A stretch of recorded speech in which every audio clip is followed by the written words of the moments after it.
Beneath the warm glow of a red candlelit canopy, Wanying finds herself transformed into a newlywed.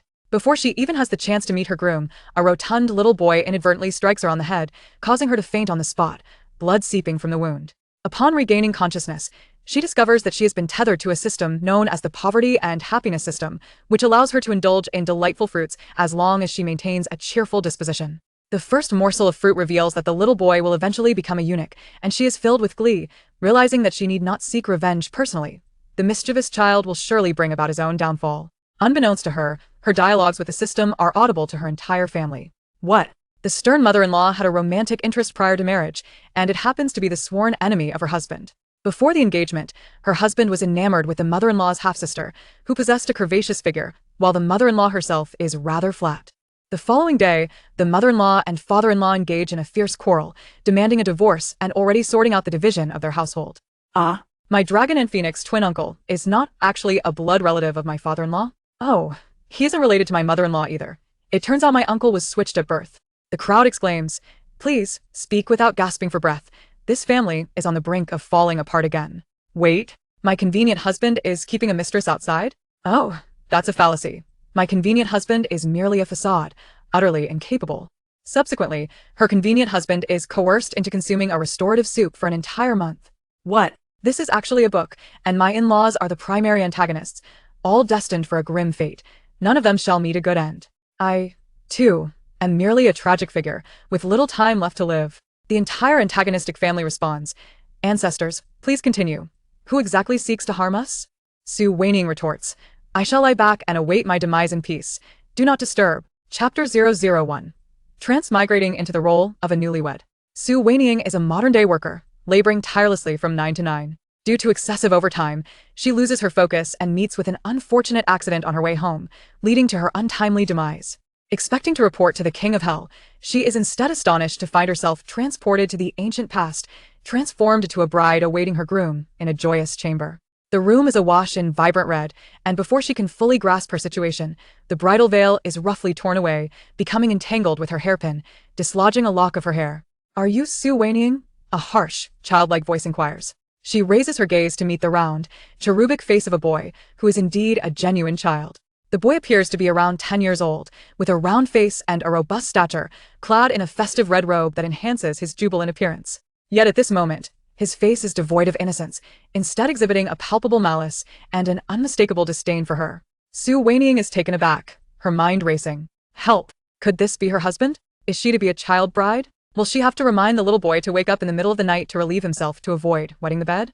The mere thought of such a scenario fills her with despair, her heart sinking under the weight of the oppressive feudal society. Seeing her silence, the little boy's expression grows even more menacing as he viciously accuses, "Why do you not speak? You know very well that you are a harlot, resorting to underhanded tactics to marry my uncle, hence your cowardice and silence." Upon hearing this, Wanying exhales in relief. "Thank goodness, I am your third aunt," she reassures herself, her heart racing from the earlier fright, nearly causing her to have a cardiac arrest. She truly does not wish to become a lamentable victim. If she must serve as a child bride to such a young boy, she would have preferred to remain in her previous life, even if it meant facing death. It is no surprise that a woman raised by a petty mother is so lowly. A woman of your ilk is not worthy of being called my third aunt. It is a foolish dream. My uncle is a man of great stature, and you, a mere wild chicken, dare to aspire to match him. My grandparents are helpless against you, forced to endure your presence, but I shall not allow you to have your way." Infuriated by her retort, the little boy's ire intensifies. This woman is utterly shameless. If she is not punished, she will only become more audacious. His eyes aflame with rage, he seizes a teacup from the table and hurls it at her with force. With a resounding crash, an object struck her forehead, and before she could comprehend the situation, a gaping wound appeared on her head. Wanying promptly lost consciousness, and her repose lasted an entire month. Due to the severity of her injuries, she continues to dream of the moment of impact. In her dreams, she vividly recalls the teacup that struck her. It was adorned with a vibrant red hue, depicting mandarin ducks frolicking upon the water, exuding an air of festivity. However, once it collided with her head, the cup became further stained with blood, deepening its crimson shade. Within the confines of Qingxi Pavilion, Wanying reclined against the headboard, her complexion as pale as parchment, seemingly on the brink of death. "In this frigid weather, how have you all failed in your duties? The third madam intends to pay her respects. Why did you not prevent her? Her health has been precarious, and now she is to fall ill once more. A gentle reprimand echoed from outside the room, belonging to her mother-in-law, Lady Tsin of the loyal and righteous Marquise. Su Wanying squinted slightly. This matron, rather than expressing concern for her well-being, chose instead to chastise her servants, evidently using them as an example of discipline. Lady Tsin dispatched several maidservants to stand outside as punishment before entering with an elegant and composed gait. "Mother," Su Wanying began, her voice trembling with weakness. Struggling to rise, she was firmly pressed back down by Lady. "Rest now, there is no need for you to get up. I have heard that you exerted yourself to pay your respects to me, only to faint the moment you left the courtyard. Your intentions are commendable, but I must scold you. If you were to meet with any misfortune, and outsiders learned of it, they would surely blame me. A mother-in-law who is harsh with her daughter-in-law drives her nearly to death." Throughout the exchange, Lady Tsin maintained a soft tone, as if attempting to soothe her, yet each word dripped with reproach. Su Wanying cast her gaze downward. Although she had spent the month recuperating, she had come to understand the cunning nature of her mother-in-law, appearing considerate on the surface while concealing barbs beneath, making her discomfort palpable yet difficult to contest. Upon entering the courtyard, Lady Tsin first reprimanded her maidservants before chastising Su Wanying, deftly transforming her from a dutiful daughter-in-law who braved illness for her mother-in-law's sake into a foolish daughter-in-law who placed her mother-in-law in a precarious position, an impressive tactic indeed. Yet, Su Wanying was not without her own defenses. Just as Lady Tsin was about to speak further, she suddenly raised her head and, with a violent cough, expelled a spray of bright red blood. Lady Tsin barely managed to evade the deluge, becoming splattered across her front, the fabric soaked and grotesque, a few droplets even landing upon her face. Su Wanying lowered her gaze, a flicker of regret crossing her eyes. Her aim had faltered, failing to strike Lady Tsin's face directly. It felt like a waste of the carefully crafted blood pack she had labored over for half a month. Lady Marquise, are you unscathed?" The surrounding maidservants erupted into a flurry of activity, rushing to assist. Lady Tsin, startled, glanced back at Su Wanying, fearing that this newlywed daughter-in-law might succumb on the spot. Fortunately, Su Wanying's eyes remained open, a clear sign that she still drew breath. At that moment, an electronic voice resonated in the air. "Ding, the joyful misfortune system is online. It has detected that the host is exceedingly unhappy. This system possesses nothing, but it can ensure the host's happiness." Su Wanying's curiosity piqued. How do I attain happiness? This system is knowledgeable in both celestial and terrestrial matters, proficient in entertainment and gossip, an essential companion for those who relish in intrigue. Would the host like to bind with it now? Su Wanying's heart soared at the mention of gossip. Suddenly, she found herself invigorated. What price must I pay? Though tempted, she remained cautious, wary of any seemingly fortuitous offers.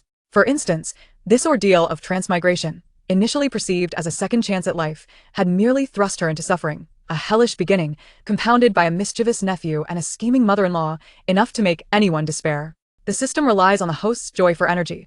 The more joyous the host, the greater the rewards. Should the host persist in negativity, this system would be rendered obsolete. Bind me immediately. I wish to entwine with you eternally, unwavering until the end. Ding. Binding successful. May the host find joy daily, with sustained energy, and relish in delightful gossip. Just as the two were immersed in their conversation, a cacophony of frantic wails erupted from outside. "Oh, my poor sister-in-law, you must not come to harm. You are still a maiden, and if you were to depart this world, how could I find a maiden to replace you for my brother?" The woman's voice was unmistakably loud, capable of being heard clearly even from a distance of 2 miles. Chapter 002.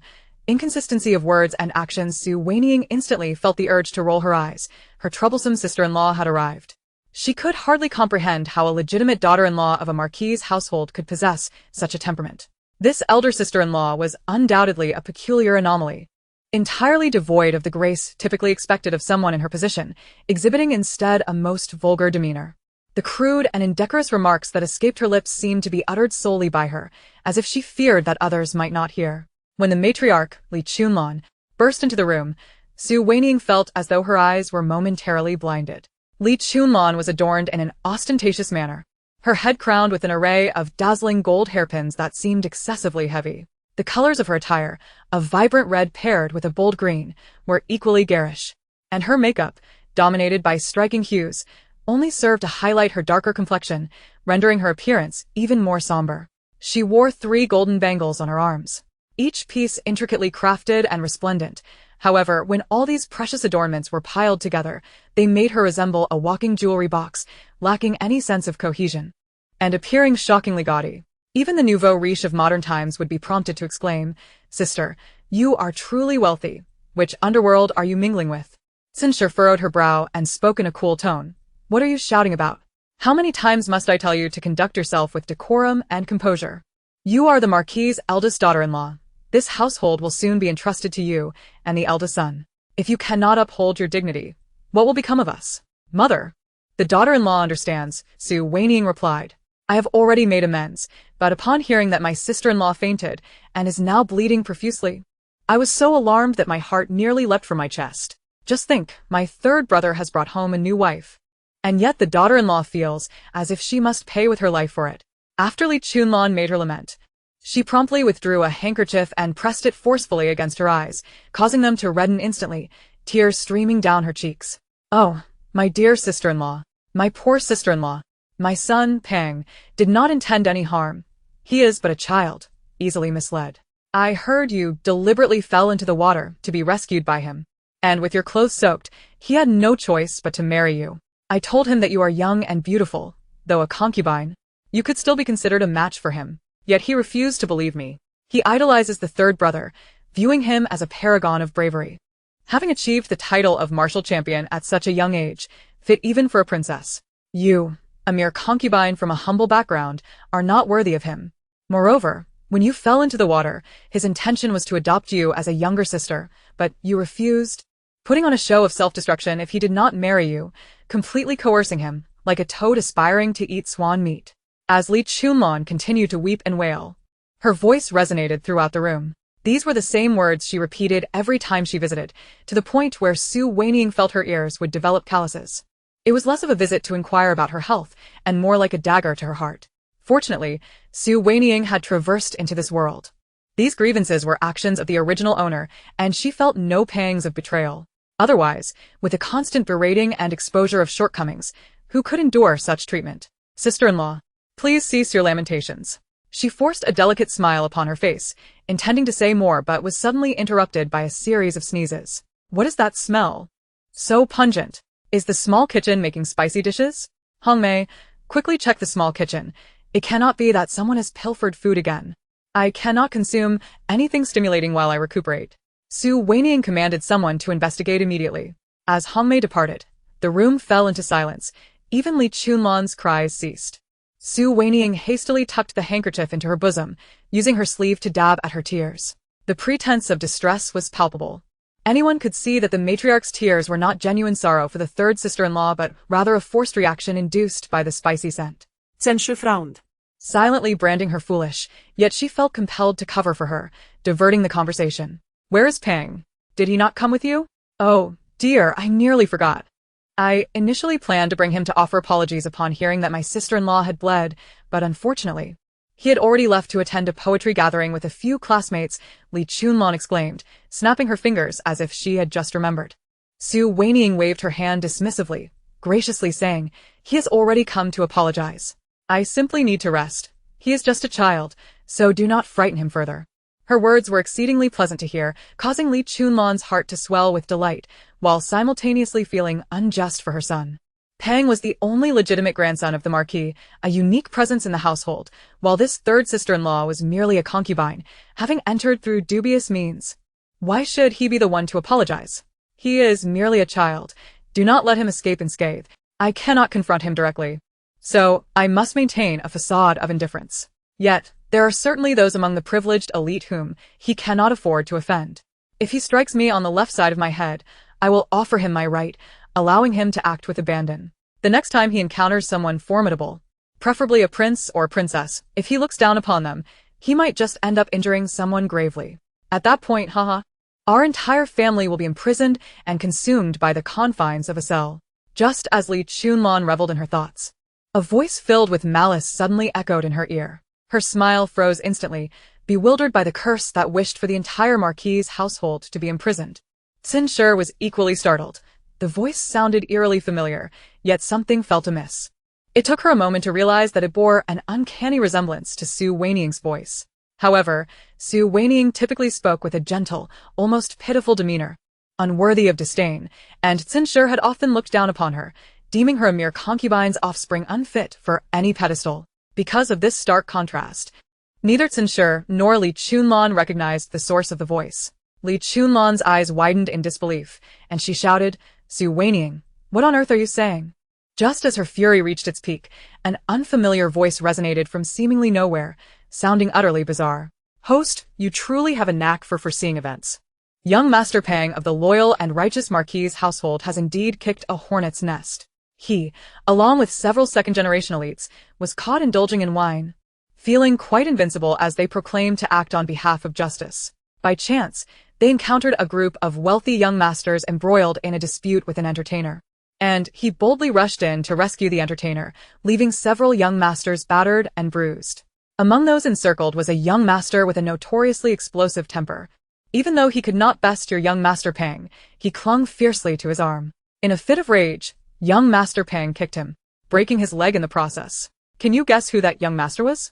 Ha! He was none other than the sixth prince, who had snuck out of the palace for some amusement. In the end, not only did young Master Pang sustain injuries to both legs, but he also suffered a grievous injury to his third leg, forever rendered incapable of manhood, forced to live as a eunuch. Chapter 003. The first scoop. Su Wanying's eyes instantly sparkled. This was the first time the system had revealed such juicy gossip. And it was a tale of a mischievous child's tragic fate. How could she not feel elated? Sister-in-law, why are you suddenly angry? Su Wanying feigned innocence in response to Li Chunlan. She then turned to the system with enthusiasm. System, are you trying to amuse me?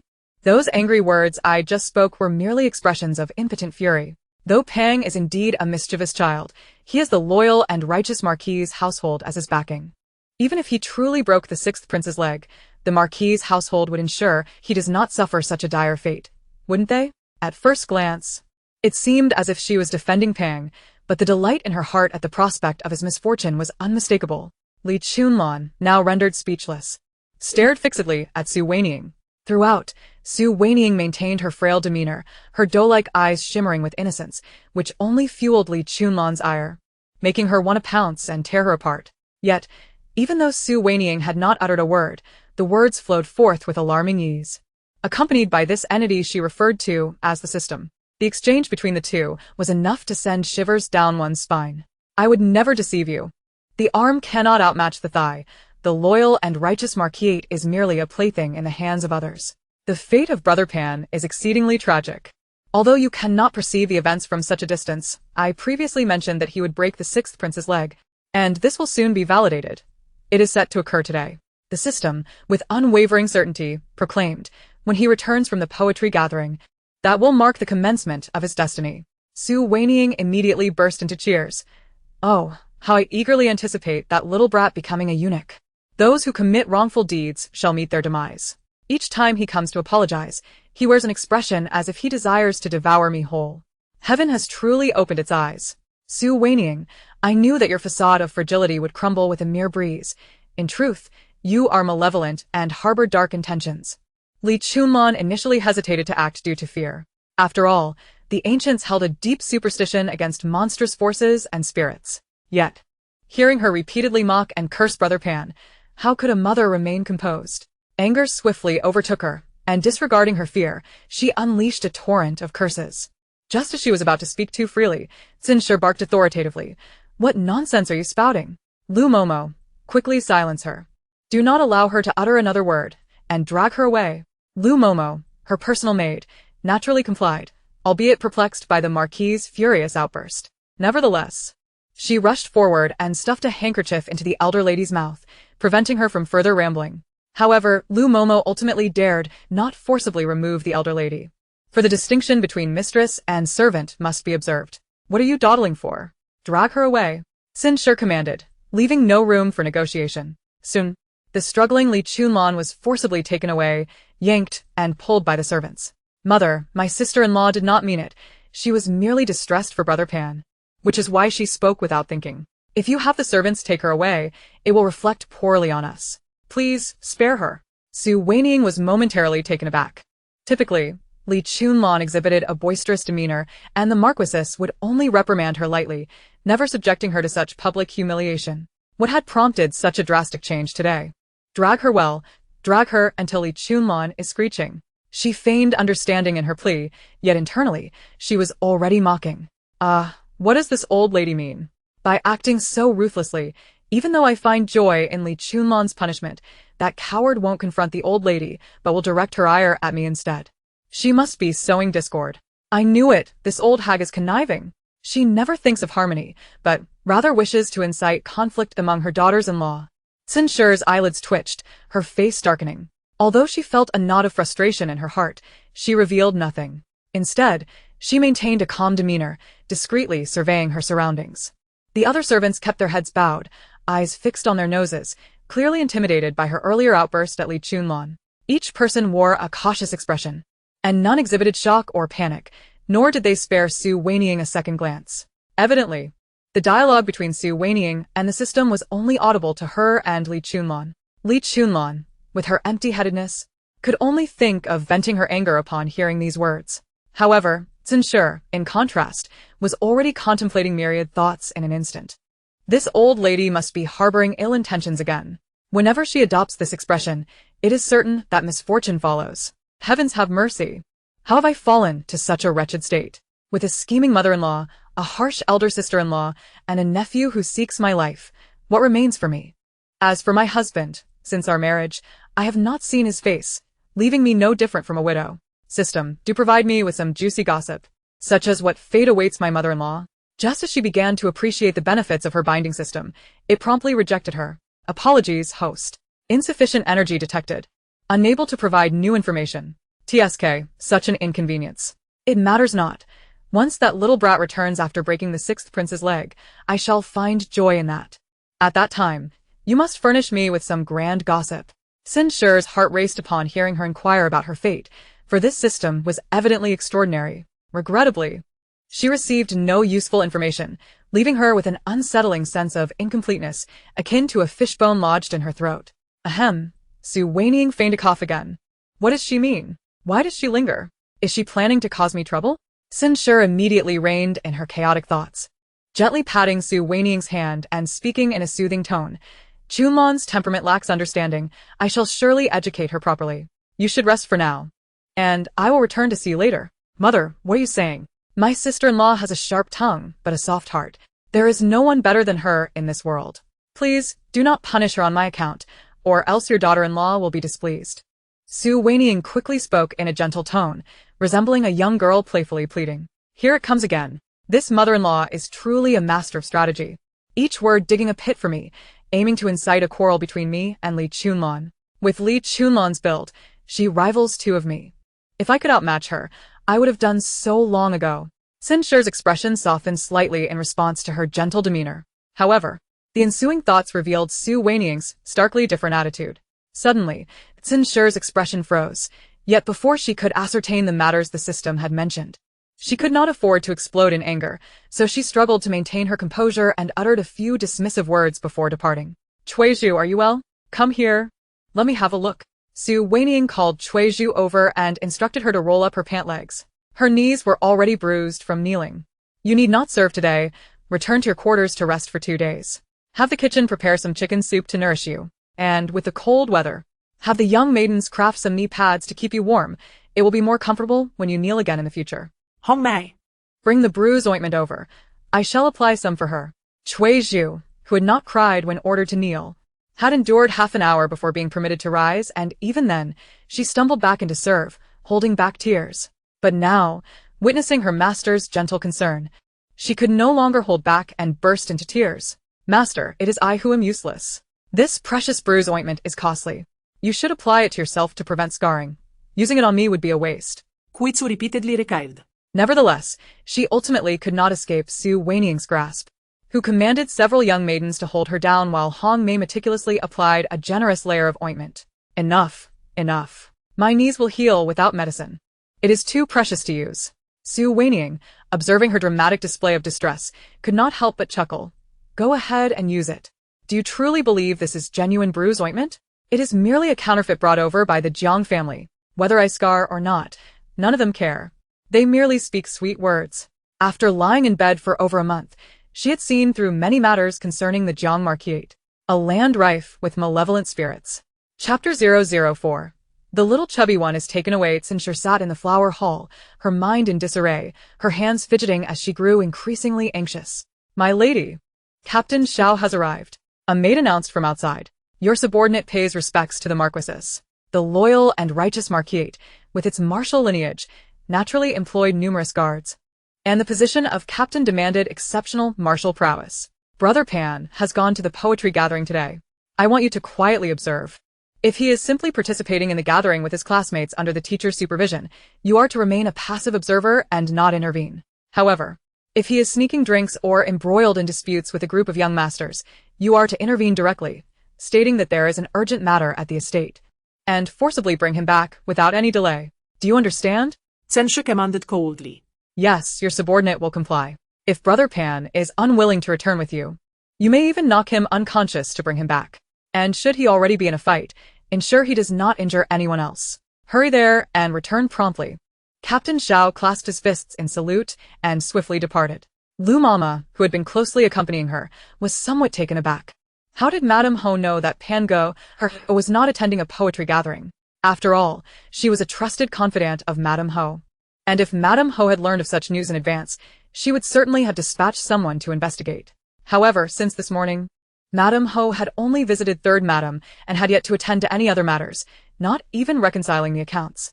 Censure anxiously awaited, and after half an hour, Chief Guard Xiao appeared in Shokong Garden, cradling the unconscious Pan Go-er. Madam, when I arrived, the young master and his classmates were embroiled in a dispute with several wealthy young gentlemen.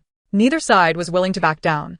The young master shattered wine bowls, seemingly preparing to come to blows.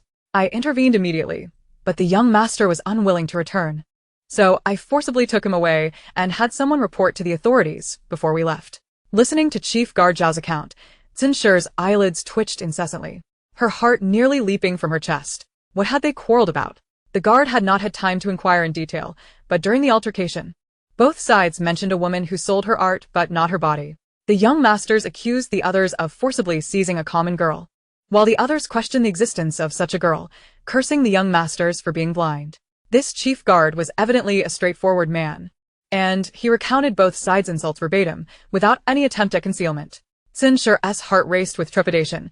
It seemed the system had indeed spoken the truth. Who was Su Wanying, and what was this mysterious system? She slumped back against her chair, drenched in cold sweat as the gravity of the situation dawned on her. Had she not sent Chief Guard Xiao, and if all this had occurred, the entire loyal and righteous Ho residence would have been implicated. As Zinshi pondered the dire consequences, anguished cries echoed from outside. Mother, mother, why do you treat me this way? Just now in Qingxi Pavilion, you had the servants gag me and dragged me out. Not only will third sister-in-law mock me, but her servants will remember this for a lifetime. How can I live as a daughter-in-law? I can never hold my head high again. Hearing that familiar wail, Zinshi felt a headache coming on. Although late, the hindrance had finally arrived. Li Chunlan had learned her lesson. Instead of using chili water, she had switched to onion water and even perfumed the handkerchief in advance, effectively masking any unpleasant odor. As she pressed the handkerchief to her eyes, tears streamed down unchecked. She did not pause for breath, rushing straight into the room. Zinshi did not wish to engage in further banter. She pointed at Chief Guard Xiao outside and said, "Do you see who is out there?" Chief Guard Xiao, tall and imposing, caught Li Chunlan's attention as she entered, though she dared not linger on him, being a woman of the household. However, at Zinshi's prompting, she looked up and instantly recognized the small figure lying on the reclining chair beside Xiao, who bore an uncanny resemblance to her own son. Her eyes widened in shock as she confirmed it was indeed her beloved Pan Go-er. Oh dear, what has happened to my son? Why is he sleeping here? My precious child, wake up. Did you not say you were going to a poetry gathering? She could not afford to cry. She hurried outside, gently patting the chubby boy's soft face. Yet, he remained unresponsive, as if he had slipped into a deep stupor. What kind of devilry is this? What has happened to my son? Is this related to you? I will fight you. Li Chunlan's expression twisted into one of fury, resembling a lioness defending her cub as she bared her teeth at Chief Guard Xiao, poised to charge at him. This is my command. Had it not been for Chief Guard Zhao's timely arrival, Pan Go-er would have found himself deeply embroiled in trouble today. Zinshi interjected immediately. Lu Mama promptly rose to recount the events that had transpired since Madame Ho summoned Chief Guard Xiao. Li Chunlan had initially glared at Xiao with a fierce expression, but as the account unfolded, her face shifted from astonishment to fear. Thank goodness, we arrived in time. Regardless of her foolishness, Li Chunlan could grasp the severity of the situation now. Zinshi, observing her agitation, feared that she might inadvertently reveal too much and quickly dismissed the servants. The room fell silent as Li Chunlon stroked the little boy's head, feeling a wave of dread wash over her. Mother, what is happening? Su Wanying was right about everything. She is a harbinger of misfortune, is she not? Surely she has cursed Pango, and that system is her accomplice, the executioner.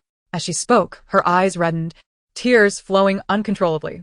This time, her cries were genuine, devoid of any external stimulus to provoke them. The two women exchanged glances, and seeing Tsinshur's stern demeanor, Li Chunlon became anxious. Mother, this third sister-in-law is clearly a wicked being. To prevent her from cursing the household further, should we not? She spoke urgently, but her words faltered as a fierce glint shone in her eyes, conveying unspoken intentions. For the sake of her child, she was willing to commit any heinous act. You are being foolish. Su Wanying has demonstrated uncanny abilities, foreseeing even future events. How can you be sure that apart from today's incident, Pango will have a smooth path ahead? Even if he escapes illness and disaster, what of the others in the Ho residence? What of you? Tsinshur had initially hoped to hear a sensible suggestion, but instead, Li Chunlon proposed silencing Su Wanying, prompting her to glare at her. This foolish eldest daughter-in-law truly seemed irredeemable. Return to your quarters. Before the Ho Yi returns, should you dare to act rashly, beware. Tsinshur, Observing Li Chunlon's nonchalant demeanor, felt a mixture of anger and fear. It was not the clever ones that posed a threat, but the foolish who pondered carelessly, easily causing trouble. Noticing her mother-in-law's rage, Li Chunlon dared not speak further, merely summoning servants to carry Pango back inside. As night fell, the loyal and righteous Ho returned home. Tsinshur could hardly wait, immediately sending someone to summon him to the rear courtyard. My lord, there was quite a commotion in court today. Those literati have begun their incessant clamoring again. I struck at the flies with 3 slaps, sending that old curmudgeon Yu Jingxian into tears. Ha ha ha. The loyal and righteous Ho plopped down in a chair, grabbing a teacup from the table and guzzling it down like a water buffalo. That was the tea I had. Tsinshur could not help but remind him, observing his boorish demeanor. What of it? I don't mind, do you? He poured himself another cup, entirely unconcerned. After downing 3 cups, he finally quenched his thirst and burst into laughter again. You have no idea.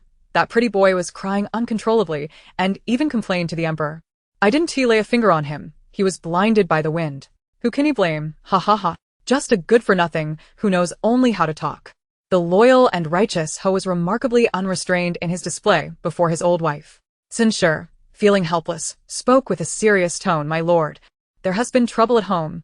Once Tsinshur recounted the events of the day, the loyal and righteous Ho could no longer laugh. His brows furrowed, and he fell into deep contemplation, clearly weighing the implications. You did well. The 6th prince is the beloved child of the favored concubine, the emperor's most cherished. If Pango were to injure him, leaving him disabled, he would be forever barred from the throne, inciting the emperor's ire and the wrath of the favored concubine. The loyal and righteous Ho affirmed this notion first and looked further ahead. After years of navigating the court, he had grown sensitive to political matters. This was no trivial squabble among children. It could very well lead to significant upheaval. Tsinshur, upon hearing his agreement, found herself more alarmed than reassured. The favored concubine was not merely renowned for her beauty. Her formidable family background lent her considerable power. The loyal and righteous Ho had spent years striving to attain his title, while the other party, a duke of the nation, was not a rival to be trifled with, whether in status or title. Had Tsinshur not intervened, allowing the situation to escalate until Pango injured the 6th prince, the ultimate outcome would not only spell disaster for Pango but also herald the decline of the entire Ho residence. Our third daughter-in-law is quite remarkable. Let her recuperate for a few days, and I shall find a reason to meet her. Lady San, both Lady Ho and Lord Ho are aware that you have yet to pay your respects with tea since entering the household, which has become a burden on your heart. Given your frail condition, unable to withstand the slightest breeze, it is fortuitous that Lord Ho is on leave today, and they have come to pay you a visit. The esteemed Sin family has sent Granny Lu to convey their message, which underscores their regard for her. Su Wanying meticulously prepared herself, donned her cloak, and soon arrived at the reception hall of King's Pavilion. Lords Hongai and Lady Ho were already seated in the principal positions, and hot tea was at the ready. The daughter-in-law greeted her father-in-law and mother-in-law. Please rise. You have indeed endured considerable hardship these past days. While the tea ceremony is not immediately urgent, It has weighed on your mind, and after conferring with Lord Ho, we have chosen today for this occasion. I hope you do not take offense, Lady Tsin spoke gently. Thank you, father and mother, for your consideration. As a mere concubine, entering the gates of the Zhongyi Ho residence is truly an honor, and I feel deeply anxious. Today, I offer this tea to find solace. Su Wanying's face was filled with emotion, her eyes glistening with tears, genuinely touched. Lord Zhongyi, observing her heartfelt gratitude, nodded approvingly. Although her status was somewhat lowly, she was indeed affectionate and loyal. Alas, while others present tea together as couples, here I stand alone. One might think the man is perished. The gentle expression on Lord Zhongyi's face suddenly froze. Yet, Lady Tsin remained largely unfazed. She had discerned yesterday that this third daughter-in-law was all surface charm while harboring hidden mockery. System, do take a look. When did I become a widow? She felt a flicker of curiosity about the husband she had yet to meet. Insufficient energy, unable to browse. Su Wanying replied with dissatisfaction. What use are you to me? If the host wishes for me to be useful, please maintain a positive demeanor. Perpetual unhappiness will forever deny you the opportunity to observe the unfolding drama. The distinct hum of the system echoed, causing Lord Zhongyi to stiffen.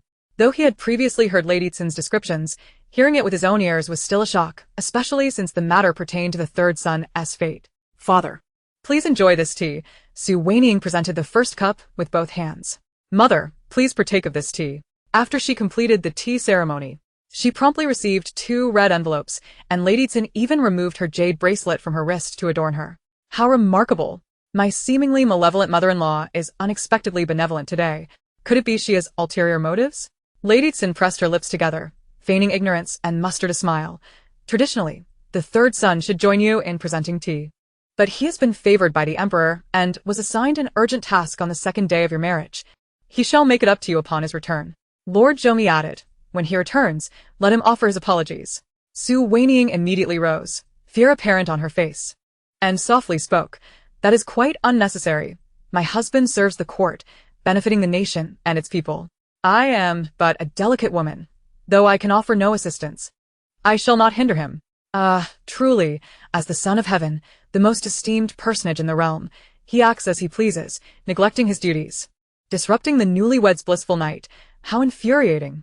Yet, fortunately, he was sent away, otherwise, I would have to deal with him. Given the little chubby one's arrogant demeanor, it seems no good man will emerge from the Zhongyi Ho residence, only reckless brutes. However, a glance at Lord Zhongyi clarifies the matter. He is burly and robust, clearly unsuited for the role of a strategist. Lord Zhongyi, despite being over 50, retained a formidable physique. His eyes bulged with intensity, exuding an imposing presence reminiscent of the legendary warrior Zhang Fei. At that moment, even this brawny man could not restrain himself upon hearing such shocking remarks and slammed his hand on the table with a resounding thud, startling everyone present. My lord, if you wish to defend the third daughter-in-law, such fervor is unwarranted. Lady Tsin maintained her composure, well aware of her husband's temperament, and promptly patted his arm. Lord Zhongyi's face turned an alarming shade, alternating between fear and indignation. This woman showed no reverence, disrespecting the emperor and even ridiculing him as a father-in-law. She was utterly disloyal and unfilial. Yet, recalling her peculiarities, he managed to suppress his anger. Lady Tsin interjected to defuse the situation. While it is true that the third son is performing his duties, it does not alter the fact that he has left his newlywed wife to face challenges alone, and you have also suffered injuries. This must be distressing for you. Bring in the items. Soon, several servants entered, carrying a wooden chest that thudded heavily upon being set down, clearly filled with numerous items. Granny Lu stepped forward with a beaming smile to introduce the contents. Lady San, this is a wedding gift specially selected for you by Lady Ho. This chest contains various supplements. You have endured much suffering, having coughed blood and fainted, so it is imperative you restore your health. There is even a century-old ginseng bestowed by the emperor for you to stew into soup, but do not cut too much at once to avoid overwhelming your system. The second chest contains fine fabrics and jewelry. I am unsure of your preferences, but once you have healed, you may personally select from the storeroom. Su Wanying's spirits lifted instantly. She discreetly glanced and saw ginseng and lingji mushrooms atop, alongside glimmering golden jewelry that dazzled her eyes. Ah, gold? Mehr trifles? I hardly regard them, she retorted with a hint of envy. Host, your rapidly quickening heartbeat and the surge of energy indicate that you are indeed quite pleased. Enamored by these so-called trifles. She replied irritably. You are so talkative. Now that my energy is sufficient, can we resume our gossip? When will the little chubby one be made a eunuch? Provide me with a definitive answer. Chapter 006. The heartthrob of the mother-in-law. The system had assured her that the little chubby one would break the sixth prince's legs. And Su Wanying had been waiting expectantly. Had such a significant incident occurred, the Zhongyi Ho residence would have been in uproar. Yet, the past few days had been remarkably tranquil. Even today, they had the leisure to have her presentee, which surely indicated something unexpected had transpired. Indeed, the system faltered, hesitating to respond for an extended moment. System, have you lost your voice? She pressed. Rest assured, host, the little chubby one's disposition guarantees he will inevitably attract calamity. And he cannot escape the fate of becoming a eunuch in this lifetime. Is that so? Then do tell, did he indeed break the sixth prince's legs? The system fell silent. Wanying scoffed. You appropriated my energy, yet fed me false tidings. You must repay me with a grand revelation. Host, this cannot be blamed on me. Originally, young Master Pan was on the verge of clashing with the sixth prince. But your mother-in-law dispatched the head of the guards to intervene, whisking the little chubby one away and even reporting the incident, thus quelling the chaos. However, the sixth prince now harbors resentment towards the little chubby one. They will inevitably confront each other. The system also felt aggrieved. Upon hearing this, Lord Zhongyi and Lady Tsin exchanged solemn glances, recognizing the gravity of the situation. This system appeared to be a true marvel, as if it had opened a celestial eye, capable of perceiving even the changes they attempted to impose. The system, begrudgingly, remarked, since she has disrupted the good fortune, let us first enjoy her misfortune. Lady Ho, in her youth, once had a heartthrob. They encountered each other beneath a peach tree in a temple, instantly falling in love, and later reunited in the rain, where the scholar, having forgotten his umbrella, was graciously provided with an oiled paper umbrella by Lady Tsin. They exchanged poetry, and the scholar even promised to marry her. However, due to a series of misfortunes, they ultimately could not become a couple. As Lady Tsin realized they were about to speak of her past, she felt a chill run down her spine. Everyone harbors secrets, and she is no exception. As the matriarch of the noble household, her clandestine affairs are numerous. However, she never anticipated that the system would divulge not her ruthless dealings, but rather the tender secrets of her youthful heart. The weight of her emotions hung heavily, far more significant than any other secrets. Meanwhile, the loyal and righteous Duke, with his fierce gaze, regarded her in disbelief. When the system proclaimed that she had a romantic interest, he remained unfazed, as that interest could only be him. Yet, upon hearing the second revelation indicating it was a scholar, he tensed up, teetering on the brink of eruption. She, acutely aware of the fiery gaze upon her, dared not meet his eyes, revealing her guilt. In an attempt to divert the conversation, she promptly spoke. Wanying, are you satisfied with the wedding gifts? There are plenty more in the storeroom that your mother has prepared for you. Upon hearing this, Su Wanying's spirits soared even higher, her energy replenished. She politely replied, as a daughter-in-law entering the Duke's household, I should honor my parents-in-law and respect my elders. The items in the storeroom are not for me alone to enjoy. I implore you, mother, do not trouble yourself so. Sin Shi found her words pleasing to the ear, her heart swelling with warmth. One cannot refuse the gifts of their elders. You suffered an injury upon entering, and I felt your pain. As long as the system refrained from prying into her secrets, she could promise to periodically send treasures to Qingxi Pavilion. Of course, such sentiments could not be openly expressed. She hoped Su Wanying would grasp them herself. Unfortunately, Su Wanying was far from compliant, her heart exulting instead. System, I am overwhelmed with excitement. Just the thought of the gold and jewels that will soon fill this house makes me lose control. Hurry. Continue to reveal more about the Duchess. Who could this composed and scheming matriarch have harbored feelings for in her youth? As fate would have it, the object of Sin Shi's affections was none other than her husband's arch-rival, the Minister of Rights, Yu Jingxian. The system, brimming with enthusiasm, revealed this detail. But as soon as those three syllables left its mouth, the loyal and righteous Duke could no longer remain seated. He slammed his palm onto the table, causing one of its legs to shatter with a resounding crack. Following that, the sound of teacups and fruit dishes crashing to the ground filled the air, shards scattering everywhere. The servants present knelt, not daring to utter a word. Su Wanying was taken aback, exclaiming, "What is happening? Why has the Duke suddenly lost his mind? Is it a seizure or rabies? Surely, this is a late-stage symptom. Just a bug flew by, and I lost control of my strength." The Duke justified himself. Sinshir remained silent as the servants swiftly tidied up the mess. I never would have expected such a muscular man to be afraid of insects. Just how much strength did he exert to keep from crying out? So Wanying Mu said. The system did not detect the Duke's fear of insects. From where did the host derive this conclusion? One can see it with their own eyes. The Duke's fear of insects must run deep, otherwise he could have easily flicked it away without such exertion. Clearly, he transforms his fear into strength. So Wanying analyt aussetstili. The Duke's brow furrowed further, perplexed by the absurdity of it all. Why was everyone looking at him? He had trained in martial arts since childhood, rushing to the battlefield at the tender age of 10, always giving his all in every endeavor, even when faced with the weakest of enemies. He exerted himself fully to remain invincible.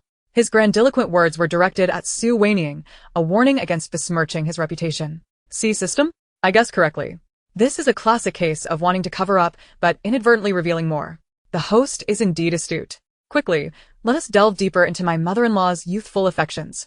If she and Yu Jingxian were mutually enamored, why did they not end up together? Just as a hint of a smile graced Sinshir's face, the system's revelation nearly prompted her to interject. Was her third daughter-in-law truly intent on leaving no stone unturned? She had just been focused on her husband. Why was she now under scrutiny?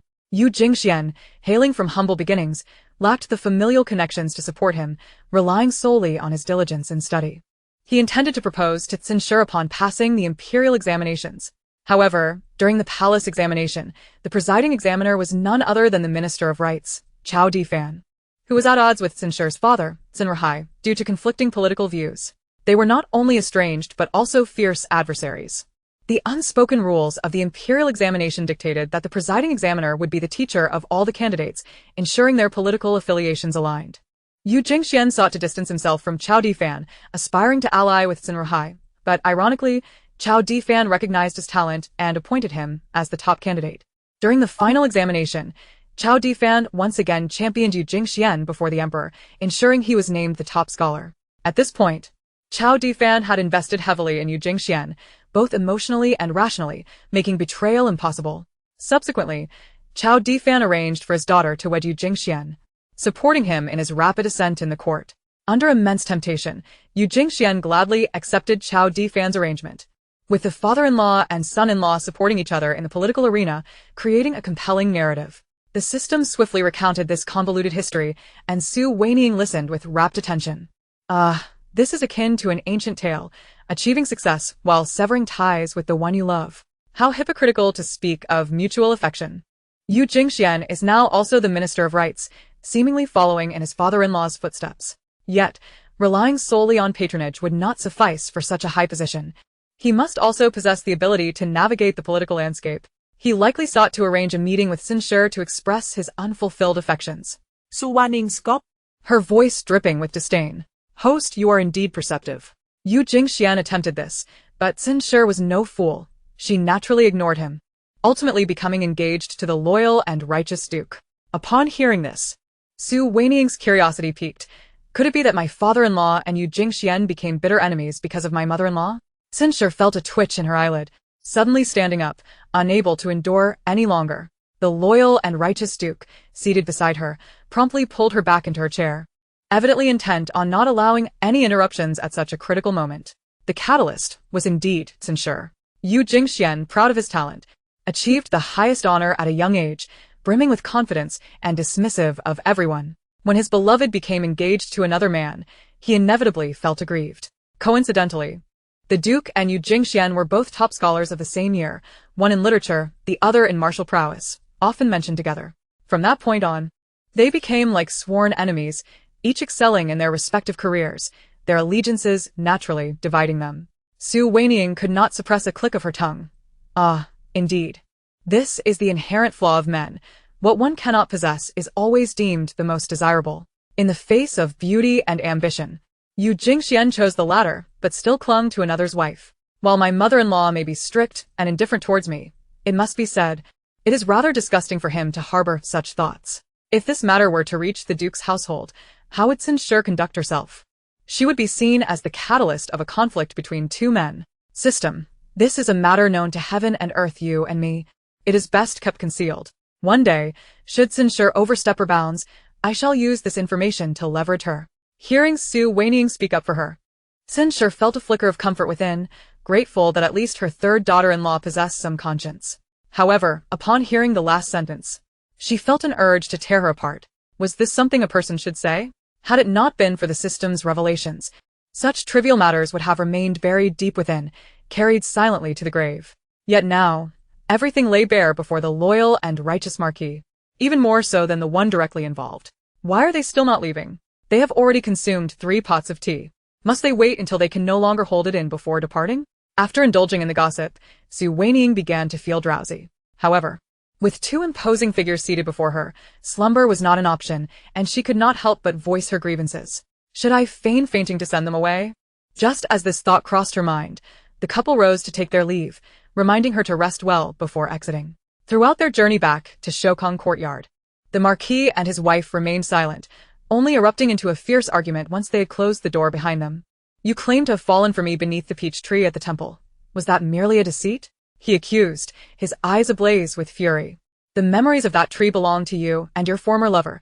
Your heart's first flutter was never for me. Such venomous thoughts, Sining, the Marquis shouted, his agitation evident as his chest heaved with every breath. Sining opened her mouth to explain, but found herself at a loss for words. For the truth was undeniable and left no room for defense. In truth, it was not her intention to manipulate, but rather the constraints on women in ancient times made for limited excuses, visiting temples, playing at friends' houses, or attending gatherings, all of which bore a striking resemblance to one another. Yet, in crowded scenarios, with men and women separated, opportunities to meet alone were scarce. Conversely, with prior planning, one could find opportunities at a temple. You delivered an umbrella to him, yet you have never brought me one. You pen verses for him, but why not for me? Do you truly regard me as an oaf, unworthy of the sweet nothings your former lover could so easily utter? The Marquis was consumed by rage, the flames of his ire only intensifying. Initially, Sining felt guilty and remained silent, but as his accusations escalated, her patience waned, and she retorted sharply. Who says I have not written poetry for you? You went to the peach tree under the guidance of my poem. I feared you might not grasp its meaning. Hence I crafted it in simple terms. In the first month of our marriage, I penned verses for you time and again, yet each time you received them, you merely read the first 4 lines before dragging me to bed. Dare you claim I have never written poetry? Sining shot back, her voice filled with indignation. Fine. I shall concede the poetry issue is not your fault. But have you truly lost your senses? Of all people, you chose to admire that useless Yujingxuan. A mere dandy with no substance, but empty words. He retorted angrily. She scoffed coldly. Indeed, I was blind to admire him, only to later choose you. He is a heartless wastrel, while you are simply a charlatan with a silver tongue. Sinru, do you dare to defy me? Do you wish to end this marriage? The Marquis's fury flared as he uttered such words. Sining fell silent for a moment, clearly more composed than before. With a frigid tone, she replied, if the Marquis no longer wishes to continue, simply write a divorce decree. There is no need to lay blame upon me. Whether you choose to divorce me or continue this charade, I shall accept either outcome. Ultimately, the Marquis stormed out, summoning several young concubines of the Marquisate, appearing utterly intoxicated by the turmoil. Since the formal tea ceremony, Wanying's heart had finally settled. She no longer pretended, sleeping until the sun hung high in the sky. After all, she was the third wife of the loyal Marquis, and as long as she had not committed any grave offense, she could not be discarded. Madam, please awaken. The Marquis is bringing young Master Pan to see you in the courtyard, came the call from Sueju. Having grown accustomed to rising early, Wanying found it difficult to rouse herself. It was only after the 2 maidservants took turns calling her that she reluctantly opened her eyes. Why are they back again? Each time, it is not a sincere apology, but they bring him over repeatedly, which will only make that little demon hate me more. I refuse to see him. Wanying complained irritably, turning over to sleep once more. The 2 maidservants exchanged glances, and ultimately, it was Hongmei, the more resourceful one, who went to convey the message. The snow in the courtyard had melted, revealing Jiang Qingzhong, a tall and imposing figure, standing with the plump young master in his grasp, akin to holding a small chick. Marquis, the 3rd madam has stated that young Master Pan has come to apologize several times. As we are all family, she has not taken it to heart. If he comes again, she truly cannot face him. Hongmei gently persuaded. Jiang Qingzhong frowned, yet before he could respond, the young master began to protest. Father, if she does not wish to apologize, why must you push the matter? You are disturbing her sweet dreams. What kind of woman sleeps until the sun is high in the sky? Before he could finish, Jiang Qingzhong flung him aside. Hongmei gasped, fearing the young master would be injured in the fall. However, her imagined catastrophe did not unfold.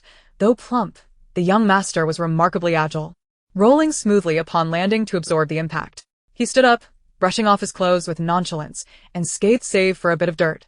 The male offspring of the loyal Marquis were raised in martial arts, and young Master Pan was no exception. Come here and kneel until your third aunt forgives you. Jiang Qingzhong commanded coldly. The young master opened his mouth to argue, but, upon locking eyes with his father, he quickly subdued his defiance and knelt obediently beside him, facing the main door of Qingxi Pavilion, adopting a posture of prolonged supplication.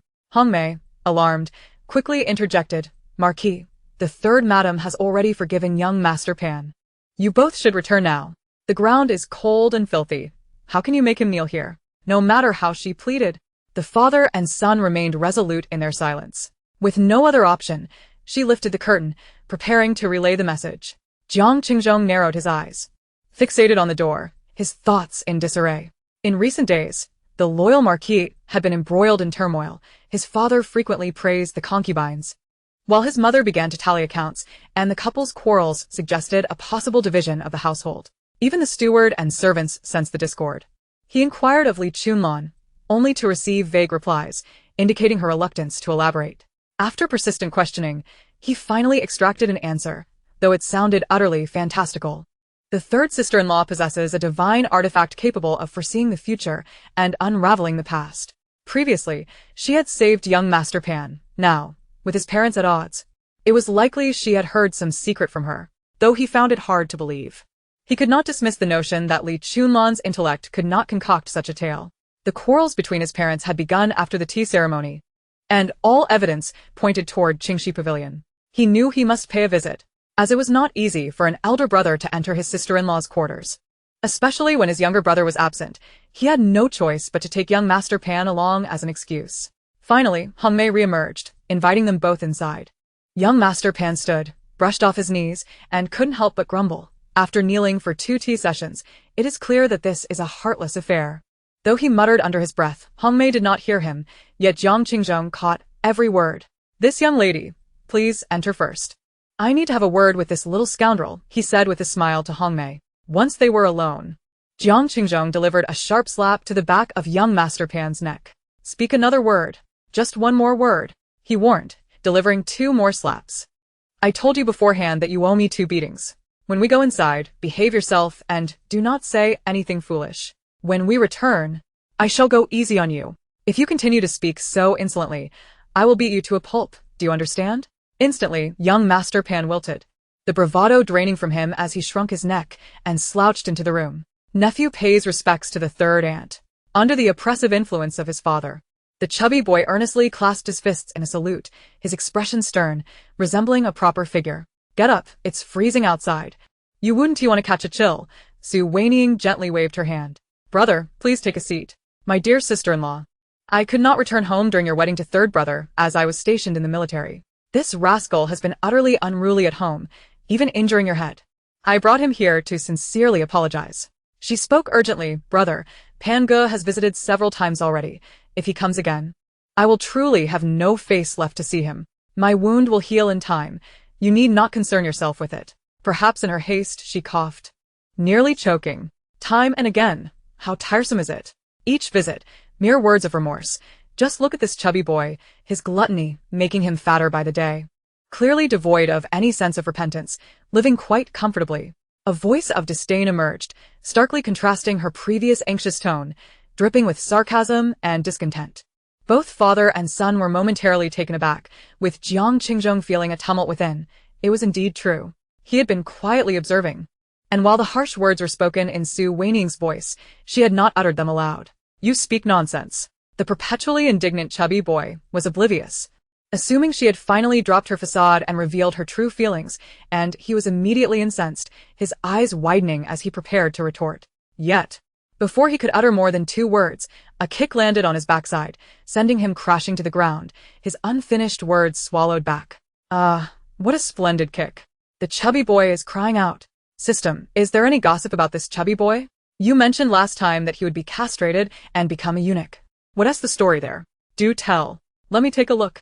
A strange electronic voice chimed in, startling the chubby boy as he glanced around suspiciously, trying to discern the source of the mysterious sound. To prevent his odd behavior from raising Wanying's suspicions, Jiang Qingzhong lifted his leg and delivered another swift kick. The system continued. The chubby boy's life is quite short-lived. Shortly after his father's death, he entered the military seeking revenge, but failed and was captured by enemies, who deliberately harmed his lineage. Thus, he became a eunuch. Wanying gasped slightly. His father is to die? That means my wretched uncle. How did he meet his end? This involves a sensational scandal, but I detect that the host's current emotional state is lacking and energy is insufficient to provide details. Waking me up so early. Who could possibly be in a good mood? Then tell me his dark past. She pouted. The system, this time, was quite forthcoming. Without any reluctance, the chubby boy has been a fool since childhood. At 8 years old, he still wet the bed at night, afraid of being ridiculed. He claimed it was his father's doing. In his eyes, his father was the mightiest, and even if others knew Jiang Qingzhong had wet himself, they dared not mock him. He even dragged his wet trousers around, shouting loudly, causing the maidservants to burst into laughter, and he joined in, claiming that even his father, a grown man, wet the bed, which made him inferior. Of course, this matter was concealed by Li Chunlan. Only the servants in the Marquis's household joked privately about the master, nearing his 30s, still wetting the bed. Chapter 009. The chubby boy gets a beating. Jiang Qingzhong's face turned a deep shade of anger. He had been unaware of such matters. He kicked out again, this time with full force. A soft thud echoed, and before Wanying could react, she noticed a figure flying towards her, landing right at her feet. Looking down, she was met with the chubby boy's mortified expression, and she could not help but smile. Are you all right? She cleared her throat, quickly suppressing her laughter, and extended her hand as if to help him up. Oh dear, I simply could not contain my joy at witnessing the chubby boy's misfortune. Of course, her heart soared with excitement. The chubby boy, filled with shame and rage, swatted her hand away and retorted angrily, How dare you curse me? But before he could finish, Jiang Qingzhong's broad palm landed on his back, delivering sharp slaps. The chubby boy became akin to a chick in his father's grasp. His mouth pinched shut to prevent him from speaking out. No matter how he struggled, he was merely a jester, utterly unable to escape his father's iron grip. Brother, Panga is still just a child. Please do not be so harsh. You must reason with him. Wanying urged, her voice trembling.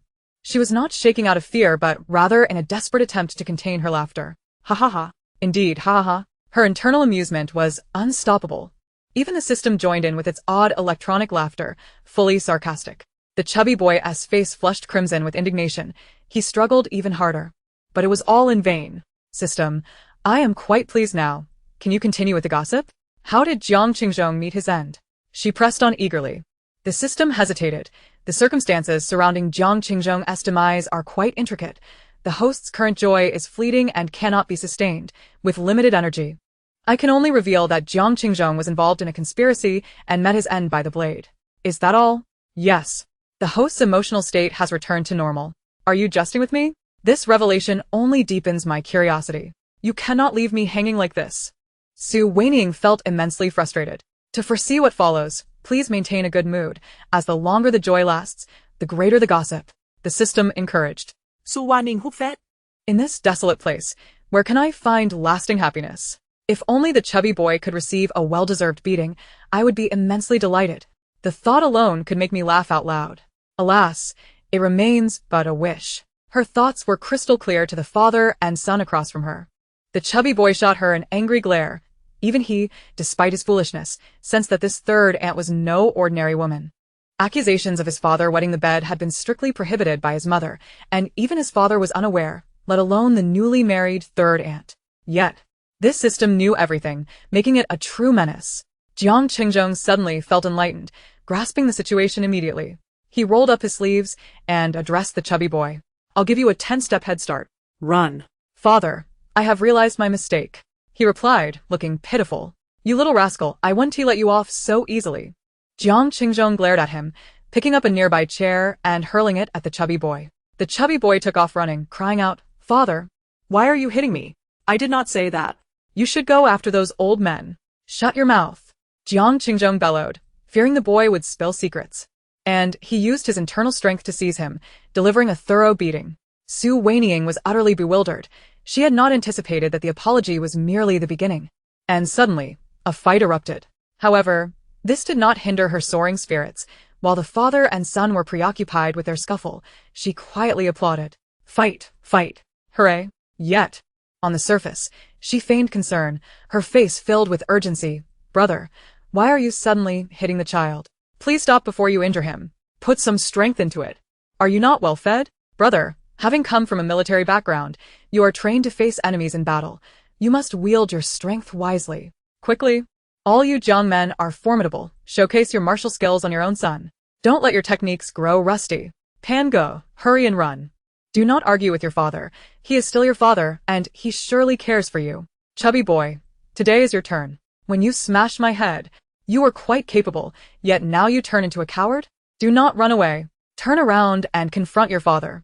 She cried out desperately, wishing she could personally intervene to stop the chaos. Close all the doors.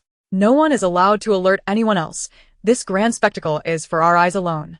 The father and son, engaged in the scuffle, felt as if they were on the brink of mental breakdown upon hearing such contradictory commands. This woman was indeed the epitome of hypocrisy, presenting one facade while concealing another. Pan Gur was infuriated to the point of madness, redirecting his charge towards Su Wanying. Intent on striking her once more, he was determined to teach this venomous woman a lesson. However, it was Jiang Qingzhong who was delivering the blows at that moment. He swiftly discerned the reckless intentions of the impudent boy, grabbed him by the scruff of his neck, and with a forceful motion, sent him tumbling backward, crashing to the ground like a rag doll. The chubby boy's head spun with stars, and he completely forgot about seeking retribution from Su Wanying. Chapter 10. Li Chunlan's ruckus. Su Wanying could no longer contain her astonishment, gasping as she witnessed the chubby boy tracing an elegant parabolic arc through the air before breaking into applause. Yet, she quickly regained her composure, retracting her hands and clearing her throat, suppressing her delight at the spectacle. Observing the fervor of the brawl, she ceased her pretense of coaxing them to stop. After all, they could not hear her, and it would be a waste of breath. Father, I was wrong. I should not have struck Aunt San, nor should I have fled like a coward when I was 8 and wet the bed. He had initially resolved to act tough, believing himself no longer a child at 10 years of age, aspiring to be a strong man. Yet, the iron fist of his father was exceedingly hard, landing with a resounding thud. The world around Jiang Pan buzzed, his head spinning, and as pain coursed through him, he could no longer endure it and promptly surrendered. However, Jiang Qingzhong paid no heed to his words, intensifying his blows to silence him. Jiang Qingzhong was a commanding officer stationed near the outskirts of Beijing. Although his post was close to Wanying, military orders were paramount, and as a leader, he could not frequently return home. Li Chunlan, oblivious to the situation, and the Tsin family, unwilling to intervene, had allowed the chubby boy to grow into such a reckless character, fearing only his father. The relentless barrage of blows from Jiang Qingzhong elicited cries from the chubby boy that resembled the wails of a slaughtered pig. And despite Su Wanying discreetly instructing the servants to remain silent, the commotion inevitably attracted attention from other lords within the Ho residence. My son, are you alright? Outside the courtyard, Li Chunlan's wails echoed before she even arrived. She rushed in, and upon seeing her son battered and bruised, his face unrecognizable even to her, she nearly collapsed in tears. You have a heart of stone. He is your own son. How could you inflict such cruelty? I will not stand for this. Li Chunlan tossed aside her handkerchief, disregarding her tears, and instinctively lunged toward Jiang Qingzhong, her arms raised and claws bared, aiming for his face. Oh, brave woman! It is rare in ancient times for a woman to dare lay hands on her husband. I must commend Li Chunlan. Su Wanying mắt vào, Zenini imper. She had assumed that this dowdy sister-in-law was impulsive and dim-witted, yet she displayed such fierce tenacity. Faced with his wife's attack, Jiang Qingzhong had no choice but to release his son and seize her wrist to prevent her from clawing at him. Yet, Li Chunlan was undeterred. With her arms restrained, she resorted to butting her head against his chest, clearly prepared to fight to the bitter end. Li, cease this at once. Sen, who had just arrived, witnessed Li Chunlan's assault on Jiang Qingzhong and immediately furrowed her brows, admonishing her sternly. Li Chunlan, unafraid of her husband, was nonetheless intimidated by her mother-in-law. Regaining her composure, she noticed the fresh wounds on Jiang Qingzhong's face and quickly retracted her hands. How could you leave marks on his face? How will Qingzhong return to the barracks now? Won't he be the laughingstock of his soldiers? Sin stepped closer, observing the wounds that would take time to heal, her tone rising in severity. Li Chunlan retreated a couple of steps, feeling guilty, her voice softening. Mother, I admit my error, but what was I to do when he struck Pangur so viciously? This is my only son, and if something happens to him, I shall never survive. She cradled the chubby boy's face in her hands, seeing the bruises and swelling, her heart aching even more. Mother, please save me. Father truly intends to kill me. Jiang Pan cried out, his face alight with desperation upon seeing his mother, as if she were a beacon of hope. This spectacle of mother and son wailing together was truly a sight to behold. Sun frowned, realizing that Li Chunlan, despite her foolishness, was adept at diverting attention. Initially, she was being reprimanded for injuring Jiang Qingzhong, yet it had now transformed into an inquiry about Jiang Qingzhong's violent behavior. Should he not be punished? I returned only 3 months ago, and look at the havoc he has wreaked. He nearly ruined a marriage by cracking someone's skull on the wedding night. And just a few days ago, he was shouting and brawling over a singer.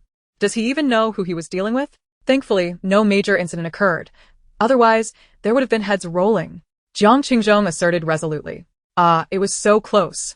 The chubby boy almost got into a brawl with the 6th prince. Had it waited just a few more seconds, the prince's arm would have surely been broken, and the chubby boy would have secured his position as a eunuch. Alas, fate intervened. Su Wanying lamented internally. Yet she harbored a deep-seated wish for the chubby boy as future. Hearing this, Jiang Pan seethed with anger, immediately intent on confronting her. Yet, just as he turned, Li Chunlan deftly pulled him back, covering his mouth to prevent him from speaking out of turn. Ever since discovering that the 3rd sister-in-law was with child, Li Chunlan had spent sleepless nights pondering the implications, ultimately arriving at a crucial conclusion. She must never allow Su Wanying to learn of this. After all, Su Wanying harbored resentment towards Pangur and would undoubtedly wish for his downfall, but her system could predict the future and help Pangur evade danger. If Su Wanying became aware that everyone could hear her conversations with the system, she would likely cease to inquire about Pangur altogether, jeopardizing their chances of avoiding peril. Ow. Jiang Pan winced as his injury was jostled, gritting his teeth in pain, tears brimming in his eyes. Yet his mother refused to release him. Even if he deserves a beating, you mustn't beat him to death. He is only 10, still so fragile. What if you cripple him? What will I do then? Li Chunlan continued to scold him. If he is so bold, flaunting his bravado, it is better to eliminate him now than to wait for him to endanger our family later. You truly intend to kill him? Then you might as well take me with you. Li Chunlan trembled with fury, clutching Pangur and bursting into tears once more. Jiang Qingzhong, feeling weary, looked upon his tearful wife and son, his heart heavy with unspoken burdens. Pangur indeed deserved punishment, yet he had no intention of being excessively brutal. After all, one ought not strike a face. Yet, he was desperate to uncover how Pangur would meet his demise to avoid such a fate. Ironically, the 3rd sister-in-law was displeased, and the system remained silent. Thus, with the 3rd sister-in-law harboring such hatred for Pangur, he felt compelled to unleash his fury, hoping to appease her and elicit more information from the system. I command you to strike. Why are you not moving? Jiang Qingzhong demanded. I swear, if you dare to touch even a single hair on my head today, I will return to my family and have my father intervene. Li Chunlan's defiance was palpable. Su Wanying's curiosity piqued. She mused, does my sister-in-law possess such formidable backing that it makes my brother hesitate, even with our mother-in-law present? Chapter 11. The unrepentant old man Li Chunlan's father is one of the 4 prominent salt merchants in Yangzhou. Previously, when Yangzhou suffered from severe flooding, salt prices soared to exorbitant levels. While other merchants took advantage of the situation to inflate prices, the Li family chose to remain steadfast, even opening their granaries for disaster relief and collaborating with local officials to stabilize salt prices, thereby averting widespread public discontent. The Li family garnered an excellent reputation, and the governor of Yangzhou even petitioned the court on their behalf, bestowing upon them the honorary yellow robe, placing them in the 4th rank of nobility. The system immediately began to gossip. Upon hearing the system praise her father, Li Chunlan instinctively puffed out her chest with pride. However, Su Wanying quickly doused her enthusiasm with cold water. Oh, is my sister-in-law the daughter of a merchant? I recall that in ancient times, merchants were considered of the lower class. The lineage of the Zhongyi Marquis' residence seems beyond Li Chunlan's reach, does it not? Is there some underlying story here? Truly, the host possesses a discerning eye. Even though Li Chunlan's father holds a 4th-rank position, it is merely nominal. and there is no possibility of a matrimonial alliance with the Zhongyi Marquis' residence.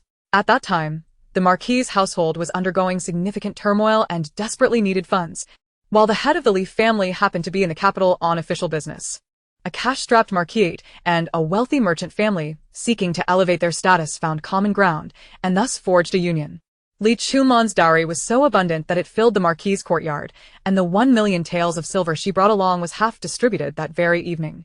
It can be said that this marriage was effectively purchased with silver. Su Wanying gasped in astonishment. Heavens!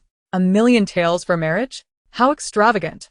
No wonder my sister-in-law is adorned with jewelry, seemingly unable to leave the house without being draped in gold and silver. It appears her jewelry box can no longer contain it, leaving her no choice but to wear it all. It is known that even among high-ranking families, a dowry of 100,000 taels is considered generous, while Li Chunman's dowry could suffice for 10 daughters of noble birth, not accounting for her additional trousseau. Indeed, it was Li Chunman's dowry that helped the Zhongyi Marquis' residents weather their crisis, which is why she holds such confidence. Earlier, Mrs. Sin attempted to raise Jiangpan but believed that Li Chunman, being a merchant's daughter, could not produce a good child. However, after Li Chunman made a scene, drawing the attention of the Li family in Yangzhou and causing embarrassment to both parties, Mrs. Sin ceased to meddle in the affairs of the main household. Su Wanying clicked her tongue. I thought so. The mother-in-law appears to be quite astute. How could she allow the Marquis' legitimate grandson to be raised in such a manner? It seems she is constrained by her own dependence, unable to speak out. However, the poor upbringing of that rotund boy cannot be solely attributed to Li Chunman. The responsibility primarily falls upon his biological father. I understand now. Could it be that the elder brother-in-law is acting with malice? As a distinguished heir of the Marquis, he married a merchant's daughter, and with her coarse demeanor lacking the grace of a noblewoman, he must have long harbored discontent. He might even believe that Li Chunman is leveraging her position to coerce the Marquis, causing even Mrs. Sin to tread lightly. Thus, he might be deliberately neglecting to raise the little boy well. In the future, when the chubby boy gets into trouble, engaging in fights and petty thefts, ruining his life, Li Chunman will be consumed by worries over her eldest son, ultimately succumbing to illness at a young age, leaving the position of Marquis consort vacant. At that point, Jiang Qingzhong could remarry a beautiful woman, have another son to nurture properly, completely unimpeded in restoring the glory of the Zhongyi Marquis' residence. The Li family would have no grounds for complaint, as it would not be Jiang Qingzhong who caused Li Chunman's demise, but rather her own grandson. What a cunning play. Truly, the high-ranking Marquis employs such unscrupulous tactics. Su Wanying cast a disdainful glance at Jiang Qingzhong. This man, with his robust physique and seemingly honest demeanor, harbored such nefarious intentions. Meanwhile, Li Chunman, who was joyfully embracing her son, found herself choked with emotion upon hearing this analysis.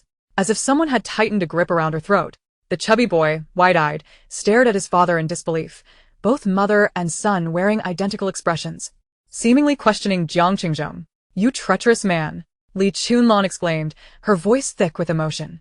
Jiang Qingzhong instinctively opened his mouth to explain, but before he could utter a word, Li Chunman had already lunged at him, launching an attack. Do you wish for a divorce from me? How cruel of you. Not only do you wish to harm my child, but also me. To clear your path, is it? You heartless wretch. The Li family aided you tremendously in the past. Li Chunman cried, her grief palpable, drowning out her complaints. Ridiculous. My reprimanding your son is for his sake. If he does not improve, how can he inherit the Marquis? Do not leap to baseless conclusions. Jiang Qingzhong retorted, desperate to defend himself. If I truly harbored ill intentions towards you, may the heavens strike me down. And in my next life, may I be reborn as a beast, forever subjected to humiliation. Jiang Qingzhong's attempts at explanation faltered, and in his desperation, he resorted to swearing an oath. Remarkably, Li Chunman ceased her tears, instead urging him to spit on it. Bah, that does not count. As long as you harbor such intentions, it suffices. But do not utter such curses. Su Wanying, full of sarcasm, remarked, a man's words are but deceits. How many men have made grand declarations, professing their undying love, only to turn around and marry another for profit. The couple, who had momentarily reconciled, found the air thick with tension once more upon hearing this sentiment. Fortunately, at that moment the system interjected. Host, I have not detected any behavior from Jiang Qingzhong indicative of abandoning his responsibilities. That may only be temporary. Who can predict the future? Just look at my mother-in-law, who was once duped by her beloved, Nearly tarnishing her reputation, Su Wanying added with a flourish.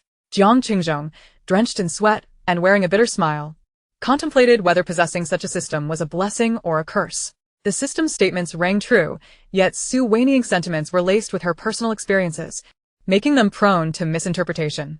In that moment, Li Chunlan continued to grip him tightly, fearful of what he might do in the future. Furthermore, as they were the younger generation, they had overheard secrets pertaining to Mrs. Tsin, leaving him reluctant to glance in the direction of his own mother. What is all this commotion about this early in the morning? Just then, the tardy Zhongyi Marquis made his entrance. He was not alone. A young and beautiful woman accompanied him, her complexion radiant and her demeanor shy, appearing more joyful than Su Wanying, the newlywed. Attention shifted to the pair, and Su Wanying's eyes sparkled with curiosity. "Who is this woman behind my father-in-law?" she eagerly inquired. The system replied, "She is his newly acquired concubine, originally a gift from someone else. He had not considered taking one due to his age, but perhaps he has recently found renewed vigor and decided to accept her." A case of an old tree blossoming anew. How scandalous, Su Wanying remarked with a sharp tongue. Chapter 12. The unpleasant past. The Zhongyi Marquis, having been chastised by his daughter-in-law, naturally felt his pride wounded, yet he could not retaliate. "Did you hear something?" He quietly observed the new concubine behind him, then boldly inquired aloud. The young woman looked up, confusion etched on her features, instinctively glancing at the Marquis's wife before quickly lowering her gaze, appearing quite intimidated. The members of the Jiang family exchanged knowing glances, each understanding the implications. This new concubine, evidently, could not hear the exchanges between Su Wanying and the system. Otherwise, she would not have maintained such composure. Clearing his throat, the Marquis addressed Mrs. Tsin. "My dear wife, this is my newly acquired concubine, Miss Zhou. She is rather timid and was delayed today, fearing your reprimand. I thought it best to bring her here to offer you a cup of tea." The Zhongyi Marquis spoke in a calm tone, seemingly at ease, yet the underlying provocation was unmistakable, as he offered no respect to Mrs. Tsin. Elevating his concubine in front of their juniors was a clear affront to her dignity. Even Jiang Qingzhong could not overlook this disrespect, frowning and dissenting. "Father, this is my sister-in-law's courtyard. You should not have brought your concubine here. The matters concerning your father. Do you dare to interfere?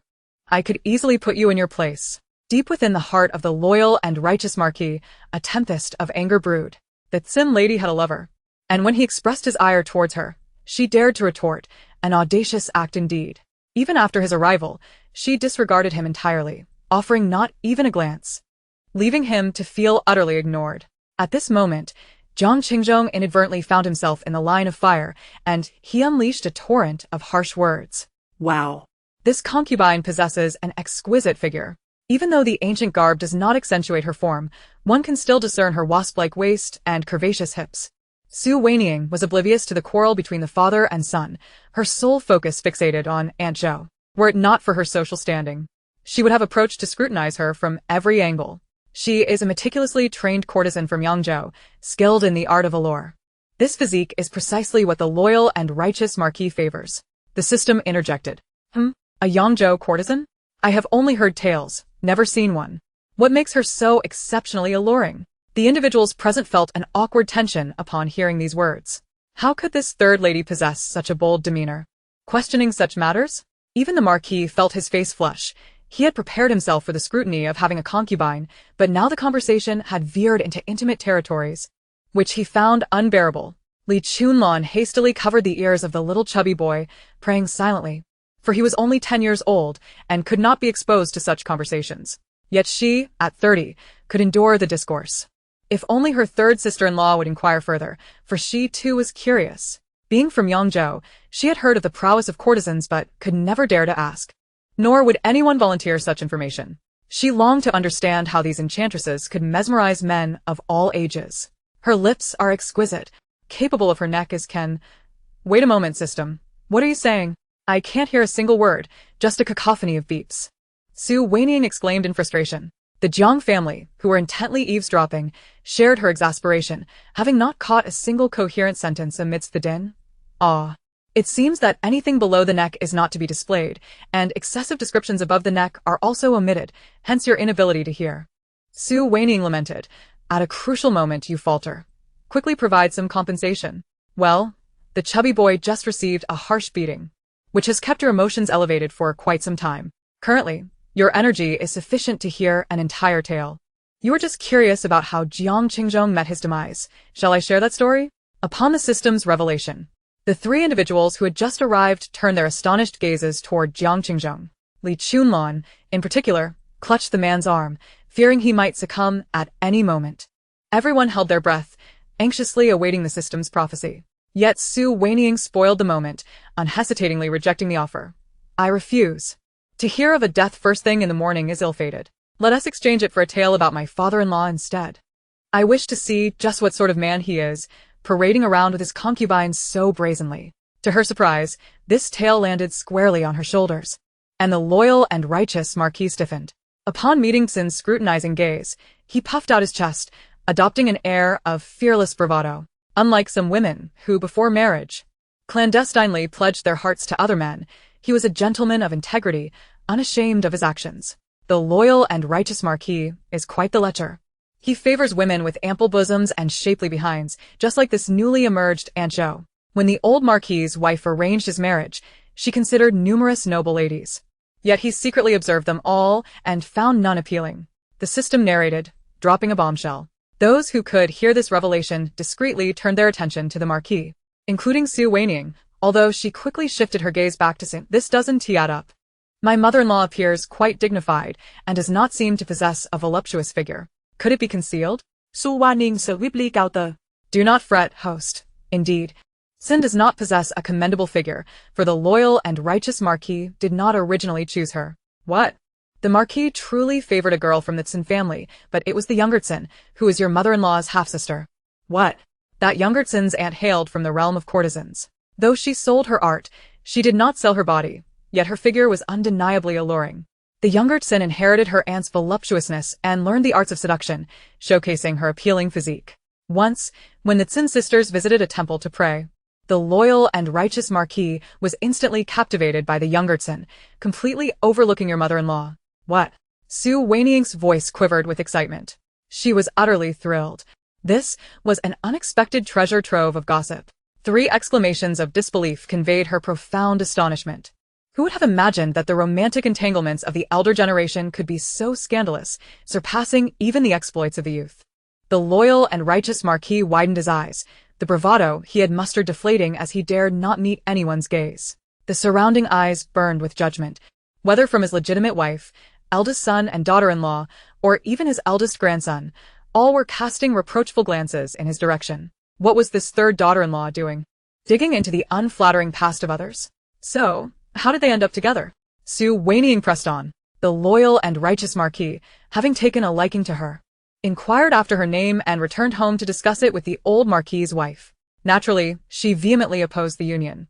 The future head of the Marquis's estate could not possibly marry a concubine, even one from a prestigious family. He knelt and pleaded, insisting he would marry no one but the younger Tsk, another case of I will not marry anyone but you. How typical of men. Su Wanying scoffed. The Marquis believed that by kneeling and refusing to rise, he could win the younger Tsin's hand, but this time the old Marquis's wife did not relent. When the old Marquis learned of the situation, he administered a severe beating, leaving the Marquis bedridden for half a month. After he recovered, he returned to kneel once more, of course, only to receive another thrashing. When he narrowly avoided a third beating, he came to understand that it was not worth it for a single woman. He decided to pursue another option instead. Upon hearing this, Su Wanying couldn't help but click her tongue. I see not a moment of enlightenment, but rather a fear of further punishment. The loyal and righteous Marquis nearly retorted, genuinely believing he had come to a realization, not out of fear of being beaten. The men of the Jiang family were raised in martial arts, hardened by their upbringing. They feared little, save for the prospect of being chastised. Yet, just as he was about to speak, a sharp glare from Tsin silenced him, forcing him to cough instead. Cough, cough. This part remains unknown. He sought out women with ample figures at the temple. Coincidentally, Tsin was also unengaged due to Yu Jingshuan's unexpected change of heart. Having seen through the shallowness of scholars, she desired a military man, believing that a brawny yet simple-minded man would be easier to manage, even if he betrayed her later. Thus, she set her sights on the loyal and righteous Marquis and penned a poem that even a 3-year-old could comprehend.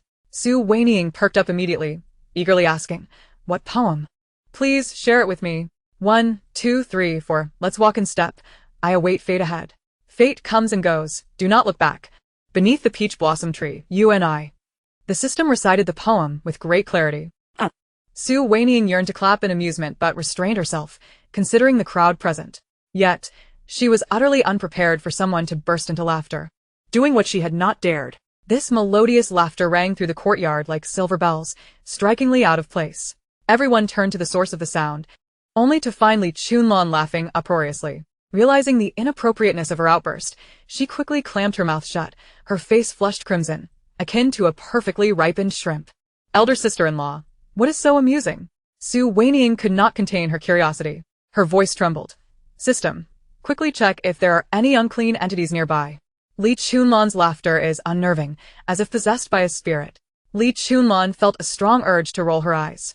If there were indeed anything unclean in this place, it could only be you and the system. Flustered and sweating, she stammered, fearing that Su Wanying might become suspicious, and hastily concocted an excuse. I was merely laughing at how Aunt Zhou served my father-in-law all night, walking so steadily that it was clear she could attend the morning greetings, yet she still had to put on airs in front of her mother-in-law. It's utterly ridiculous. Third sister-in-law, you know I am a bit slow-witted. I've just now grasped this point. As she spoke, she once again covered the ears of the little boy beside her. What a sin it was for her, a daughter-in-law, to ponder the affairs of her father-in-law, and to voice such thoughts in a public setting was even more outrageous. Driven primarily by Su Wanying's pressure, as long as the third sister-in-law believed her, they could move past this incident. Su Wanying let out a sigh of relief, feigning concern as she patted her chest. It's good that you clarified. I was beginning to worry that you were unwell. System, one must never underestimate anyone. Just look at how quickly Li Chunlan's mind is working. Had she not spoken, I would not have realized.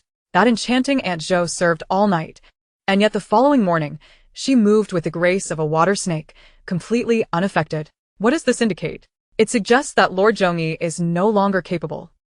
One must accept the passage of time. At such an advanced age, he ought not to engage in such antics. Aunt Zhou remains his favored choice. Yet he can no longer keep up, ha ha ha. After a night of passion, the young lady appears radiant and unscathed, while this old man looks ashen, hunched over, unable to stand upright.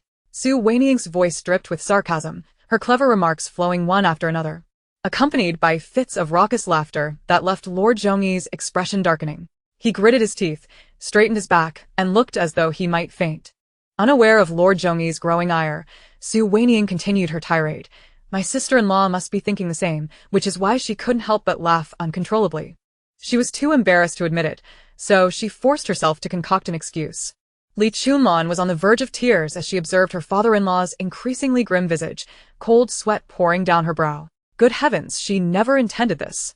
Even with 100 lifetimes worth of courage, she would never dare to speak ill of her father-in-law's capabilities. Her third sister-in-law was out to ruin her. Host, you're absolutely right. The system chimed in, its laughter echoing eerily. Quick, quick, while my mood is good, spill more of this old man's secrets. What happened after the mother-in-law wrote him that poem? Continue, continue. Upon receiving the poem, Lord Zhongyi glanced at it a few times before discarding the paper, cursing. I detest pretentious poetry. Why not speak plainly? I cannot comprehend this nonsense. At the revelation of the system, the expressions of everyone present shifted noticeably. Could it be that the Lord is illiterate to such a degree? Even the little boy looked up at him in surprise. As the saying goes, old ginger is spicier. He certainly couldn't match his grandfather in ignorance, and there was still much room for improvement. Chapter 014. Perishing in a woman's embrace. The system continued to unearth Lord Zhongyi's dark history. By a twist of fate, he found himself beneath the peach tree. Encountering Chen Shi. Initially, he had no intention of acknowledging her, as she was far removed from the woman of his affections. However, when she inquired about poetry, he found her voice pleasing and refrained from scolding her, instead adopting an air of sophistication. Chen Shi, aware of his military background, did not engage in poetry but discussed the historical and military texts she had read. Her knowledge was impressive, rivaling that of a man, yet it failed to capture Lord Zhongyi's heart. Ultimately, it was her introduction of herself that piqued his interest. Upon discovering that Chen Shi was the elder sister of Xiaocan, a light bulb went off in his mind. As the ancients had a Huang and Wanying serving the same husband, he aspired to emulate Emperor Shun and share the blessings of multiple partners. Su Wanying could no longer contain herself and erupted in outrage. Wow, what audacity! This old man is not only wicked but also delusional. For his mother-in-law to marry him is akin to placing a flower in a dung heap. And what became of Xiaozhen? Why was she unable to marry him? She inquired curiously. The system continued. Initially, Lord Zhongyi convinced the old lady Huang to agree to marry Cinshe, intending to persuade the Cin family to elevate Xiaozhen as a concubine. However, Cinshe was shrewd. Once married, she quickly won the hearts of those within the household, managing it with remarkable efficiency. The old lord was quite pleased with this eldest daughter-in-law, and thus, even when Lady Huang attempted to undermine her, it was to no avail. Cinshe's position remained unshaken. Later, Cinshe presented Lord Zhongyi with several concubines, all young and beautiful, with ample bosoms and curvaceous figures, leading him to completely forget about Xiao. Haha, this old man is indeed no good. Why didn't that little eunuch meet the same fate? Su Wanying sagop. The system boosted her spirits. Host, there is no need to take it to heart. Lord Zhongyi met his demise at the hands of a woman. Ah? What a tragic irony for him. Alas, as his daughter-in-law, there are many questions I cannot ask. I genuinely wish to know. Is it worth it to die beneath a peony blossom, living a life of indulgence? Whose womb did he perish in? Far away, yet close at hand. The system tantalizingly withheld the answer. Su Wanying gasped. Who? Cinshe.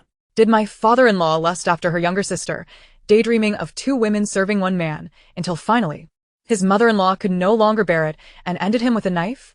Everyone present felt a shiver run down their spines. Lord Zhongyi took 2 steps back, leaning closer to Aunt Zhou, seeking warmth and a sense of security. He knew that Cinshe was ruthless. This vengeful woman was plotting to murder her own husband. No. Cinshe was the one mourning. The new concubine he recently acquired, Lord Zhongyi perished in her embrace.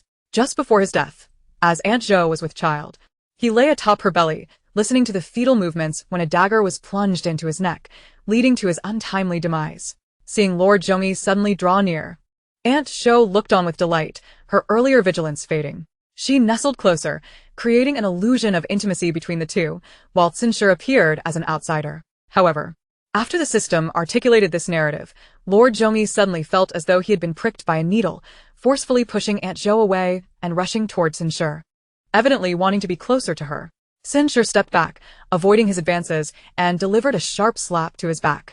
Though her strength was negligible compared to Lord Zhongyi's ruggedness, her disdain was unmistakable. Madam, he said, attempting to ingratiate himself as he took a step nearer. Lord, you have knocked down your new concubine. Should you not help her up? Cinshe admonished coldly, still retreating to keep her distance. Lord, you have caused me pain. Aunt Zhou protested, feeling wronged. Just moments ago, they had been so close, exchanging sweet nothings, only for him to treat her like refuse. Silence. Lord Zhongyi barked, his gaze darkening with a hint of menace. Wow, to kill her even while she carries his child. Could this child not be his? Su Wanying exhibited an utterly detached demeanor, entirely unconcerned, and embraced a mindset of mere spectator amusement, her tone surprisingly cheerful. The child is his. As for why he must perish, that plunges us into another significant scandal, and currently my energy is insufficient. The system once again disrupted the mood. Su Wanying stop.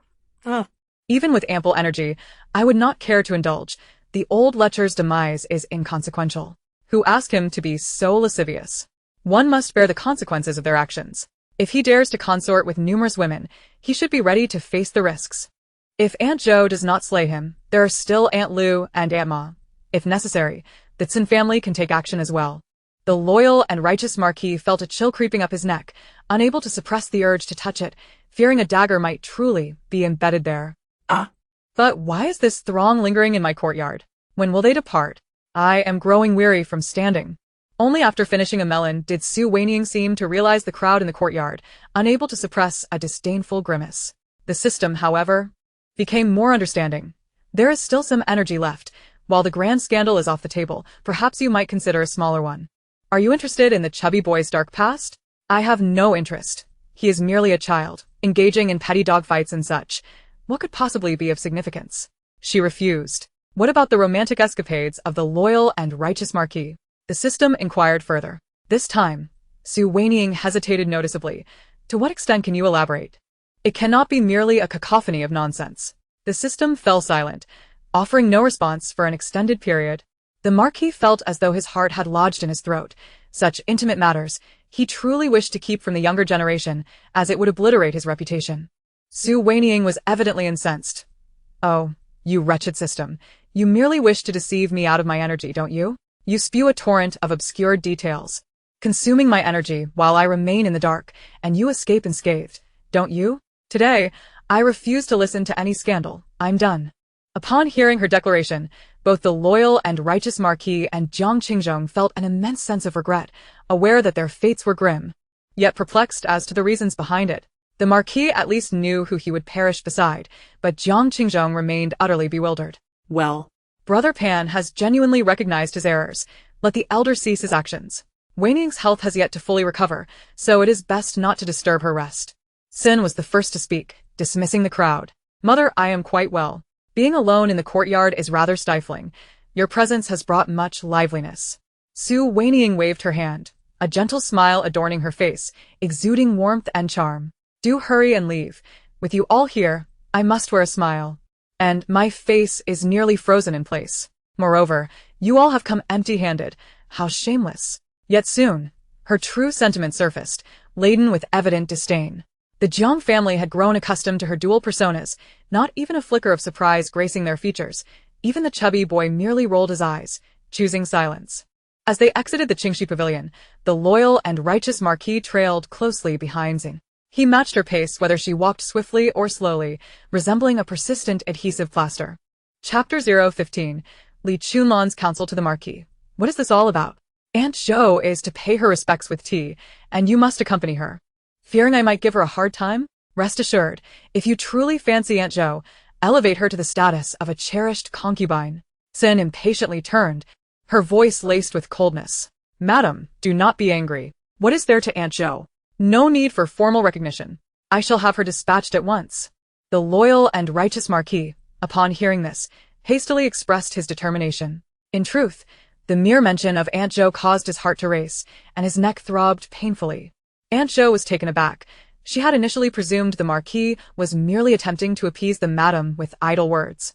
However, when he signaled, 2 black-clad guards swiftly apprehended her, dragging her away. "My lord, I am wholeheartedly devoted to you. My feelings for you are sincere." Tears welled in her eyes, and she presented herself in a pitiful state, like a weeping willow, evoking sympathy even from the women present. Yet the loyal and righteous Marquis, devoid of hesitation, waved his hand, and the guards promptly rendered Aunt Zhou unconscious, silencing her completely. The Marquis possesses a heart of stone. He played the groom last night, yet today seeks her life. Sen observed coldly from the side, not hesitating to deliver her biting commentary. madam, what do you mean by that? "If she intends to kill me in the future, I cannot leave her any chance to survive." Although the system did not explicitly state that it was Aunt Zhou who had plunged the dagger into his neck, the loyal and righteous Marquis could not afford to harbor any potential threat. Knowing her involvement in the matter, the most prudent course was to ensure her disappearance, eliminating any future risks. As the tension escalated between the two, Jiang Qingzhong swiftly intervened, his voice low. "Father, mother, there may be a misunderstanding here." Unfortunately, no one paid him any heed. Sin scoffed, her expression void of emotion, delivering a bombshell of her own. "There is no need for you to explain, my lord. I have completed the accounting of the Marquis' finances. Tomorrow, I shall hand everything over to you. The children have grown, and while 2 of the younger ones are not yet married, they are engaged. Upon signing the divorce papers, I shall take my dowry and vacate the position of the Marquis' wife. It is up to you whether to elevate a certain concubine or take a new wife. Mother, such talk of divorce should not be spoken lightly. How can we consider a divorce?" Jiang Qingzhong's scalp prickled with anxiety, his voice rising in urgency. However, his words were drowned out by the furious roar of the loyal and righteous Marquis. "You wish to divorce? You dare speak of divorce? You, a woman, lacking in virtue, entangled with other men before marriage, and I have yet to hold you accountable, yet you are raising a ruckus. Why must you associate with my sworn enemy? Unlike you, who are already betrothed and still contemplate bringing my half-sister into our home, you are utterly shameless, a disgrace." Sin was equally defiant, retorting fiercely. Before their children and grandchildren, the two engaged in a fierce exchange. Li Chunlan and the chubby boy huddled together, both fearful of Sin, as she alone never spared them a kind expression. Yet even in her anger, Sin had never raised her voice to such an extent. Her fury was palpable. "Am I a disgrace? I believe it is you who is unworthy of being a woman. Father, please do not argue. Let us go to the study. I have matters to discuss with you. Jiang Qingzhong, left with no choice, stepped forward to pull the loyal and righteous Marquis away. Before departing, he incessantly gestured to Li Chunlan, urging her to persuade, and Li Chunlan comprehended his intentions but felt paralyzed with anxiety. Although she had once resolved the Marquis's difficulties with her dowry, only her husband showed her leniency. Her mother-in-law would not indulge her. If she faltered, there would be no mercy. Furthermore, Tsin's noble lineage endowed her with an imposing aura, while Li Chunlan, being the daughter of merchants, felt like a mouse before a cat, unable to voice any personal sentiments amidst the strained mother-in-law relationship. Mother, though your half-sister is endowed with ample bosom and a shapely figure, which pleases father, but Li Chunlan attempted to offer counsel, but as she began, Tsin's gaze fell upon her. The moment their eyes met, her mind went blank, and she could not articulate her thoughts. Tsin had initially intended to offer a few words of caution before leaving, but upon witnessing the ineptitude of her eldest daughter-in-law, she decided to remain, watching with keen interest, eager to see what she could possibly articulate. Li Chunlan struggled to find her words, while the chubby boy became increasingly anxious, fidgeting restlessly. But you certainly cannot be as clever as you, he blurted out, emboldened by his daily observations of Li Chunlan disparaging concubines who ensnared men's hearts. Yes. Father was young then, captivated solely by a woman's exterior, lacking the wisdom to appreciate inner beauty. In the eyes of your father-in-law, you are undoubtedly the foremost. Your half-sister pales in comparison, not even worth a finger. Li Chunlan finally found her voice, speaking rapidly to offer comfort. After uttering those words, she felt quite pleased with herself, believing she had made considerable progress in her understanding. Tsin regarded her with a half-smile and gently remarked, "Yet, the Marquis still favors women with ample bosoms and curvaceous figures. You saw how he brought that concubine Zhou today, didn't you? He has no qualms in embarrassing me in her presence." Li Chunlan faltered once more, acknowledging the truth in Tsin's words. However, she was not one to offer encouragement. Instead, she was quick to scold concubine Zhou, exclaiming that it was not her father-in-law's fault, but rather Zhou's flirtatious nature that ensnared men. Tsin's expression shifted dramatically, and she interjected, "In front of Pan Gur, you dare to use such language, referring to her as a flirt. Such a good child has been led astray. Are these words suitable for his ears? You ought to consider him before casting blame on that old fool. All the fault lies with concubine Zhou. When it comes to your own situation, do not blame Qingzhong but others instead." Li Chunlan, feeling the sting of Tsin's words directed at her, was indignant and retorted, "It is not Qingzhong's fault at all. It is solely due to those concubines, adorned like peacocks." Who? She was about to continue her tirade when she recalled Tsin's admonition and hastily covered the ears of the small boy before resuming her condemnation, like lewd vixens. "Their glances are utterly inappropriate. Is that so? I had no idea you perceived it so clearly." Li Chunlan assumed Tsin was praising her and puffed out her chest with pride, exclaiming, "Indeed, mother, you must not consider divorce, otherwise those little hussies will have the upper hand. As the primary wife, we must maintain the dignity befitting our status. Men and their concubines are merely playing at a farce." Li Chunlan, seldom receiving Tsin's approval, was invigorated by this rare acknowledgement and passionately recounted all her mother's previous advice. Tsin, observing her earnestness, chose not to interrupt. After she finished, Tsin's eyes flickered as she said, "Now that you are so clear-headed, I can confide in you about something I have kept hidden. When I arranged your engagement to Qingzhong, he had his eye on the eldest daughter of the Minister of Rights. I made inquiries, and that Wei girl was as pure as a lotus, knowledgeable and graceful, a perfect match for Qingzhong.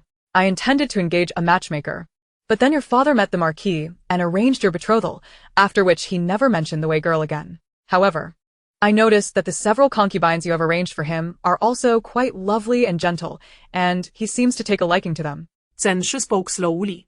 But Li Chunlan's expression darkened, her fists clenched in anger, her teeth nearly grinding to dust. She had not anticipated such a revelation. "I refrained from mentioning this earlier, fearing it might affect your marital harmony, but since you seem to understand so well, I will no longer keep it from you. When you return, do not rush to confront Qingzhong. He is not to blame." Tsin maintained her unhurried tone, yet Li Chunlan's face was now a mask of fury, clearly agitated. She opened her mouth to respond, but upon hearing Tsin's words, swallowed her retort. "You have no idea how remarkable that Wei girl is." Tsin sighed. Her voice tinged with regret. Of course, this was intentional. Li Chunlan cared deeply about such matters, yet Sinshur insisted on imparting her wisdom. Particularly that phrase about not blaming her father-in-law, which completely incensed Sinshur. Since Li Chunlan claimed indifference, Sinshur decided to stoke the flames and see just how much she truly cared.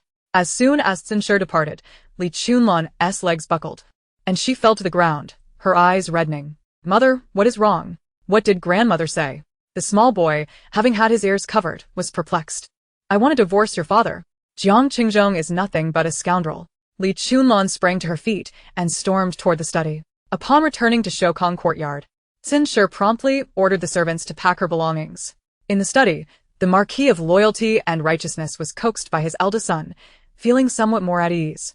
After all, he too was at fault, and a few more words from Jiang Qingzhong, such as "a real man must yield to women," or "women just need to be coddled," it's all right, could easily have led to reconciliation. Although their conversation was interrupted by Li Chunlan's uproar, the Marquis's mindset had already shifted. Upon entering, he was met with a yard full of luggage, which furrowed his brow deeply. Yet, recalling his son's words, he relented. "Enough. Enough. I shall not quarrel with a woman who lacks wisdom. Madam, dear wife, are you still upset? You were concerned about Yu Jingxian, while I fancied your half-sister. Let us not speak of these matters any longer. Let us consider it settled and move forward to live well together." He entered with a smile, his tone gentle, clearly wishing to mend their rift. Sinshur, initially fuming, found her anger somewhat abated upon seeing his demeanor. After all, at their age, to bicker about divorce would only invite ridicule from others. She did not genuinely believe it was worth the fuss. After all, in her youth, she had been able to acquiesce to the Marquis, allowing him to take several concubines, and she was well aware of his preferences in women. She merely sought a show of respect.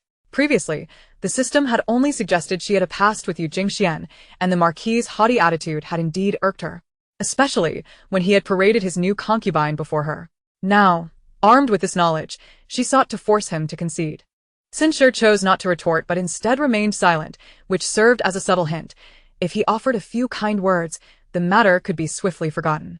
Yet, the Marquis misinterpreted her silence, believing she was merely holding out for more. "Surely you are not still angry? Because of you, I have become an adversary of Yu Jingxian. I did not stir up discord between you and your half-sister." This statement reignited the powder keg, and Sinshur's previously quelled fury erupted once more, even more intense than before. "Shut your mouth. How dare you lay the blame on me? The system was correct. You and Yu Jingxian have become sworn enemies. And now you wish to pin the blame on me. Do you understand what it means to have a sworn enemy? It means you cannot stand the sight of them, yet cannot eliminate them. This indicates that you and he are evenly matched. Otherwise, he would not be your enemy. He would already be buried." Sinshur unleashed a torrent of invectives, leaving the Marquis utterly bewildered. It was worth noting that Sinshur was a noblewoman. Raised under the strictest etiquette, even in her insults, she maintained a level of decorum, never resorting to vulgarities. This was the first time he had ever heard her curse. "How dare you speak like this? And insult my mother? Do you not understand propriety? I am indeed cursing your mother, you lecherous fool. You intend to marry both of us sisters, and your mother does not oppose it but rather encourages it. If this were to come to light, it would be the laughingstock of the town. You and your mother are the most shameless." Sinshur stood her ground. In wealthy families, it was indeed possible to marry the legitimate daughter and then take a half-sister of the same surname as a concubine. But that would only occur if the legitimate daughter had died, bringing the half-sister home as a concubine. There was no precedent for marrying both a legitimate and a half-sister together unless it was to serve the emperor. Otherwise, it would be deemed scandalous. Men abound in this world. Why must you shove your daughters towards one man? Moreover, when I was betrothed to you, you had yet to fall out with Yu Jingxian, and were still strangers. Yet my half-sister and I have been adversaries since childhood. If one were to die, the other would secretly celebrate. What audacity! Do you have to marry both of us? If you truly attempt such a thing, I will be the first to kill her and the second to poison you, and we shall end it all. No one will have a good time." Sinshur, clearly enraged, lost her composure, unleashing words that she would normally never utter. "Have you lost your mind? To conspire against your own husband? What audacity you possess!" The loyal and righteous Marquis today heard from the system that he had perished at the hands of a woman, rendering him exceedingly sensitive to the notion of death. Upon hearing the Su family's words articulated so bluntly, he felt an involuntary chill run through him. After all, the Su lady was his intimate companion. Should she truly desire to poison him, it would be an endeavor most effortless and insidious. Ha! What does the Marquis fear? As long as you do not bring my half-sister into your home, I shall not resort to such treachery.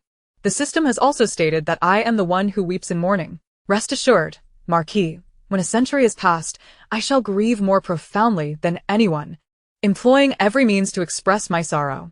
Observing his frigid demeanor, Su's tone softened slightly, yet she could not suppress her biting sarcasm. You were never so unreasonable. Who has taught you this? Has Li Chunlan led you astray? Such murderous words can escape your lips? You truly are asking for a reprimand. Do not presume I will not take action. The loyal and righteous Marquis expressed his dissatisfaction vehemently. Su's sudden transformation was something he was not accustomed to. Go on then. Act. Li Chunlan has taught me much more than mere insults. She has instructed me in the art of combat. I wonder what kind of battlefield hero you are, attempting to assert your prowess before a woman. Su, now livid, recalled the scene of her eldest daughter-in-law clawing at her eldest son, and felt invigorated, willingly confronting him. She rolled up her obstructive sleeves, extended her arms, and directly swiped at his face. Of course, Su was far more cunning than Li Chunlan. She knew she could not best the loyal and righteous Marquis, and if the situation escalated, he could easily retaliate, ending her with a mere flick of his fingers. Thus, she employed provocation, cutting off his retreat. With the mantle of a battlefield hero thrust upon him, the Marquis, despite enduring several scratches to his visage, could only restrain her and would not retaliate. Otherwise, he would be unable to reconcile with himself. So Ing, you have truly gone mad. After so many years of marriage, I always believed you to be the epitome of propriety. Who would have thought you were a madwoman? He was forced to dodge, yet found himself in a most undignified predicament. He was concerned that should he strike too hard, he might inadvertently cause her serious harm. Meanwhile, Su, unburdened by such worries, seized the moment, fueled by her fiery spirit, and launched herself at him with all her might. Ultimately, he retreated step by step, shielding his face in a hasty escape. Suing, I shall not let this matter rest. Wait for me. Before he departed, he could not resist issuing a fierce threat, but accompanied by his unsteady figure. The warning lost all potency. Chapter 017. Brother Pan will soon become a eunuch. That evening, the entire Marquis residence was in disarray. The following day, the loyal and righteous Marquis and his wife were embroiled in a public quarrel over divorce, a spectacle that became the talk of the town, even reaching Su Wanying, who was seeking peace in the courtyard. Oh my, these two are truly at odds over a divorce. System, pray tell, what has caused their quarrel? Oh. It is nothing of great consequence. They have merely uncovered each other's past affections. Su had a beloved, and the Marquis had his eye on Su's half-sister. Once these matters came to light, their discord erupted. Tisk Tsk, who was the meddlesome soul that divulged this information to them? How I wish I could go out and witness the commotion. The system remained silent for a moment before returning, expressing its regret. Upon investigation, I discovered an unknown force obstructing my inquiry. I could not determine who informed the pair of this situation. Do not bother. It is of no great import, and I do not wish to squander energy on it. I am saving my strength for more gossip. Su Wanying replied with a remarkably good-natured attitude, showing no concern. Aside from the loyal and righteous Marquis, Jiang Qingzhong was also far from at ease. After being dragged from the study by Li Chunlan, he faced relentless inquiries regarding the Wei family girl. For a moment, he was utterly bewildered as to who this Wei family girl was. It was only later, amidst her tears, that he grasped the situation, leaving him both amused and exasperated. He had sent his wife to persuade his mother, which had only resulted in his mother's displeasure, subsequently leading Su to create complications for him. Chunlan, my mother indeed mentioned the Wei girl, expressing an intention for us to form an alliance, yet it is all still in the realm of speculation. I have only caught a fleeting glimpse of her, and I cannot recall what she looks like now. Nonsense. How could mother possibly lie? None of you men are to be trusted. You are just like your father. All lecherous, preferring women with ample bosoms and curvaceous figures. I knew from the beginning that when you chose your concubine, you had your eye on Lanxiang. Li Chunlan clearly held more faith in Su than in Jiang Qingzhong, as her mother-in-law valued propriety above all and would not lie. Jiang Qingzhong could only smile ruefully, regretting his decision to have Chunlan speak to his mother, realizing he had merely shot himself in the foot. I merely pointed to Lanxiang at random. Besides, I have no use for her. Mother was speaking in anger. Did you say something to provoke her? Oh, how absurd. You're the one who insisted I talk to her, and now you blame me. Jiang Qingzhong, I am evidently not the woman you desire. I was merely wed to you due to the arrangements of our parents, so you have not a shred of trust in me. Rather than endure your disdain, I might as well return to Yangzhou. Wait, no. Jiang Qingzhong immediately reached out to grasp her arm, observing his attempt to placate her. Li Chunlan seemingly found an outlet for her frustration, launching herself into his embrace and striking him with her fists, half in anger and half in grievance. Is marrying me such a great burden? I never wished to be a merchant's daughter. If not for my family's wealth, we would not even be engaged. How dare you look down upon merchant women? I do not look down upon merchant women. So, because the Wei girl is educated and refined, I am uncouth and unworthy? She wept, her tears cascading down, a mix of indignation and insecurity. Jiang Qingzhong could not possibly strike back. He could only endure her blows. The origins of Li Chunlan's merchant lineage were indeed her Achilles' heel. She was acutely aware of the disparity in status between herself and the noble heir of the Marquis household. Prior to her marriage, her mother had repeatedly urged her to learn the ways of the gentry, yet she was simply not cut out for it. Every time she attempted to engage in poetry or literature, she found herself utterly drained, while her spirit soared when dealing with accounts and calculations. She was, by nature, destined to be a merchant's daughter. Even though Jiang Qingzhong was a military man, he possessed little knowledge of poetry and could not engage her in such conversations. Yet, every time Li Chunlan encountered her mother-in-law, who exuded an effortless grace befitting a lady of high birth, she felt an overwhelming envy that penetrated her very core, rendering her almost obsessed. If you intend to harm Brother Pan today, I shall take him with me. He will not be a burden to your eyes. Mentioning Brother Pan finally provided Jiang Qingzhong with a breakthrough. In truth, I did not strike Brother Pan with the intention of causing him harm. Rather, I aimed to appease my sister-in-law. Having endured accusations all day, he finally found an opportunity to clarify. However, this explanation was worse than silence, laden with ambiguity. Instantly inciting Li Chunlan's wrath. You, Jiang Qingzhong, do not even spare your own brother-in-law. I know Su Wanying is attractive and has a shapely figure. But she is your sister-in-law. How can you do this? You let her. Just like your father. Li Chunlan's fury intensified, her slaps transforming into scratches and bites. Her long nails once again making intimate contact with his cheek, this time with such force that they drew blood. No, no. What are you thinking? The system informed my sister-in-law that I was doomed to a tragic end, and I merely wished to ascertain how I might meet my demise in order to prevent it. However, the system indicated that my sister-in-law was in a low emotional state, lacking the energy to investigate. I thought that if my sister-in-law harbored such animosity towards Brother Pan and gave him a good thrashing, perhaps it would lift her spirits. He shielded his head, speaking rapidly in explanation. Li Chunlan, who had initially resembled a madwoman, abruptly halted at his words, her tears flowing even more profusely. Bah, bah, bah. What nonsense are you spouting? You cannot possibly die. You are skilled in martial arts and surrounded by soldiers. Even if I were to perish, you would not. It was evident that her heart ached for him. The onslaught had finally subsided, and Jiang Qingzhong could not help but exhale a sigh of relief. Can the system's words be doubted? You should be more aware than I am. It was precisely through that information that Pan Gur narrowly escaped disaster. He sighed deeply. Li Chunlan, wiping away her tears, seemed to have made a resolute decision, gritting her teeth as she declared that Pan Gur truly deserves a beating. As long as it brings joy to the third sister-in-law, as long as he is not killed, let him be beaten to within an inch of his life. Pan Gur, blissfully slumbering in his own bed, suddenly shivered, jolting awake. He swiftly threw off the covers to inspect his bedding. Thankfully, everything was dry. He feared he had wet the bed again. He returned to his repose, settling back into a peaceful slumber, utterly unaware that his beloved parents were already deliberating on how to sell their son to please Su Wanying. Is the third sister-in-law pleased? Li Chunlan inquired urgently.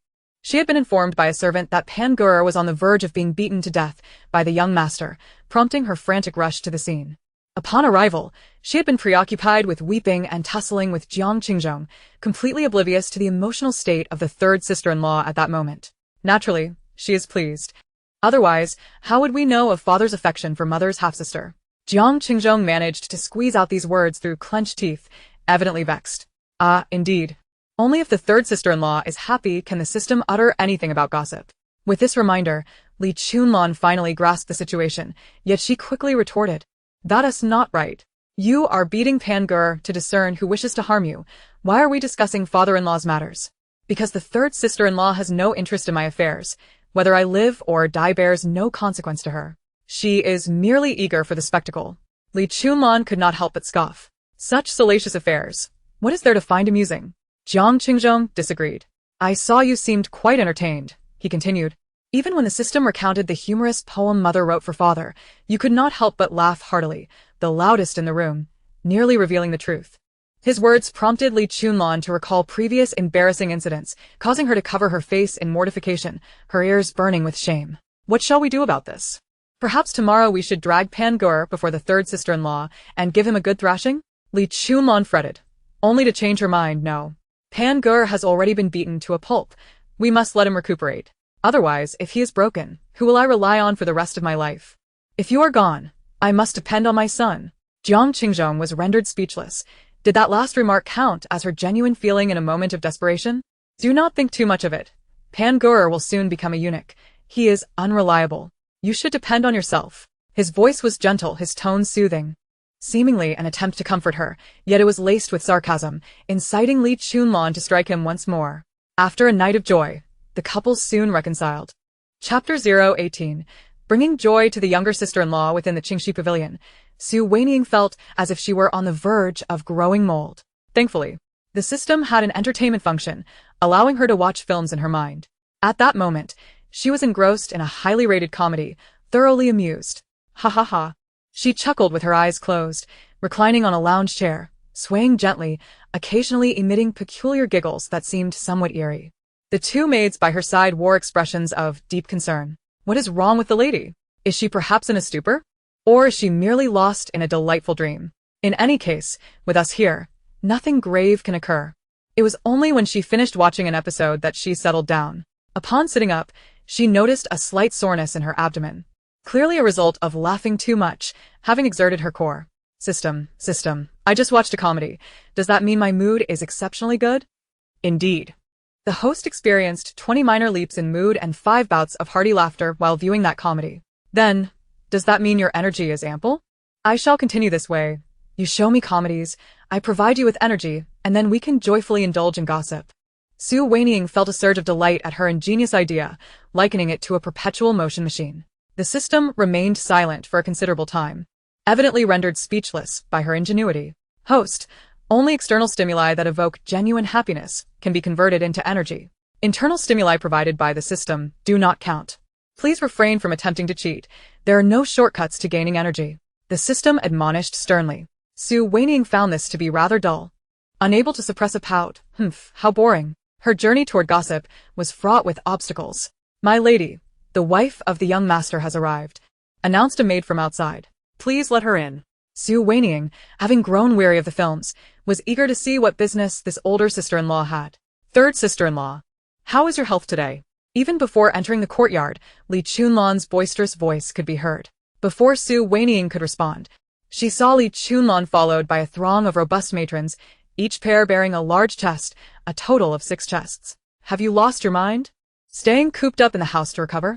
Although I previously sent gifts of mostly medicinal herbs and tonics, you were laid up in bed. And I thought you had no interest in food, clothing, or adornments.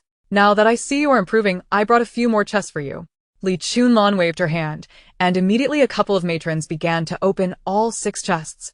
The first chest contained silks and satins, and Li Chunlan casually remarked, I heard the third sister-in-law has a fondness for shoe brocade, and I happen to have an abundance. I selected a few vibrant pieces, suitable for a young lady like you. Of course, if my taste does not please you, once you have recovered, we can go to my private collection together to choose. These few pieces of sheer fabric are specifically chosen for you to make curtains. Previously, the gauze curtains on your canopy bed were stained with blood, and I had not thought to address this until today, when selecting gifts. Let several maids tailor them. They will be breathable and aesthetically pleasing. During my idle time in bed, I found great amusement gazing at the canopy. As Li Chunlan spoke of the shoe brocade, her eyes sparkled with enthusiasm. A stark contrast to her earlier crudeness, radiating confidence, and an effortless charm. Clearly, this was her comfort zone. Before Su Wanying could interject, the system piped up in astonishment. Heavens! Your sister-in-law truly lives up to her lineage as the daughter of a royal merchant. She is indeed wealthy. The sheer fabrics she holds are tributes. known as moon silk, which only favored concubines in the palace are permitted to wear, and they are tailored to either serve as outer veils or enticing nightgowns to seduce the emperor. This moon silk glimmers subtly in light, pure as the moon. Hence its name. The first noblewoman to craft a nightgown to seduce the emperor has since become one of the 4 favored consorts, titled Moon Consort. All thanks to this moon silk. Your sister-in-law is too extravagant to use such silk for mosquito nets, and she has several pieces. TSK. No wonder merchants rank lowest in the social hierarchy. They live more lavishly than the nobility in the palace. If they were to gain power, heaven knows what would happen. Initially, Wanying regarded the fabrics with indifference, having come from modernity and believing she had encountered many peculiarities. However, after the system's enlightening exposition, she suddenly perceived everything in a completely new light. Tribute goods. Who would have thought she would one day live a life of tearing half and using half of tribute goods? Not only Wanying, but even Li Chunlan, upon hearing the system's insightful commentary, stood frozen in place. She had always known the immense wealth of the salt merchants in Yangzhou, especially since her father was one of the 4 major salt merchants, making their riches unsurprising. However, she had not anticipated that the tributes owned by the nobility would pale in comparison to what they possessed. Elder sister-in-law, this is far too extravagant. You should first let Wanying express her gratitude properly. Why the haste? Third sister-in-law, I haven't finished my introduction yet. Li Chunlan interrupted her directly. She came bearing these gifts solely to delight Wanying. She never contemplated taking them back. It was imperative to bring joy to her. Chapter 019. Introduction of the treasures from the palace. After presenting the first box, Li Chunlan turned to the second, which shimmered with a golden radiance that nearly blinded Wanying. It was filled with exquisite jewelry, with a particularly novel and valuable headpiece prominently displayed in the center. This set of the Xianfeng Jinqi ruby headpiece is my favorite. Before my marriage, I specifically had Master Mingji create it for me. Just look at those magnificent wings. Adorned with so many rubies, they are truly festive. Unfortunately, I can no longer wear it. Rather than allowing it to gather dust in a box, I would prefer to gift it to you. It would undoubtedly look splendid on you. Li Chunlan delicately cradled the most precious headpiece, her fingers caressing the phoenix poised as if to take flight, revealing a hint of reluctance in her eyes. Sister-in-law, a gentleman does not covet what others cherish. Since you hold it dear, it would be better displayed on your bedside for daily admiration rather than given to me. Wanying spoke these words sincerely. Though she had an affinity for wealth, she would not stoop to seizing someone else's treasured possession. Moreover, given the generosity of Li Chunlan's gifts, she was not one to lack gratitude. Take it, you will look marvelous wearing it. Li Chunlan insisted, placing the headpiece into Wanying's hands with a rather magnanimous demeanor. Host, this headpiece is indeed cherished by Li Chunlan, but it also embodies her psychological shadow. After marrying into the marquis residence, she accompanied Lady Tsin to her first banquet, adorned in her finest attire, crowned with this very headpiece. Before boarding the carriage, Lady Tsin had advised against it, claiming it did not suit her. But she refused to heed the warning. Consequently, she became the subject of ridicule among those noble women, who mocked her as a wild chicken adorned with phoenix feathers, asserting that even if she perched upon a branch, she resembled a clumsy imitation of a phoenix. The system sighed as it spoke, causing Li Chunlan's body to stiffen. Her concealed past was once again unearthed, and her face flushed with embarrassment. She quickly turned away, feigning to tidy the jewelry, but in truth, she sought to mask her expression, desperate to avoid being caught by Wanying. As if those so-called noblewomen are genuine phoenixes themselves.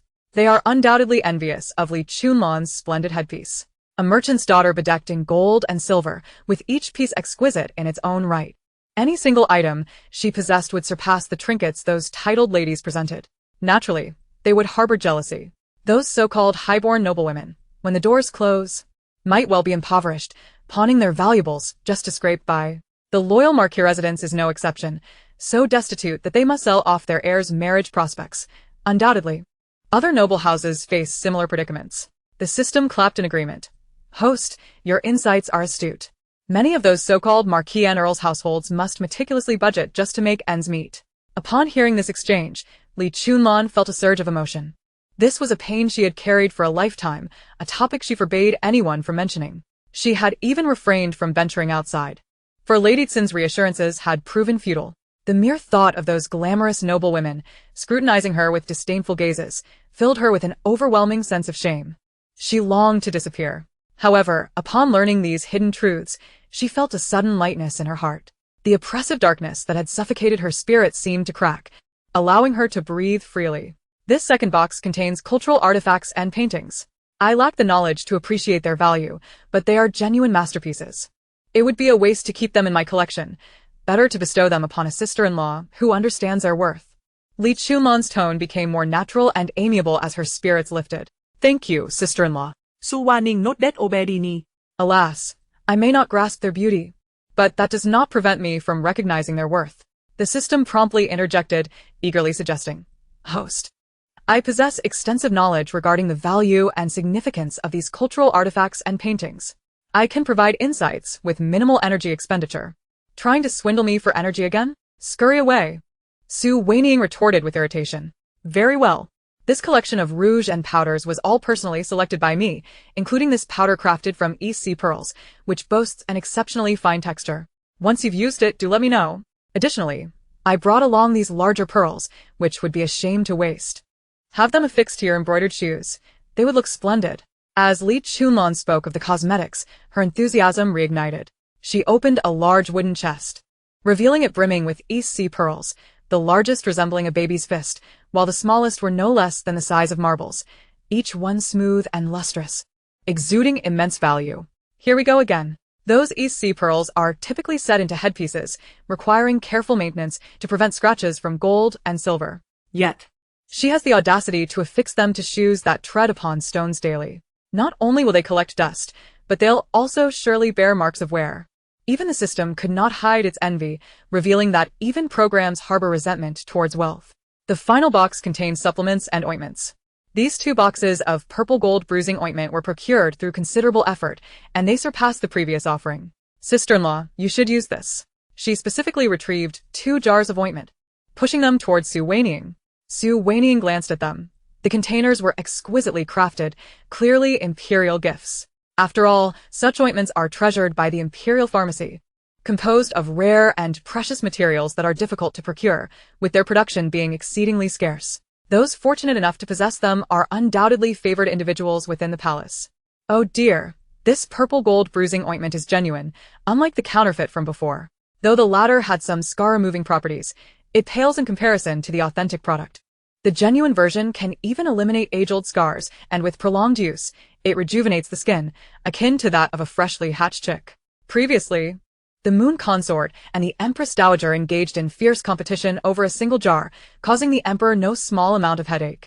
Su Wanying's interest piqued. The Moon Consort and the Empress Dowager? They are familiar figures.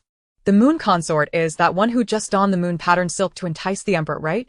And the Empress Dowager is the mother of the 6th prince, the chubby one who almost broke his arm. Indeed, those 2 are both favorites of the Emperor. However, the Empress Dowager holds more power, given her strong family background, with her father and brothers as esteemed ministers, while the Moon Consort status is lesser, largely dependent on her ability to win the Emperor's favor. The system continued to elaborate. Then what are we waiting for? Spill the tea. Host, this will require a significant amount of energy. Spend it. Am I a miser? Li Chunlan initially felt a twinge of shame, especially since the system had exposed the previous counterfeit ointment. However, upon hearing the gossip regarding the 2 noble women from the palace, her ears perked up with excitement. How she longed to know more. Chapter 020. Possessed by a ghost, the Emperor, of course, presented that box of purple gold bruising ointment to the Empress, signaling that no one in the palace could surpass her. Meanwhile, he secretly pressured the imperial pharmacy to procure another box for the Moon Consort, assuring her that she would always be the most favored concubine, even if her status could not ascend further. Their bond was the deepest. The system recounted the tale. Su Wanying immediately scoffed in disdain. Indeed, the Emperor is the greatest scoundrel in this realm. He knows how to play both sides, keeping both concubines happy without offending either. But where does that leave the Empress? The rightful wife? The Empress is indeed his most dignified and virtuous spouse. The Emperor often proclaims her as his only legitimate wife, embodying grace and poise. Rivalry and jealousy are matters for concubines, while the Empress possesses a nobility unmatched by the others. Su Wanying sneered. This charade he orchestrates may seem balanced, but should any faction falter, he risks losing everything, perhaps even his life in the process. System. This scoundrel Emperor will likely meet his demise just like my scoundrel father, perishing at the hands of women. No, he did not perish within a woman's womb. He met his end because… Wait a moment, it would be best not to speak of such matters. For a mere commoner like myself, knowledge of this is of no use and may only bring harm. As the saying goes, the more one knows, the swifter one meets their demise. Let us reserve our energies for lighter gossip. Wanying promptly interjected, her vigilance towards the system palpable, sensing that this entity's overly eager demeanor masked ulterior motives. The system sighed deeply. What a pity, host, you are on the brink of uncovering the greatest secret. I trust you about as much as I trust a ghost. Wanying sakop, entili unimper. Sitting beside her, Li Chunlon dared not breathe, having initially sought merely to hear tidings from the palace women, never anticipating she would learn of the cause of the emperor's death. Fortunately, Wanying had interrupted, otherwise, she feared she would have endured sleepless nights for months. Third sister-in-law. What do you think of these? Initially, I packed 8 boxes, but then I thought of the number 6 being auspicious and decided to bring only 6. When I can gather 10 boxes, I shall return with more. Li Chunlon took a deep breath, steeling herself to regain her composure, and turned to Wanying to engage in conversation. She had not forgotten her purpose for visiting today, to inquire about Jiang Qingzhong's demise in order to safeguard herself. Wanying, regaining her focus, quickly offered, "That is more than sufficient, elder sister-in-law. You are far too gracious. Brother Pan has already faced a good scolding over this matter, and I feel rather embarrassed to accept your repeated apologies. Sister-in-law, this injury of yours is no trifling matter. You must accept it," Li Chunlon insisted resolutely. Wanying could not help but sigh. My elder sister-in-law is truly generous. Indeed, one should never bite the hand that feeds. Henceforth, I shall refrain from cursing the rotund fellow too harshly.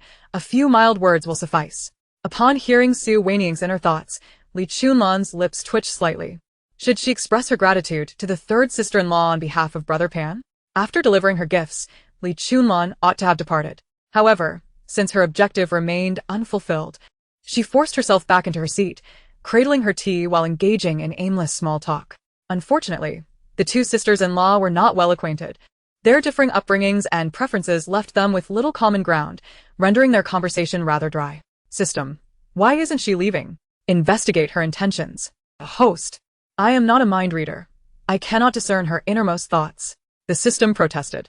Although Wanying said nothing further, her subtle grimace betrayed her profound disappointment in the system's ineffectiveness. Elder sister-in-law, your generosity overwhelms me. Although I am still new to the Marquisate and quite inexperienced, if you have any troubles weighing on your heart, please feel free to share them with me. Even if I cannot assist, I can at least lend an ear. Wanying broke the awkward silence, taking the initiative to inquire. This was not out of altruism, but rather a recognition that sitting in silence was not a viable option. Upon hearing her words, a look of delight illuminated Li Chunlon's face, clearly pleased by the invitation. However, Wanying's subsequent inner monologue was rather cheeky. After all, I am only here to listen, not to solve anything. Sister-in-law, it is not a grave matter, merely that I have been plagued by nightmares of late. I dream of your elder brother meeting various unfortunate fates, dying in battle, being stabbed, and even being wronged. Each time, I awaken in the dead of night, unable to return to slumber, only to find myself trapped in such nightmares again the following evening. My heart races with each closing of my eyes, bombarded by visions of your brother's grim fates. Were it not for the fear of my mother-in-law's reprimand, I would have sought a master to perform a ritual, uncertain if there might be some unclean spirit haunting our household. As soon as Li Chunlon finished speaking, a piercing explosion echoed through the air. System. Has Li Chunlon been possessed? Is she under the influence of a spirit? Her dreams are quite frightening, and she experiences the same ones each night. Could there be something sinister afoot? Wanying's mind raced with panic, her thoughts a cacophony of speculation, though not voiced aloud. The intensity of her emotions resonated nonetheless. That seems unlikely. They are husband and wife. Perhaps Li Chunlon senses something amiss, foreseeing Jiang Qingzhong's tragic fate through prophetic dreams, the system countered. However, Wanying remained unconvinced. Steadfast in her belief, I feel otherwise. They share a bed. Even if she were to have prophetic dreams, the intensity of her visions seems excessive. Each night, she dreams of her husband meeting a cruel end. Might this not indicate that Jiang Qingzhong is already in peril? The man whom she shares her bed with may not be her husband at all, but a ghost clad in human guise. This phenomenon is known as painting a skin. Her thoughts, though private, carried a sense of ominous intrigue, growing increasingly hushed, laced with an unsettling air. Just as she uttered these words, a sharp scream pierced the air. Glancing up, Su Wanying saw Li Chunlan with her arms crossed, a visage of sheer terror, her mouth agape in shock, evidently the source of the cry. Elder sister-in-law, what is the matter? Su Wanying immediately inquired. We are doomed. System. Could it be that elder sister-in-law has transformed into a painted skin? System. Do you have any protective measures in place to ensure the host's safety? The system responded coldly. Host, I am merely an amusing system, focused solely on entertainment, with no additional functions. Hearing Su Wanying's increasingly absurd conjectures, Li Chunlan quickly interjected. Oh, it is nothing. There was merely a jade cicada in this box. The lighting was dim, and I mistook it for some sort of insect, which startled me. She hurriedly retrieved the jade cicada, intricately carved from white jade, lifelike and poised as if ready to take flight upon Su Wanying's fingertip. Su Wanying exhaled in relief. That is a relief. This jade cicada is quite beautiful. Her attention diverted to the cicada, Li Chunlan seized the opportunity to place it in Su Wanying's palm, its smooth surface warm to the touch, perfectly sized for manipulation. I am glad you like it. I have many more at home. Next time, I shall bring you a whole box. Third sister-in-law. You mentioned dreaming of your elder brother's death. What could this signify? Is your elder brother in danger? Li Chunlan, momentarily sharp minda. Seized the opportunity to steer the conversation back to her original inquiry. System. What was it you said about Jiang Qingzhong's death? Su Wanying promptly pleads. Host. Did you not wish to avoid wasting energy on him? His demise lacks any sensational details, offering no gossip that would pique your interest. She could not suppress a pout. Do not paint me as cold-hearted. A life is at stake, and you still think of gossip. Moreover, with Li Chunlan gifting so much, my spirits are naturally lifted, and your energy must have replenished considerably as well. I ought to reciprocate, lest I appear ungrateful. The system remained noncommittal. The host is hardly a warm-hearted individual. Enough chatter. Just speak. He was conspired against and met his demise. Within a confidential memorial he sent to the emperor, a letter addressed to an enemy monarch was concealed. Subsequently, he was reported by his subordinates, accused of treason and collusion with the enemy. A mountain of evidence was uncovered, leaving him no room for rebuttal. To avoid implicating the loyal and righteous Marquis, he bore the burden alone. Furthermore, the current emperor needed the men from the loyal and righteous Marquis on the battlefield. Thus, he did not pursue the matter further, allowing only Jiang Qingzhong to perish in exchange for the survival of his entire family. Su Wanying listened, her heart racing, unable to contain a sigh of relief. Thank goodness. Thank goodness, we narrowly avoided a family tragedy. The downside of ancient times is the propensity to punish entire clans for one person's actions. While she felt fortunate, Li Chunlan was nearly fainting from the gravity of the revelation. Such a significant matter. It was no wonder Jiang Qingzhong's death was inescapable. It was the result of a conspiracy among several parties. Firstly, the dispatches sent to the palace must adhere to a meticulous protocol, ensuring they reach the emperor swiftly and accurately, without the risk of being tampered with or stained en route. However, within the confidential letter sent by Jiang Qingzhong, something was indeed inserted, indicating that the orchestrator behind this act possesses formidable connections. They could even corrupt those around Jiang Qingzhong, showcasing an overwhelming display of power. Su Wanying immediately inquired, pray tell, who could be responsible for this? Jiang Qingzhong, as the heir of the loyal and righteous Marquis. Despite the emperor's lack of direct involvement with the Jiang family, it is evident that the emperor's trust in the Marquis would be significantly diminished. Should Jiang Qingzhong be accused of treason, the emperor would undoubtedly exact retribution upon the Jiang family, waiting only for the war to conclude. At which point the men of the Jiang family would be discarded like a use tool. Insufficient energy detected, unable to assess, came the unyielding voice of the system. Su Wanying, infuriated, retorted, what nonsense is this? Are you jesting with me? As I gaze upon these gifts before me, I can hardly contain my joy. And yet you tell me there is insufficient energy? Have you been pilfering again? I am a sophisticated intelligence system. I would never engage in unethical human behavior such as stealing energy. Everything is utilized rationally. While your current emotions are indeed heightened, the gossip from the two concubines in the harem consumed 80% of the energy, and hearing about Jiang Qingzhong's fate has left little remaining.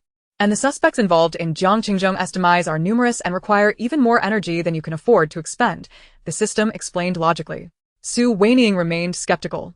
How could that be? You only mentioned a few words about those two concubines. You didn't recount the entire saga of their quarrel. Why should it require so much energy? The more elevated the status of the gossip, the more arduous it is for the system to process, thus requiring a greater expenditure of energy. Rest assured, following my lead will yield no deceit. Su Wanying immediately yelled, "Nonsense. Were it not for my relentless pursuit of energy to accompany you in your gossiping, I would have starved for 3 days. The influence of those nobles in the palace demands considerable energy. I shall not inquire further. However, the subordinates around Jiang Qingzhong cannot be deemed particularly powerful. Do name a few individuals, lest you feel embarrassed using the energy brought by Li Chunlan." This time, the system responded with more clarity. Both of Jiang Qingzhong's deputy generals have issues, as well as the attendants closely following him. Su Wanying clicked her tongue in response. Goodness. The office and home have both been infiltrated, nearly permeated like a sieve. If he doesn't perish, who will? Though Li Chunlan was unclear about Su Wanying's reference to the office, the general meaning was understood. At that moment, Li Chunlan's complexion turned ashen, her legs weak. Were it not for her hands supporting her, she might have tumbled from her chair, feeling as though she were caught in a dizzying spell. Sister-in-law. Why do you look so pale? Su Wanying exclaimed, startled by her condition, fearing she might collapse in her presence. It's nothing, merely recalling scenes from the dream that unsettled my heart. Sister-in-law, what do you suggest I do? Li Chunlan managed to force a smile, though it appeared more sorrowful than cheerful. I believe my elder brother has encountered treachery among his ranks, yet his strong disposition blinds him to it. As his closest confidant, you have an inkling. Upon your return, speak with him, urging him to scrutinize those around him closely. Whether they be servants in the marquisate or his newer subordinates in the military, the closer their ties, the more thoroughly they should be investigated. Perhaps a few nefarious individuals can be uncovered. Once he has identified the traitors in his midst, sister-in-law can rest easy. Su Wanying began weaving a web of deceit, yet she spoke with conviction, her heart untroubled. Even if it was a falsehood, it was a benevolent one, a good deed in her eyes. And she took pride in it. Indeed, sister-in-law speaks wisely. I shall urge him to investigate. Li Chunlan wiped the cold sweat from her brow. Her emotions had stabilized considerably, as she had gained insight into the reasons behind Jiang Qingzhong's predicament and identified the culprits. With this knowledge, she felt considerably more secure. After exchanging a few idle words, Li Chunlan successfully achieved her purpose and prepared to take her leave. Just before exiting, she recalled another matter and could not help but turn back to caution. Third sister-in-law. I trust you are aware that our mother-in-law and father-in-law are embroiled in a dispute over separation. I have tried reasoning with the young master, yet it bore no fruit. Only inciting the ire of our parents, compelling the elder brother to retract his support. Su Wanying raised an eyebrow and softly remarked, Sister-in-law. Your specific mention implies that this withdrawal of support may be detrimental to me? Li Chunlan quickly waved her hand, appearing somewhat embarrassed. Oh dear, how careless of me. That was not my intention. It is merely that this support comes from 2 troublemakers, with whom I share a strained relationship. I worry that you may also find yourself entangled in their disputes, hence my mention. It is not my aim to sow discord. Sister-in-law, do not hesitate to reveal who it is that dares to contend with the young master's wife? Su Wanying inquired, unable to suppress her curiosity. Li Chunlan flicked her handkerchief dismissively, answering evasively as she moved toward the exit. I cannot disclose names, but you shall see them tomorrow. Even after Li Chunlan departed, Su Wanying pondered the matter. System, who are these 2 troublemakers? One is not enough. Now there are 2? I am unaware, the system replied. TSK, do you not have the ability to assess? Just measure each individual within the loyal and righteous marquisate. The 2 most troublesome will reveal themselves. The system, feeling aggrieved, responded. Host, it is not a matter of evasion. It is that within the loyal and righteous marquisate, there are no most troublesome individuals, only those who are increasingly so. One cannot even count them on one hand. Do not forget that plump lad Pangoer. He too embodies a troublemaker. Su Wanying was momentarily rendered speechless by the retort. Indeed, she had forgotten that the entire loyal and righteous marquisate was a den of mischief, populated by rogues. Chapter 022. The loyal and righteous Marquis. Night of distress that evening, the loyal and righteous Marquis and his son Jiang Qingzhong sat opposite each other.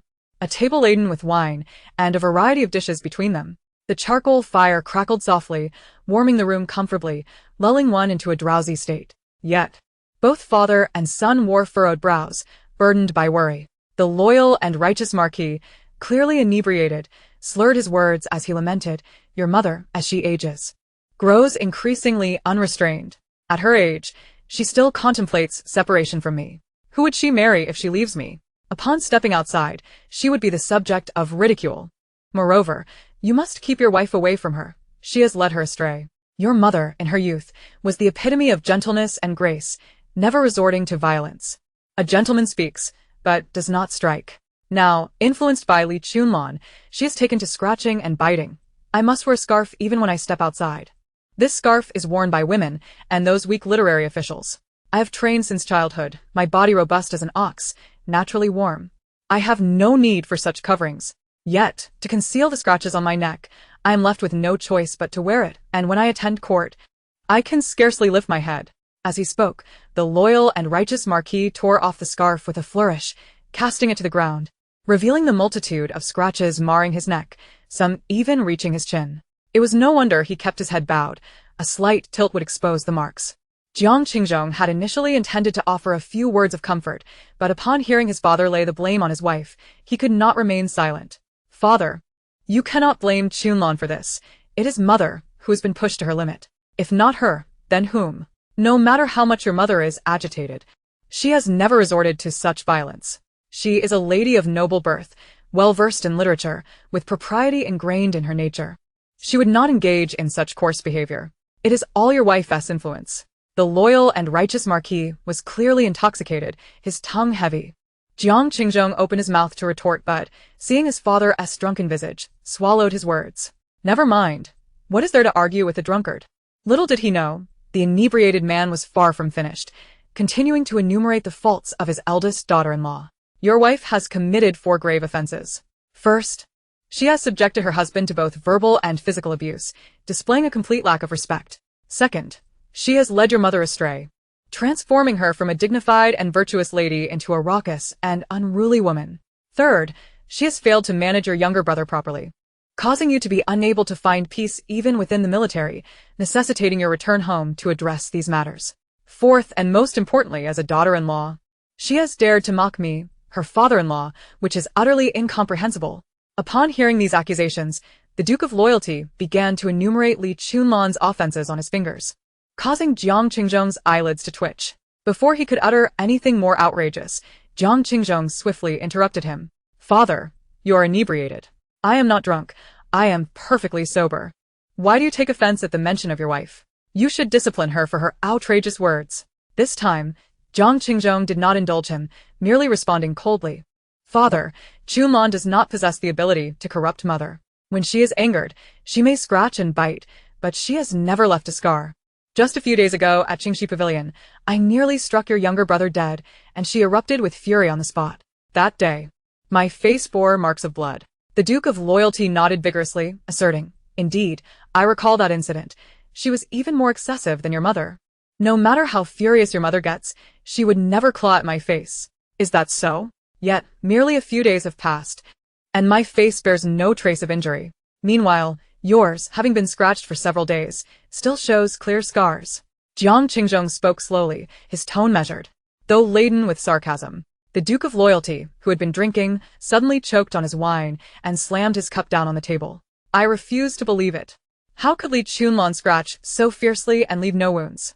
Let me see. He seized Jiang Qingzhong by the collar, lifting him up and scrutinizing his face closely. To his astonishment, Jiang Qingzhong's slightly darkened complexion bore no signs of injury. It was remarkably smooth. How can this be? You must have applied ointment. The Duke of Loyalty was utterly incredulous.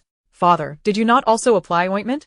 My injuries were sustained on the same day as yours, Jiang Qingzhong retorted. That is not the same. The wounds on my neck are largely emotional. Every time I see your mother, we quarrel, and when she becomes upset, she claws at me. She begins by calling me a great hero, which prevents me from retaliating. I'm left to endure the blows. The Duke of Loyalty exclaimed in frustration, revealing the truth in a moment of exasperation. It turned out that the wounds on his neck were not merely from that one day. They had accumulated over several days.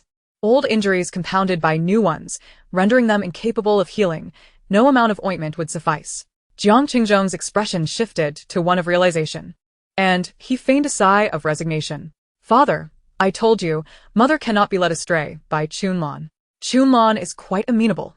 On the first day she captured me, she regretted her actions that very night, personally applying medicine to my wounds and never scratching me again. Moreover, She truly cares for me and cannot bring herself to be too harsh. Our bond has grown quite profound. This was a clear display of boasting, which instantly pierced the Duke of Loyalty's heart like a dagger. With a resounding thud, the Duke of Loyalty slammed his hand on the table, sending wine splattering. That wretched sinning. I have always said that your mother has the most malicious heart. She has no compassion for me, only knows how to strike me. I have spoiled her. What is it to divorce? Who is afraid of whom? I shall go seek her out and write a divorce decree immediately. If she refuses to sign, I shall break her fingers. He raged, spewing forth invective, his emotions so heightened that he even sprayed saliva in his fury. After uttering these words, he dashed outside, clearly unable to wait a moment longer. Jiang Qingzhong's eyelids twitched, and he immediately intercepted him. Father, it is already nighttime. Mother must be asleep. At least wait until dawn. Wait for what? I have never endured such humiliation in my life. People say that Li Chunlan is a coarse merchant's daughter, while Xining is a noble lady who knows how to care for others. By heaven! How does she care for me? She has clawed my neck until it bled. Such a woman must be divorced. Otherwise, she will think I am afraid of her and will only escalate her assaults. The Duke of Loyalty's face was flushed, whether from anger or intoxication was uncertain. In the dead of night, the Duke of Loyalty was inebriated, loudly proclaiming his desire for a divorce. Jiang Qingzhong could not contain him, and no amount of persuasion would quell the flames of his fury. Observing his father in such a state, Jiang Qingzhong was filled with regret.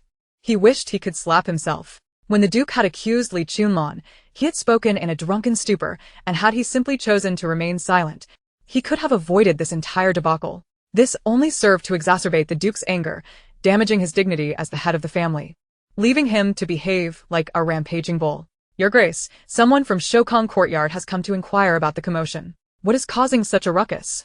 A young servant rushed in, urgency etched on his face. Upon hearing this, Jiang Qingzhong's heart sank. The disturbance had surely awakened and... Go back and tell her it is nothing of great significance. The Duke has merely indulged in too much wine and is reminiscing about the past battles and some old comrades, feeling sentimental and weeping. He quickly replied to defuse the situation. However, barely had he finished speaking when the Duke of Loyalty erupted in vehement discontent. Nonsense. When have I ever cried? A man does not shed tears. You tell her to hurry and get dressed. I demand a divorce and will leave the Duke's residence tonight. Let us see what she is capable of. Fueled by alcohol, the Duke of Loyalty began to bluster again, but before he could finish, Jiang Qingzhong clamped a hand over his mouth. The Duke struggled fiercely. Though he was older, he could not match Jiang Qingzhong's youthful vigor. Yet the strength of a drunken man was considerable, and he nearly broke free. As Jiang Qingzhong exerted all his strength to restrain him, he dispatched the young servant with urgency. Follow my orders precisely. Do not let a single word of what the Duke has said reach Shokong Courtyard, or I shall flay you alive. Yes, I understand. The young servant complied, darting off. After a moment, Jiang Qingzhong finally relaxed his grip. But the instant the Duke of Loyalty broke free, he was ready to strike. You ungrateful wretch! You attempted to suffocate me. I shall beat you to death. The two began to grapple, and as Jiang Qingzhong watched his father drunkenly swing punches at him, he felt a sense of relief. Though the blows were intentionally aimed at his face, at least it prevented the matter of divorce from escalating. He would rather endure a beating than witness his parents quarrel over divorce. However, this sense of relief was short-lived, as the Duke of Loyalty suddenly came to a realization. He abruptly stopped, smacking his cheeks with loud slaps. I have been led astray by you. Why am I engaging in this nonsense? I must confront your mother about the divorce. That is the serious matter, he proclaimed, striding towards the exit, indifferent to Jiang Qingzhong's desperate calls behind him, clearly resolute in his decision. Jiang Qingzhong felt a surge of panic. If he truly allowed his father to wreak havoc and awaken Xin, she would be thoroughly enraged and humiliated, unwilling to back down or see his father's drunken state for what it was. She would resolutely push for the divorce that very night. Once the divorce decree was drafted and both parties had signed, there would be no turning back. He could not allow this to happen. Jiang Qingzhong's thoughts raced, and he sprinted after his father, raising his hand to strike the back of the Duke's neck with all his might, not holding back at all. After all, the Duke of Loyalty had trained in martial arts since childhood, with tough skin and strong flesh, so Jiang Qingzhong feared that if he did not strike hard enough, it would have no effect. Fortunately, the blow was quick, precise, and ruthless, successfully knocking the drunken Duke unconscious, thus averting a late-night divorce drama. As he looked at his father, lying unconscious on the ground, His expression still seemed to be one of anger, as if he could already hear the invectives spilling from his lips. Jiang Qingzhong could not help but chuckle bitterly. If the Duke awoke tomorrow, he would surely scold him for his unfilial behavior. However, he knew he could not admit it. A drunken man's memory is notoriously unreliable. The following day, before the gates of the loyal and righteous Marquis's residence, a spacious carriage came to a leisurely halt. A slender youth leapt down first, before turning to lift the curtain of the carriage, assisting a strikingly beautiful young lady to alight. Jinyu, my elder brother urged us to return swiftly. Mother must surely be distressed. We ought to make haste to Shokong Palace and check on her, suggested the lean youth. However, the young lady declined, instructing the attendants not to convey their arrival to Shokong Garden. Brother, there is no need to rush to mother. I am more inclined to first meet this third sister-in-law. What remarkable abilities does she possess that cause our parents to behave so strangely each time they depart her courtyard? The young lady furrowed her brow, a hint of discontent evident on her countenance. The youth suddenly clapped his hands, a mischievous smile flickering across his face. Indeed, I had almost forgotten. I had prepared a gift for this third sister-in-law, and time is of the essence. I must see her first, lest the gift become frantic. As he spoke, a glint of cunning and treachery danced in his eyes. The young lady pursed her lips, hesitating as she queried, "What gift are you referring to? It wouldn't happen to be that thing you found yesterday, would it?" "Precisely. It's a vibrant crimson hue, exceedingly lovely. Could you refrain from being so revolting? If you mishandle it, be wary of its potential backlash." The young lady disapproved. "If anything goes awry, I will bear the consequences alone, sister you needn't worry." The youth disregarded her counsel. On this rare sunny day, in the afternoon, the warm sunlight bathed everything in a golden glow. Wanying had ordered the servants to bring out tables and chairs, reclining atop them to bask in the sun. After days of confinement indoors, she seized the opportunity of the fine weather for a sunbath. The gentle rays enveloped her, instilling warmth throughout her being as she shielded her face with a round fan. Closing her eyes in a feigned slumber, suddenly, a faint rustling from the wall caught her attention, and the vigilant Chuizhu, standing nearby, immediately inquired, "Who goes there?" Yet, before her words could fully escape her lips, a hand emerged from behind the wall, forcefully tossing an object over. The item was exceedingly vivid, a bright scarlet mass that, upon hitting the ground, began to wriggle towards them. "What is that?" "Ah, there's a snake." "Third madam, run, there's a snake." The sudden turn of events left the maidservants momentarily stunned before they reacted. The red object was none other than a snake measuring over a meter in length, adorned with alternating patterns of red and black, presenting a visually striking sight. At that moment, having been thrown from the wall, it appeared injured and was in a state of fury, its head held high, clearly poised for aggression, rapidly slithering towards them in a vengeful manner. Chuizhu and Hong Mei rushed forward, each taking hold of Wanying, attempting to drag her aside. Wanying, on the verge of slumber, was abruptly awakened by their frantic shouts.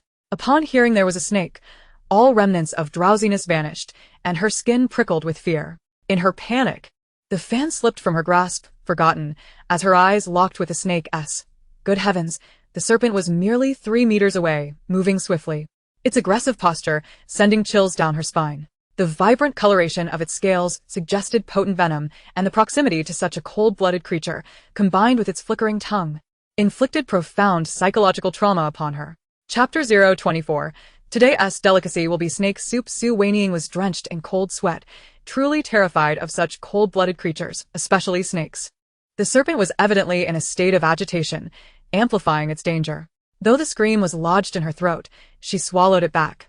Even if she were to scream at the top of her lungs, it would be of no avail and might only induce further chaos among the maidservants, granting the snake an opportunity to strike. She realized she had to be the anchor of calm amidst the turmoil. "Do not panic, we are many." Wanying steadied her voice, striving to maintain her composure. Fleeing in disarray would only lead to embarrassment and likely be futile against the serpent.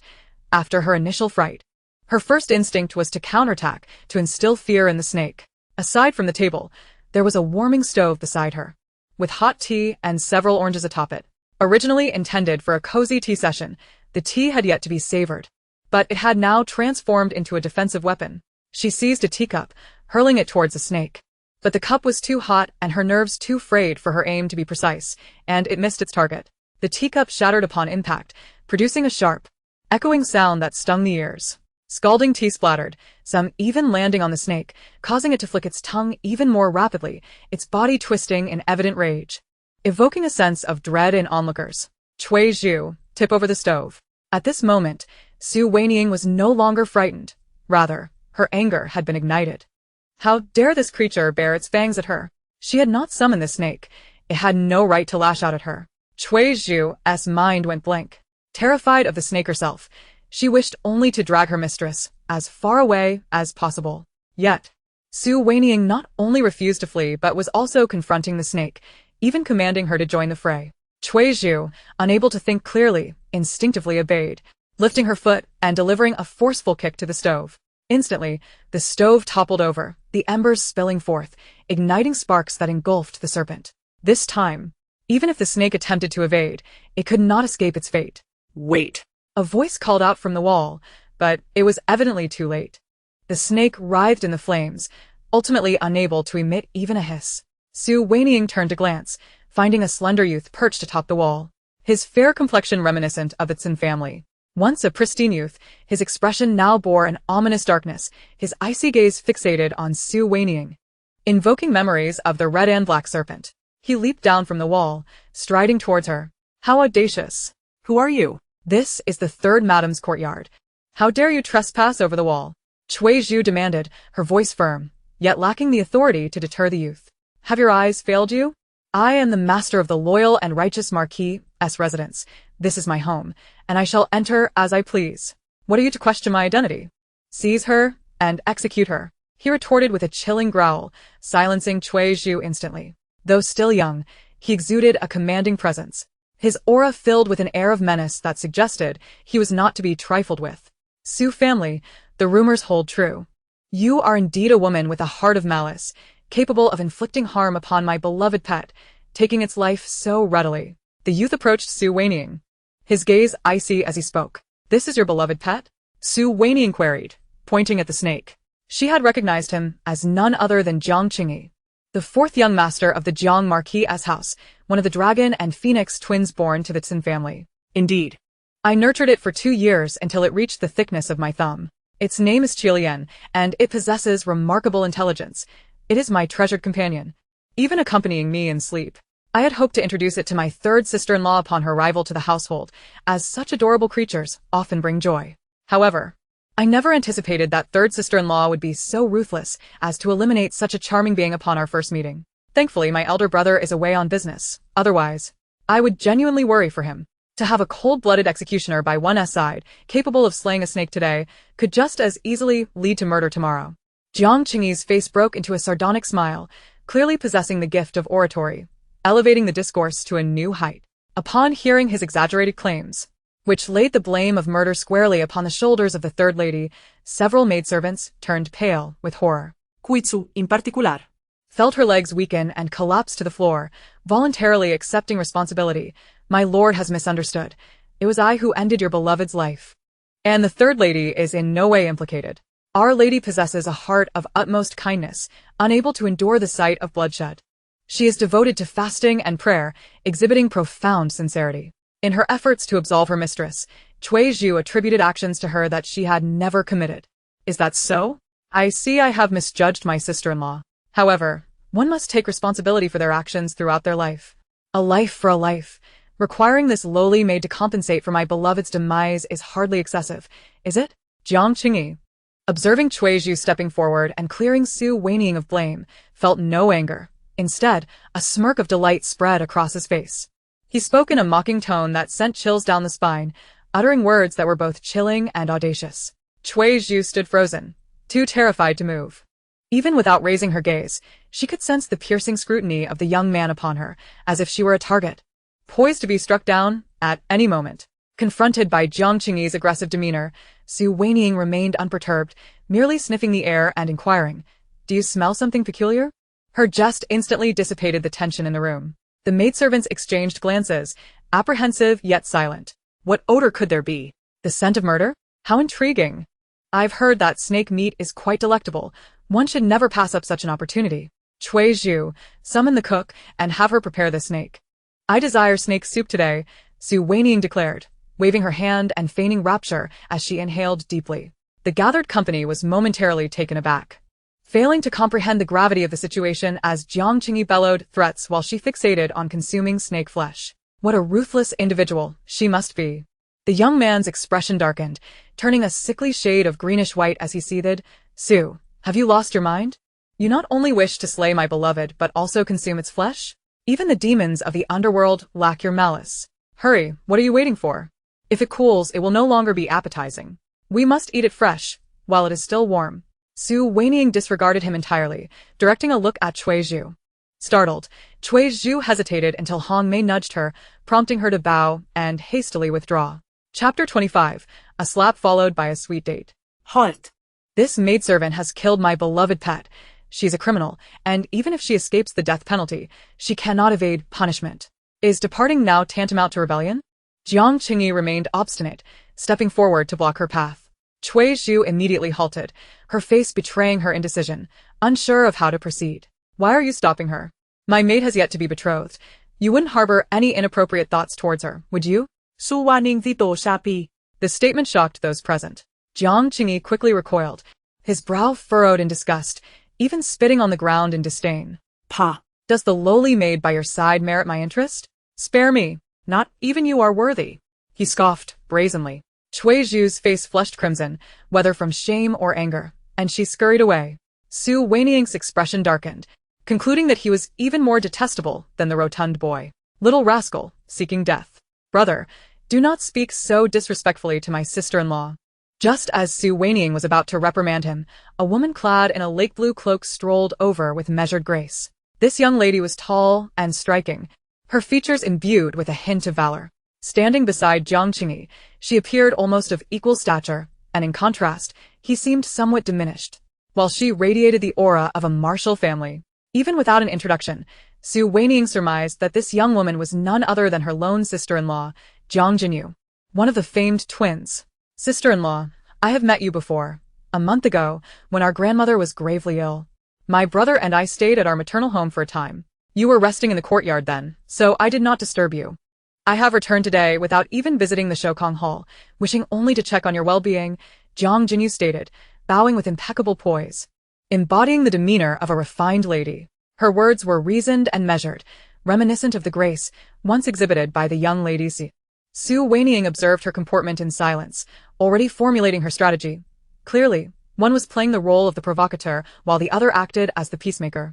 Jiang Qingyi would incite trouble, only for Jiang Jinyu to assume the role of the benevolent, as if to placate her. It became evident why Li Chunlan referred to them as mischief-makers. Ah, little sister, how fortuitous your arrival. Quickly summon the guards to expel this scoundrel. He has the audacity to harass my maidservants. Though they may be of lower status, they are still respectable young ladies. Su Wanying cleared her throat, her eyes glistening with unshed tears, a mixture of shame and anger. Jiang Jinyu was momentarily taken aback, not expecting such an accusation. Sister-in-law, perhaps there is a misunderstanding. My brother is not like that. Your brother? You mean Jiang Qingyi? Su Wanying Feigen in Gozan. Indeed, sister-in-law, you have not had the chance to meet him until now. No wonder you do not recognize him. I was momentarily delayed. What transpired to prompt such words from you? Jiang Jinyu nodded. Jinyu, do not listen to her nonsense. I merely offered to show her my pet, and she allowed her maid to burn it to death, and now she seeks to consume its flesh.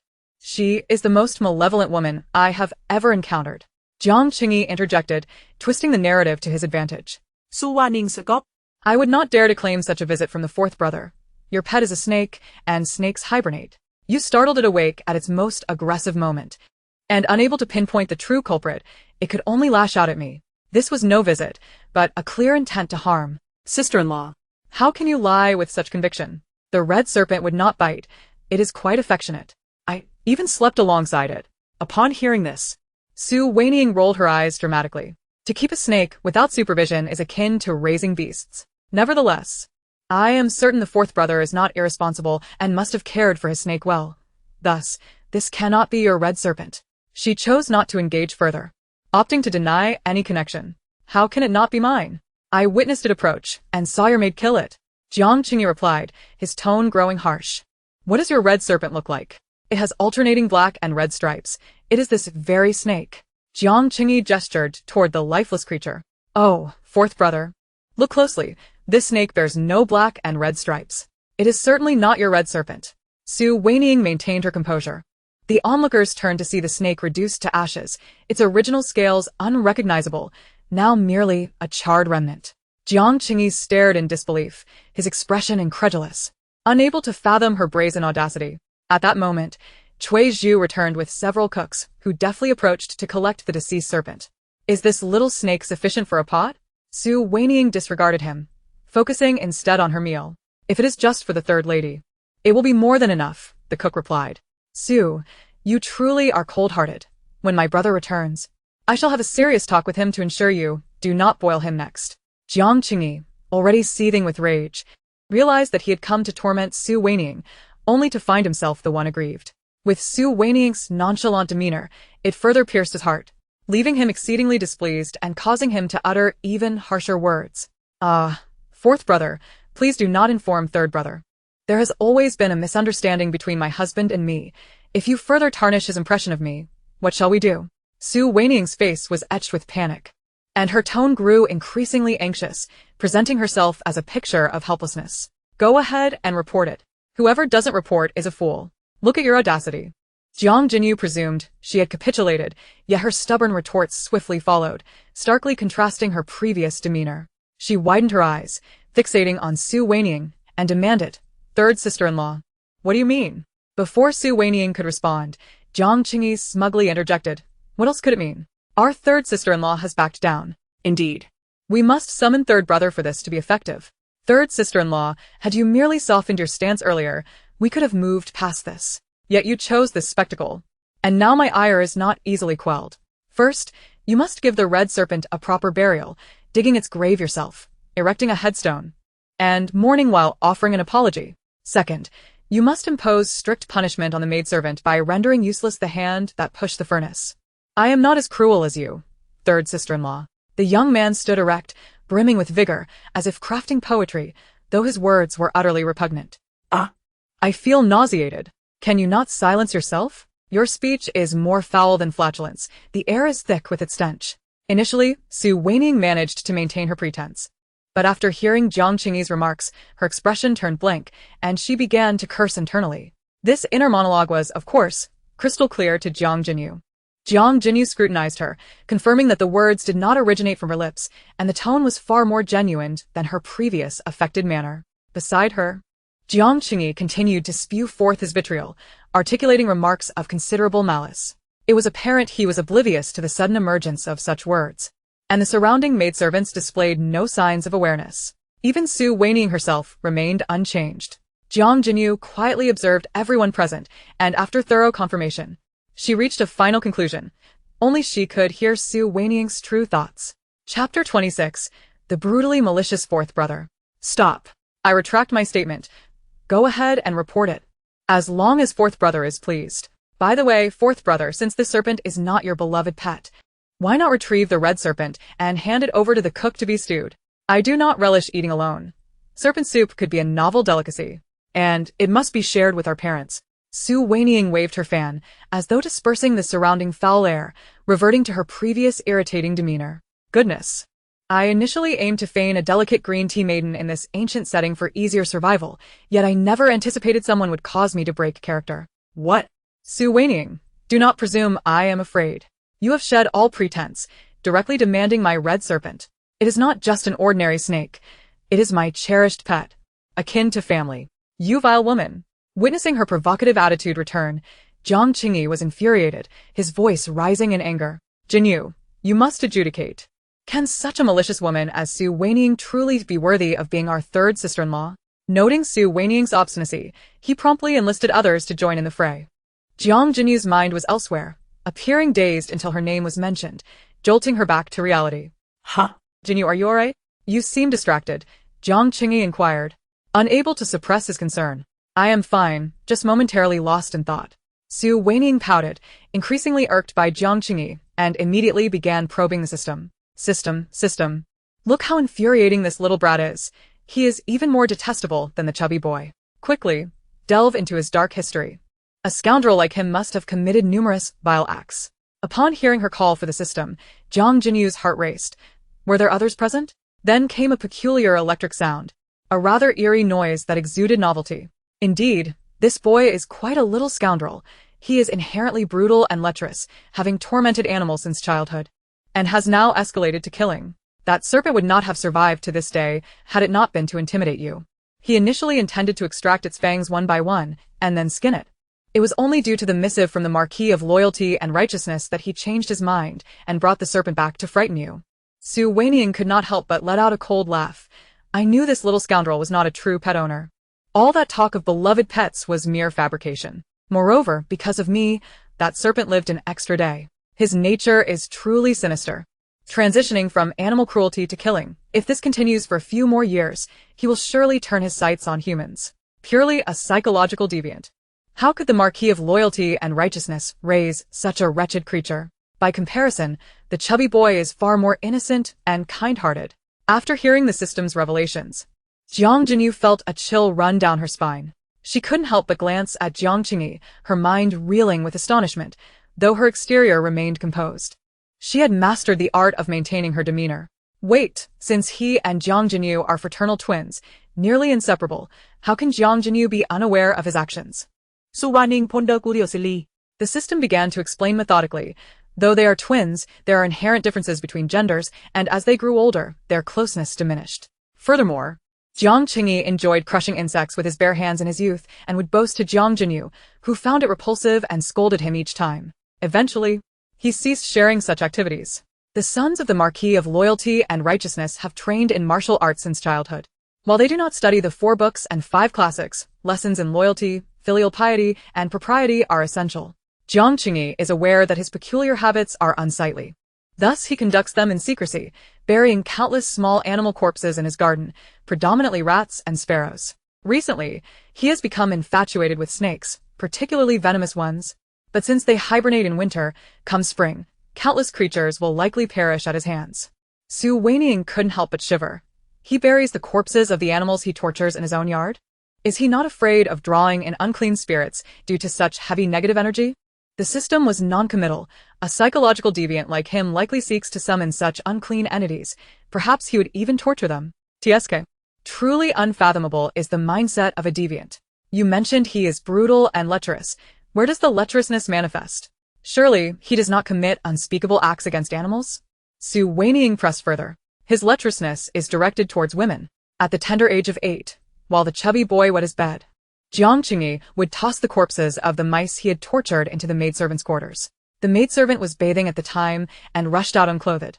He frequently engaged in such antics, often devising ways to pilfer items from maidservants as trophies. Initially, it was small items like handkerchiefs and fans, but it escalated to embroidered shoes and stockings, and recently, he has taken to stealing undergarments. As the system finished its statement, Wanying began to curse inwardly. What sort of creature is this? He is nothing more than a thief of undergarments. Utterly revolting. But how can a young master of a marquisate lack maidservants? Even if he were to take a concubine, it would still be somewhat respectable. His thievery of maidservants' undergarments is simply outrageous. The system evidently felt this information was insufficient and added an even greater scandal. He found the act of stealing to be far more exhilarating than merely borrowing. It satiated his perverse curiosity. Consequently, he recently set his sights on Jiang Jinyu. Upon hearing this revelation, Jiang Jinyu felt as if her scalp had erupted. When she initially heard about the brutal slaughter of animals, she held on to a glimmer of hope for her brother, as it did not directly involve her.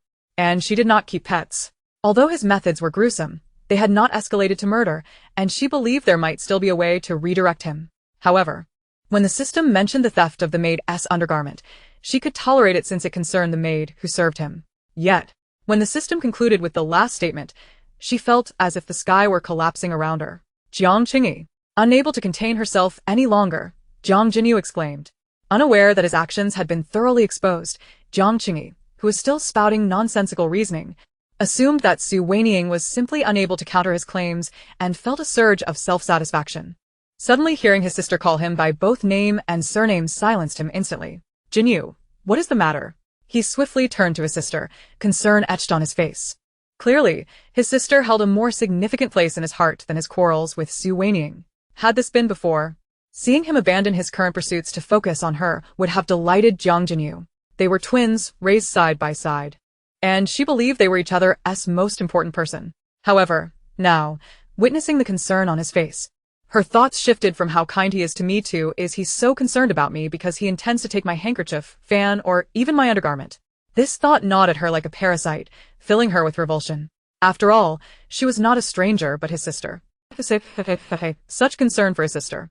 I wonder whether it is genuine or feigned. How far has this little beast gone?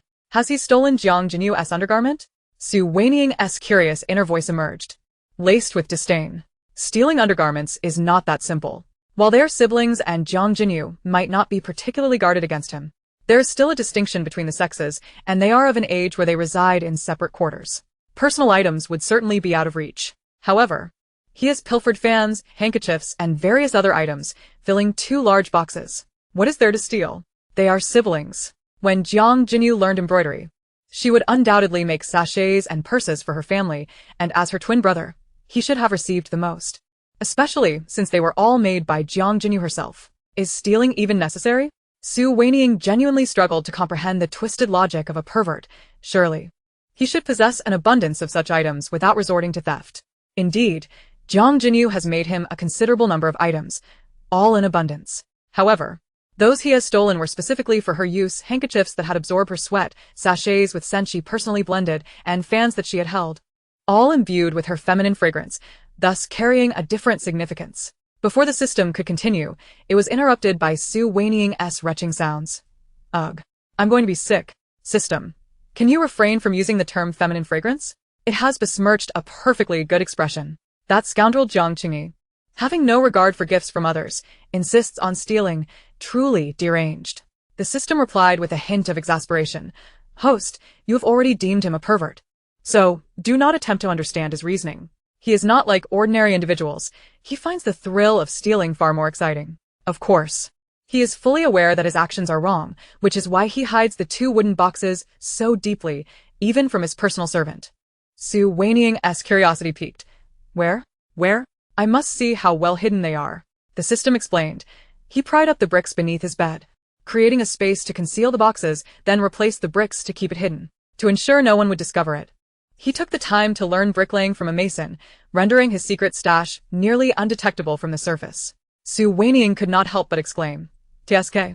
With such diligence in learning, why not apply it elsewhere instead of stealing his sister's belongings? Jinyu, what is wrong? Jiang Qingyi, noticing his sister's silence, gently nudged her. What is wrong with you? I called your name several times without a response. What has you so entranced? Jiang Qingyi inquired once more. Nothing. I'm just feeling unwell and wish to return. Jiang Jinyu's mind was in turmoil. She yearned to return quickly to verify the truth of these matters. Although it was fascinating to hear Su Wanying's inner thoughts, she no longer harbored malicious suspicions regarding whether her sister-in-law was possessed by a malevolent spirit. Instead, she focused solely on the matters mentioned by the system. She needed to see for herself to ascertain the truth. Is it that Su Wanying's cruelty has frightened you? Su Wanying, let me tell you, if you frighten Jinyu into a grave state, I will ensure you pay dearly. Jiang Qingyi remained oblivious to her inner turmoil, still directing his ire towards Su Wanying, appearing ready to devour her whole. Yet before he could finish his sentence, Jiang Jinyu interrupted. Enough, Jiang Qingyi. Cease your incessant tirade about Su Wanying. She is our sister-in-law. How can you show her no respect? If our father were to learn of this, you'd best watch yourself. Her tone was decidedly harsh, laden with a warning, her expression dark and stern, reminiscent of a serious reprimand. Jiang Qingyi was taken aback, staring at her in astonishment. Jinyu, what has gotten into you? Why do you defend her while scolding me? She is clearly the venomous one, having devoured my beloved snake. Having grown up together, Jiang Jinyu rarely chastised him. Even when she disapproved of his actions, she would only offer gentle corrections. In moments of frustration, she would typically sulk in silence, never delivering such a righteous rebuke. Furthermore, this was in front of outsiders, without regard for his dignity. For Jiang Jinyu, who had been raised with decorum, such behavior was nearly inconceivable. She had always been mindful of propriety, even when angry. She would suppress it to avoid embarrassing herself in front of others. Damn, this little scoundrel is still trying to provoke trouble. His concern for his sister is nothing but insincerity. Oh, how rare. After so long inside, my sister finally uttered a coherent sentence. I was beginning to think she could only stare blankly. TSK. This pair is truly a match made in hell, one an utter pervert, the other a false saint. What kind of genes did the parents possess to produce such flawed offspring? But then again, who could expect anything better from a father with such questionable character? Dreadful traits are notoriously resilient, not only being passed down, but also mutated. Look at the fourth son of the Jiang family, a true aberration. Even the ancestral grave must be smoking in distress. Su Wanying's barbs grew increasingly scathing, unrelenting in her critique. Jiang Jinyu heard every word clearly, her face turning a mottled shade of green and white, feeling both ashamed of her brother's misdeeds and furious at Su Wanying for involving their father. However, she dared not express her anger, clenching her fists to suppress it. Raised by the Tsin family, her mother instilled in her not only manners and decorum, but also numerous life lessons. Tsin often emphasized, do not judge by appearances. Think deeply before acting. Always consider the consequences. Since hearing Su Wanying's thoughts, her mind, once a tangled mess, began to clear, and many things seemed to find an explanation. For instance, the inquiries she had made to her mother's close maid about the frequent quarrels that erupted when their parents returned from visiting the third madam at Qingxi Pavilion. Previously, she had thought it was merely the third sister-in-law stirring up trouble, that her brother had married a meddlesome woman. Yet now, she seemed to understand that perhaps her parents, like her, had also encountered strange occurrences with the third sister-in-law, leading to their disputes. Tsin family, please forgive my brother's ignorance and lack of decorum. Today, It is Jiang Qingyi who has acted thoughtlessly. I sincerely apologize on his behalf. Jiang Jinyu directly addressed Su Wanying, offering her apologies. Upon hearing these words, Jiang Qingyi was instantly incensed, his anger causing him to jump in agitation. Jinyu, what nonsense are you spouting? Why should I apologize to her? I have done nothing wrong. It was she who sought to harm my beloved pet. He seemed poised to say more, but thought better of it and swallowed his words. Third sister, please take care of yourself, Jiang Jinyu said, bowing respectfully before swiftly withdrawing. Jiang Qingyi, clearly still not satisfied, immediately called out, Jinyu, where do you think you're going? Today's affair has yet to reach a conclusion. Su sure must apologize to my Qi Lian, or I shall not let this matter rest. His voice was loud and defiant, but Jiang Jinyu had already turned her back and departed without a glance. Watching his sister's retreating figure, Jiang Qingyi hesitated for a moment before stomping his foot and chasing after her. Yet, just as he was about to cross the threshold, he abruptly turned back, declaring fiercely, Su sure, this matter is far from over. Tomorrow, I shall ensure that you pay with your life for Qi Lian. Even in the end, he spoke without shame. Very well, you must come then. If you do not, you are no human. Su Wanying feigned fear, waving her hand at him, though her latter words stung sharply, inciting Jiang Qingyi's ire once more. He nearly whirled around to confront her, but Jiang Jinyu, fearing he might act rashly towards Su Wanying, quickly seized his arm. Jinyu, what is the matter? He halted and turned back to her. Jiang Jinyu met his focused gaze, and the words from the system echoed in her mind, prompting her to release her grip and hastily wipe her hands with a handkerchief. It is nothing. Return quickly. Mother is still waiting in the courtyard. Do not stir up further trouble, she stated, feigning calmness. She believed her gentle gesture of wiping her hands was inconspicuous, yet Jiang Qingyi observed her every move. His eyelids lowered, his gaze fixated on her delicate hands, which were fair and smooth, with a faint rosy hue at the joints, utterly charming. In her grasp was a soft silk handkerchief, embroidered with a playful orange cat, adorably endearing. Even without approaching, he felt as though he could catch a whiff of the fragrance emanating from the handkerchief. Though the winter air was cold, her warm scent was invigorating, almost thawing the chill in his bones. A glimmer of determination flickered in Jiang Qingyi's eyes. This was a handkerchief she had newly embroidered, one he had never seen before. And he had no such treasure in his collection. What trouble have I caused? Was it not you who insisted on visiting Su Sure and keeping it a secret from Mother? I complied with your wishes, so why are you upset? Even blaming me? He argued, steadfast in his reasoning. At this moment, Jiang Jinyu had lost her desire to engage in further debate, offering no retort as she continued toward Shokong Courtyard. Jiang Qingyi, however, persisted in his pursuit, his voice trailing her. No, after you went to Qingxi Pavilion, you hardly spoke a word. Why the sudden displeasure? You even spoke up for others. What charm does Su Wanying possess that has you so entranced? What nonsense are you uttering? I did not instruct you to flaunt the snake before her. Jiang Jinyu snapped, unable to restrain herself any longer. Her bandages are still intact. If she were to be frightened into a fall, would you be responsible for her life? Why are you being so fierce? I am the legitimate son of the Marquis. What is she to warrant my life? Jiang Qingyi scoffed. If I must die, so be it. With my status, handsome visage, and promising future, I could easily find another wife of higher standing. If not for her scheming, she would not even qualify to be a concubine. Jiang Jinyu froze, her heart heavy with dismay. Previously, Jiang Qingyi would utter such reckless words, and she merely thought him brash, believing he would not act on them, and could be guided otherwise. However, the system's assertions now cast doubt upon her certainty. Perhaps this was indeed his true intent. Jiang Qingyi was a person of ruthless disposition, devoid of compassion, and would not improve with age. Rather, he might become even more callous, increasingly lacking in humanity. Third brother is not like you. He does not view others as mere objects. Jiang Jinyu blurted out in her exasperation. What do you mean by that? Jiang Qingyi's expression darkened, his voice low and menacing. Just as the atmosphere grew tense, Xin Shi hurriedly approached, leading a group of people. Arge, ye are. What are you two doing at Qingxi Pavilion? If I have disturbed your third sister's recuperation, I shall not let you off lightly. Xin Shi rushed forward, her tone urgent, seizing each of them by the arm as if fearing their escape. Mother, why do you protect Su Shi? She has harmed my pet. Jiang Qingyi, already seething with frustration, found his anger further ignited upon hearing his mother support Su Wanying. However, his protest was cut short as Xin Shi delivered a sharp slap to his back, abruptly silencing him. What's Su Shi? Address her as third sister. What third sister? She has yet to consummate her marriage with your third brother. How can she be deemed a sister? Jiang Qingyi protested vehemently. As soon as he finished speaking, another few slaps followed, this time landing on his head. Who taught you to be so disrespectful? She is the properly married wife, brought into our loyal and righteous Marquis's household with great ceremony. The legitimate third madam, her marital status is of no consequence. And who taught you, an unmarried man, to speak in such a manner? Have you no shame? Xin Shi's strikes were swift and forceful, leaving Jiang Qingyi dazed.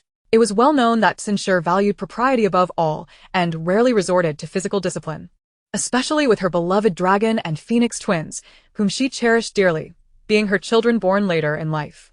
This was her first time striking her youngest son, and her movements were quick and precise. Third sister is simply third sister, mother. Must you strike so hard? My head is throbbing. He could not resist her authority as he had with his sister, his tone softening as he feigned pain. Xin Shi, immediately filled with concern, reached out to rub his head. Have you both seen your third sister? She began to inquire. Yes, we have. How is she? Xin Shi's heart fluttered with worry. What do you think? She eats and sleeps well, but she killed my beloved pet, summoning the kitchen maid to prepare soup. Jiang Qingyi could not help but add his own grievances. What beloved pet? Xin Shi frowned, questioning. A snake, Jiang Jinyu interjected, her voice steady. Jiang Qingyi quickly added. Its name is Qi Lian. Though it is a snake, it is not frightening at all. It is quite beautiful and possesses a certain intelligence. I never anticipated that third sister would roast it alive in the furnace. What a cruel heart she has. Before he could finish his tirade, another series of slaps rained down on his head, each strike more forceful than the last, comparable to a fierce blow. Jiang Qingyi yelped in protest, clutching his head and retreating. Mother, after a month away from home, have you secretly trained in martial arts? Your strikes are painfully fierce. Xin Shi, still unsatisfied, ordered the servants to restrain him, and she dashed after him to deliver another blow. You reckless child. I permit you to keep a snake. Yet you dare to throw that creature into your third sister's courtyard? Are you living too comfortably, itching for trouble? If anything happens to your third sister, your father will surely punish you severely. Xin Shi had never been so relentless, pursuing Jiang Qingyi without a care for her own image, her demeanor transformed entirely. Jiang Jinyu followed behind at a leisurely pace, observing her mother's unusually vibrant energy, her suspicions growing stronger. Perhaps mother could hear the thoughts of third sister. Chapter 29. Drugged and terrified. What does it have to do with father? If anyone is to be punished, it shall be third brother for hitting me. Jiang Qingyi exclaimed in confusion, unable to contain his loud protests. Upon hearing this, Xin Shi's anger intensified, commanding the servants to hold him even tighter, ensuring he could not escape. Originally, the servant had not exerted much effort, for the lady cherished her pair of dragon and phoenix twins dearly. They dared not be too harsh. However, the lady was evidently serious now, and such a stern command left them no choice but to act accordingly. Do you still dare to argue? Have I been too lenient with you? Xin scolded, delivering a few more slaps before relenting. Recently, She had been embroiled in a conflict with the Duke of Loyalty, and every encounter between the couple led to quarrels, unearthing an array of trivial grievances. One by one, old matters were laid bare, each expressing their dissatisfaction. Coupled with the information provided by the system, which implicated Yu Jingxian and her half-sister, the discord escalated. Showing no signs of reconciliation, Sen had been exceedingly irate lately. Now that someone had fallen into her grasp, she paid no heed to the fact that it was her most beloved youngest son. She merely sought to vent her frustration with a couple of slaps. Moreover, Sin was genuinely concerned, fearing that the two children might carelessly reveal the secret of Su Wanying's ability to hear thoughts, which would lead to disastrous consequences. It was possible that the system, this miraculous tool, might flee, or that it would patch up this loophole, making future communications between the system and Su Wanying inaudible to them, resulting in a loss they could not afford. Why are you all protecting Su? What kind of enchantment has she cast upon you? Just as Sin had ceased her actions, hearing such a shout reignited her fury, and her hand fell once more. Jiang Qingyi squealed in protest, now too frightened to speak ill of Su Wanying. Mother, I was wrong. I truly understand my mistake. Third sister-in-law is a wonderful person. And I am the scoundrel. I will never frighten her again. After repeated pleas for mercy, Sin finally stopped.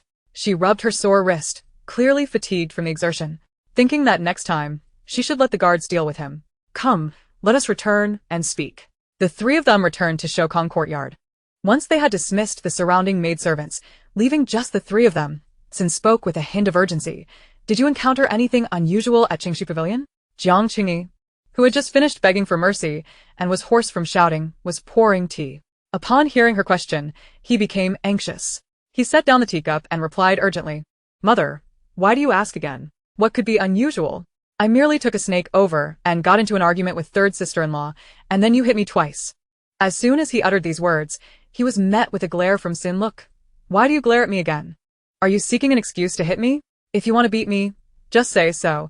There's no need to drag third sister-in-law into this. I respect her now. His tone dripped with sarcasm. Sin frowned, feeling the urge to strike him again. Stop the nonsense. I am asking a serious question. And I answered seriously. Jiang Qingyi protested, feeling quite aggrieved. He believed his previous remarks were earnest and lacked any frivolity. Mother, let me tell you. Brother, you go sit in the east room for a while. Jiang Jinyu already had an inkling of what Sin wanted to inquire about. But since Jiang Qingli could not hear the system, questioning him would be futile. She intended to send him away. What east room? I'm tired. I want to return to my own courtyard to rest. You and Mother can talk well. He waved his hand, preparing to leave. No. You cannot return to your courtyard. You must stay in Shokong Courtyard. Jiang Jinyu's tone was urgent, and her attitude left no room for dispute. Her agitation drew the attention of the other two. Jinyu, you seem off today. Why can't I return to my courtyard? Did something happen at Qingxi Pavilion? Jiang Qingyi sensed the change. Having grown up together, even if he was not particularly observant, he could tell something was amiss with his sister. It's nothing, she instinctively deflected, but meeting Jiang Qingyi's skeptical gaze, she quickly amended, You go sit in the east room first. I will speak with you later. Jiang Qingyi shrugged and followed the maid to the east room. Once only the mother and daughter remained, Jiang Jinyu did not relax. Instead, she grew tense and said with urgency, Mother, you must send someone to keep an eye on brother. I fear he might sneak back to his courtyard. Sin scrutinized her for a moment before summoning her trusted maid to handle the matter. Now, tell me, what transpired at Qingxi Pavilion that has you so anxious? Necessitating the supervision of Igor? Sun inquired directly. Jiang Jinyu hesitated slightly, taking a sip from her teacup, evidently trying to calm her emotions. Mother, you have been asking us if we encountered anything unusual. I too wish to know what you experienced with third sister-in-law. Rather than answer directly, she posed a question of her own. Sin was momentarily taken aback, then she smiled, a hint of appreciation in her expression. Well done. Knowing to counter with a question and not revealing your cards before making a move. She offered her praise. Jiang Jinyu felt a bit shy at such commendation from her mother. Gazing at her mother's gentle face, her previous tension dissipated significantly. Indeed, being with her mother brought a sense of tranquility and warmth. She decided to be direct and said, I do not know what you have experienced, but today when I met third sister-in-law, I could hear her innermost thoughts, and the system revealed secrets regarding the Duke's residence to her. Sin's smile vanished, her expression turning grave. I heard it as well. Hearing this response, Jiang Jinyu let out a small sigh of relief. Thank goodness, this was not knowledge she bore alone. At least there was someone to discuss it with. Father and mother quarreling about divorce. Is it because of some secrets learned from third sister-in-law? Has it jeopardized your relationship? She tentatively inquired. Sin's expression darkened, and she replied curtly, there was never any relationship to jeopardize. It was merely the unveiling of some truths, revealing that we are both disingenuous. Jiang Jinyu inhaled sharply upon hearing this. She never imagined the situation was so dire. Chapter 30. Was it your elder brother who sent the message? Sen inquired. Jiang Jinyu nodded. Yes. Elder brother said he and elder sister-in-law could not dissuade you, and he wanted me and brother to return. I just didn't expect such circumstances to arise. Your elder brother's letter delivered to the Tsin family likely did not elucidate matters clearly, nor would it mention third sister-in-law to prevent any leak. You two returned to the residence, but headed straight for Qingxi Pavilion. Did someone tip you off? Who was it? Sin quickly deduced, her expression shifting. Currently, the matters concerning Su Wanying and the system were the Duke of Loyalty's most guarded secrets, and everyone was on high alert, especially Tsin, who would not permit even the slightest disclosure. Jiang Jinyu understood the gravity of the situation and immediately clarified, no one leaked anything. I merely sent someone back to the residence in advance to inquire with Lu Momo. The fact that elder brother could not wait to write to summon us back proves that you two are serious about this quarrel. I needed to identify the problem to persuade you. Lu Momo, being Tsin's personal maid, had served her since before her marriage, earning her complete trust. Naturally, a personal maid was expected to keep secrets for Tsin, but witnessing the turmoil between the Duke and Duchess, and with the eldest daughter and fourth master sending inquiries, Lu Momo might feel justified in divulging some information. Upon hearing this, Tsin felt a wave of relief. As long as no one leaked anything, Lu Momo and the others could not hear third sister-in-law and the system's voices. Only the members of the Duke of Loyalty's family could. What exactly did you hear at Qingxi Pavilion? If you do not allow your brother back to his courtyard, he will hear everything you say, and he will know your every plan. Sen pressed further. This time, Jiang Jinyu was momentarily taken aback, her face a canvas of astonishment. If we, being family, can hear it, then surely father and elder brother can as well? Naturally, your sister-in-law and Pango can hear it too. What do you mean by that question? Can Igor not hear it? Sin nodded but quickly grasped the implication. Jiang Jinyu's inquiry suggested that an unexpected event had transpired. Jiang Jinyu, still in a daze, nodded slowly, her confidence wavering. Initially, I had perceived the thoughts of my third sister-in-law, yet she had remained silent, leaving me astounded, and even prompting me to ask what she was saying. At that moment, I was the only one to lose composure, while others maintained their usual demeanor, including Igor, who displayed no strange behavior. Moreover, at that time, Igor was embroiled in an argument with my third sister-in-law. If he had truly heard her muttering curses directed at him, he would have surely reacted with agitation. Furthermore, the secrets mentioned by the system were all related to my younger brother. How could he remain so composed and unresponsive? Sin's words left Jiang Jinyu feeling somewhat insecure. After all, if everyone from the loyal and righteous Ho family could hear it, including our mother and sister-in-law, who do not bear the surname Jiang, then Jiang Qingyi, sharing the Jiang surname, ought to hear it as well. Yet, his demeanor at that moment betrayed no signs of deception. Upon hearing this, Sin's heart tightened with anxiety. How could this be?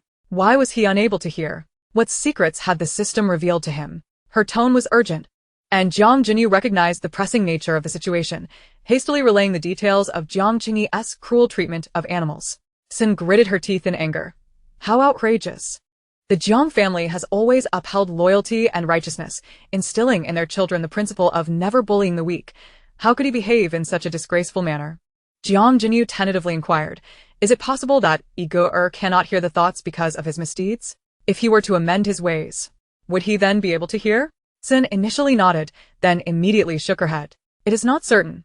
Igor is currently still engaged in cruelty towards animals, which does not constitute a severe offense, as it does not involve harm to humans. Moreover, considering your third sister-in-law's disposition, she may be indifferent to him. Her animosity towards him might even exceed that towards Pango, especially since Pango had once nearly caused her demise by inflicting a grave injury. Whether he can hear thoughts likely does not depend solely on her will. There must be other factors at play. Sin's mind raced, clearly connecting various dots and contemplating numerous possibilities, which she systematically dismissed. Just as she was mired in worry, she looked up to see Jiang Jinyu's distracted expression, prompting immediate concern. Are you concealing something from me? As Jiang Jinyu opened her mouth to speak, the words faltered, evidently difficult to utter. You child. You are driving me to the brink of desperation. Is there nothing you can say to your mother? This matter concerning why your younger brother cannot hear the system's voice is of utmost importance. Sin, perceiving Jiang Jinyu's demeanor. Since there were matters left unspoken and pressed for clarification, Jiang Jinyu could no longer hold back. It is merely that he cannot hear thoughts. How can that be considered a grave matter? How can it not be? Do you not realize that your father and elder brother have both heard their fated demise? As Sin's words settled, Jiang Jinyu was struck with a chill, her heart racing. What? Father and elder brother's demise? When did this happen? Can the system truly predict such things? Indeed, the system is undoubtedly a divine artifact, having previously saved Pan-go-er. You have yet to witness its vast powers. When I send someone to your younger brother's courtyard to retrieve the remains of the animals he has tortured, you will understand the system's prowess. Sin could not help but extol the system's virtues. Your younger brother, being a member of the Jiang family, should inherently be able to hear the thoughts of your third sister-in-law, yet something has gone awry. Perhaps even more dreadful events have transpired. Jiang Jinyu swallowed hard, anxiety mounting as she asked, what could be worse? Sin hesitated for a moment before gritting her teeth. For instance, if his days were numbered, there would be no need to waste time allowing him to hear. Just as she uttered this ominous thought, she abruptly spat 3 times. Oh, Bodhisattva, do not take my words to heart. May you protect my son's safety. Jinyu, please speak freely. After her fervent plea to the Bodhisattva, she turned to Jiang Jinyu once more. This time, Jiang Jinyu withheld no secrets, revealing that the system had disclosed Jiang Qingyi's theft of her personal belongings. Upon hearing this, Sin stood frozen, her complexion shifting to a ghastly pallor, clearly overwhelmed not only with anger, but also with fear. What sordid behavior is this? A brother stealing his sister's intimate possessions, even hoarding 2 large boxes? If it were not for the numerous maidservants surrounding Jiang Jinyu, it is likely that those boxes would already contain her undergarments. Who could have anticipated that this little thief was lurking so close? Mother. Seeing Sin's distressed expression, Jiang Jinyu could not help but voice her concern. Sin, regaining her composure, waved her hand wearily, opening her mouth as if to speak, yet faltering into silence. The mother and daughter sat in silence for a moment, before Sin finally gathered her thoughts. You both have reached an age where marriage should be considered. If Ego does not amend his ways, he shall be sent to a temple for purification, to embrace vegetarianism and recite scriptures, renouncing killing and lust. Her slow, deliberate words had already sealed Jiang Qingyi's fate, with just a few phrases. Chapter 031. Fearful of soiling your ears, Sin has always been a person of clarity, yet at this moment, she found herself somewhat disheartened. The Jiang family has a long lineage of military generals, with an educational system of its own. While Sin hails from a scholarly family and is unfamiliar with the disciplinary methods of martial families. Furthermore, the Jiang family's ancestral teachings include the saying, a loving mother often spoils her child. Thus, she seldom had the opportunity to intervene in her son's education. However, with this pair being fraternal twins, and her 3 older sons already having proven themselves, she had the chance to raise this pair under her direct care. Among the 4 sons and 1 daughter of the Jiang family, only the second son, Jiang Qingxiao, is a bastard, not born of her. The other 3 sons are all her progeny, yet feelings can vary just as lengths of fingers do. She had invested the most in Jiang Qingyi, spending the most time with him, personally hiring both literary and martial teachers, and managing all his needs. Yet she never anticipated that this carefully nurtured youngest son would harbor such a dark side beneath the playful and filial facade he displayed before her. Mother? Perhaps my younger brother was momentarily lost in thought. Jiang Jinyu instinctively attempted to intercede. Sin waved her hand. There is no need for further discussion. His actions are beyond your acceptance, so do not plead on his behalf. She sighed deeply, regaining her composure, and summoned old Madame Liu.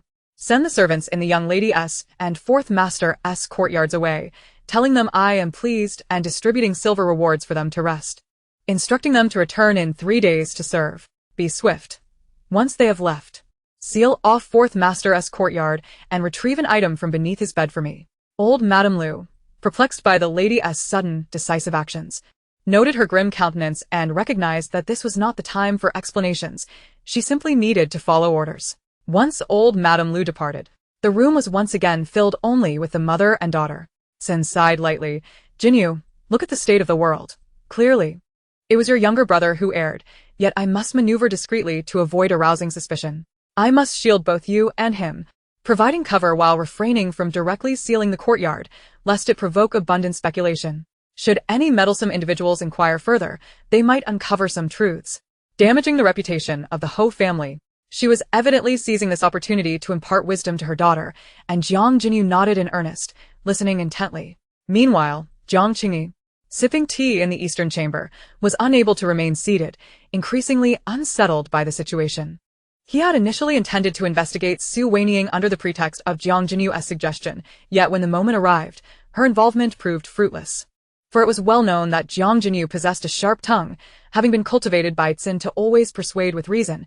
Even when employing fallacies, she would cite classics, leaving one momentarily speechless. Previously, when the two of them joined forces against outsiders, he took on the role of the vanguard while she provided theoretical support from the rear. Their endeavors were invariably successful, with few failures to speak of. It was presumed that their attempt to deal with Su Wanying would yield similar results. However, the outcome was negligible, and he left in a fit of rage. Jiang Jinyu's behavior was decidedly unusual, and the repeated inquiries from the Tsin family, who staunchly defended Su Wanying, were even more perplexing. After all, when they had visited their grandmother's home, their mother had expressed disdain for this third sister-in-law, believing that Su Wanying had utilized underhanded tactics to marry into the loyal and righteous Marquis's family, deeming her unworthy of her promising third brother. Furthermore, recalling that his younger sister forbade him from returning to his own courtyard, Jiang Qingyi, although still oblivious to the unfolding events, felt a deep-seated unease. "Zhuzi, come here." Jiang Qingyi quickly summoned his personal servant and whispered a few instructions into his ear. "Go, and upon acquiring the items, do not open them. Simply incinerate them." "Understood." Zhuzi complied and hurried away. After a brief interval, Lu Momo arrived to report back. She was cradling several rolls of fabric that appeared quite heavy.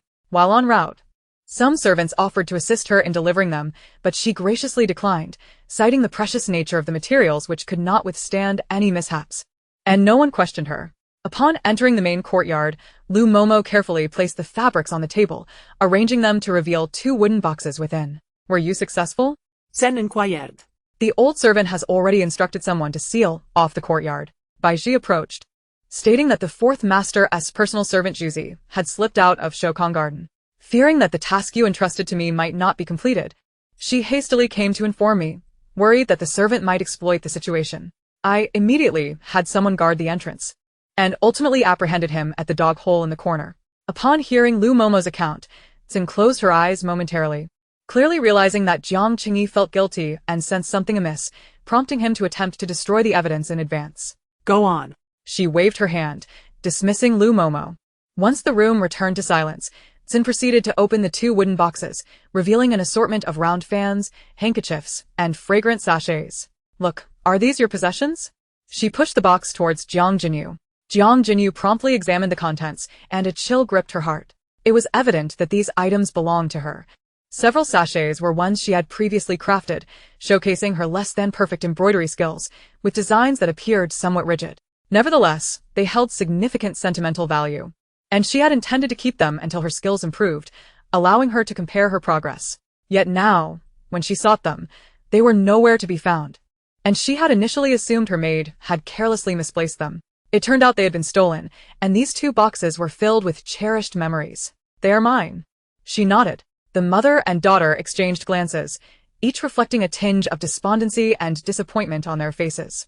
Although Tsin was aware that the system never errs, she still harbored a flicker of hope before seeing the evidence. What if the system had made a mistake? After all, Jiang Qingyi did not seem like the type to engage in such sordid behavior. But now, faced with the undeniable truth, the evidence was irrefutable, leaving her unable to convince herself otherwise. "Dispose of it as you see fit. As for Igor, leave him to your father to handle." Tsin refrained from probing further, pinching the bridge of her nose with an expression of exhaustion. "Should we inform father of this matter in its entirety? He may very well wish to punish him severely." Jiang Jinyu spoke hesitantly. "Let him punish him if he must. It aligns perfectly with my intent to separate, alleviating me of further worries." Tsin's words dripped with sarcasm, revealing her evident anger. Jiang Jinyu felt an immediate reluctance to speak, her fingers fidgeting as she opened her mouth, wanting to offer some counsel, but found herself at a loss for words. Their return had been intended to soothe their parents, to dissuade them from pursuing a separation. Yet, before she could utter a kind word, they were met with yet another blow, compounded by her mother's inclination towards divorce. Regret washed over her. Had she known better, she would not have ventured to Qingxi Pavilion first, leading to a situation that had spiraled out of control, leaving her unable to offer any comfort. Mother, do you truly wish to proceed with the separation? Is there perhaps some misunderstanding here? After a moment of hesitation, Jiang Jinyu mustered the courage to speak. What misunderstanding could there possibly be in what the system has stated? That old fool of a father, as she mentioned the loyal and righteous Marquis. Sin's teeth clenched in anger, and though she was tempted to unleash her vitriol against her husband in front of her daughter, she refrained, forcing herself to hold back. The deeds he has committed, I cannot even bear to mention. They are all sordid affairs, and I fear they would tarnish your ears. However, if you truly wish to know, inquire with your elder sister-in-law. She is more forthcoming. With a dismissive wave, Sin exhibited a palpable weariness, allowing Jiang Jinyu the opportunity to take her leave. Chapter 032. Composing the divorce decree, the loyal and righteous Marquis returned to the estate, his demeanor radiating ire.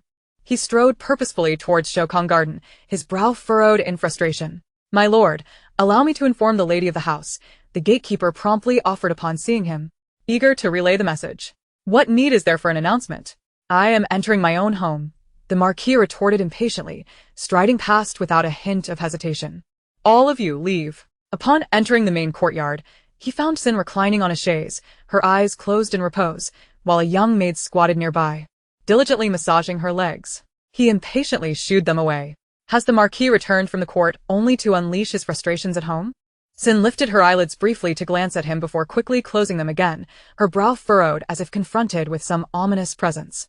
The blatant display of disregard only fanned the flames of the Marquis's anger. He dismissed the servants with a wave and grumbled, in the entire court, aside from your blind old paramour, is there anyone else who subjects me to this torment? Sin immediately sat up, fixing him with a serious gaze. My lord, choose your words carefully. Why? Have you not committed this act? Are you now afraid of the repercussions? The Marquis retorted defiantly, his neck stiff with obstinacy. Indeed, my lord speaks true. I shall no longer shield the men of the Jiang family from scrutiny. You, an old lecher, have sired a young lecher. Neither of you are worth the trouble. Sin's anger flared, her words strikingly harsh. What nonsense are you spouting? The Marquis's expression shifted, recognizing that trouble had once again befallen the household.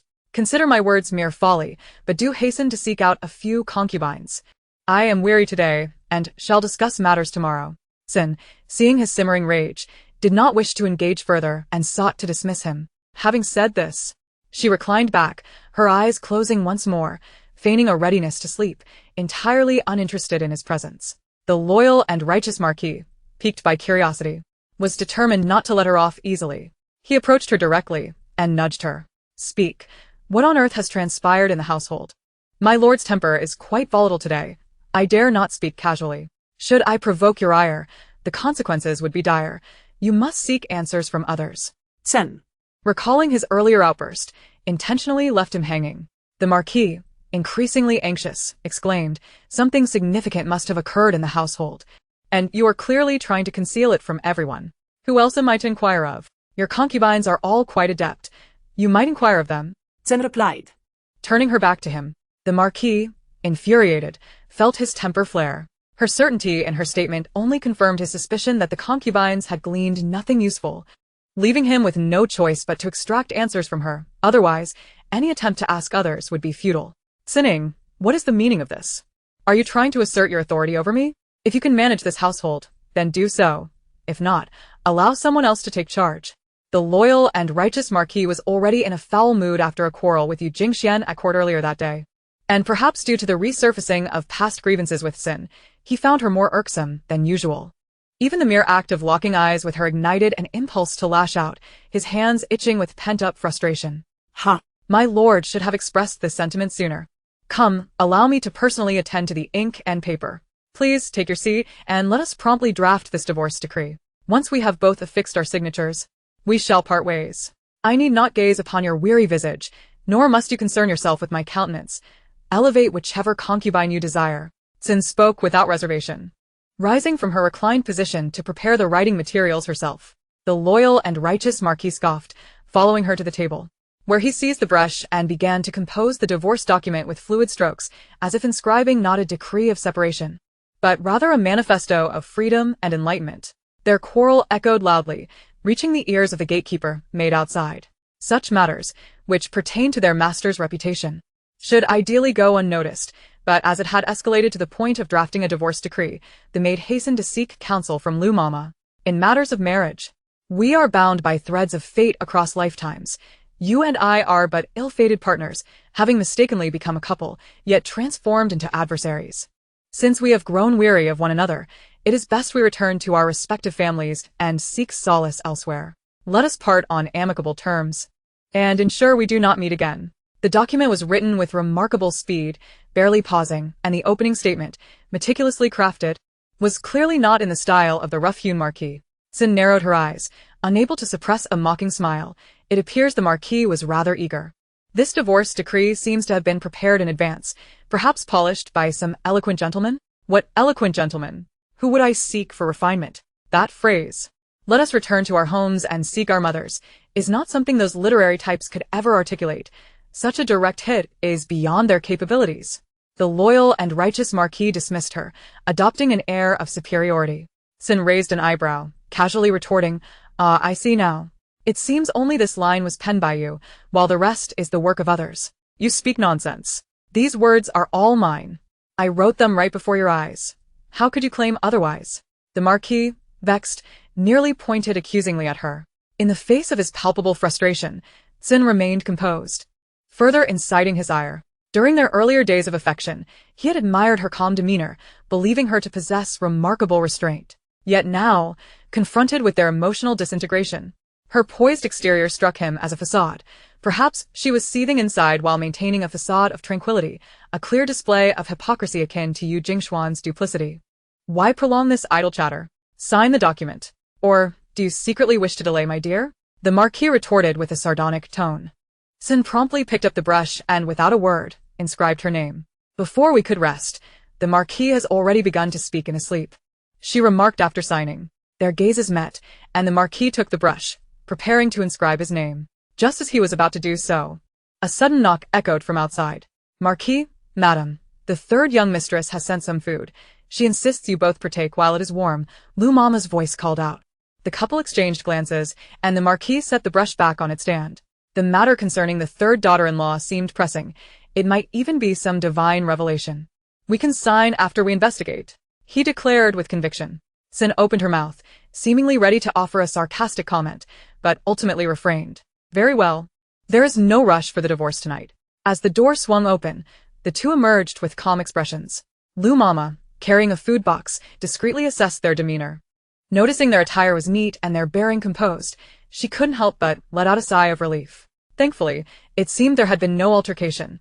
Even if they had argued, it appeared to be merely a trivial dispute, remaining within manageable bounds. Recently, whenever the Marquis and Madame retreated behind closed doors, chaos invariably ensued. The Marquis would storm out, leaving in his wake disheveled hair and a torn collar, clear evidence of their fierce confrontations. Sin, too, would emerge in a state of disarray, though she bore no injuries, indicating the Marquis had exercised restraint. Their lack of conflict this time suggested a thawing in their relationship. "What is this food?" Sin inquired. Lu Mama approached the table and revealed 2 bowls of soup. "It is snake soup. The third young mistress believes it to be highly nourishing and found it exceptionally delicious. Hence, she instructed the cook to prepare ample portions for distribution to each courtyard. She also specifically requested that a bowl be sent to the 4th young master." Lu Mama noted. Upon hearing the mention of snake soup, Sin immediately understood Su Wanying's intention. It was purely to vex Jiang Qingyi. However, Jiang Qingyi's courtyard had been sealed off, and he was currently confined to the eastern chamber of Shokong Courtyard. If it is Wanying's request, then have someone deliver it to Yaij and watch him drink it. If he refuses, inform him that only by drinking will he be allowed to leave the eastern chamber. Sin quickly arranged. Upon hearing this, Lu Mama's heart sank. It was evident that the madam held the third young mistress in high regard, but why? Lu Mama was perplexed. Previously, the madam had harbored a deep disdain for the third young mistress, viewing her as scheming and manipulative, using her virtue to coerce the third master into marrying her.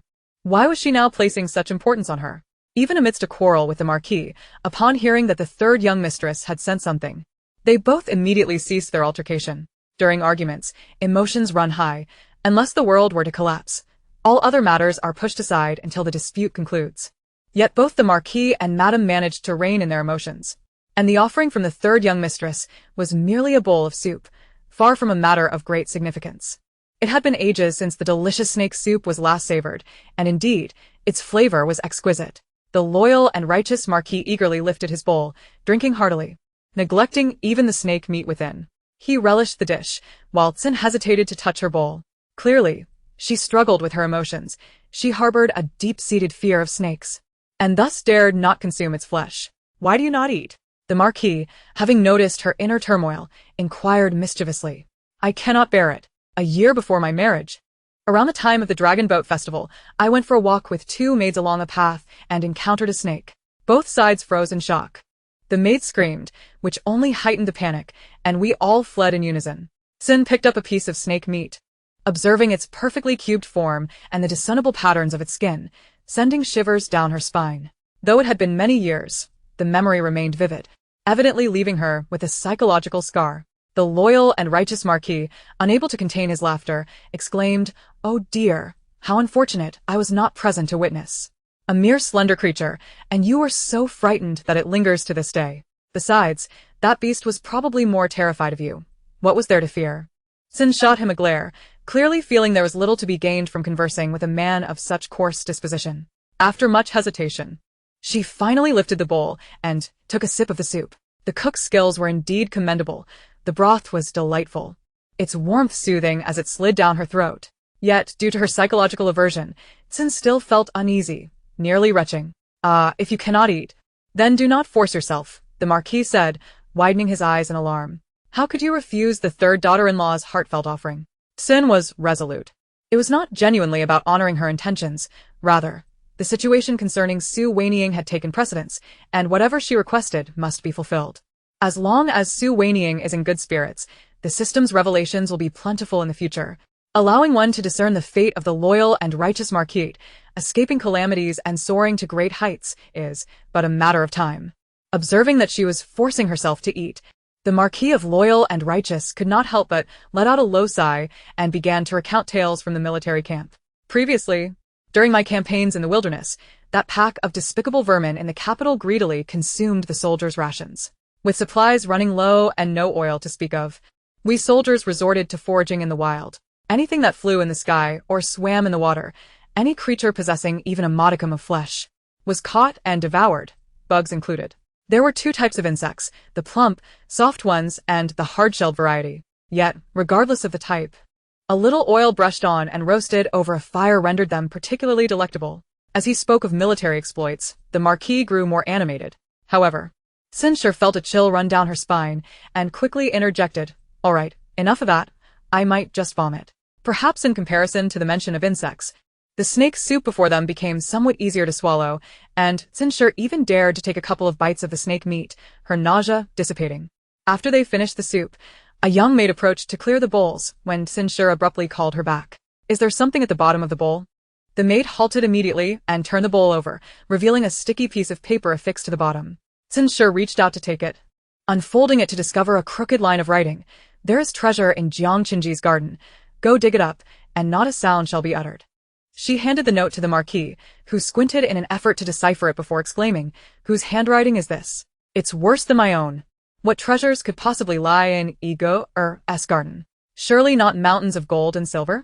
Upon envisioning the treasure, his brows lifted in delight. Unable to suppress his eagerness, thinking that perhaps a divine artifact had come to bestow riches upon their household, Tsin remained silent.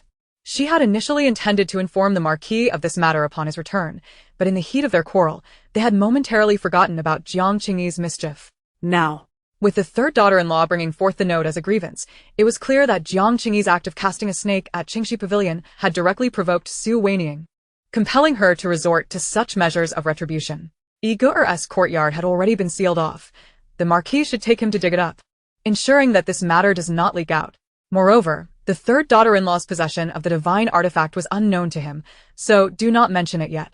Tsin chose not to disclose the contents of the note, believing it more impactful for the Marquis to witness the treasure himself. "Oh, such delightful news. Why didn't you say so sooner, my lady?" He rubbed his hands together, unable to contain his laughter. Tsin waved her hand. unwilling to engage further with this fool. Chapter 034. The Revelation of Treasure in the Eastern Chamber. Jiang Qinji was in a fit of rage. What is this?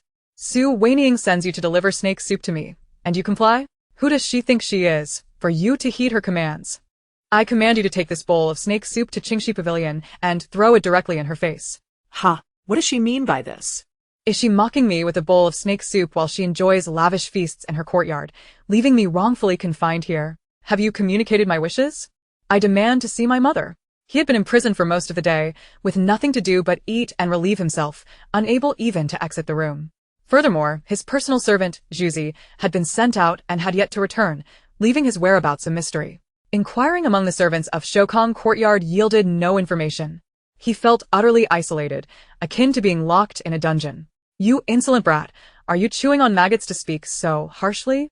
Just as Jiang Qingyi was consumed by his emotions, he suddenly heard a furious roar. The Marquis of Loyal and Righteous strode in, his large hand resembling a fan as it swiftly descended upon his shoulder, delivering 2 resounding slaps that sent him staggering. Useless wretch, how can you not even stand steady?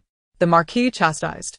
Jiang Qingyi shrank back, feeling a pang of fear towards the Marquis, but he could not suppress his own frustration and retorted, Father, you criticize me for my harsh words, yet your chewing on maggots is far more offensive. Impudent, how dare you talk back to me? Another slap followed. Instantly, Jiang Qingyi withdrew like a frightened turtle, no longer daring to retort. Father, do you know why Mother has imprisoned me here?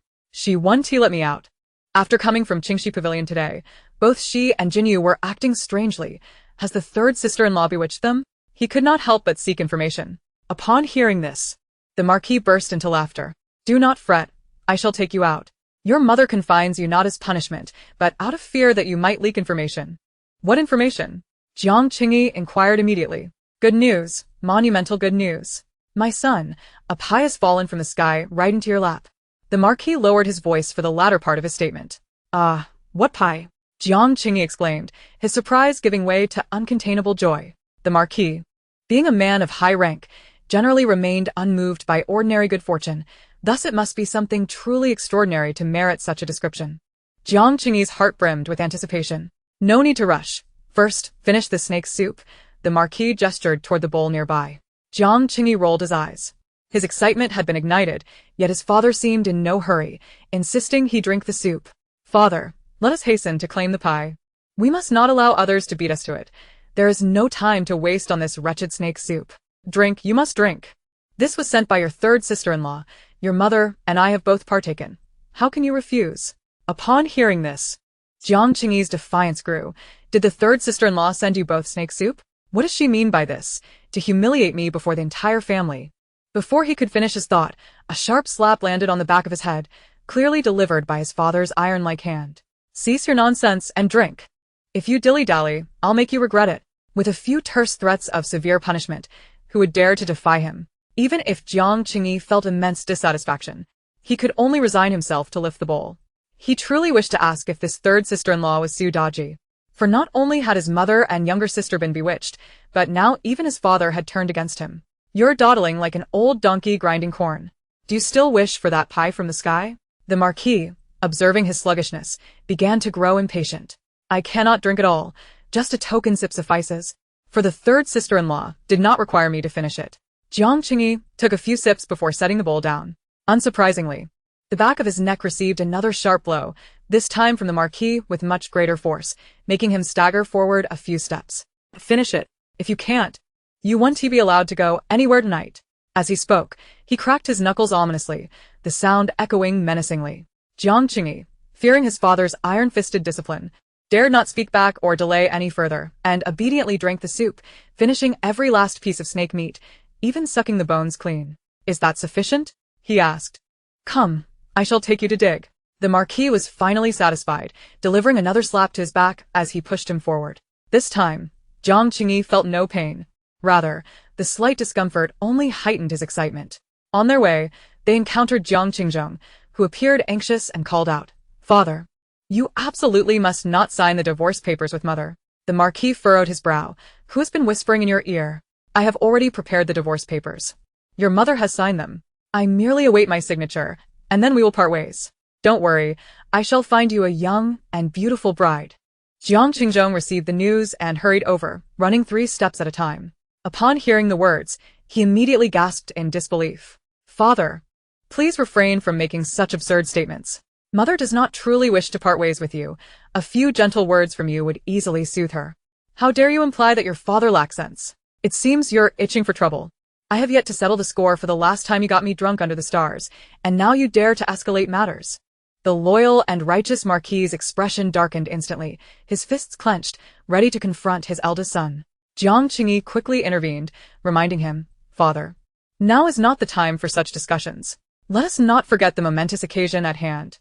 Oh, indeed. Your elder brother seems more adept at causing trouble than achieving anything worthwhile. The Marquis's attention was drawn back. What momentous occasion? Jiang Qingzhong inquired, curiosity piqued. You ought to join us. They say there is treasure to be unearthed, supposedly a divine artifact that reveals news of your third sister-in-law. I suspect its weight must be considerable, the Marquis whispered conspiratorially to his eldest son. Upon hearing divine artifact, Jiang Qingzhong recognized it was the system speaking once again, and he began to take it seriously. The Marquis led the way to Songbai residence. At the entrance of the courtyard, 3 guards awaited them, loyal assassins trained by the Marquis, who could certainly keep a secret. A pile of hoes and shovels lay on the ground. Father, did this pie fall right into our courtyard? Jiang Qingyi was momentarily taken aback. Indeed, it appears that the pie from the heavens has landed upon your head. He was utterly astonished. Of course, there are many things you remain unaware of. As the Marquis spoke, he handed a shovel to Jiang Qingyi. The group entered the courtyard and made their way to the garden. The treasure lies within, the Marquis declared, thrusting the shovel forcefully into the earth. Jiang Qingyi's eyelids twitched, his heart racing. Father, are we mistaken? There cannot possibly be treasure here. How can there not be? If I say there is, there is. I have dug 3 feet deep before, and there was truly no treasure. Jiang Qingyi exclaimed in a panic. He had buried many unspeakable items there. Hence his previous depth of digging. Stand aside. You are obstructing my path to wealth. The Marquis dismissed his youngest son with a wave, turning to the guards behind him. There may be quite a bit to uncover, so it might be buried deeply. Put in some effort, and a generous reward awaits you upon discovering the treasure. Upon hearing this, the guards became invigorated, their shovels and hoes swinging wildly, leaving behind trails in the air. It seems we've unearthed something. Jiang Qingzhong exclaimed as his shovel struck something hard. All eyes turned to him, and as he cleared the soil, they discovered several bones, prompting a collective frown. The bones were small, they were not human, likely from some animal. Having all been on the battlefield, they could discern such matters. I've unearthed something as well. One guard spoke, but his high spirits quickly deflated. But it's just bones. Hiss, this time it's not just bones. It's a corpse, 5 birds worth. They all dug up something, but instead of gold or silver, they revealed bones and corpses. Among them were not only birds and rats but also cats, dogs, chickens, ducks, and even calves. The garden fell into an oppressive silence. The guards continued digging, yet no one dared to speak. The Marquis's expression transformed from one of joyous anticipation to a ghastly pale hue, his demeanor heavy as lead. He finally comprehended the meaning behind that note. Indeed, every dig unearthed silence. Chapter 035. A severe beating for Jiang Qingyi father. Shall we continue digging? Jiang Qingzhong, now covered in dust, looked as if he had just excavated a tunnel. Unable to contain his curiosity, he questioned, especially since their efforts had yielded no treasure. And he felt a wave of disappointment wash over him. The Marquis, who had been simmering with suppressed anger, upon hearing this, seized the shovel and swung it towards Jiang Qingyi's head. From the beginning of the digging, Jiang Qingyi had shrunk back, fearful of drawing attention, wishing he could vanish into the ground. The Marquis's silence only heightened his anxiety, indicating his father's anger was mounting. As the shovel flew toward him, Jiang Qingyi felt all the hairs on his body stand on end. He narrowly avoided the blow using every ounce of skill he possessed. Father, that was my elder brother's inquiry. Why strike me, you wretched child? Did you not claim to have dug 3 feet deep before? It turns out there was no treasure, only buried corpses. You scoundrel. Today, you may be a mere beast, but tomorrow, you could be a killer. I thought you the most useless of my 4 sons. Yet you are the most ruthless behind the scenes, treating others as livestock. I shall not spare you. The Marquis's fury escalated as he chased Jiang Qingyi. Terrified, Jiang Qingyi fled without looking back. Jiang Qingyi, stop. The Marquis halted his pursuit, his tone now cold and detached. Father, if I stand still, you will surely beat me to death. Allow me to calm your temper. I shall first seek mother, and then make amends. Jiang Qingyi dared not pause. Instead, he quickened his pace, clearly intent on seeking reinforcements. Once before his mother, he hoped she would intercede on his behalf, thus mitigating his punishment. The Marquis remained silent, picking up a stone from the ground, weighing it in his hand as if testing its heft. Father, do take care. My younger brother is not as sturdy as I. Do not truly crush him. Jiang Qingzhong observed the familiar posture of the Marquis, his eyelids twitching. This action signaled that the Marquis was serious. Previously, when Jiang Qingzhong had committed a grave error in leading troops, nearly endangering thousands, the Marquis had also remained silent, weighing a stone before striking it against his thigh. He had spent 2 months bedridden, with military physicians declaring he would be left with lifelong disabilities. Fortunately, his constitution was resilient, and he recovered. The Marquis did not respond. His gaze sharp as a blade, scanning Jiang Qingyi's retreating figure, clearly seeking a target.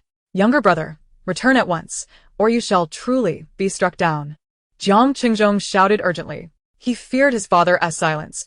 Even the harshest scolding implied there was a chance for redemption, but if he fell silent, it meant he was prepared to act decisively. I shall not return. I must find mother, Jiang Qingyi foolishly retorted. Before he could finish his sentence, the Marquis hurled the stone, which, though small enough to fit in the palm of his hand, flew with the speed of a released arrow. In the blink of an eye, it struck its mark. Jiang Qingyi had yet to utter his final word when he felt a sharp pain in his waist, followed by a heavy force that sent him stumbling forward. He fell to the ground, unable to utter his unfinished sentence, silenced by the impact. After falling, he lay still for a while, not even crying out. Oh no, father, have you truly killed my younger brother? Jiang Qingzhong swallowed hard and rushed over. As he drew nearer, he found Jiang Qingyi sprawled on the ground, trembling all over, clearly alive but in excruciating pain, unable to muster the strength to cry out. Jiang Qingzhong attempted to turn him over, but as he moved, Jiang Qingyi trembled even more violently. Don't. Jiang Qingyi could only manage a single word. Just then, a hand emerged from behind Jiang Qingzhong, grasping the back of Jiang Qingyi's collar and lifting him up effortlessly. Without needing to turn around, Jiang Qingzhong knew it was their father. I told you he wouldn't die. What a useless brat. You are no match for your 3 brothers. When I struck them, I used stones the size of grinding wheels. For you, I chose the smallest stone. You can't even withstand a beating like they can. What face do you have to live in this world? The Jiang family had a long lineage of warriors, their ancestors having fought valiantly, earning their rank through bloodshed. Laozi toiled and risked his life solely to safeguard the ancestral heritage. And here you are, reclining on the laurels of our forebears, adorned in gold and silver, indulging in lavish feasts, acquiring a mere semblance of skill, yet refusing to prove your worth on the battlefield. Instead, you engage in the senseless slaughter of innocuous creatures. How could I have spawned such a cowardly wretch? The loyal and righteous Marquis spoke through gritted teeth, clearly consumed by rage. Jiang Qingyi's face was ashen, his body drenched in cold sweat, clearly in agony. Tears streamed down his cheeks uncontrollably. The Marquis, upon witnessing his pitiful demeanor, grew even more incensed, delivering a resounding slap across his face. You little ingrate, how dare you cry? A true man bleeds without weeping. Your elder brother had his leg crushed and uttered not a word. I have shown you mercy, and yet you wail like a child. I will give you something to cry about. His fury escalated, and with each strike, Jiang Qingyi's visage transformed into that of a swollen, bruised visage. Upon hearing the dull thud of the blows, Jiang Qingzhong felt his scalp prickle with dread, fearing that his father might inadvertently beat his younger brother to death. Father, please. Enough. Brother, quickly apologize. Jiang Qingyi opened his mouth to plead for mercy, but his cheek was so swollen that he could barely speak, blood filling his mouth, rendering him mute. Speak, you fool. Jiang Qingzhong urged desperately. The Marquis, indeed furious, had no intention of truly beating him to death. At this juncture, a display of remorse was paramount. Jiang Qingzhong was already interceding on his behalf, yet the subject of their concern remained utterly silent. Young master, is that not life foam? Suddenly, a guard exclaimed from behind.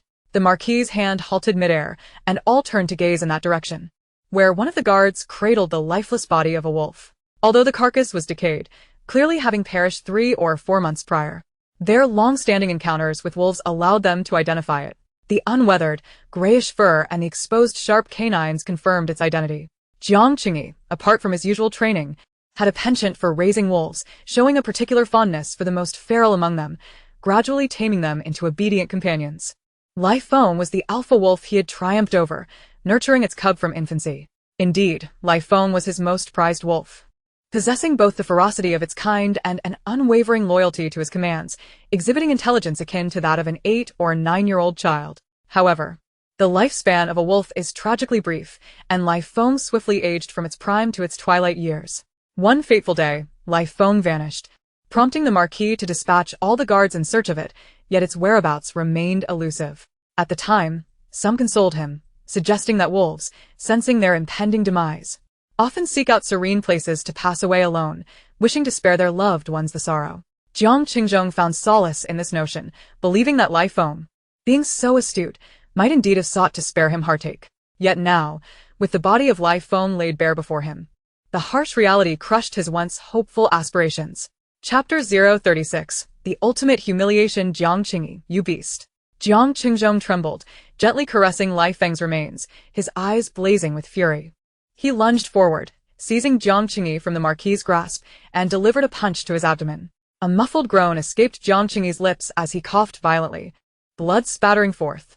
To compound the humiliation, a foul stench permeated the air, accompanied by a series of uncontrollable flatulence, rendering the scene utterly grotesque. The onlookers gasped in shock, their eyes wide as they beheld the damp patch forming on Jiang Qingyi's trousers, a clear indication of his loss of control. This time, the Marquis was left dumbfounded. His eldest son had struck harder, not only causing the younger brother to bleed, but also to soil himself. Jiang Qingzhong felt a wave of nausea wash over him as he flung Jiang Qingyi to the ground, vigorously rubbing his hands, as though to rid himself of the filth. Yet the response he received was not Jiang Qingyi's pleas, but rather a cacophony of flatulence. It was evident that Jiang Qingyi was unable to contain himself, resulting in a disgraceful release. The night breeze carried the stench for miles. In truth, Jiang Qingzhong had a high tolerance for foul odors. Having witnessed countless corpses on the battlefield, both enemy and ally alike, especially in the heat of summer when the stench was unbearable. This paltry scent of excrement paled in comparison, yet he found himself unable to endure it, dry heaving in disgust. Jiang Qingyi, you repugnant coward. I merely struck you once.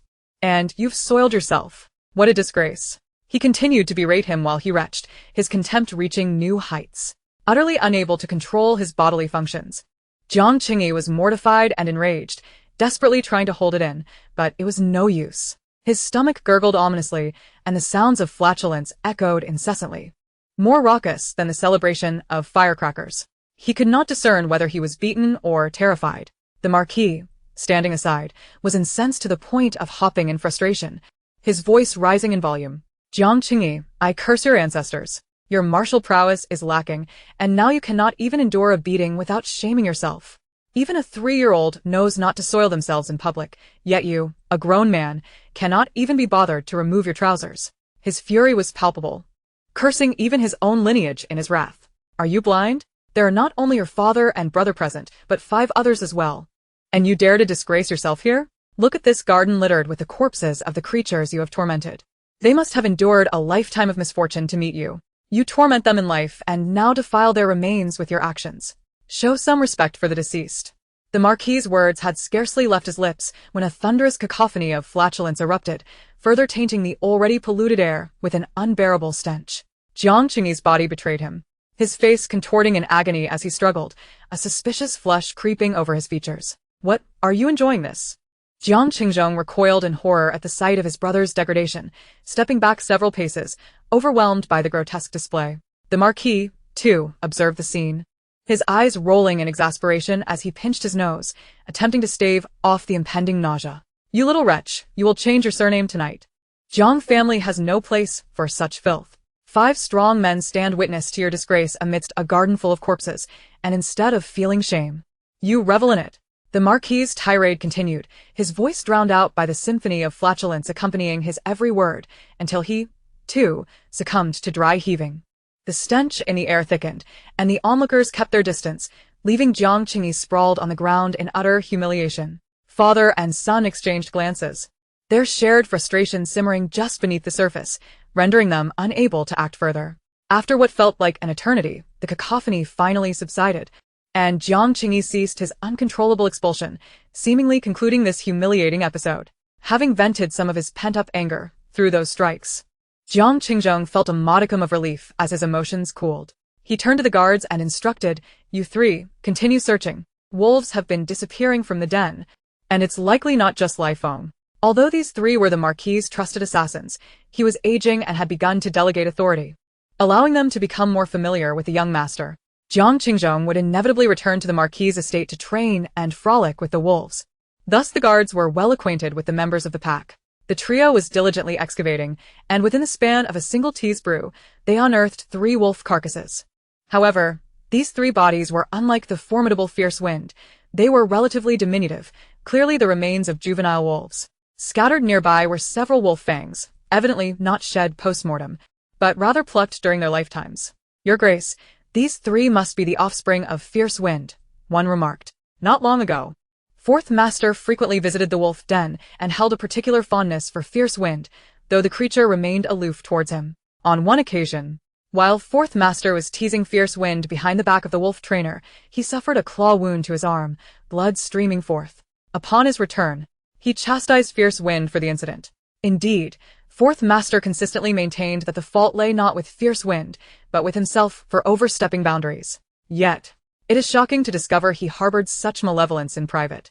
The 3 guards, who had remained silent while laboring, could no longer contain themselves upon seeing the remains of the adult and 3 cubs, and began to reminisce about past events. The degree of decay varied among the 4 carcasses. Fierce Wind had likely perished first, while the other 3 cubs had decomposed less, particularly the smallest, which evidently had only died about a month ago. Moreover, the harsh winter had preserved its body in near entirety. However, this very condition accentuated the torment the cub had endured in life. Its gray fur was indistinguishable, having been stained entirely black. This dark hue was not due to dirt, but was the blood drawn from its beatings, which had, over time, transformed from a vibrant crimson to a deep black. Jiang Qingzhong felt his anger swell as he listened to the guard's accounts, which he vaguely recalled. Upon hearing that Fierce Wind had harmed his younger brother, he had reprimanded the creature. No matter his affection for Fierce Wind, he could not overlook a threat to his sibling. In retrospect, perhaps Fierce Wind had sensed Jiang Qingyi's ill intentions, for it had never harmed a member of the Jiang family before, with Jiang Qingyi being the sole victim. Trembling, he caressed the 3 cubs, feeling as though someone was carving into his flesh. "Jiang Qingyi, you are truly lower than a beast, only daring to strike the weak and infirm, while not even approaching an adult wolf. Coward, monster, spineless wretch, dog of a bastard." Jiang Qingzhong's hatred surged, and his fury took hold. He was unperturbed by the stench of excrement as he charged forward, delivering 3 swift kicks to Jiang Qingyi, his vitriol not ceasing. Having spent years in the military, surrounded by rough men, his curses were laced with foul language, each one more vulgar than the last. Chapter 037. Dining opposite the latrine, Lord Zhongyi initially found the situation bearable, but as time passed, he could no longer endure it. "My son, while you may insult him in various ways, spare the dog of a bastard. Don't involve your father in this." His words were tinged with an inexplicable weariness. The fact that he had produced such a creature was truly disheartening, and even the act of being insulted dragged him into the fray. Moreover, the most troubling aspect was that this little brat would soil himself in fear of punishment, a disgrace unlike any he had witnessed before. During court sessions, he had seen corrupt officials so terrified of their impending executions that they urinated themselves, but at least they did not lose control of their bowels. This little wretch was even less dignified than a weak, effeminate youth. Jiang Qingyi lay on the ground, his eyes glazed over, a puddle forming beneath him, utterly repugnant. Jiang Qingzhong callously tossed him back, exclaiming, "Father, muster your strength and strike this wretched creature down." He abandoned his prior tone of persuasion, fearing not for his brother's life, but rather that a light punishment might allow Jiang Qingyi to escape consequence too easily. Lord Zhongyi gazed at his son, resembling a rag doll and reeking of filth. His palm, like a fan, rose in preparation, but he hesitated to strike. It wasn't that he had softened. Rather, the lad had already been reduced to a state of utter disarray, bloodied and battered, leaving no clear target for his hand. "Kick him in the groin." Standing by, Jiang Qingzhong discerned this hesitation and quickly began to concoct a scheme. Lord Zhongyi turned to him, a hint of exasperation in his voice. "You cannot expect me to make your brother a eunuch simply because Peng Gur is destined for such a fate. Must I dirty my hands on my own son? Ha! Fierce Wind has been my loyal companion for a decade, obedient and capable, far superior to my son. I must avenge Fierce Wind. Jiang Qingzhong replied sharply, his heart consumed by hate. Were it not for a sliver of reason remaining, he would have relished the thought of personally eliminating the wretched creature before him. Very well. Little Fourth, to preserve the bond between you brothers, I shall kick your brother in retribution. One blow to settle the score. However, let it be known, I have never kicked a man in the groin before, so I cannot guarantee the force of my strike. Earlier, when I threw stones, I can assure you wouldn't die. But with this kick, I cannot promise you won't become a eunuch. Lord Zhongyi ground his foot into the dirt, leaving a deep imprint, evidencing the power behind his step. Unsatisfied, he raised his foot, practicing a sidekick motion, clearly preparing for a successful blow to his son's groin. Jiang Qingyi, tears streaming down his face, genuinely regretted his actions and attempted to speak, but found himself unable to articulate, his tongue numb and seemingly non-existent, emitting only incoherent whimpers that made him appear utterly pathetic. Jiang Qingzhong stood nearby, fearful of Lord Zhongyi's potential compassion, and fanned the flames. Father, you must not show mercy. If this kick leaves my brother unscathed, I shall be forced to write an official letter to the Emperor, claiming you are too old to discipline even your wayward son, and thus unfit for the battlefield. You should abdicate your position. Enough of your prattle, or I won't kick him at all. Lord Zhongyi glared at his eldest son, growing impatient with his sarcasm. Jiang Qingzhong crossed his arms, falling silent. As Lord Zhongyi prepared to deliver the decisive kick, Jiang Qingyi suddenly emitted a series of loud flatulent sounds, followed by a second wave of uncontrollable defecation. The foul odor returned with a vengeance, prompting the father and son to exchange a glance, both instinctively stepping back, eager to distance themselves further. Let us hold off on the kick. We should wait for him to finish first, Lord Zhongyi suggested. After all, this little wretch wasn't entirely useless. He could eat and expel waste, a single person rivaling a latrine. Lord Zhongyi found himself laughing in frustration, remarking, "What did he eat to produce such a stench? The next time we go to battle, let him charge into the fray. He needn't slay anyone. Just drop his trousers and let loose. The odor alone will incapacitate the enemy, leaving them retching. They would be utterly defeated before a single blow is struck." Jiang Qingzhong couldn't help but join in the sardonic humor. What a splendid idea. Should he achieve success, he should certainly request a title from the Emperor. Perhaps General of the Explosive Excrements, a solid 4th rank. And when the time comes, I shall personally see to the crafting of the plaque for his estate. House of the General of Excrement. Truly, with such a wretched creature, our Lord Zhongyi's estate is but a small temple, ill-suited for such a grand Buddha. He ought to change his name and surname. Considering his disgraceful demeanor, he might as well be called Yu Chuanqi. It must be said, the bond between these two was evident, as they seamlessly mocked Jiang Qingyi in unison. Furthermore, Lord Zhongyi seized the opportunity to drag his arch-nemesis, Yu Jingxian, into their scornful discourse. After an interval equivalent to another tea's brew, the cacophony of flatulence subsided. The 5 burly men, who had been waiting nearby, collectively exhaled in relief. Lord Zhongyi resumed his derisive commentary, finally finished. Damn, this little wretch truly is a canal of excrement. How could I have sired such a creature? Not only spineless, but also a veritable cesspool. At that moment, Jiang Qingyi's had lolled to one side, and he fainted. Whether it was from sheer exhaustion after his ordeal or the severity of the previous beatings, he could no longer withstand it. Good heavens! He has fainted from his own shame. How does one even address such a situation? Should we continue kicking him, or wait for him to regain consciousness? Lord Zhongyi sought his eldest son's counsel. Jiang Qingzhong squinted his eyes and took a few steps forward, rudely prying open Jiang Qingyi's eyelids to examine his pupils, evidently wary of his younger brother feigning unconsciousness. After confirming several times, he finally released him, unable to suppress his scathing reprimand. Useless wretch. Unable to endure even this little bit of punishment. Henceforth, an additional training regimen shall be instituted. 10 slaps before breakfast and prior to lunch, 10 punches. Otherwise, you shall go hungry. Furthermore, every meal must be consumed facing the latrine door. If you refuse to eat, then perish from hunger. Let him experience the sensation of being engulfed by the stench of excrement. Listening to his eldest son, Lord Zhongyi could not help but inhale sharply. Good heavens! This was true hatred. While life is paramount and sustenance essential, Jiang Qingyi was to be beaten before his meal and made to face the toilet. How could one possibly digest food under such conditions? Would he be forced to swallow his meals accompanied by the taste of his own blood? The thought was rather thrilling. Never mind that he was currently incapacitated.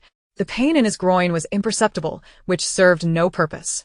Once he regained consciousness, he would certainly deliver a fierce kick. His penchant for tormenting the weak warranted that he should taste his own medicine. Only through shared suffering would my fierce winds find peace. Jiang Qingzhong withdrew his hand, rubbing it on his garment as though it had been sullied by something unclean. Chapter 38. The place of burial. Lord Zhongyi, recognizing the need for a temporary ceasefire, forcefully tossed Jiang Qingyi to the guards. One of the guards promptly caught the limp fourth master, the action lacking in gentleness. After all, with the air still observing and the corpse of the fierce wind yet to be buried, it was imperative they not treat Jiang Qingyi delicately, otherwise they would face dire consequences. Moreover, the stench emanating from fourth master was truly foul, rendering gentleness impossible. Were it not for the Lord's orders, they would have preferred to distance themselves from this repugnant figure. Upon returning to Shokong Courtyard, the lights in the main house remained lit, indicating that Xin Shi had not yet retired, anxiously awaiting news. A warmth spread within him. His old wife was consistently thoughtful and attentive. Yet this warmth was short-lived as he recalled that Xin Shi's former love was Yu Jingxian, igniting a fresh wave of resentment. Earlier that day, when they visited Qingxi Pavilion, only Jinyu had been able to hear the sound of the divine artifact, while his own son had remained utterly unresponsive. Xin Shi, weary from waiting, did not inquire about Jiang Qingyi's ordeal but rather cut to the chase. Lord Zhongyi's mind buzzed with confusion. Jiang Qingyi was an ineffectual little creature, making him wish he had never been born. Yet now that this coward had grown so large, should any misfortune befall him, Lord Zhongyi would undoubtedly feel a pang of distress. How could this be? I do not know. I must investigate further at Qingxi Pavilion. Due to this matter, the couple shared a mutual silence until late into the night, when Lord Zhongyi finally departed the main courtyard.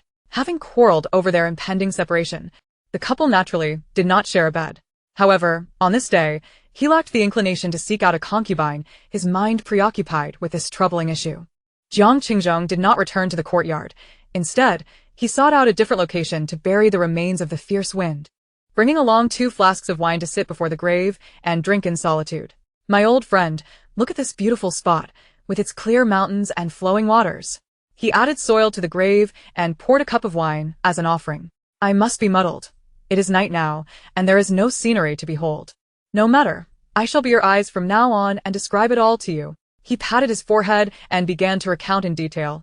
In spring, the birds sing and flowers bloom, and you can chase the little birds. In summer, the cicadas chirp incessantly, perhaps disturbing your sweet dreams. But the flowers compete in their vibrant hues. In autumn, the fruits are abundant, and the maple leaves turn crimson. In winter, the mountains stand desolate, blanketed in white snow. And many playmates have gone into hibernation, so you may feel lonely. But fear not, I shall visit you often. Jiang Qingzhong's character was most akin to Lord Zhongyi, rugged and unrestrained, typically loud in speech and scorn. Yet at this moment, he appeared remarkably gentle. This straightforward man, when in the presence of his old companion, revealed a delicate side of his heart. This was originally the resting place I chose for you. When you disappeared, I thought perhaps you had found a better location, yet you were too stingy to inform me where it was. When I missed you, I had no way of finding you. Who would have thought that after all this, you would be laid to rest here again? Rest assured, I shall remember your vengeance. Even if the perpetrator is my own brother, I shall show him no mercy. As he spoke, recalling the recent events, his teeth clenched in anger, and he took several swigs from the bottle. My old friend, why does this wine taste bitter today?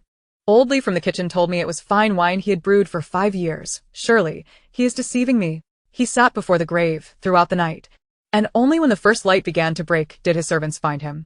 The young servant, upon climbing the hill and seeing the air covered in frost, his hair white with the cold, was so frightened he nearly tumbled down the slope, rushing over in fear that his master had frozen to death. My lord, are you all right? The young mistress is beside herself with worry. The servant grasped his hand and, feeling its warmth, let out a sigh of relief. Thank goodness.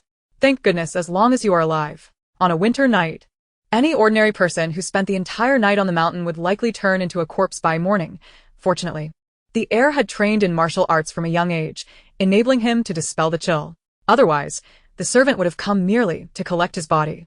Let us descend the mountain. Jiang Qingzhong took another swig of wine, feeling warmth return to his body. Upon returning, Li Chunlan had scolded him a few times. But upon seeing his dejected expression, her heart ached, and she hurriedly arranged for him to bathe and change his clothes. Once they finished breakfast, Sin conveniently sent someone to summon them, and the couple departed together. Upon their arrival, they discovered that all the servants were gathered outside the courtyard. Even Lu Mama had been chased away. What happened? Where are father and mother? Li Chunlan inquired in astonishment. The lord and lady quarreled again this morning, Lu Mama reported. Why was no one sent to inform us? Jiang Qingzhong frowned. In recent days, the two have often bickered, when they had not come to blows.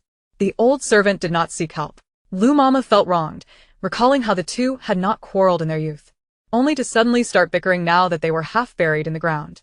They would argue several times a day upon seeing each other, and it was unreasonable to summon someone every time. After all, sometimes they would stop just after a few words, and by the time help arrived, the dispute would have already ended, rendering the effort futile. Jiang Qingzhong and his wife exchanged glances, understanding Lu Mama's predicament. After all, the two had expelled all their attendants, indicating that the quarrel was of a nature not even fit for Lu Mama's ears, clearly related to the information provided by the system. Inside Shokong courtyard, a fierce argument was unfolding. As they stepped over the threshold, they heard the content of the quarrel. Sinning, look at the good son you have raised. He bears none of the Jiang family spirit, not only bullying the weak, but also resorting to violence against them. Such a callous disposition is not that of a Jiang. It is only Yurtsin family scholars who revel in underhanded tactics. His voice boomed, resonating with vigor. Jiang Yiping, you speak nonsense. If you cannot articulate your words, then be silent. The child is yours, and he bears your surname. If he has turned out poorly, do not lay the blame entirely at my feet. Are you even a man? Sin Shi, initially rational, was infuriated beyond measure upon hearing Lord Zhongyi drag her family into the argument, her anger igniting like wildfire, unleashing a torrent of curses. Sinning, how dare you insult me? What of your insults? I see you have been spewing nonsense daily. It is time to teach you a lesson about your foul mouth. The other sons are all my teachings. None have gone astray. Only this useless one, whom you insisted on educating, has gone awry. Who else is to blame? Lord Zhongyi's face turned pale with rage. In recent days, Sin Shi's aggression had escalated, transitioning from reasoned discourse to sarcasm, and now outright cursing, complete with vulgarities. Lord Zhongyi found it difficult to accept that his noble and dignified wife had descended to such a state. Chapter 39. The old lecher begets a young lecher. It is not the fault of the father for not educating the son in matters of morality. When I arranged for the teacher earlier, I had already consulted with you, and you even claimed I had chosen well. Now, however, you refuse to take responsibility. Logically, one would assume that inviting a competent teacher and providing meticulous guidance would lead to enlightenment. Even the dullest of pigs should come to some understanding. Yet, he remains as foolish as ever, a true reflection of your own lack of scholarly accomplishments in your youth, as if carved from the same mold. Sen retorted sharply. The Duke of Loyalty was momentarily at a loss for words, but he quickly seized upon a point to attack. I would rather he resemble me instead. Whose venomous nature does he inherit? It is no different from the scheming nature of Yurtsin family, always plotting behind the scenes, with countless tricks up your sleeves. Ah. My lord, I cannot concede to such a claim. When it comes to cunning, he is merely a replica of you. You, after all, devised numerous schemes for my half-sister, even planning to marry me first and then take her as a concubine so that two women could serve one husband. Who could outsmart you? Sin's cold laughter cut through the air, striking at his weak points. The Duke of Loyalty's eyes reddened with indignation. Why must you bring up old grievances? Sen interjected. And you, regarding you Jingxian, I have not yet finished. My lord, do not be impatient. Little C is not only malicious but also lecherous. He has hidden a trove of personal belongings belonging to the maids, which mirrors your own behavior. An old lecher has spawned a young lecher, engaging in sordid and eccentric antics. Do you still wish to deny it? Sin advanced a step, relentlessly pressing her advantage. The Duke of Loyalty was evidently taken aback by this barrage of attacks, opening his mouth to respond but finding no words. Finally, he could only wave his hand in frustration, turning away in circles to disrupt Sin's imposing presence. Where is the divorce decree I wrote last night? Bring it forth at once. I shall sign it immediately, and you can leave, along with your little wretched son. He is utterly useless aside from his excrement. The divorce decree is in your possession. I have no knowledge of its whereabouts. As for the children, I shall not take any with me. You may keep your little pest. The Duke began to meander between the desk and the chest, searching aimlessly. Did you hide the divorce decree? I placed it on the desk last night, and now it is missing. Who else but you would dare take it? He shouted, seemingly trying to bolster his confidence. Sin paid him no mind, which only fueled his arrogance further. I see I have hit the mark. Sinning, you may speak boldly, but deep down, are you not terrified of divorce? At your age, if you were to divorce, where would you go? The Tsin family has no space for you. Tsin scoffed, John yipping. Who would wish to linger in your dilapidated residence? I possess ample dowry and wealth. There are plenty of fine houses in Wanying to purchase. You wrote the divorce decree, and I have signed it. You simply have yet to do so. You are the one who fears divorce. Sinning, do not slander me. I will rewrite it immediately. Just then, Jiang Qingzhong and his wife entered, swiftly diverting the topic. Father, mother, you summoned us so early. Is there something amiss? Their interruption caused the previously tense atmosphere to dissipate instantly, making further arguments difficult. The Duke of Loyalty grumbled. It is all due to that ungrateful little wretch. He is the only one in the family who cannot hear the voice of the divine artifact, and we must discover the reason. There is no time like the present. We shall go today to investigate. Go fetch that little miscreant. In Qingxi Pavilion, Su Wanying awoke to the sun high in the sky, staring blankly at the canopy above. The warmth of the bedding enveloped her, and the hot water bottle at her feet was still warm, indicating that a maid had replaced it in the night. The heat rendered her body languid. This life was more comfortable than in modern times. Clothes were brought to her, and meals were served. She could sleep until she naturally awoke. Although entertainment options were limited, no television, computers, or mobile devices, there was no pressure of daily life. She was not toiling for meager wages. After all, she was supported by the Duke of Loyalty's household. Madam, are you awake? Hongmei, waiting outside, inquired upon hearing movement. Not yet, she replied ambiguously. Primarily because lying in bed was far too comfortable, and she had no desire to rise. Hongmei, well acquainted with her mistress's nature, understood her words were contrary, and hastily brought in a young maid. Madam, please get up. It is getting late, and the kitchen is still simmering congee. Su Wanying playfully protested, just a little longer. I can eat breakfast and lunch together. We can call it brunch. Hongmei promptly removed the hot water bottle from beneath her feet, and instantly, the comforting warmth diminished significantly. The Duke's wife has sent someone over 3 times. You should rise. For what purpose? To inquire if you have awakened. I told them you were tired from reading late last night, and that it would be better to let you rest. However, they insisted on waiting, not disclosing any matters, only insisting that you sleep well first. Hongmei found the situation perplexing. Sin had sent maids to inquire 3 times, clearly having something to discuss with her mistress, yet refusing to let Su Wanying rise. In truth, by the time the maid arrived, it was already quite late, and she could have woken her, but each time, the maid appeared anxious and emphasized that the Duke's wife commanded them not to disturb the third madam's sweet dreams. It was peculiar that Sin, the matriarch, would display such delicate concern, as if Su Wanying were the one in the position of authority. Very well, I shall get up. Su Wanying finally conceded, feeling little resistance as she climbed from her bed. After getting ready, she consumed 2 bowls of congee before sending someone to inquire at Shokong Courtyard. Within a short tea time, a throng of people arrived, instantly filling the reception room of Qingxi Pavilion. Greetings to father and mother, eldest brother, sister-in-law, little sister. Su Wanying gazed at the line of people, almost fainting from the sheer surprise. The entire family had come. Not only had the Duke of Loyalty and Sin arrived, but also the entire family of the first house, and even Jiang Jinyu was present. Pan Gur bore a few bruises on his face, but looked much better than in previous days. He was notably more respectful towards Su Wanying, bowing politely and addressing her with enthusiasm and courtesy. What momentous occasion brings everyone to my abode? Have they discovered my reliance on my head injury to evade pleasantries? Seeking refuge in my own courtyard? Chapter 40. The pig's head and sausage lips. Su Wanying's astonished thoughts echoed in her mind. To avoid misunderstandings, Sin took the initiative to explain. Wanying, yesterday, Igor and Yu Jier came to Qingxi Pavilion and disturbed you, bringing along a snake, which was indeed quite rude. Thus, we have brought them to you to offer our apologies. Sin's tone was sincere, her speech deliberately slowed to convey utmost gentleness. However, Su Wanying was not swayed. She loudly protested in her heart. Who would believe such nonsense? Bringing the 2 of them to apologize. One Sin is sufficient. Yet here comes a whole crowd. This is not an apology, but rather an invitation for trouble. First, I clashed with the little chubby one. Then had an unpleasant encounter with Jiang Qingyi. These 2 are the apple of their parents' eyes, and if I cut into their flesh, They will surely seek to eliminate me. This feels like a trial.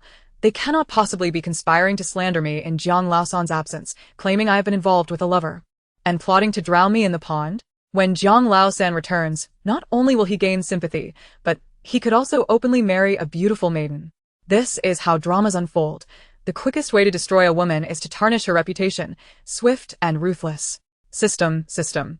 Quickly investigate if they have prepared false evidence to frame me. Is there an unfamiliar man lurking about the estate, particularly a nameless, impoverished scholar, who would be ideal for setting me up? Su Wanying's psychological turmoil was nothing short of riveting, leaving the entire Jiang family wide-eyed in astonishment. Is it truly possible to approach matters in such a manner? The loyal Marquis, lacking authority, interjected vehemently. Third daughter-in-law, our family is not composed of such vile individuals. His agitation was so pronounced that he inadvertently lapsed into his native dialect. The others turned their gazes toward him, their eyes brimming with reproach. Was it truly impossible to keep a lid on his tongue? What would happen if the secret were to be divulged? Su Wanying also turned her head, astonished by the outburst. The loyal Marquis quickly cleared his throat, redirecting the conversation. The Jiang family hails from a lineage of martial generals, acting with integrity and honor.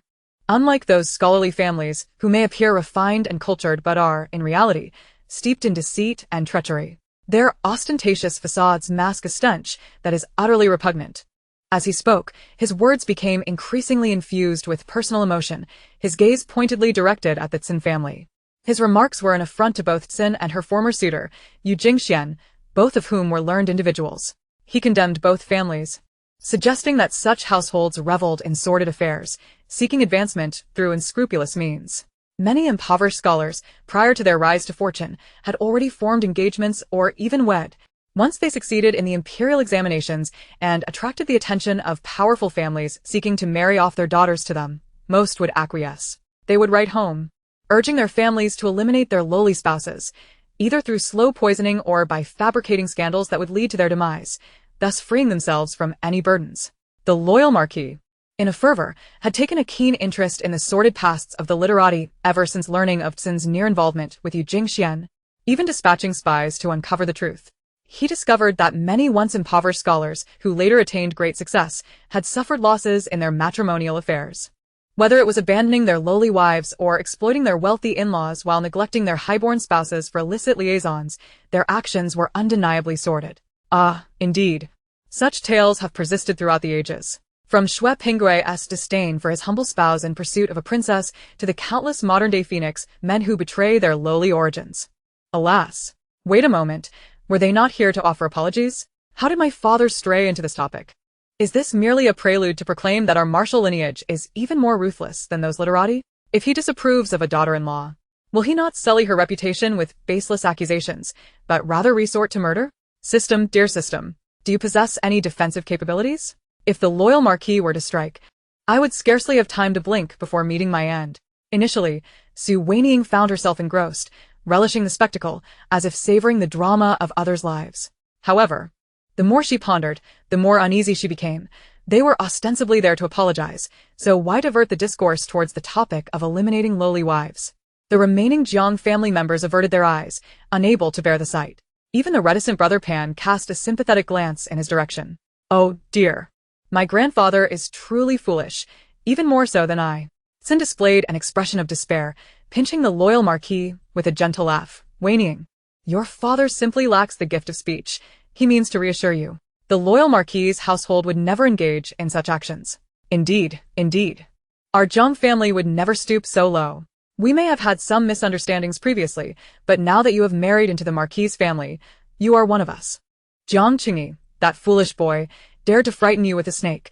He is nothing but a scoundrel and must apologize to you. Brother Pan, too, has attempted to offer you apologies, but he was only accompanied by his mother. The rascal doesn't even realize where he has erred. After a proper reprimand from his father, he finally comprehended his mistake. To prevent such incidents from recurring, our entire family has come to offer you our apologies.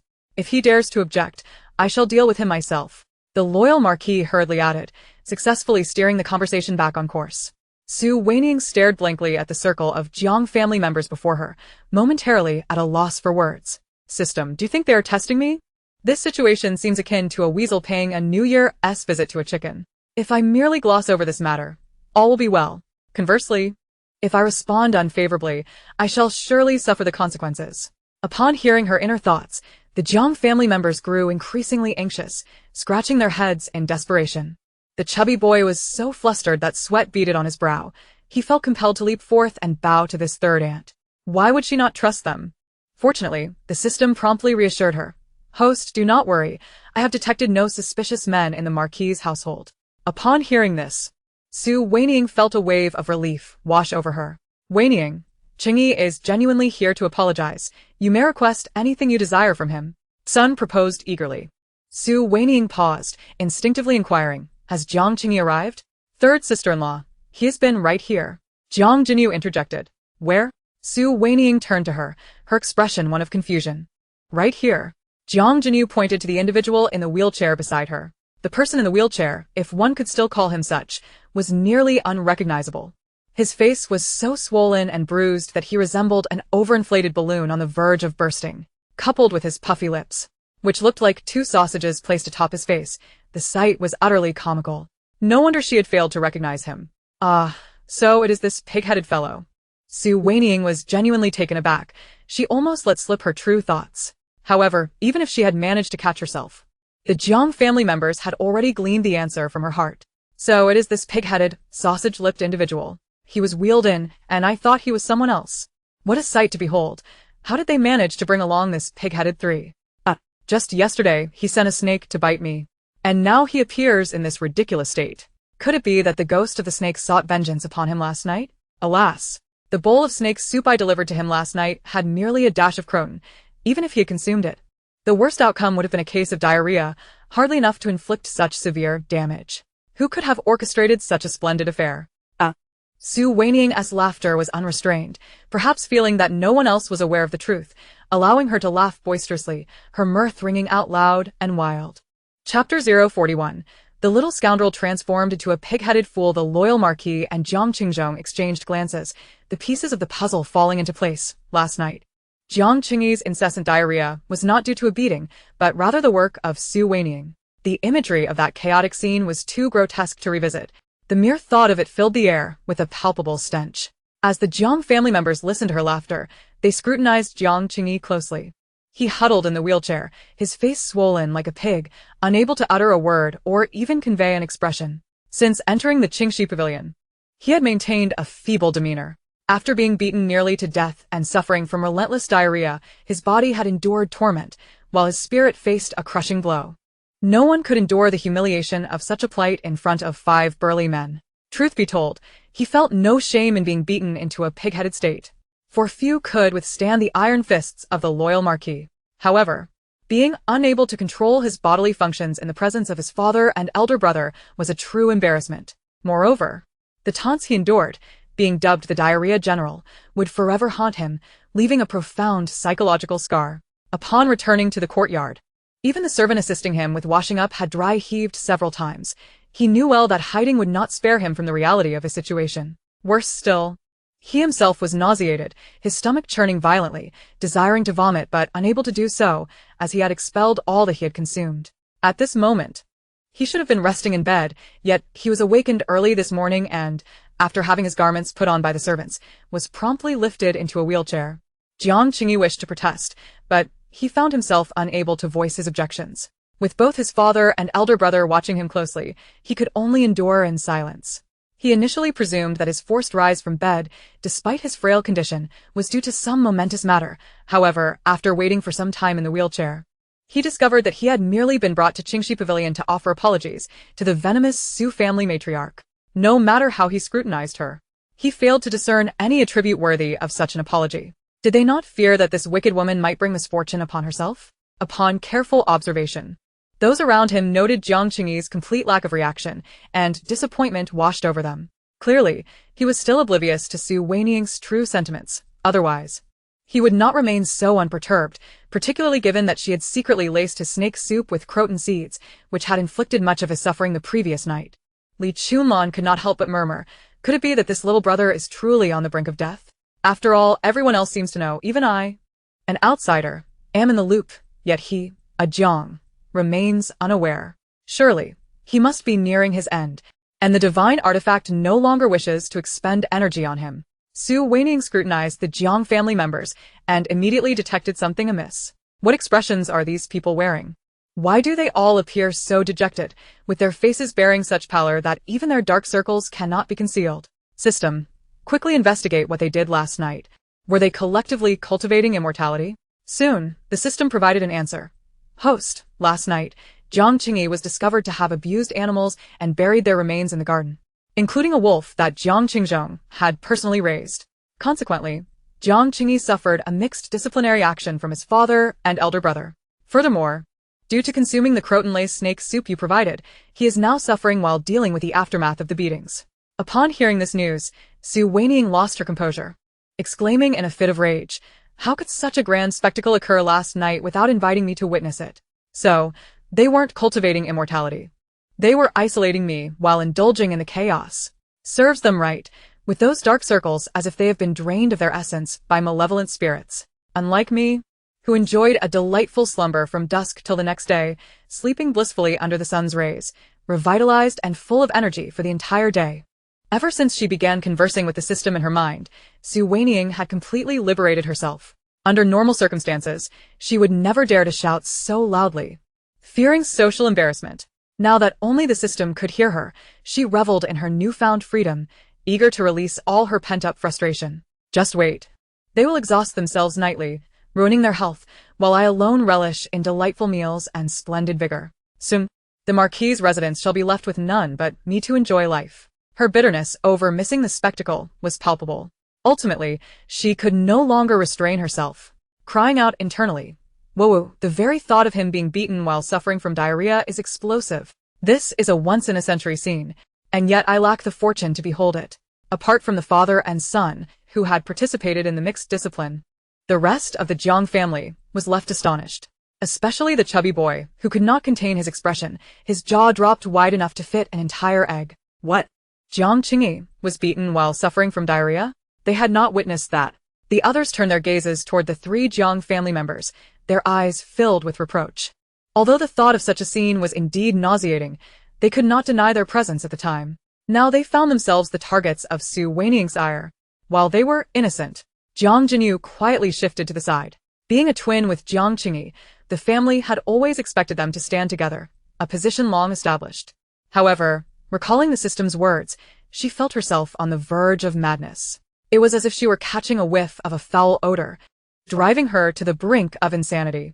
I was the one who added the croton seeds. I am the true architect of this raucous scene. How can the true architect not be present while you all feast? A bunch of ungrateful wretches, just moments ago professing to treat me as family. It was all a lie. I was ultimately deceived. Seeing Su Wanying's lament, it was clear that her outburst would not conclude anytime soon. Concerned that she might spiral deeper into her grievances, Sinshir quickly intervened, saying, "Ergo has indeed committed a grave error. Last night, he received a thorough beating from the Marquis and your elder brother. Apart from the three of them, none of us were present. We had no knowledge of the situation and were shocked to see him in such a half-dead state this morning." Upon hearing this, Su Wanying's tears ceased. "Thank goodness someone else shares my misfortune, ha." She then shifted her tone, filled with a hint of venom, "But this does not change the fact that I missed out. Ah, how I hate it.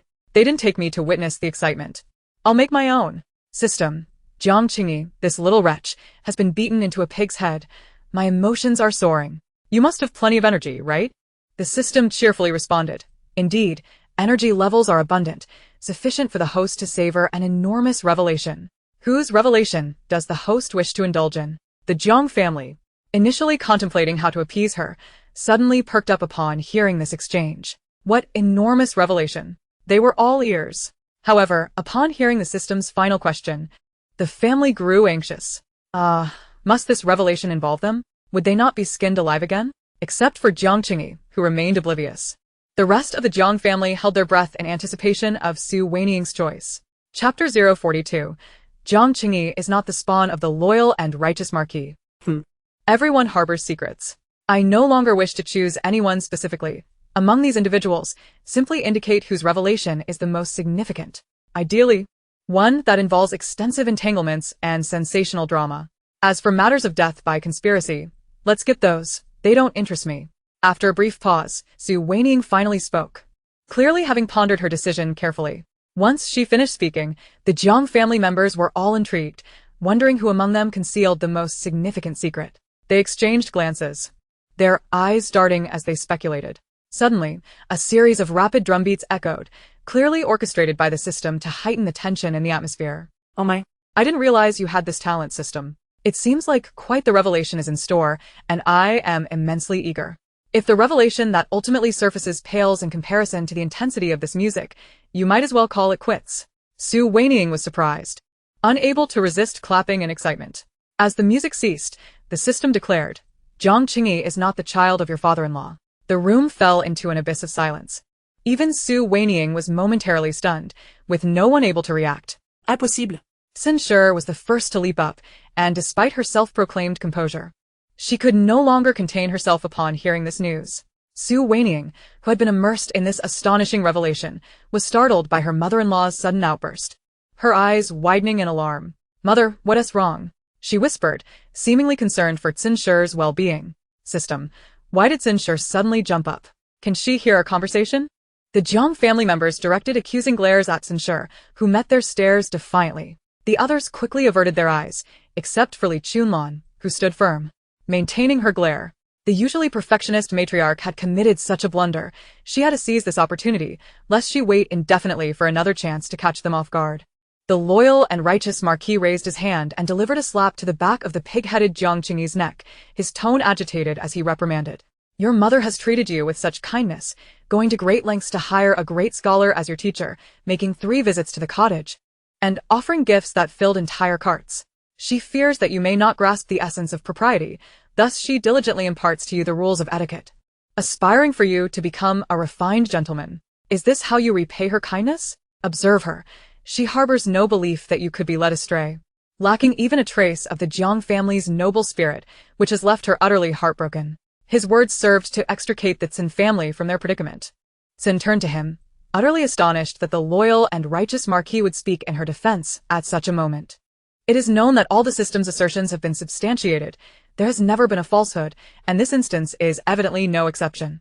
Jiang Qingyi is not his progeny, and yet he remained unperturbed, instinctively coming to her aid. However, before she could fully appreciate his gesture, the loyal and righteous Marquis had already turned to meet her gaze. The man's eyes were a fiery red, imbued with an unmistakable chill and an aura of lethal intent, his forehead veins bulging, and his fingers gripping the armrest of the chair with such intensity that it appeared he might crush it, even in silence. Xin comprehended his meaning. This matter was far from resolved, and once they exited the Qingxi pavilion, he would ensure she faced the consequences. The expressions of the other Jiang family members varied greatly. Jiang Qingzhong, witnessing the undercurrents between his parents, could not suppress a feeling of despair. It was evident that their separation was a foregone conclusion, one that even the mightiest could not thwart. Should his mother truly have committed an indiscretion against his father, the loyal and righteous Marquis, with his obstinate temperament, would likely not let the matter rest, making a peaceful resolution impossible. Jiang Jinyu, pale as a ghost, pondered her own origins. If her elder brother was not their father's child, then what of her? At this moment, the system promptly responded, Fear not. My confidentiality protocols are impeccable. The dialogue between the host and me is known only to heaven and earth, you and I, with no third party privy to it. Wanying visibly relaxed, redirecting her focus to the juicy tidbit at hand. Goodness, Jiang Qingyi is not a Jiang family member. No wonder he could commit such heinous acts as torturing animals and pilfering his sister's belongings. I always suspected that no matter how much of a lecher the loyal and righteous Marquis is, he would not stoop to coveting his own sister. At most he might eye his wife's sister. Yet, upon reflection, that is hardly commendable either. What a dismal genetic lineage. The loyal and righteous Marquis's countenance flickered with discomfort. At such a juncture, should not the focus be on attacking Xin Ying's impropriety? Why was the ire directed at him? If Jiang Qingyi were not his offspring, then he could only be the illegitimate child of Xin Ying and another man. As he pondered this, he cast a derisive glance at Jiang Qingyi, whose stature was notably short compared to the towering Jiang Men, a revelation that confirmed he was indeed of different parentage. Wanying soon honed in on a crucial detail. Wait, if Jiang Qingyi and Jiang Jinyu are twins, does that mean Jiang Jinyu is not fathered by our lord either? The system quickly refuted this. No, Jiang Jinyu is indeed the biological child of the loyal and righteous marquis. Ah? This revelation bewildered not only Su Wanying but also the rest of the Jiang family, their expressions rife with confusion as they exchanged glances, struggling to fathom how two children from the same birth could possess different fathers. Could this possibly be true? Surely the system must have erred. Only Jiang Jinyu felt a sense of relief, exhaling deeply. I understand now. I once read about a mother who gave birth to twins, each fathered by different men, having had intimate relations with both in quick succession. Before the system could respond, Su Wanying began to speculate wildly. As her first thought emerged, the Jiang family collectively gasped, several of the women blushing profusely, evidently embarrassed, while the little chubby boy had his ears tightly covered, fearful of hearing anything inappropriate.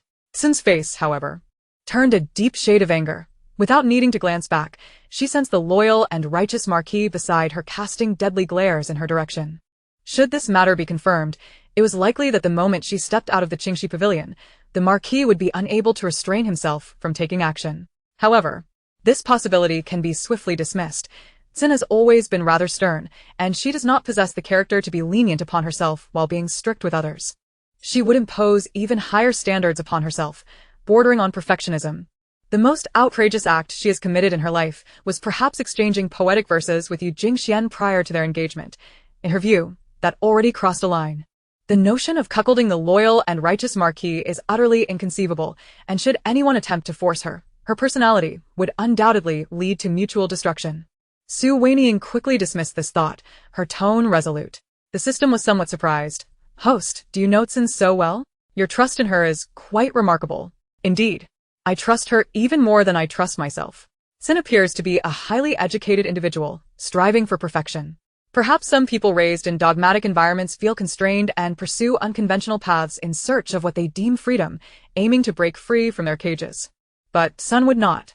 Although my interactions with her have been limited, I sense that she is a person worthy of respect, at least in this marquisate. She is more dependable than the loyal and righteous marquis. Chapter 043. The truth behind the false young master. As Su Wanying's heartfelt reflections on Sin resonated, the Jiang family members were momentarily taken aback, their expressions ranging from shame to disbelief. The others felt a hint of guilt, for when the system revealed that Jiang Qingyi was not the loyal and righteous marquis's offspring, many had harbored doubts about Sin. Only Sin herself felt moved, her eyes glistening with unshed tears. Though her family did not believe in her, this daughter-in-law, whom she had known for but a brief time, placed unwavering trust in her. Especially the phrase, "I trust her even more than I trust myself," sent waves of emotion coursing through Sin, a single sentence more powerful than 1,000 words. Had it not been for the need to conceal their ability to hear the system, she would have rushed to embrace Su Wanying, declaring her as her closest confidant in this marquisate, surpassing even her own flesh and blood. The system soon unveiled the truth. Host, you possess remarkable insight. Sin indeed has not engaged in such transgressions, rather, she has herself been deceived. For Jiang Qingyi is not her biological child. What? The Jiang family was utterly astonished. Jiang Qingyi had no ties to their marquisate, so who was his true parent? Su Wanying remained relatively composed. I had my suspicions. Perhaps there was a mix-up at birth? The system expressed confusion. Did this juicy tidbit get leaked before? The host seems to have anticipated it. No, it hasn't been revealed. I merely guessed. Since Jiang Qingyi is neither the marquis's child nor born of the matron, he must have been switched at birth, raised as Jiang Xiaoxi, rather than emerging from a rock crevice. The system found this notion intriguing. It is indeed difficult for the average person to deduce. If the Jiang family members were to ponder this, none would arrive at such a conclusion, and even Sin herself might be bewildered. How could her child not be her own? Come now, you are an artificial intelligence. How can your knowledge be so limited? They are from ancient times. While many of their behaviors may be questionable, when it comes to novels, modern tales are far superior in weaving dramatic plots. The trope of the false young master has been prevalent recently. Even the dogs on the street may have heard of it. Isn't this a classic case of the false young master? The impostor has occupied the rightful heir's place for years, leaving the true heir to suffer in obscurity, likely unaware of where they are now surviving on scraps. What a shame for Jiang Qingyi. Such a fine name now sullied by a lecherous scoundrel's usage for so long that it has become unpleasant to utter. The system acquiesced. Understood. The host indeed possesses a wealth of knowledge. Su Wanying felt a swell of pride, but then a sudden alertness washed over her. Of course, Wait. This wouldn't be a tale of the false young master, would it? The impostor is actually a charmer, flirting with various pretty maids in the marquise, while the younger sister secretly harbors feelings for him, and even some of the sisters-in-law find themselves smitten. Upon the return of the true young master, the Jiang family continued to harbor affection for the false young master, allowing the two to reside under the same roof. The true young master faced persistent neglect, with family members advising him to let go of his grievances and to possess a broad-minded spirit. Ultimately, the true young master succumbed to despair, while the false young master departed from the marquise residence, embarking on a grander journey to captivate various noble women and foreign princesses. As she spoke, her excitement grew, and the Jiang family listened in increasing horror. What on earth was happening? The eyelids of the loyal marquis twitched uncontrollably, if what the third daughter-in-law claimed were true. This was nothing short of a calamity. Jiang Qingzhong gritted his teeth, incredulous that not only was the false young master interested in his younger sister, but also in his wife. The entire Jiang family was thrown into disarray, with the womenfolk casting disdainful glances at Jiang Qingyi. Surely no one would harbor romantic feelings for that imbecile. Xin Shi, upon hearing this, felt a flush of rage, wishing she could strangle the wretched child on the spot. For years, she had regarded this illegitimate offspring as a treasure, while her own flesh and blood remained missing. The system abruptly interrupted her tumultuous thoughts. Hold on, host. Rest assured, this is not a tale of true and false young masters. The fate of this false young master is quite grim. Wanying, inquit. What is his fate? The Jiang family members perked up, eager to learn the ultimate consequence awaiting this usurper. The system soon revealed the fate of the false young master. Narrating, he is exceedingly lecherous, and at merely a decade into his life, he began pilfering women's belongings, not even sparing his sister. As he matured, his transgressions escalated. No longer satisfied with merely stealing garments, he began to abduct women. Interestingly, he found it challenging to pursue young maidens yet to be wed, for once a romantic attachment formed, he would be responsible, likely leading to marriage. Fearing the wrath of the loyal marquis, who might break his legs, he exclusively targeted married women, particularly those whose husbands were often away or those from impoverished backgrounds, using threats and coercion to achieve his aims. The system then shifted its tone. However, as the adage goes, those who walk by the riverbank will inevitably get their shoes wet. On one occasion, he forced a young woman, who resolutely refused to submit, viewing her resistance as a thrill. After he was done, the unfortunate woman took her own life by biting her tongue. He fled in haste, hiding within the confines of the loyal marquis' estate. Little did he know that the woman's husband had a brother among the local constables, and after investigations were made, the trail led directly to him. The man refrained from making a fuss, choosing instead to wait outside the loyal marquis' residence daily until Jiang Qingyi could no longer contain his lust and ventured out once more. The man then struck him down. Jiang Qingyi, naturally, undertook his escapades in secrecy, fearful of Xin Shi's discovery, thus dismissing his attendants and taking back roads. Ironically, this made it easier for the vengeful man to track him down. The man, once a butcher, dispatched him with the same ease as slaughtering a pig, yet felt unsatisfied. He took a boning knife and proceeded to dismember him, packaging the remains as if for sale: legs, pork belly, ribs, and offal. Upon hearing this, Su Wanqing immediately called for a halt. Stop. No more, I am getting goosebumps. Pork is my favorite, don't make me afraid to eat it. She suppressed a gag. Clearly disgusted, yet unable to quell her curiosity, she pressed on. Surely the butcher wouldn't sell the flesh of this false young master at the market? Not only would he be ripped apart, but he would also be consumed and then excreted as a form of revenge? This time, the system began to express its own dismay. Ugh, host, you're making it even more revolting. Su Wanqing quickly clarified. I'm merely positing a possibility. After all, the false young master murdered his wife, and in such a brutal manner. Any form of retribution seems justified. The butcher's intent was solely to avenge his wife, not to feed the masses with the false young master's flesh. If he sold it at the market, who would truly be avenged, the false young master or the dozens of common folk purchasing meat? Su Wanqing quickly grasped the implication and agreed wholeheartedly. That's true. A normal person wouldn't commit such a perverse act. The system couldn't help but mutter under its breath. Host? I can't shake the feeling that you are the most twisted of all. Su Wanqing instantly retorted. What nonsense are you spouting? Are you trying to speak ill of me? The Jiang family found the system's statement to be rather accurate. Su Wanqing's thoughts indeed veered into the realm of the grotesque. Xin Shi and Jiang Jinyu almost simultaneously turned away. discreetly gagging at the vivid imagery Su Wanying had just conjured. It seemed their meals for the next few days would have to be vegetarian. They simply could not stomach the thought of meat any longer. Chapter 044. Su Wanying's imagination knows no bounds. Let us cut to the chase. Where is the true young master suffering? Upon hearing Su Wanying's question, the crowd widened their eyes, eager to hear more, wishing for a second pair of ears to grasp every word. The system, however, did not provide an answer, instead lamenting, "Host, energy levels are insufficient to provide an answer." The Jiang family, who had been anxiously awaiting the outcome, felt an urge to curse upon hearing this. Their hearts raced, nearly leading to faintness, yet came to an abrupt halt, leaving them in an indescribable state of frustration. Su Wanying, incense. Recalled a meme she had encountered online and couldn't help but retort, "What the heck? You leave me hanging after I've bared it all?" The Jiang family initially failed to comprehend the meaning behind her words, but soon realized it was a crude expression. Sin Shi directly nudged the bewildered Jiang Jinyu, signaling her to cover her ears. The third daughter-in-law had many admirable qualities, but her lack of discretion was not one of them. Yet, it wasn't entirely her fault, as she was merely voicing her thoughts, and one could only blame those who could hear her inner musings. Su Wanying, utterly perplexed, immediately grew suspicious. "System, are you siphoning off my energy?" Today, I was overjoyed to see the little brat beaten to a pulp, feeling an endless surge of energy. Only for you to tell me it's insufficient after I've just heard some gossip? Are you pocketing some of it?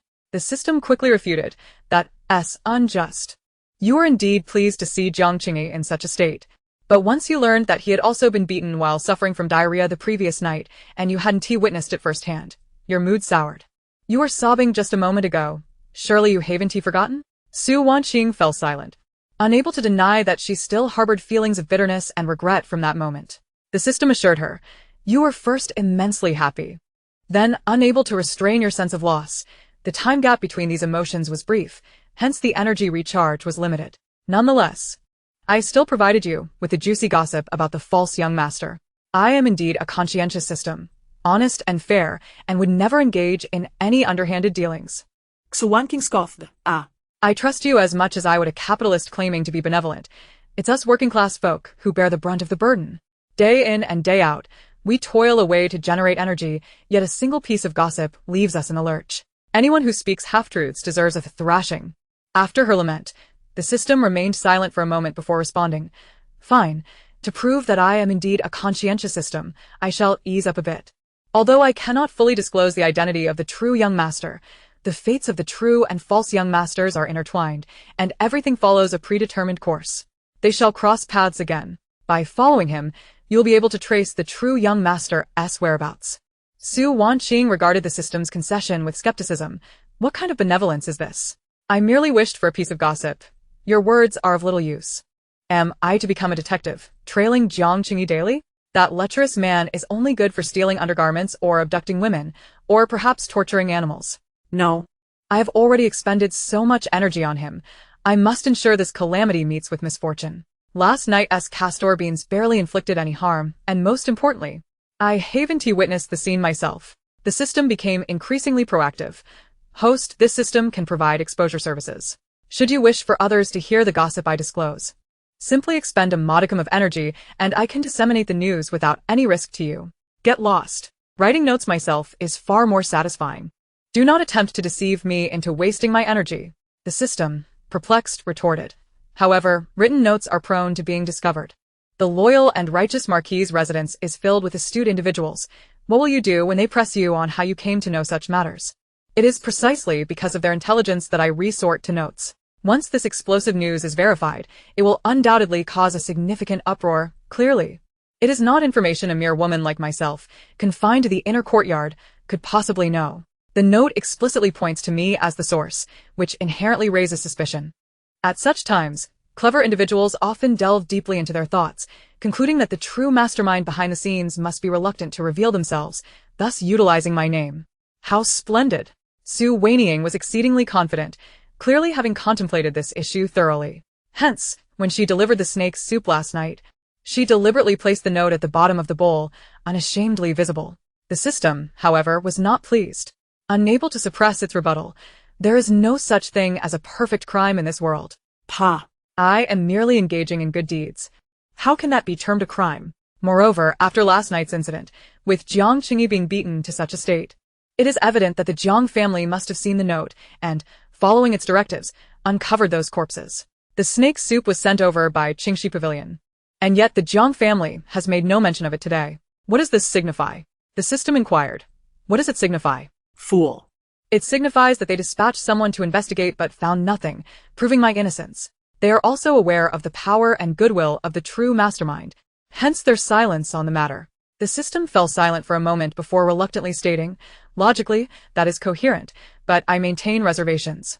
Who cares about your reservations? My energy is meant for indulging in gossip, not squandering it on trivial matters. Having dealt with the system, Su Wanying lifted her gaze. Observing that the group of Jiang family members across the way had already consumed 3 pots of tea, yet made no move to leave. Father, mother, my younger brother comes to apologize. The daughter-in-law appreciates it. However, given his severe injuries, he should return home to recuperate. If this fuss exacerbates his condition, that would indeed be the fault of the daughter-in-law. She smiled graciously as she spoke. Ugh, having been beaten to such a state, unable to speak or move. How can he apologize? This is simply a display of pitifulness. Presumably, the father-in-law and mother-in-law are still lamenting for their youngest son, regretting their loss of control when they struck him. They must now feel remorse, wishing they had not been so heavy-handed. Yet, to provide an explanation to the mastermind behind the note, they must endure this encounter. As if to convey to me, look at how severely we have punished the child for his mistakes. Please refrain from taking further action. Ha! If they only knew that I am that very mastermind, their expressions would be quite amusing. Su Wanying remained preoccupied, regretting not witnessing Jiang Qingyi's punishment firsthand, which rendered her thoughts rather sardonic. The Jiang family members were somewhat bewildered upon hearing Su Wanying's inner thoughts. They realized that this third madam was not as she appeared. Her words were one thing, while her thoughts were another. However, it was only today that they discovered the depth of Su Wanying's inner world. She was not only contradictory, but also prone to elaborate fantasies. The notions of investigating Qingxi Pavilion and the misunderstanding of a mastermind were all unfounded. After all, they had known from the outset that this news could only have originated from the system and Su Wanying. The loyal and righteous Marquis closed his eyes, letting out a long sigh internally. There was no other option. Since the third daughter-in-law wished to conjure a transcendent figure, they would indulge her performance. Chapter 045. The family beats Jiang Qingyi. He raised his hand and struck Jiang Qingyi on the back of his head with a resounding slap. With a dull thud, Jiang Qingyi toppled from his wheelchair, landing awkwardly on the ground. Having learned that Jiang Qingyi was not his biological son, the loyal and righteous Marquis showed no mercy. In the past, he would have been cautious not to strike the head too hard to avoid causing brain damage. Now. Every slap landed squarely on the back of Jiang Qingyi's head, as if he wished to beat the interloper out of him. Jiang Qingyi lay face down on the ground, seemingly bowing deeply to Su Wanying. Startled, Su Wanying leapt from her chair and jumped onto the table, fearful of being crushed by this little scoundrel. Father, what is the intent behind this? Seeing her agitation, the loyal and righteous Marquis felt a tinge of embarrassment and quickly reassured her. It is nothing, nothing at all.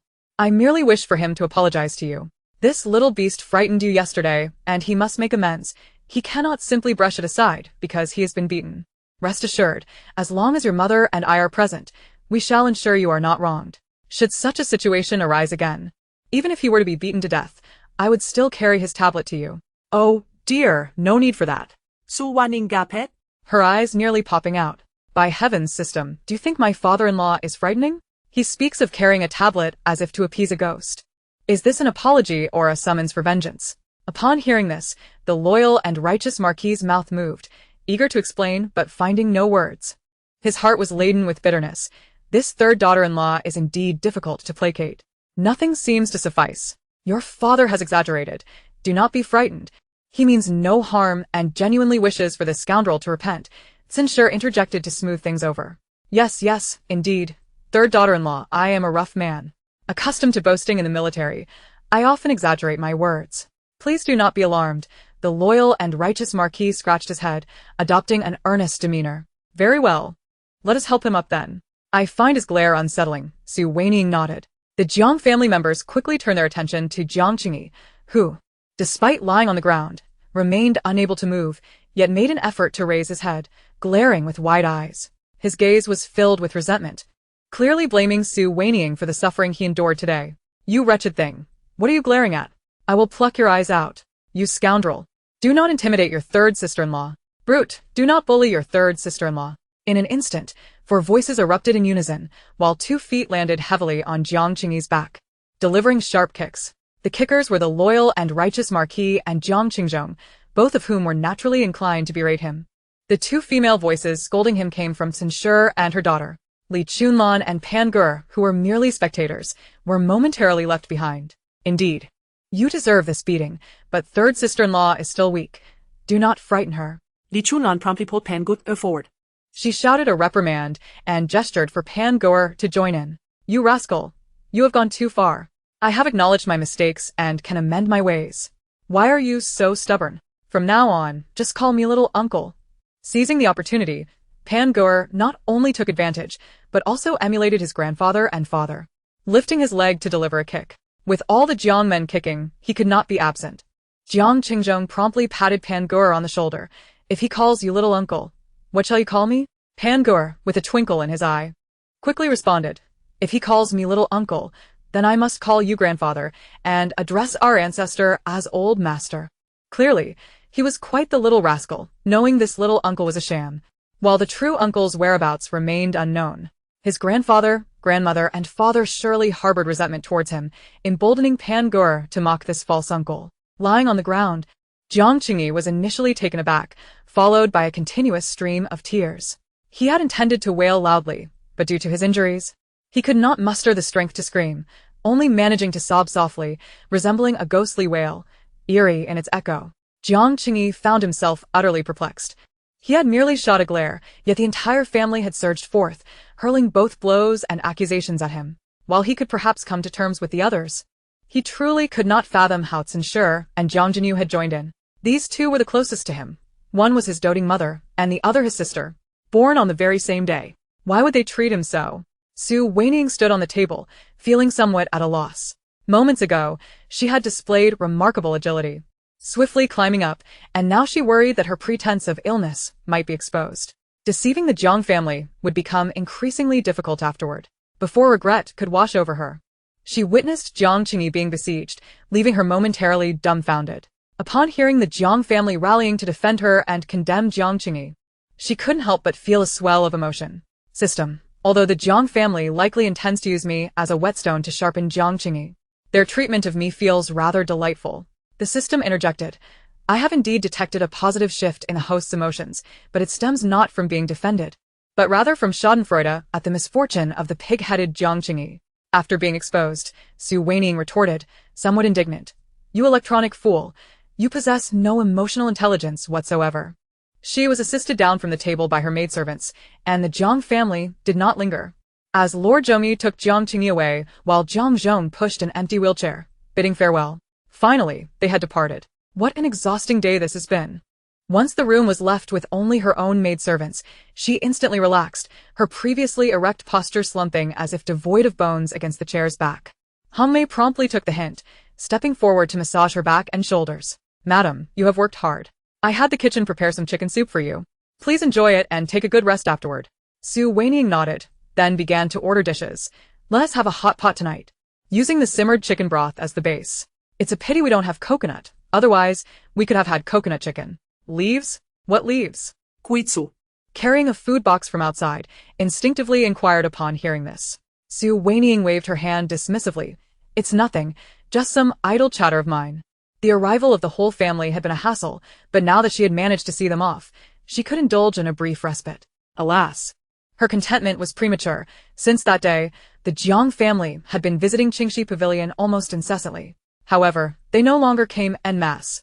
Instead, a different member would appear each day. For instance, today it was Sun Shi, tomorrow it would be Li Chunlan, and the day after would see Jiang Jinyu, with even the little chubby one dragging himself over with a runny nose, excitedly proclaiming he had brought her a bouquet of plum blossoms, exhibiting a remarkable enthusiasm.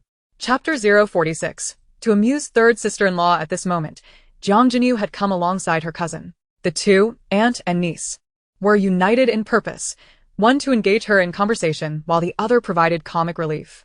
Third sister-in-law, I see you've been keeping to yourself for health's sake. It must be quite dull. I thought we could play a game of chess, sip tea, and pass the time together. That sounds delightful. Thank you, dear sister, for your thoughtfulness. I have been quite restless. Your visit is indeed timely. However, I must admit my chess skills are lacking, so I hope you will be forgiving.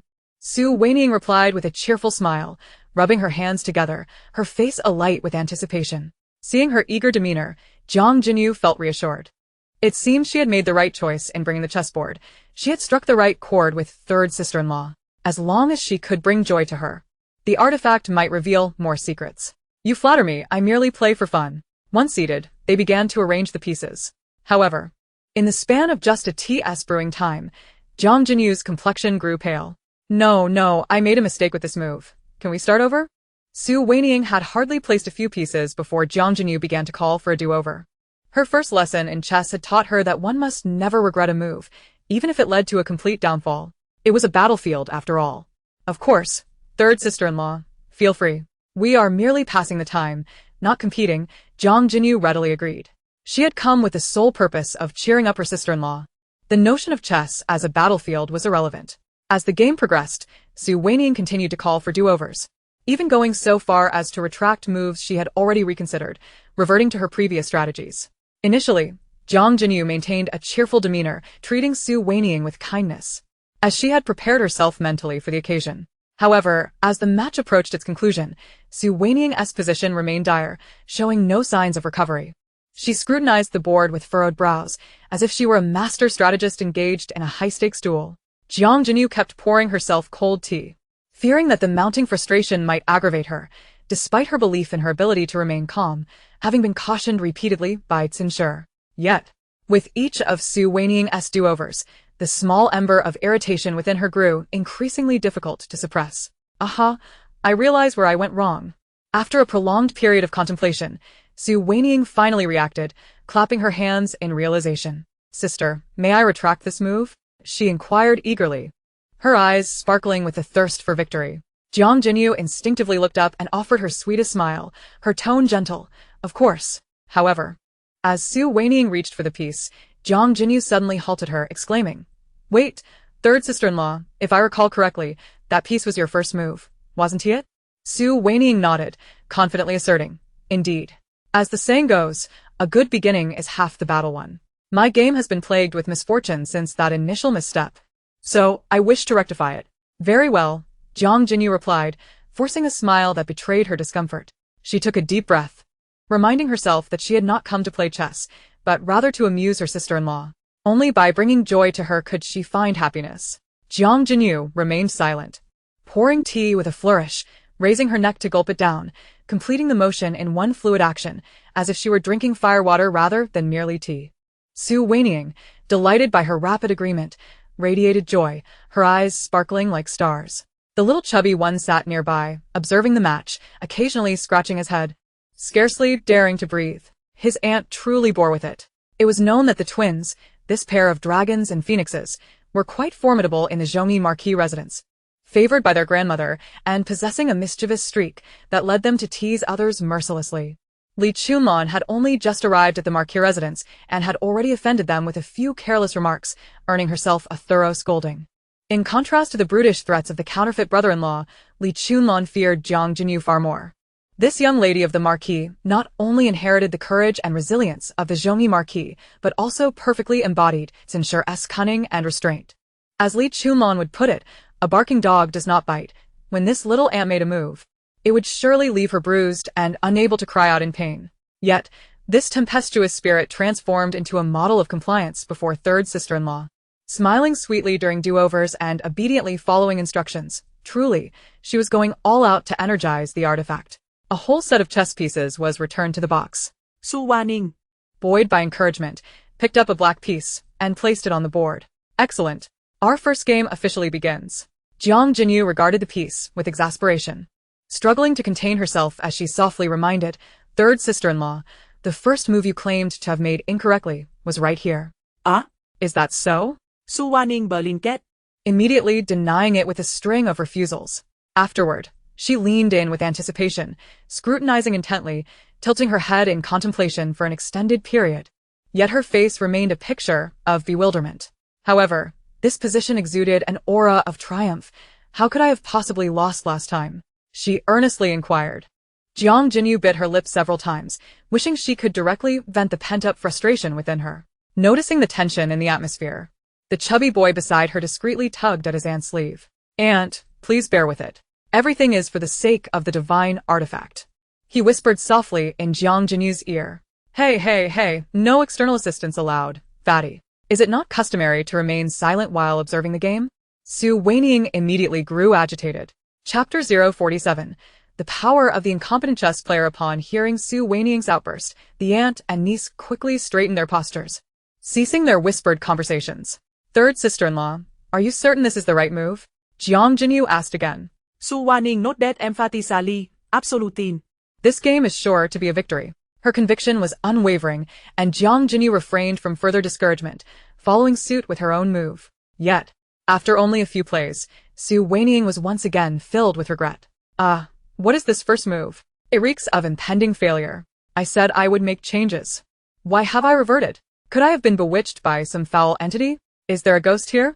She did not voice her desire to retract her move, but instead glanced around suspiciously, as if malevolent spirits were truly floating about, altering her thoughts. Aunt.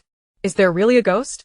The chubby boy was the first to leap up, his body tense with palpable fear. Su Wanying replied in a low tone, "I am uncertain, but I feel a chill in the air. Perhaps that foul entity is deliberately clouding my vision, preventing me from grasping the game." And do you feel cold? I sense something amiss as well. The chubby boy hurriedly shifted closer to Jiang Jinyu. Despite his sturdy appearance compared to his peers, he was exceedingly timid. "Fear not. It's broad daylight, and malevolent spirits dare not show themselves," Jiang Jinyu reassured her. "Little sister, one must not speak such words. Some ancient spirits have trained for millennia. They are not afraid of sunlight," Su Wanying fabricated ominously. Upon hearing this, the chubby boy grew even more frightened. How is the chubby boy so cowardly? Fortunately, he will eventually become a eunuch, and the loyal and righteous marquisate will not fall into his hands. Otherwise, a fine martial family would be brought to ruin. Su Wanying maintained a serious expression, yet inwardly she reveled in delight, even teasing Pan Gur with her words. Jiang Jian was suddenly wide-eyed, no longer shrinking beside his aunt but plopping back into his chair, frowning deeply, filled with anger he could not express, merely sulking in silence. "Third aunt is truly a wicked woman. Pan Gur, bear with it. Do not forget what your mother said." This time, it was Jiang Jinyu whispering to him. The chubby boy could only nod in agreement. Jiang Jinyu lifted her gaze towards Su Wanying, still suspecting the presence of ghosts. "Third sister-in-law, let us disregard these previous moves. Please reset and play again." Since Su Wanying had first mentioned a foul entity, Jiang Jinyu recognized that it was not some ghost obscuring her vision. Rather, third sister-in-law was merely reluctant to admit defeat and sought an excuse to set the stage for a redo. "Oh, is that truly necessary?" "A true gentleman never retracts his moves," Su Wanying feigned modesty in response. Jiang Jinyu blinked, gaining a new understanding of her sister-in-law's audacity. This was a desire to retract coupled with a need for face. How utterly ridiculous. "We are merely playing for fun. There is no need to take it so seriously. Besides, third sister-in-law, this is not a retraction. You simply did not think it through before, and now you have devised a better strategy." Jiang Jinyu, having been trained by the Tsin family, was naturally adept at sweet-talking, quickly crafting words to smooth over the situation. Su Wanying immediately clapped her hands in delight. Seemingly aware that her joy was too overt, she quickly cleared her throat, adopting a facade of helplessness. "Though I am not fond of this. Since you have strongly suggested it, I shall heed your advice and make the change." Her unwilling demeanor was as if Jiang Jinyu had a knife to her throat, forcing her to retract her move. As Su Wanying joyfully retracted her move, even the system could no longer remain silent. "Host, you truly are an incompetent chess player. No one must have wished to play games with you before, right? Hey, system, indeed there are those like you who harbor biases against me, calling me an incompetent chess player daily. But look, today I have encountered a kindred spirit, Jiang Jinyu, who is indeed a lady of grace. Well-versed in the arts of music, chess, calligraphy, and painting, possessing great poise." It was clear that Su Wanying had some awareness of her own skill in chess. In modern times, she had learned Go, though her abilities were lacking and she enjoyed playing, often retracting her moves, which left her peers in the chess club fearful of her. When Jiang Jinyu brought the board today, Su Wanying was instantly eager, vowing to engage in a fierce battle. Hearing her third sister-in-law boast before the divine artifact, Jiang Jinyu's frustration dissipated considerably, and she adjusted her mindset entirely. This was not a game of chess. It was merely a means to amuse third sister-in-law. Therefore, in the subsequent game, she no longer aimed to win. Instead, she plotted how to lose. However, Su Wanying's chess skills were exceedingly poor. Occasionally, her moves were ludicrously misplaced and unavoidable. Jiang Jinyu could only subtly hint at her errors through words. The two stumbled through a game, culminating in Su Wanying's victory. Oh dear, how did I win? Little sister, I concede. Su Wanying chúc cờ lại tì, apeding utterly unfa. Yet inwardly, she was ecstatic. I won. Heaven knows the last time I won a game was during evening study in middle school, when I played 20 rounds of 5 in a row with my desk mate, who let me win once. Now I have finally won in a fair match. And against an opponent who excels in all arts. Mother, I have finally made something of myself. She could not help but mentally shout for her mother. Clearly overwhelmed with joy, Jiang Jinyu's lips twitched. What kind of fair match was this? She had not merely let her win, she had practically opened the floodgates. The system could not help but retort. Host, I thought you were elated to report to your mother after being accepted into Tsinghua or Peking University. Shut up. Little sister, you came today specifically to accompany me for amusement. You cannot leave with the burden of losing on your shoulders. Let us play another round. This time, third sister-in-law will ensure you win. Su Wanying said with great understanding. Oh my, where could I find someone as conscientious as me? I am far too kind. Jiang Jinyu will surely be moved to tears. She boasted to herself inwardly. Upon hearing this, Jiang Jinyu felt as if her head might explode, her mind buzzing with chaos. Suddenly struck by dreadful news, it felt as though a bolt of lightning had struck her, leaving her in a state of disbelief. That previous game had been the most excruciating of her life. Not only was the game shallow, but her opponent was a compulsive retractor, and she could neither lash out nor avoid the laborious task of aiding her opponent to secure victory. After enduring for over half an hour, she finally granted her opponent the desired win. Third sister-in-law was beaming with joy, just as she was about to fulfill her parents' request, when third sister-in-law insisted on another round. One might as well provide her with a noose for a swift end. At least it would be a merciful release. That game had left her with a psychological scar. She swore never to play Go again. Chapter 048. Jiang Jinyu's escape. Little sister, why do you appear so unhappy? We agreed at the outset that we would play for enjoyment, and regardless of winning or losing, we must not sulk. Are you throwing a tantrum? Su Wanying scrutinized her with concern. Not at all. Third sister-in-law, I am genuinely happy for you. Your skills are so exceptional that I fear I might lose again in a few more rounds. Jiang Jinyu quickly raised her lips, striving with all her might to display a smile. Oh heavens and earth! Who could have foreseen that one day she would be forced to smile and appease others? Even her own parents never demanded such a lowly demeanor from her, yet here she was, encountering Su Wanying. Is it true, little sister? Are you not jesting with me? Prior to your arrival, others merely referred to me as a wretched chess fool. Su Wanying expressed her confusion. Jiang Jinyu hastily corrected herself. That is impossible. Those individuals must have been mistaken.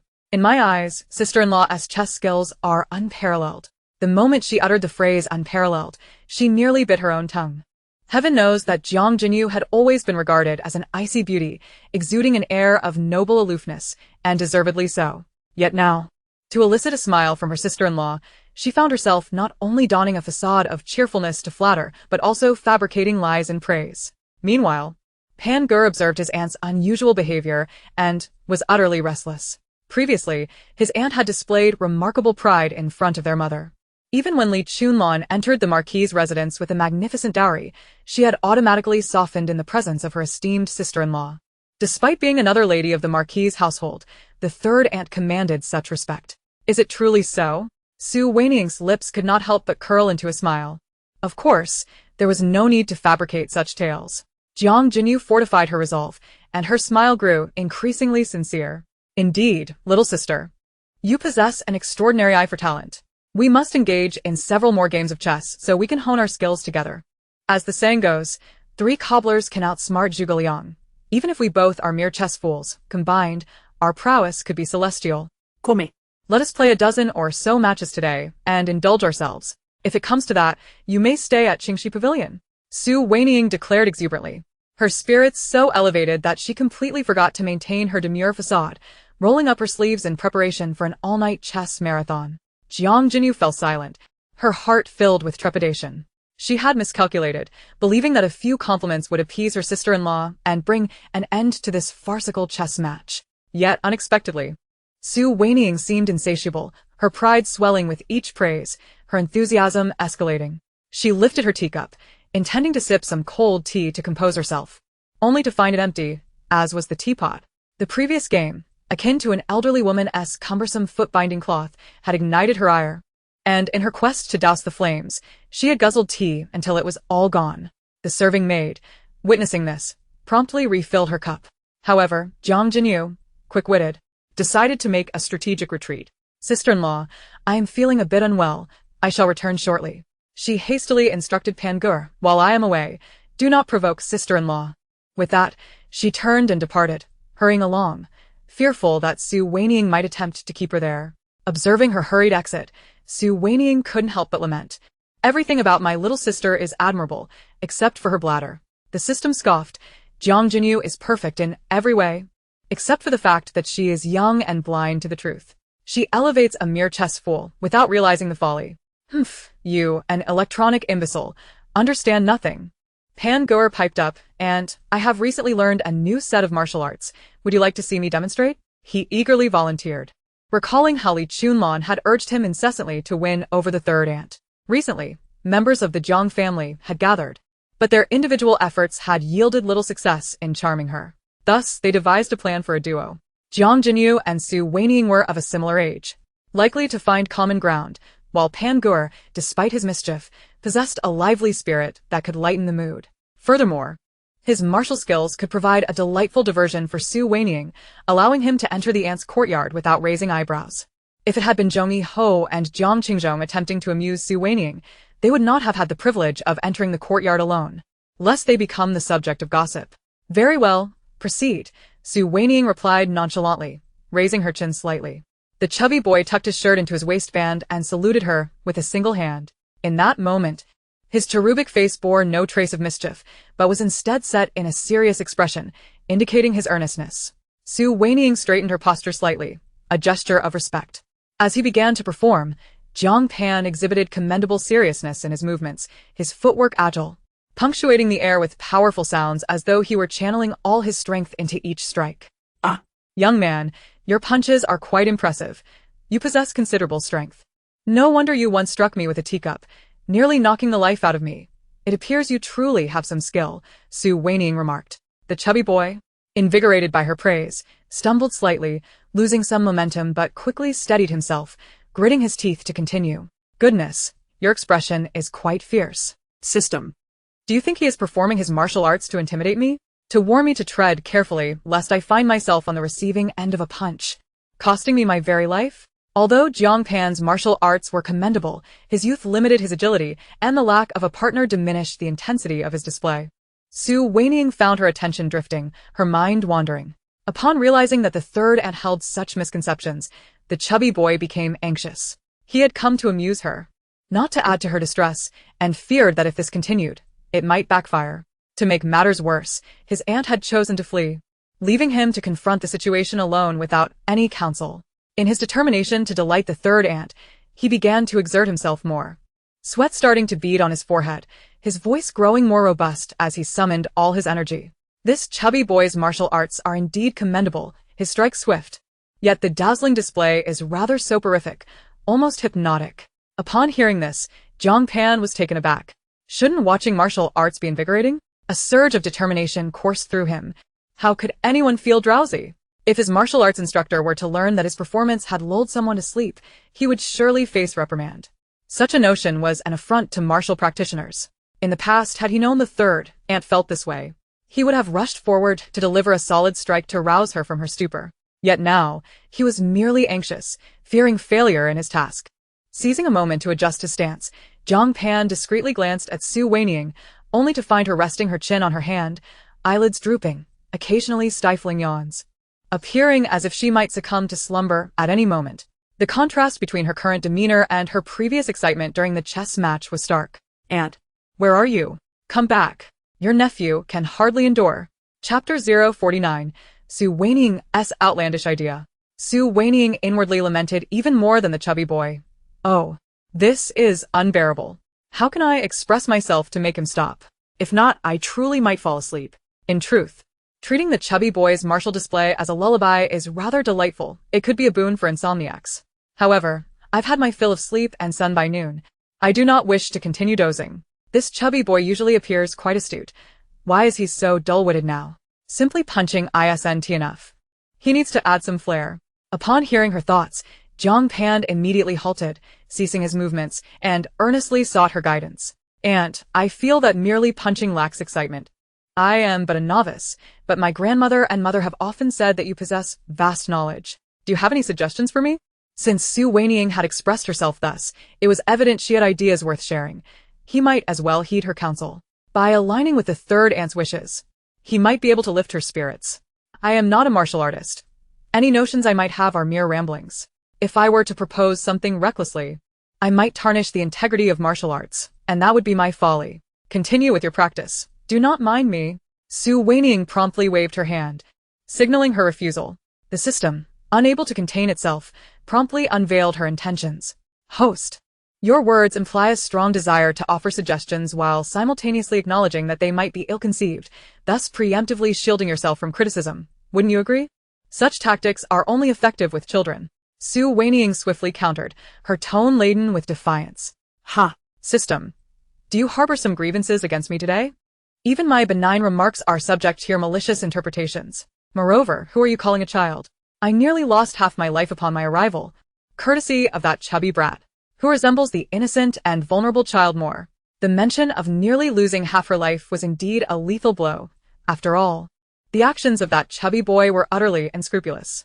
Even if the original host's marriage was acquired through despicable means, it was no justification for him to resort to violence. That she escaped without a concussion was a stroke of fortune for Su Wanying. Jiang Pan, upon hearing her reference to past events, visibly wilted. Initially, he harbored no regrets about attacking his third aunt, for he believed his uncle to be a man of distinction, far beyond her worth. Yet, after the emergence of a remarkable artifact, he realized how gravely mistaken he had been. That blow nearly obliterated the artifact. Third aunt, I assure you, any suggestions you may have will be met with my utmost diligence. My prior ignorance has left you confined to the courtyard for far too long. Despite my grandmother and mother bearing numerous gifts for you, and my own attempts at making amends, albeit met with resistance, I have yet to provide any genuine compensation. Being young and devoid of wealth, I can only rely on the goodwill of my elders. Thus, engaging in playful antics is the only means at my disposal to seek your forgiveness. He clasped his hands in a solemn bow, his expression earnest, as if he had transformed from a mischievous child into a mature adult in an instant. All right. Let it be known that this is a suggestion I share only at your persistent request. Should you express reluctance, it cannot be taken back. Su Wanying emphasis then. Pan immediately promised, rest assured, third aunt, I shall not turn against you. You'd better not. You certainly flipped on me when you hurled that teacup. Su Wanying mumut. Realizing that by bringing up this past grievance, she held Pan at a disadvantage. As anticipated, Jiang Pan fell silent, seemingly at a loss for words. The system, discerning Su Wanying's intentions, could not help but question, host, just how morally questionable is the suggestion you intend to make? You are persistently probing for vulnerabilities while reviving old grievances to intensify Jiang Pan's sense of guilt, rendering him susceptible to your manipulation. Irita, Su Wanying dito, hey. System, you must speak with integrity. It is not as if I am seeking to make suggestions of my own volition. He is the one who has persistently implored me. Understand? How could I bear to refuse the request of an adorable little boy? To this, the system scoffed. Oh, how convenient. Just moments ago, he was a chubby brat and now he is a charming little boy. Truly, host, you are a master of transformation. Third aunt, please share your thoughts. Your nephew shall surely fulfill them. Jiang Pan bowed again, his words fervent. Even though he had gleaned through his heart's voice that third aunt intended to deceive him, he was unafraid of being deceived. As long as it brought her joy. Excellent, Hongmei, please fetch my rouge and ribbons, Su Wanying instructed, prompting Hongmei to rush into the inner room to search for the items. Jiang Pan blinked, unable to restrain his curiosity. Third aunt, I am a boy. Cosmetics are of no use to me. If my grandfather and father were to discover this, they would undoubtedly punish me severely. You are still merely a boy, not yet a man. Do not adopt a brooding demeanor. With the new year approaching, we must embrace festivity. If your grandfather and father wish to reprimand you, let them seek your grandmother. She will surely come to your rescue, Wanying corrected him. Yet, upon gazing at the vibrant colors in the box, he instinctively took a step back, filled with trepidation. There are no buts. Did you not just mention compensation? Or are you merely indulging in empty rhetoric? Your verbal skills evidently surpass your physical prowess. Wanying regarded him with discontent. Very well.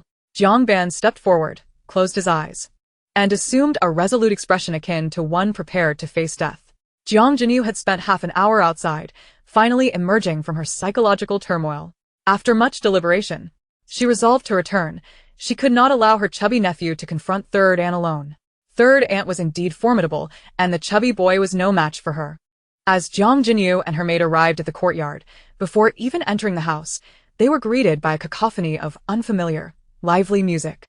Quick, wield the nunchaku. Quick, wield the nunchaku. Hee hee ha ha. Martial artists, remember, the benevolent are invincible. Who is practicing Tai Chi, with the winds in their favor? She paused, recognizing that the voice emanating was distinctly male and certainly not that of Third Aunt. It must have been produced by the artifact. Such energetic melodies were undoubtedly intended to enhance a vibrant scene. Ah, the chubby boy is quite splendid. This truly embodies the spirit of the new year.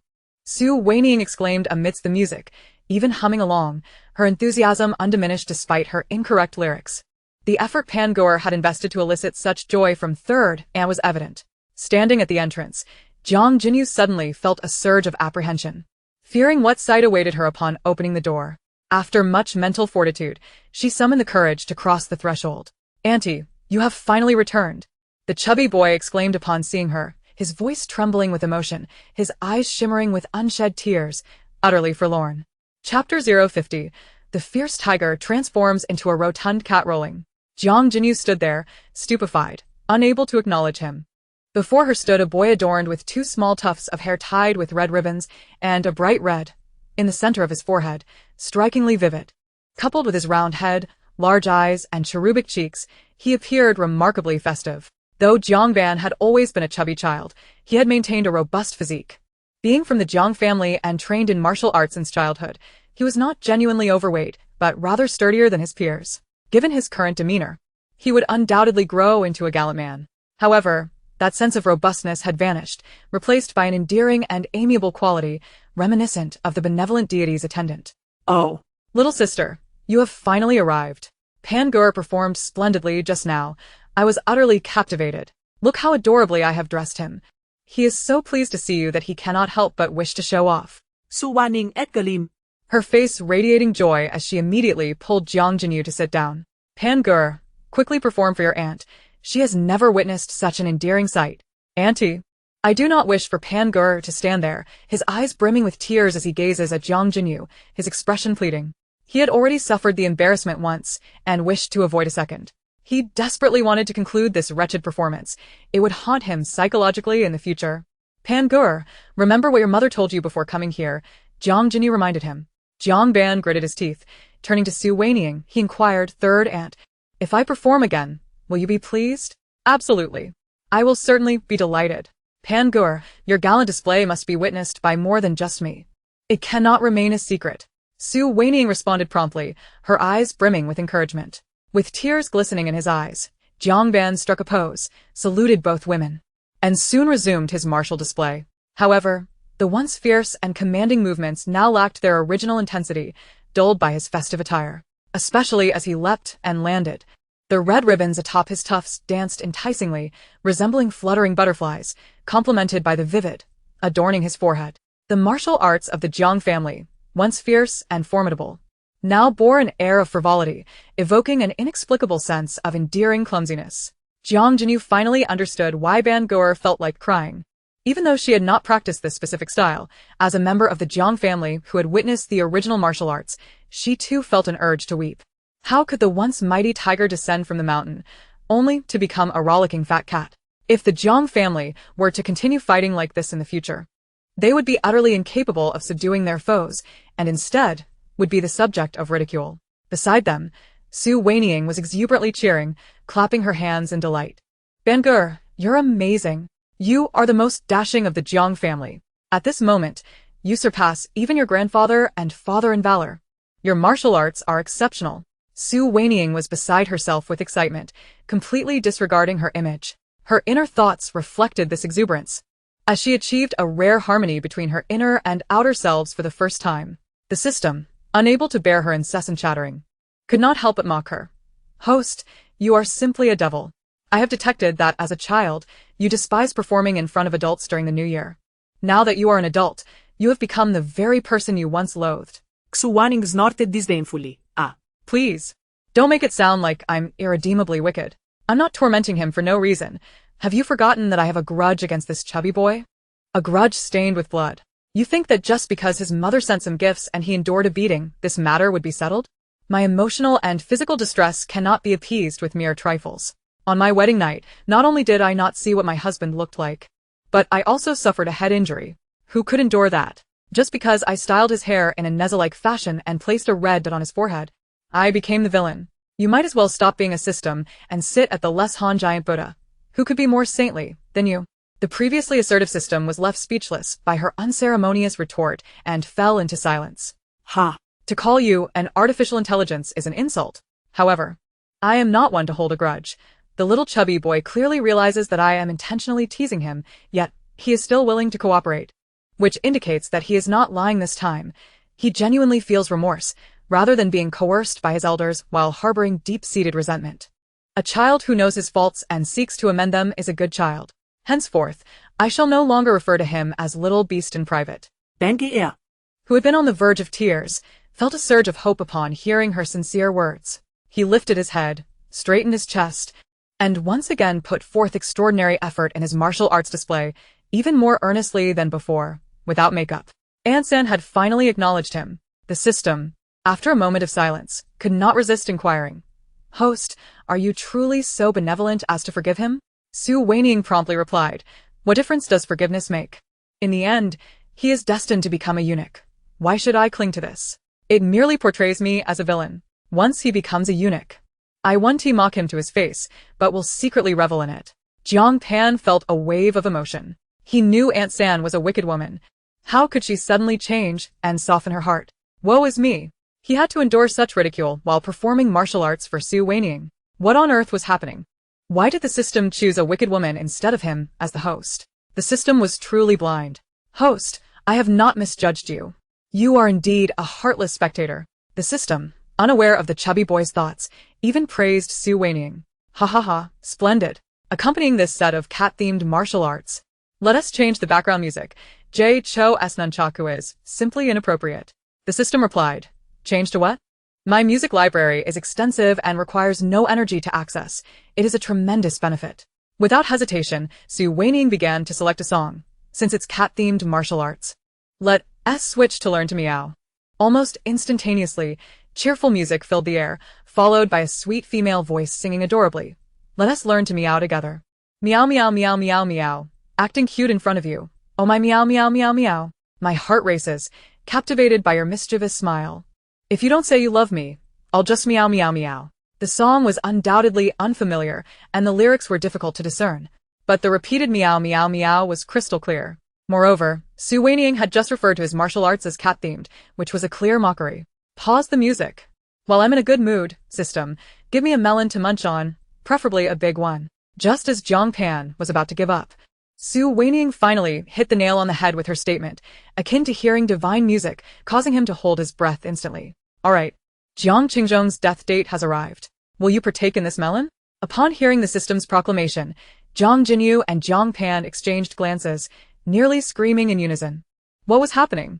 Why had the elder brother's death date come? Su Wanying hesitated momentarily. How does this involve him again? Will it require a significant amount of energy? I have finally managed to gather a little energy. If I consume this melon and it turns out to be a waste, that seems rather unwise. The duo of aunt and nephew exchanged glances, each reflecting a degree of panic. No, this melon must be consumed. Jiang Qingzhong was about to die. He was the heir of the loyal and righteous marquis. His death would surely shake the foundations of the loyal and righteous household. The chubby boy was as anxious as an ant on a hot pan, yet he couldn't speak directly, so he resorted to a roundabout approach. Aunt San, don't you think having just 2 braids on my head is a bit scarce? Would you like to style another one for me? Su Wanying pauset body Philly. Having previously helped him transform his hair from a formal bun to 2 Neza-style braids, he had closed his eyes in a resigned manner. Now. He was actively seeking more braids, which was quite amusing. Haha, Bangur, have you become addicted? I told you. Children cannot resist the allure of Neza braids. They look so delightful, like a doll from a New Year painting. If we were to paint your lips red, it would be truly festive. She laughed heartily, clearly overjoyed. Jiang Pan didn't hesitate for a second, his tone urgent. Then let us paint them. My mother once praised my lips for their beauty. If I were a little girl, they would certainly be quite charming. I've even complained about them, but now I think they do look even better painted red. Ah? Su Wanying was genuinely taken aback. She had merely mentioned it in passing, previously, when she had placed it on his forehead. It seemed to him like a matter of life and death, so she hadn't brought up painting his lips red. To her astonishment, the chubby boy had agreed. And he was especially enthusiastic about it. Are we using rouge for the red lips? Bangur, adorned with his red ribbon, hurried closer. He eagerly picked up the rouge box from the table, presenting it to Su Wanying with a demeanor that suggested he was ready for a makeover. No. No need for rouge. Su Wanying instinctively shook her head, then quickly realized her oversight and asked, Are you serious? I was just saying it. We don't have to paint your lips red if you don't want to. She immediately began venting to the system. Could this chubby boy have become enamored with this idea? Will he end up loving to wear women as clothing when he grows up? Although he has the freedom to wear whatever he likes, considering he is from the Jiang family of martial generals in ancient times, if discovered, he might end up with broken legs. As the chubby boy contemplated how to express his feelings, he was rendered speechless by her thoughts. What was wrong with Aunt San's mind? Why did she think so differently from normal people? He had no desire to dress in such flamboyant fashion, nor to resemble a New Year doll, and the notion of wearing women as clothing in the future was utterly absurd. His eagerness stemmed solely from wanting to please Aunt San. Aunt San was in high spirits, and thus a steady stream of energy flowed forth, rendering her indifferent to any heartaches. She immediately began to delve into the juicy details surrounding her husband's impending demise, to ascertain the specifics of his death. Jiang Pan cast aside all sense of shame, exerting every ounce of his strength in pursuit of knowledge. The system, puzzled, inquired, What is it, host? Are you feeling sympathy for your nephew? Su Wanying promptly refuted, How could that be? I am positively elated. If he were to don women's attire, I would personally apply his makeup, even opting for the popular influencer style. Should he dance, I would reward him on the spot, striving to be his #1 supporter.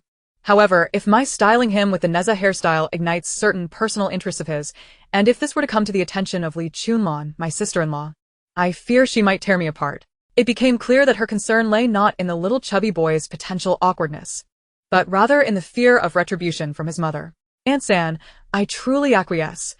Ever since I fashioned these 2 little braids and adorned my forehead with reds, I have felt as though my meridians have been unblocked, an enigmatic warmth rising from my feet to the crown of my head, only to flow back down, creating a complete internal cycle. I felt invigorated and spirited. If I were to add a touch of red lipstick, I would undoubtedly be filled with a fervor that could elevate me to the status of a martial arts prodigy. Jiang Pan opened and closed his mouth, desperately spinning tales to demonstrate his willingness. The absurdity of his fabrications left Jiang Jinyu incredulous, struggling to reconcile the eloquence of his words with the mischievous boy she knew, who was now spouting multiple 4-character idioms with apparent ease. In truth, these words were borrowed from Mr. Wu's praises of her uncle, which he now clumsily repurposed for himself. Is it truly that remarkable? How splendid! Come here, Aunt San shall paint your lips a vibrant red. Hongmei, fetch a new lipstick. Su Wanying, brimming with excitement, commanded her maid without hesitation. Soon enough, she applied a generous layer of lipstick to Jiang Pan's lips, rendering them a shade redder than all the ladies present. As though he were about to devour a child, Aunt San assured him, You are undoubtedly the most dashing lad today, the brightest star in all of Kyoto. Go forth, brave warrior, and display your newly unblocked meridians with pride. Su Wanying affectionately patted his shoulder, her voice trembling with excitement. She appeared genuinely exhilarated, her face flushed, though in reality, she was stifling laughter. Haha, system, the chubby boy looks just like a traditional New Year doll with those red lips. Su Wanying chuckled heartily within, her mirth echoing loudly. Jiang Pan, devoid of a mirror, remained oblivious to his appearance until he heard Su Wanying's uncontrollable laughter, which startled him into realizing how truly alarming he must look. Instinctively, he turned to his aunt for reassurance, only to find Jiang Jinyu staring at him in disbelief. Upon meeting his gaze, she instinctively turned her head and closed her eyes, unable to bear any form of eye contact. Taking a deep breath, Jiang Pan attempted to maintain his composure, reassuring himself, "It's nothing. I am a man, merely dressed a tad oddly. Ugly is ugly, so what?" The system, unable to contain itself, reminded Su Wanying, "Host, I have detected a childhood photograph of yours that bears an uncanny resemblance to Jiang Pan's current makeup and hairstyle, wherein you are riding a small wooden horse." Su Wanying's laughter abruptly ceased, and she huffed indignantly, "Who told you to pry into my privacy? You know nothing." This makeup was all the rage back then. Eventually, she managed to admit, "I simply couldn't bear to be the only one looking foolish. I needed to find solace in the fact that others could look equally ridiculous."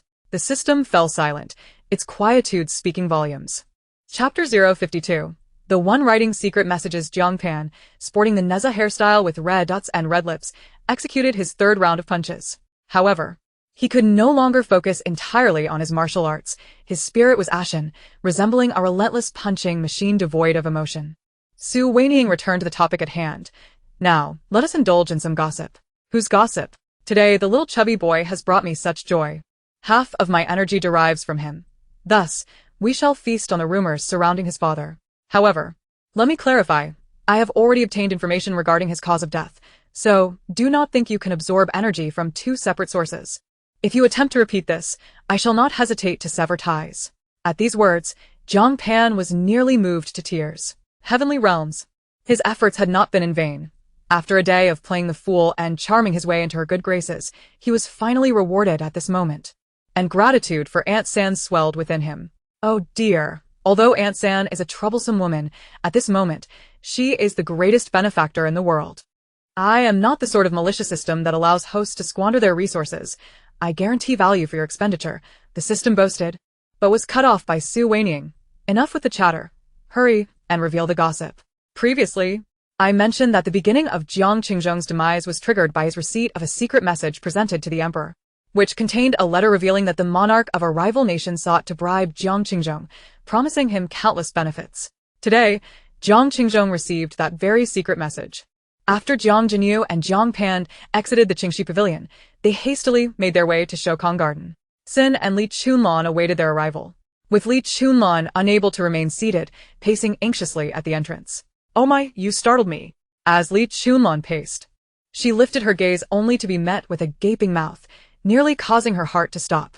"Who is this ruffian? You frighten me." "I ought to skin you alive," she exclaimed, ready to unleash her wrath.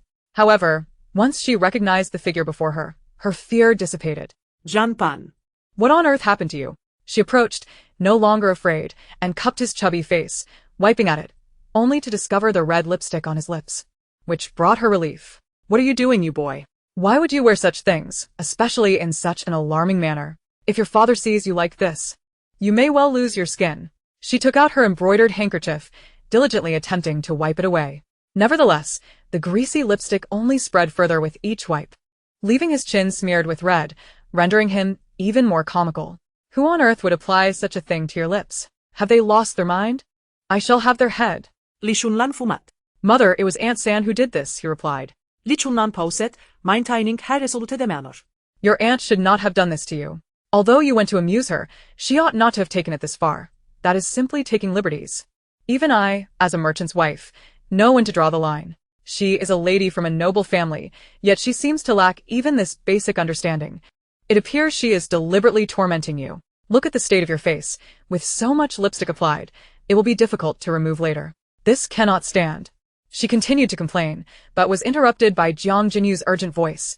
"Sister-in-law, let us not speak ill of Aunt San right now. Eldest brother is in A." Jiang Jinyu realized the conversation was inappropriate for the courtyard and swallowed the last few words, continuing, "Let us not dwell on grievances. We must hurry inside to discuss matters." Upon hearing Jiang Qingzhong's name, Li Chunlan abandoned her son, swiftly shoving Jiang Pan's chubby face aside as she hurried after Jiang Jinyu. "Jinyu, please tell me what has transpired?"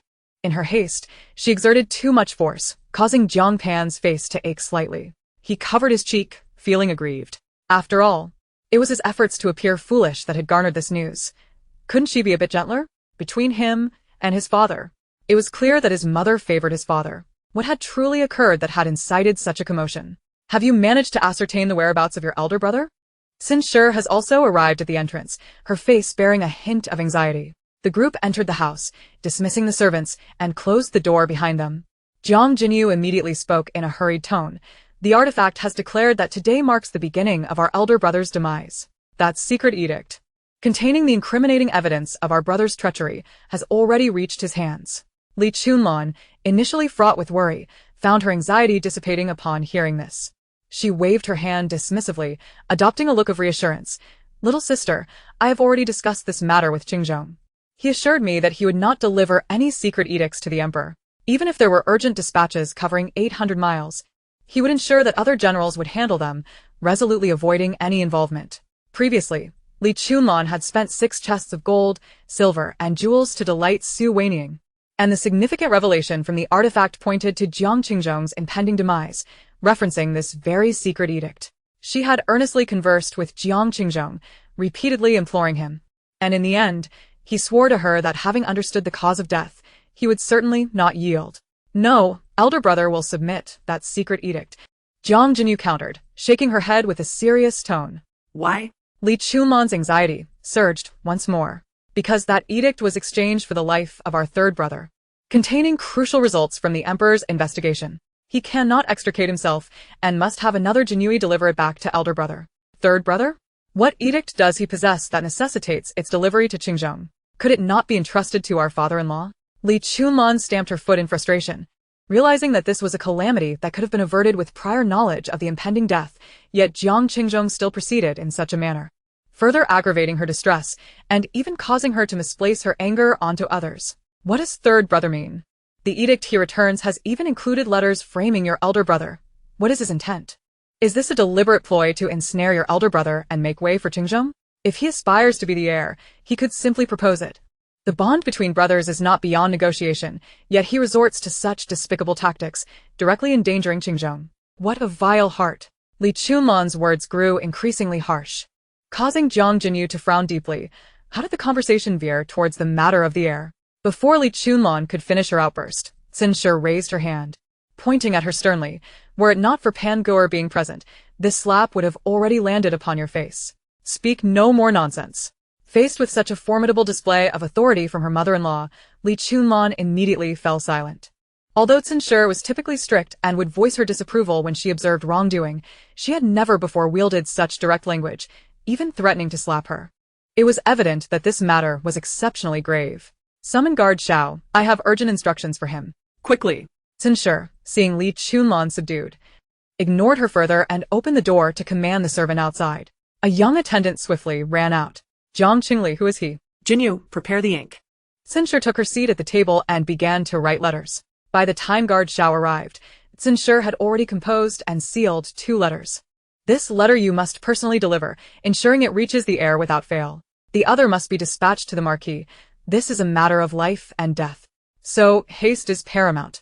Xin handed the letters to Xiao Yun, instructing him urgently. Understood, Xiao Yun replied, turning to leave. Watching him hasten away, Xin finally let out a sigh of relief. Turning her gaze, she noticed the aggrieved expression on Li Chunlan's face and couldn't help but exhale once more. Chunlan, I understand your anxiety, but in such a crisis, instead of devising ways to rectify the situation, you foster suspicion. It is both foolish and malicious. I am merely concerned for Qingzhong, Li Chunlan retorted, somewhat defiant. Xin earlier remarks had indeed stung her pride, and she felt a surge of indignation. Your worry for Qingzhong leads you to question the bond between brothers. As his mother, I am equally concerned. Faced with your failure to seek solutions and your tendency to impede progress, should I not also suspect your ulterior motives? In this critical moment, mutual suspicion could lead to the disintegration of our family. If Qingzhong cannot be saved, and the edict brought back by the third brother fails to reach its destination, it would jeopardize the emperor's grand designs. When the palace investigates, the entire household could face dire consequences. Xin tone intensified as she observed Li Chunlan's lack of understanding. Upon hearing the potential for family annihilation, Li Chunlan instinctively recoiled, clearly frightened. "Mother, I realize my error. I shall not act thus again," she murmured, her apology sincere. Xin Shi sighed once more, relieved that Li Chunlan recognized her momentary lapse. Understanding that her thoughts of the heir's position were not born of malicious intent, but rather a merchant's instinct to weigh the costs and benefits. "There are matters I cannot elucidate. I must rely on Jinyu to recount the artifact's words. However, one thing I can clarify is why the third brother chose to send the edict back to the capital via Qingzhou, rather than the Marquis. The Marquis currently has no military authority and spends his days attending court, rendering him largely incapable of presenting secret edicts. In contrast, Qingzhou commands the troops stationed in the outskirts and wields military power. The edict he presents will undoubtedly reach the emperor promptly and through the safest channels, which is why the third brother entrusted it to Qingzhou rather than his ineffectual father." By the end of her explanation, Xin Shi's emotions were evident, and she openly scolded the loyal Marquis in front of her daughter and daughter-in-law. Jiang Jinyu and Li Chunlan exchanged awkward glances. "Mother, sister-in-law acknowledges her mistake. Please do not be upset. I shall recount the situation at Qingxi Pavilion," Jiang Jinyu interjected swiftly. "Yes, little sister, please share what the artifact conveyed," Li Chunlan urged anxiously. The artifact stated that the edict was delivered by the third brother's subordinate, who, upon delivering it, collapsed and died from blood loss, having been poisoned. He had relied on the secret medicine from the Thai hospital to prolong his life until his task was completed, at which point he succumbed. Jiang Jinyu began narrating. Thus, elder brother recognized the gravity of the matter and understood the necessity of delivering the edict to the emperor. However, before entering the palace, he specifically opened the edict to examine its contents. At this point, she hesitated slightly but continued, realizing the weight of her revelation. This assertion struck with undeniable force, leaving Xin Shi and Li Chunlan momentarily paralyzed with shock. The very term secret edict implies that it must not be unsealed before reaching the emperor. Otherwise, what purpose does it serve? Such confidential matters should never be seen by unauthorized eyes. Otherwise, the entire nation could face ruin. How bold of him! Surely, he wasn't discovered? Li Chunlan exclaimed. Unable to restrain her astonishment, my third sister-in-law raised this query. The artifact assured us that there would be no discovery. The two brothers had previously discussed this matter, and they shared a method of archiving the edict that allowed it to be opened and then restored to its original state. Although elder brother's character suggests he would not typically open it, he did so unusually, perhaps sensing the tragic fate that awaited him. Yet, in truth, it was a futile endeavor, for at that moment, the edict bore no issues. The third brother could not possibly harm elder brother. Thus, this edict merely recorded the secrets uncovered by the Jinyui and contained no letters of treachery. As Jiang Jinyu concluded her account, she swallowed hard. Even though she was merely recounting events, the peculiarity of the situation left her feeling tense.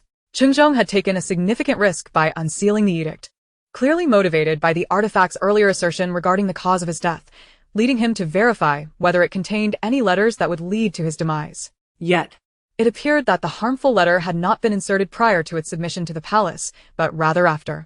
Xin Shi quickly pieced together the sequence of events. Indeed, the divine artifact has revealed that the secret missive was delivered to the palace, where it was maliciously tampered with to frame my elder brother. Jiang Jinyu nodded in acknowledgement. Who could be so malevolent as to go through such convoluted means to orchestrate this? Li Chunlan inquietastili. Jiang Jinyu felt a pang of frustration. Remaining silent for a moment before letting out a soft sigh, sister-in-law has asked, and the artifact indicated that it was a certain noblewoman from the inner palace. However, the energy expended was immense, and its current capacity is insufficient to reveal her name. Which noblewoman from the inner palace could it be? Why would she wish to harm my son when our loyal and righteous Marquis has not sent any daughters to the palace, nor have any princes sought refuge with us? We remain steadfastly loyal to the emperor. When did we ever obstruct a lady of the inner palace? Xin Shi furrowed her brow. Though she was a woman of the household, she possessed a certain acumen regarding court affairs. After all, she was a woman of genuine wisdom. The loyal and righteous Marquis would sometimes return home to discuss matters of difficulty and inform her of the prevailing circumstances. Jiang Jinyu shook her head. The artifact did not disclose that. And what followed? Xin Shi pressed further. Afterward, sister-in-law scolded the artifact fiercely, calling it a heartless scoundrel. Brother Pan and I were eager to return with the news, so we did not linger. Upon hearing Jiang Jinyu's account, Xin Shi's brows knitted tighter as she contemplated for a moment before she could not restrain her curiosity any longer. Did Wanying not inquire of the artifact concerning your third brother? She did. Sinshir's expression relaxed immediately, and she asked eagerly. What did she ask? Initially, she inquired. And the artifact revealed that the secret missive was from Jiang Qingli to Jiang Qingzhong, a missive entrusted with his life by a younger brother, which Jiang Qingzhong would undoubtedly deliver to the emperor. Then sister-in-law asked, who is Jiang Qingli? The artifact responded that he was sister-in-law's unworthy husband. Chapter 054. Jiang Jinyu. From another era. After Jiang Jinyu finished speaking, silence enveloped the room. Even the chubby boy dared not utter a word. When sister-in-law posed that question to the system, he heard it clearly and felt that sister-in-law was truly being unreasonable. His uncle, dignified and a close aide to the emperor, held a promising future, attracting numerous noble young ladies. Grandmother, could there be a misunderstanding? Clearly. The marriage between my uncle and Aunt arose because she fell into the water and he saved her. They were wed as a result of her meticulous planning. How could she now not even remember his name? The chubby boy could not contain his curiosity and voiced his thoughts. After all, Su Wanying had employed certain tactics to ascend to the marquise. Surely she would not forget the name of her own husband. Zenshu frowned. Unable to suppress a long sigh, grandmother cannot be certain. The lady referred to as sister-in-law may not be the same Su Wanying who fell into the water. Sinshir lacked concrete evidence, yet each visit to Qingxi Pavilion revealed subtle hints in Su Wanying's dialogues with the system. It seemed this third daughter-in-law was from another era, a fact she occasionally alluded to. What? Pan Gur was momentarily taken aback by this revelation, and a flicker of fear crossed his face. Who else could it be if not Su Wanying? Could she be a water ghost? He recalled that earlier that day, while playing chess with his aunt, she mentioned her eyes being bewitched by a ghost, rendering her unable to discern the game. Clearly terrified of ghosts, he shrank into himself, feeling utterly helpless. As soon as he finished speaking, Jiang Jinyu rolled her eyes and retorted with irritation. Come on, please use your brain. Was she really unable to see the chessboard? She was merely making excuses to take back her moves. Has that rouge mark on your forehead muddled your brain to the point you can only think with your toes? The mere mention of chess ignited her frustration. It had become a lifelong shadow for her. Sister, why do you speak so harshly? Our Pangur is quite clever. Li Chunlon immediately sprang to his defense. Mother, you cannot fathom how much trouble sister-in-law can cause. She is by far the most difficult person I have encountered, even more so than a princess. Jiang Jinyu ignored her sister-in-law's remarks and instead lamented to Sinshir. As the legitimate daughter of the loyal and righteous marquise, she had attended the grand banquets held in the palace during the new year alongside Sinshir. She had met the noble ladies and princesses of the inner palace. Though the princesses were daughters of the emperor, not all received his favor, and some uncherished ones lived rather unfulfilled lives. Even the favored ones, the precious branches and jade leaves, did not carry themselves with arrogance in her presence. They were quite courteous, as the loyal and righteous marquise still held a degree of prestige. Yet, Su Wanying was truly more difficult to please than any princess, a fact that was hard to articulate. Sinshir frowned. Do not speak such things. How is sister-in-law difficult to please? She merely harbors some grievances in her heart. She does not impose any hard demands on everyone. Is it not because we seek her favor that we feel she is hard to satisfy? Since Su Wanying had placed her utmost trust in her previously, Sinshir's perspective had skewed, leading her to believe that the third daughter-in-law was flawless in every regard. Jiang Jinyu pursed her lips, unable to refute this point. Indeed, it was she who had eagerly sought to play chess with sister-in-law. Had she not done so, she would not have had to endure such torment, and thus she could only endure in silence. In the military camp on the outskirts of the capital, Xiao Yun hurriedly rode to deliver Sinshir's letter. Upon reading its contents, Jiang Qingzhong was first taken aback, then let out a long sigh. You may return and inform mother that I am already aware. The subsequent matters have been arranged, so she need not worry. After sending Xiao Yun away, he immediately penned a letter to be delivered to the palace. Summoning soldiers, Jiang Qingzhong commanded. Disseminate the order. I have received a report that someone is hoarding contraband in the military camp. Conduct a thorough search. Yes, sir. Thanks to Jiang Qingzhong's order, the entire garrison on the outskirts soon commenced a sweeping search. Within half an hour, the entire army had completed the search, and 2 deputy generals came to report. Reporting to the general, the eastern camp found no contraband. Reporting to the general, the western camp also found no contraband. I have received credible information.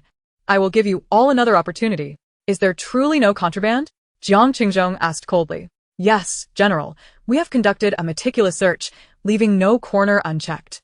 Could there be an error in the report? The two deputy generals exchanged glances, responding with calmness. Did you conduct the search yourselves? Jiang Qingzhong inquired coolly. The two were taken aback, with the left deputy general recovering first. We have searched thoroughly. My subordinate and the right deputy general were the first to investigate together.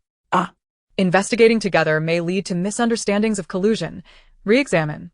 Jiang Qingzhong's words elicited expressions of hurt and disbelief from both, clearly wounded by his lack of trust. All centurions, obey my command and follow me to inspect the camps of the left and right deputy generals. Yes. The left and right deputy generals were unaware of Jiang Qingzhong's true intentions, though feeling somewhat guilty. They steadied themselves. After all, while they harbored ulterior motives, they had yet to act, and Jiang Qingzhong was presumed to be oblivious. Several centurions accompanied Jiang Qingzhong to the front of their camps, and a team immediately set to turning the tents inside out. Reporting to the general, no contraband found. The lead searcher soon returned with a report, and the left and right deputy generals exhaled in relief. I do not make baseless accusations. My aide, Su Dazhuang, went missing without cause 2 days ago. I dispatched people to search extensively and only found his corpse, along with the message he risked his life to convey. He stated that the left and right deputy generals were secretly conspiring against us and had already fabricated contraband, merely waiting for the right moment to act. I am not a man of blind faith, but the message conveyed at the cost of a life cannot be disregarded. Today, even if I must dig 3 feet into the ground, I demand an answer. If I have wronged the two deputy generals, I shall immediately petition the court for my resignation as an apology to both of you. Jiang Qingzhong spoke with righteous fervor, and as he reached the last sentence, he drew his sword from his waist and thrust it forcefully into the ground, demonstrating his resolve. With that command, the soldiers scrambled to fetch shovels and began to excavate. The two deputy generals were initially unperturbed, confident in their cautious approach to handling matters, ensuring that no incriminating evidence was concealed within the military camp to avoid the very scenario they now faced. However, when Jiang Qingzhong mentioned Su Dazhuang, both men subtly altered their expressions. Su Dazhuang was a person they had painstakingly acquired through various means of coercion and temptation, having spent countless riches to secure his allegiance as an informant. Yet, this long-time confidant had now been compromised and was dead, all unbeknownst to them. What could have transpired? Had Jiang Qingzhong somehow anticipated their betrayal and orchestrated the death of Su Dazhuang as a trap for them? Before they could fully comprehend the situation, a soldier's voice rang out. We have unearthed something. Report to the general. It is a wooden box, filled with correspondence. The soldier hesitated, pausing as he recounted the contents of the letters. What do the letters say? Speak louder. We are all comrades here, brothers who fight side by side. There is nothing that cannot be disclosed. Jiang Qingzhong thundered. The letters contain correspondence between you and the monarch of the enemy nation, as well as the crown prince, promising you high offices and riches in exchange for your treachery. The soldier shouted without further hesitation. Instantly, the camp erupted in chaos, with soldiers turning to one another in shock. I, the general, hail from the esteemed house of loyalty and righteousness, destined to be its future lord. My illustrious lineage once made me the subject of mockery among the veterans, who claimed I merely basked in the glory of my ancestors. Yet, I fought my way up from 100-man commander to 1,000-man commander, receiving the emperor's favor, and I am now honored as the general of loyal valor. I possess both reputation and noble birth, and the emperor's trust as I guard Wanying. If there is anything that could sway me, it is the loyalty to my sovereign and the love for my country, to die valiantly on the battlefield for the great Li. Jiang Qingzhong's fervent declaration stirred the soldiers' spirits, igniting a chorus of fervent shouts throughout the camp. Loyal to the sovereign, love for the country, die valiantly on the battlefield. The resounding cries reverberated within the tent, instilling a sense of dread in the two deputy generals. After allowing the soldiers a moment to express their outrage, Jiang Qingzhong raised a hand to restore silence within the tent. I have never seen these letters, nor have I written them. Now, deputy generals, I implore you to explain why this box of correspondence was buried beneath your very tent. He glared menacingly, his voice cold and insistent. No, general. We are just as perplexed as you are regarding its origin. Ignorance is no excuse when both witness and evidence are present. Bring forth 60 military rods for punishment, followed by severe interrogation. Jiang Qingzhong commanded coldly, dismissing their protests. The two deputy generals were dragged away, and after delivering a few more words of reprimand, he ordered the assembly to disperse. Once seated again in the main command tent, Jiang Qingzhong realized his palms were clammy with cold sweat. Had it not been for the system, had the emperor discovered the treasonous letters within the hidden correspondence, it would have been him facing the dire consequences. Chapter 055. The near revelation within the Dragon Qian Palace. The intricately designed structure was supported by golden pillars, each adorned with lifelike five-clawed dragons, seemingly poised to take flight at any moment. Yet, the faint sound of a woman's laughter disrupted the solemnity of the hall, lending an uncharacteristic levity to the atmosphere. The palace attendants stationed outside lowered their heads, oblivious to the commotion within. Even the chief eunuch, Lord Ruan, who attended the emperor closely, stood at the entrance, refraining from stepping inside. Glancing at the sun hanging high in the sky, he maintained a composed facade, though internally he sighed. The favored concubine was indeed formidable, managing to engage the emperor in such intimate revelry under the bright daylight, while they, the attendants, were left to guard the door. Should any of this leak, they would undoubtedly face dire repercussions. Lord Ruan, there is troubling news. I have spotted the procession of the favored concubine approaching. A young eunuch rushed over, breathless from his haste. Nonsense. What is so troubling about witnessing the favored concubine's entourage? Consider it your good fortune, and prepare yourself for the consequences. Lord Ruan admonished him, smacking the young eunuch on the forehead to instill some wisdom. In this palace, one must tread carefully. A single misstep could cost one their head. Yes, I misspoke, the young eunuch replied, raising his hand to strike his own face in repentance. Is it certain that the favored concubine's entourage is headed this way? I saw it with my own eyes. There is no mistake, he affirmed. Lord Ruan sighed internally, muttering, Stay outside. I will summon people. And you all must be swift in your preparations. He cursed under his breath, lamenting the untimely arrival of the favored concubine. It was imperative that the two noble ladies did not encounter one another, or it would lead to yet another troublesome predicament. Your Majesty, he called tentatively. At once. The laughter within the inner hall ceased, replaced by a commanding male voice. What is it? A noble lady approaches from this direction. Lord Ruan refrained from specifying who it was, as both individuals inside could easily deduce the identity. If it were any ordinary consort, Lord Ruan would not have deemed it necessary to inform the emperor, as he could simply intercept them outside and dismiss them with a few words. However, the only noble lady who warranted such personal notification, despite the risk of disturbing the emperor's enjoyment, was none other than the Empress Dowager. The Empress Dowager hailed from an illustrious lineage, her father being a Duke of National Protection, a family of considerable influence. Her two brothers held significant positions in the Ministry of War and the Ministry of Revenue, making the Xue family a trio of indispensable ministers. When they stamped their feet, the court would tremble, and to say Xue controls half the court would not be an exaggeration. With such a prominent background, the emperor could not afford to offend her easily. Additionally, the Empress Dowager's beauty had garnered the emperor's affection, further emboldening her assertiveness. Her commanding presence was such that even the empress would avoid her, let alone the palace attendants. Your Majesty, I have not yet finished speaking. The moon concubine's voice echoed with discontent from within. My beloved, there is ample time ahead. There is no need to rush. The emperor reassured her.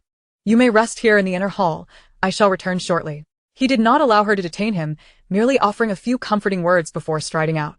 You all come in and tidy up, Lord Ruan promptly instructed, and several attendants filed in, swiftly organizing the hall. Your Majesty. The Empress Dowager appeared in the Dragon Qian Palace, just as the attendants completed their tasks, entering with swift strides. After offering her respects, her gaze began to roam the hall, seemingly searching for something. Why has the Empress Dowager not brought ginseng soup today? The emperor feigned nonchalance, placing his book down. Typically, the Empress Dowager would use the pretext of delivering ginseng soup to visit the emperor in the Dragon Qian Palace. I hurried here, and the ginseng soup is still being simmered. However, I have heard that the emperor is not lacking for soup today, as someone delivered it ahead of time. The Empress Dowager remained oblivious to any underlying tension, her eyes drifting toward the inner hall, her tone tinged with a hint of jealousy. When the Empress Dowager commands, I shall only drink the soup you bring. Who else would dare to bring soup? The emperor jested half seriously. The Empress Dowager raised an eyebrow, her hesitation evident as she schemed. I was just about to practice my calligraphy. Why not assist me in adding some flair? The emperor beckoned her. Without further hesitation, the Empress Dowager's anxious expression softened, and she eagerly approached the dragon table. Suddenly, a loud crash emanated from the inner hall, causing her complexion to shift. She lifted her skirts and rushed inside. Your Highness, stop. The emperor commanded urgently. Yet, the Empress Dowager had already dashed in, her eyes scanning the area. finding no suspicious figures. Just as she was about to investigate further, a cat leapt down from a cabinet, meowing softly before scampering away at her feet. The emperor entered at that moment, exhaling a sigh of relief. Thankfully, they had not been caught. He disregarded the search for the moon concubine, focusing instead on resolving the impending crisis. Empress Dowager, you are most disrespectful. How dare you enter the inner hall without my consent? I acknowledge my fault, she replied. She quickly lowered her head in contrition, but as soon as she rose, she immediately pressed on. However, I recall that your majesty does not favor cats. How could there be one in the Longqian Palace? What is this? Should I report to you in advance about what exists in my Longqian Palace? The emperor's anger surged. At that moment, Rwanda hastily stepped forward. In response to the esteemed concubine's inquiry, before your arrival, a cat, frightened, dashed into the hall, but its whereabouts are unknown. I was just about to send someone to search for it. With your presence, the feline has emerged to pay its respects to you, graciously retreating afterward, thus saving us the trouble of searching. One must admit that Rwanda, as the Grand Steward, possessed remarkable skill. His words instantly appeased the concubine, dissipating the previously tense atmosphere. Your Majesty, it was my misunderstanding. I initially thought it was some unwitting creature that had brought this animal to cause a ruckus in the Longqian Palace. Now, considering the little creature's plight, it must be without an owner. Please, Rwangongong, kindly seek it out and bring it to Yushio Palace. I shall personally care for it.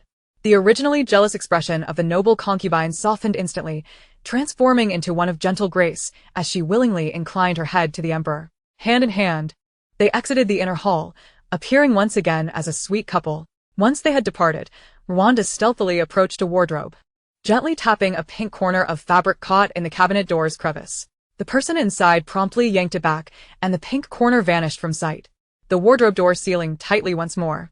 After finally attending to the noble concubine, the emperor, neglecting official documents, swiftly entered the inner hall and breathed a sigh of relief upon seeing Yu Fei emerge from the wardrobe. Thanks to your cleverness. Or else today would have been another uproar. The palace attendants discreetly withdrew, and after Wanda left, he hesitated for a moment before saying, Your Majesty. Previously, General Jiang Qingzhong dispatched a confidential letter. Just as he was about to continue, he heard Yu Fei exclaim, instantly capturing the emperor's attention. I shall review it shortly. You may leave now. The emperor dismissed Rwanda, immediately supporting Yu Fei. In the deep of night, the Jiang family at the Ho residence lay wide-eyed, unable to find solace in sleep. Even carefree Li Chunlan, wrapped in her quilt, sighed heavily. She was unaware of the circumstances, as Jiang Qingzhong had returned to the military camp, making it impossible for him to come back at will. Moreover, she had no means of discovering palace affairs and could only await news from the divine artifact. Before dawn fully broke, Li Chunlan rose to visit the Shokong garden, both to pay her respects and to strategize. As she approached the entrance, she encountered Jiang Jinyu. Their eyes met, revealing dark circles beneath them, evidently indicating a restless night. Madam Miss, the Ho Madam requests your presence, the maid announced, and promptly returned with the message. Sinshir sat at her vanity, her eyes closed in repose. Hearing the commotion, she glanced up and, upon seeing the two, could not help but let out a soft sigh. Madam, the eggs are ready. A maid entered, carrying a bowl of boiled eggs. You both should apply some on your eyes, lest it be too obvious and attract the notice of the third lady. She spoke softly, gesturing for a maid to peel the eggs and gently massage the tender whites onto their undereyes. Mother, when shall we visit the Qingxi Pavilion? Li Chunlan could not help but inquire. Before Sinshir could respond, Jiang Jinyu impatiently interjected, It's early. My sister-in-law always sleeps until she wakes naturally. I wish I had such fortune. To have such fortune in the future, you must find a good family, otherwise. Rising early to serve in-laws will leave you busy and burdened, incurring much complaint, Sinshir retorted, casting her a sidelong glance. Li Chunlan chimed in, Oh, little sister. Are you thinking of marriage? Mother, elder sister, I merely made a passing remark about my sister-in-law. Why do you both conspire to mock me? Jiang Jinyu stomped her foot in dissatisfaction. Li Chunlan appeared puzzled. Her comment was merely casual, not intended as mockery. Your sister-in-law has not provoked you. Why the envy? Sinshir expressed her slight discontent. All right, I shan't say anything further. The three sat in the Shokong garden until nearly noon when a young maid came to announce. Madam, the third madam has begun her meal. Let us go. Chapter 056. Preparing for pregnancy at 53 when they arrived, Wanying sat at the table, thoroughly enjoying her meal with chopsticks in hand. Recently, her health had considerably improved, and she no longer restricted her diet, indulging in spicy and savory flavors with delight. Shaking her head as she savored each bite, she missed such hearty dishes immensely. Since her arrival, due to her head injury, her diet had been rather bland, leaving her palate yearning for flavor. The system suddenly prompted, "Host, you seem to be in good spirits. Would you like a little melon to snack on?" Wanying replied with disdain, "Be quiet. Do you not see I am eating? Nothing is more important than enjoying a meal. Do not disturb my culinary pleasure. Moreover, I have no interest in your little melon." As she exchanged sharp words with the system, a maid came in to announce, "Third madam. The home madam is here with the heir's wife and Mississippi." Ah? Why are they here at this hour? Wanying appeared taken aback, clearly reluctant, yet unable to decline. She allowed them to enter. After the three entered and exchanged pleasantries, Wanying set down her chopsticks, preparing to engage in earnest conversation. "No need to stop eating.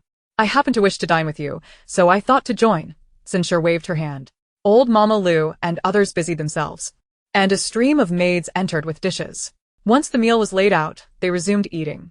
The ancients revered silence during meals and were taught to eat slowly, avoiding ravenous behavior and excessive gesticulation. Wanying sat upright, delicately picking at her food, embodying the demeanor of a graceful lady. The atmosphere at the table felt somewhat chilly, and she could not resist calling upon the system. "System, bring me some melons to snack on. Didn't you just tell me to scram? Have you regretted it so quickly? Then I command you to return immediately." The system snorted before asking, "What kind of melon do you wish to hear about? Since you refer to it as a little melon, feel free to share whatever you wish. I am not picky."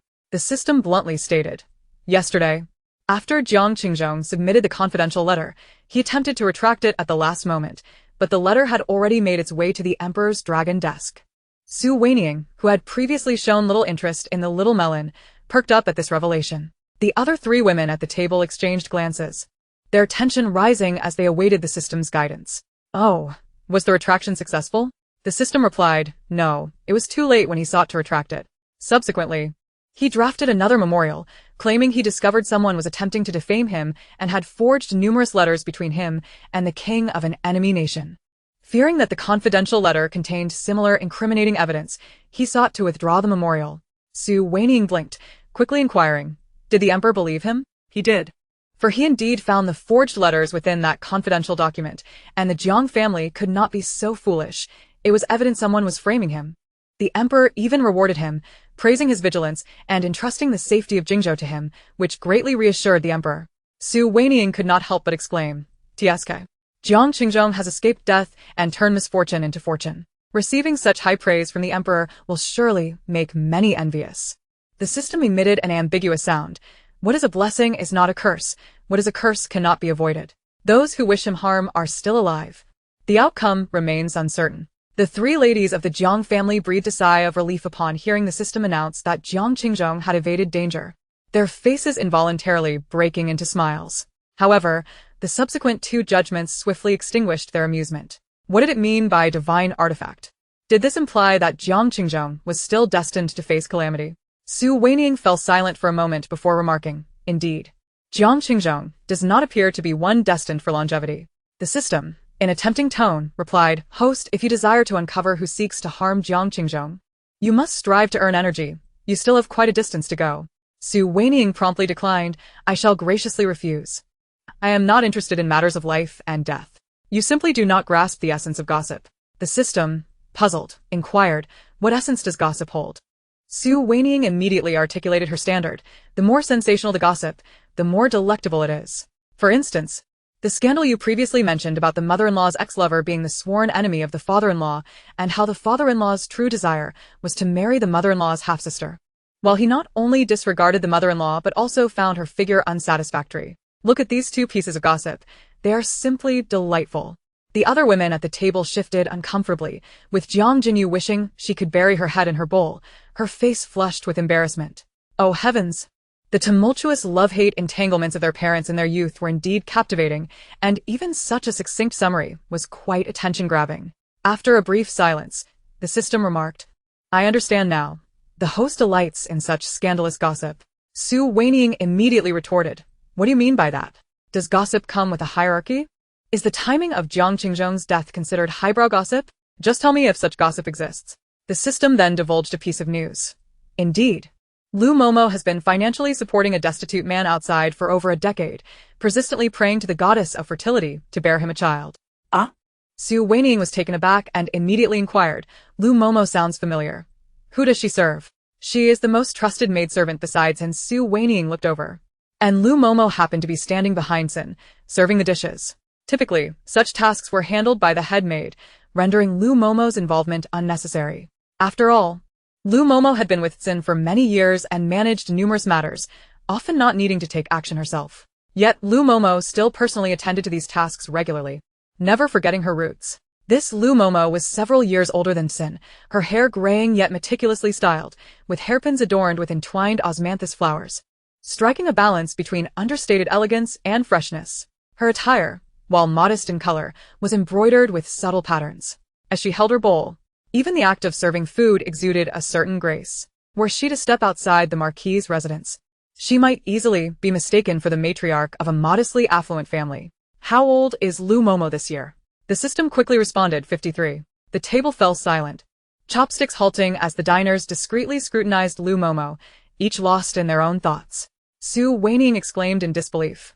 At 53, still striving to have a son? What could possibly be appealing about that destitute man? Is she truly risking her life for this? How absurd! The initial thought shared among the guests echoed this sentiment. Even in ancient times, where filial piety was paramount, Lu Momo's actions seemed excessively shocking and incomprehensible. The system, clearly displeased, retorted, Host, the gossip I present is genuine. Lu Momo, in her quest for a child, not only consumes tonics daily but also frequently engages in physical labor to maintain her health. As for that destitute man, he possesses no significant talents, merely a handsome exterior and a silver tongue. My goodness, people in ancient times do not live long.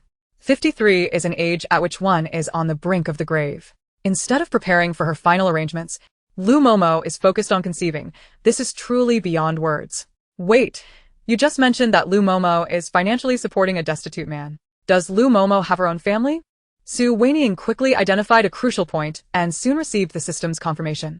Yes, she has a family with children. Her husband manages the grain shop that accompanies Tsin's dowry. He has long since been freed from servitude and is considered respectable. Their eldest son serves Jiang Qingjong, the younger son is with the faux young master Jiang Qingyi, and their daughter serves Jiang Jinyu, all holding respectable positions as managers and head maids. Su Wanying was once again astounded, expressing her confusion. What? My mind is a bit muddled. If this were modern times, Lu Momo would be considered unfaithful, facing moral condemnation and societal scrutiny. But this is ancient times. She, a mere servant, is financially supporting a man. If discovered, would she not be subjected to severe punishment? Considering the master family, if Tsin were to intervene, she could likely provide assistance. Should she remain indifferent, Lu Zaihua's fate would not be favorable. Su Wanying fell silent, clearly immersed in shock, unable to resist taking a sip of the soup beside her. The other three ladies of the Jiang family mirrored her actions, hastily consuming a few bites to quell their astonishment. Even Tsin, renowned for her composure, could not resist glancing at Lu Momo beside her. Lu Momo had served her since she was 10, rising from a lowly maid to a top-ranking servant, accompanying her to the Marquis of Loyalty and Righteousness, evolving into Aunt Lu, and now to Lu Momo. Throughout the decades, they had seldom been apart. Although their roles were master and servant, their bond was profound. Tsin believed she understood Lu Zaihua's husband better than anyone, yet she had never anticipated that the ever-reliable Lu Momo harbored such secrets. To have supported a man for over a decade without her knowledge, while Lu Momo's husband and children remained oblivious, underscored Lu Zaihua's caution. Noticing Tsin's gaze, Lu Momo promptly used her serving chopsticks to place a piece of fish into Tsin's bowl. Madam, today's squirrel fish is exceptionally well prepared, a specialty from the south. Do taste it. Tsin instinctively placed the piece of fish into her mouth, yet found it tasteless, her heart swirling with confusion as she grappled with how to process her emotions. Although she was the mistress, it was ultimately Lu Momo's private affair, and it was entirely within reason for her not to disclose it. However, for Lu Momo, a woman, to engage in such clandestine affairs could tarnish not only her reputation but also that of the Marquis of Loyalty and Righteousness, especially with Jiang Jinyu still unmarried, making her vulnerable to potential slander. Such a significant matter should have been communicated to Tsin in advance, yet Lu Momo had concealed it for so many years, even seeking ways to maintain the secrecy while fervently pursuing remedies for fertility. Every aspect of this situation pricked Tsin's sense of betrayal, igniting a simmering anger within her. Sweet and sour, you should all try some. Tsin, despite her simmering rage, concealed her feelings and encouraged the others to eat. The maidservants attending them promptly picked up their chopsticks to serve. Miss, this chef was invited from Jiangnan and is particularly skilled. You love sweet and sour flavors, so you will surely enjoy this. A nearby maid also coaxed Jiang Jinyu. The system interjected immediately. The girl speaking now is named Feng Xing, the youngest daughter of Lu Momo, aged 16.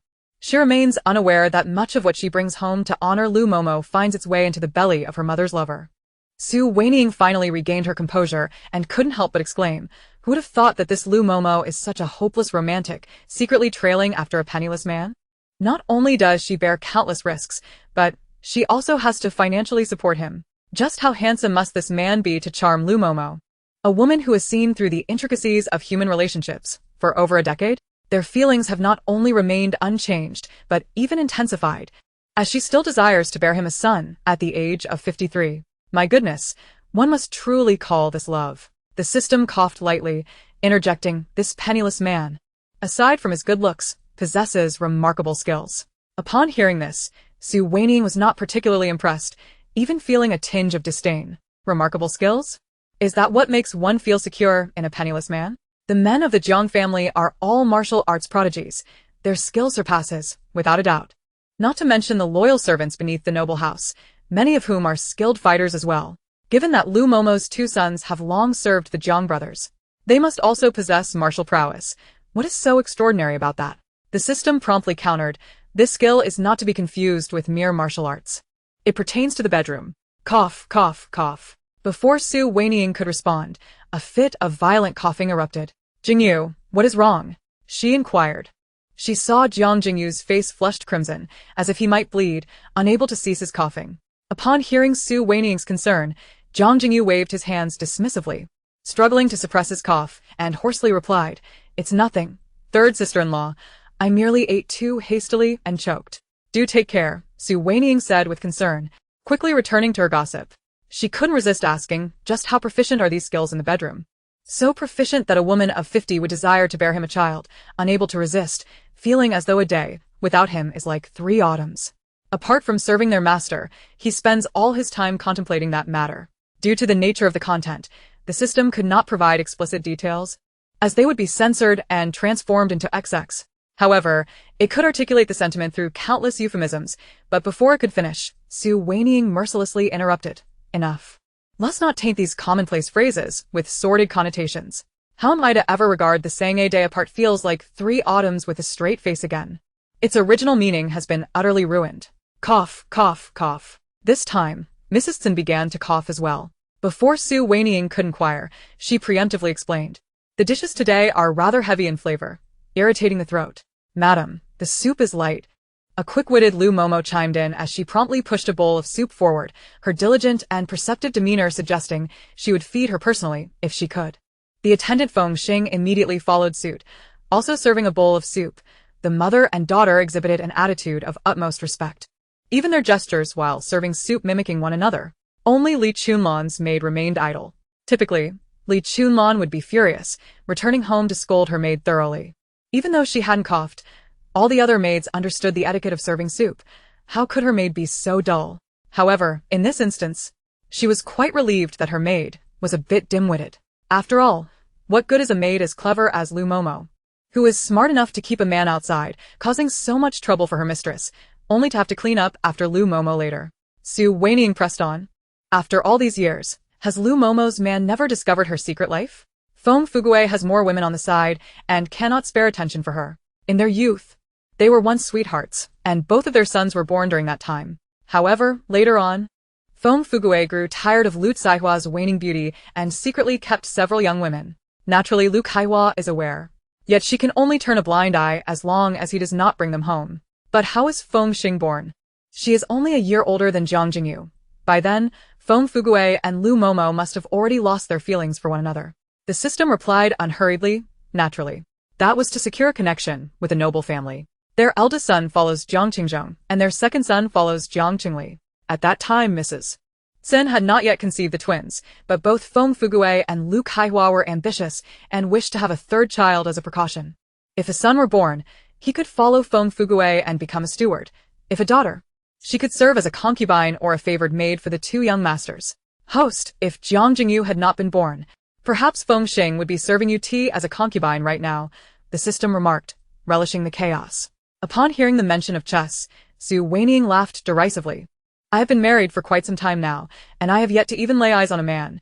He may as well be dead outside. A few concubines would not matter. Furthermore, even if Feng Xing truly wanted to be a concubine, with Lu Momo's astute nature, she would undoubtedly look down upon Jiang Qingli, prioritizing her connections with the heir.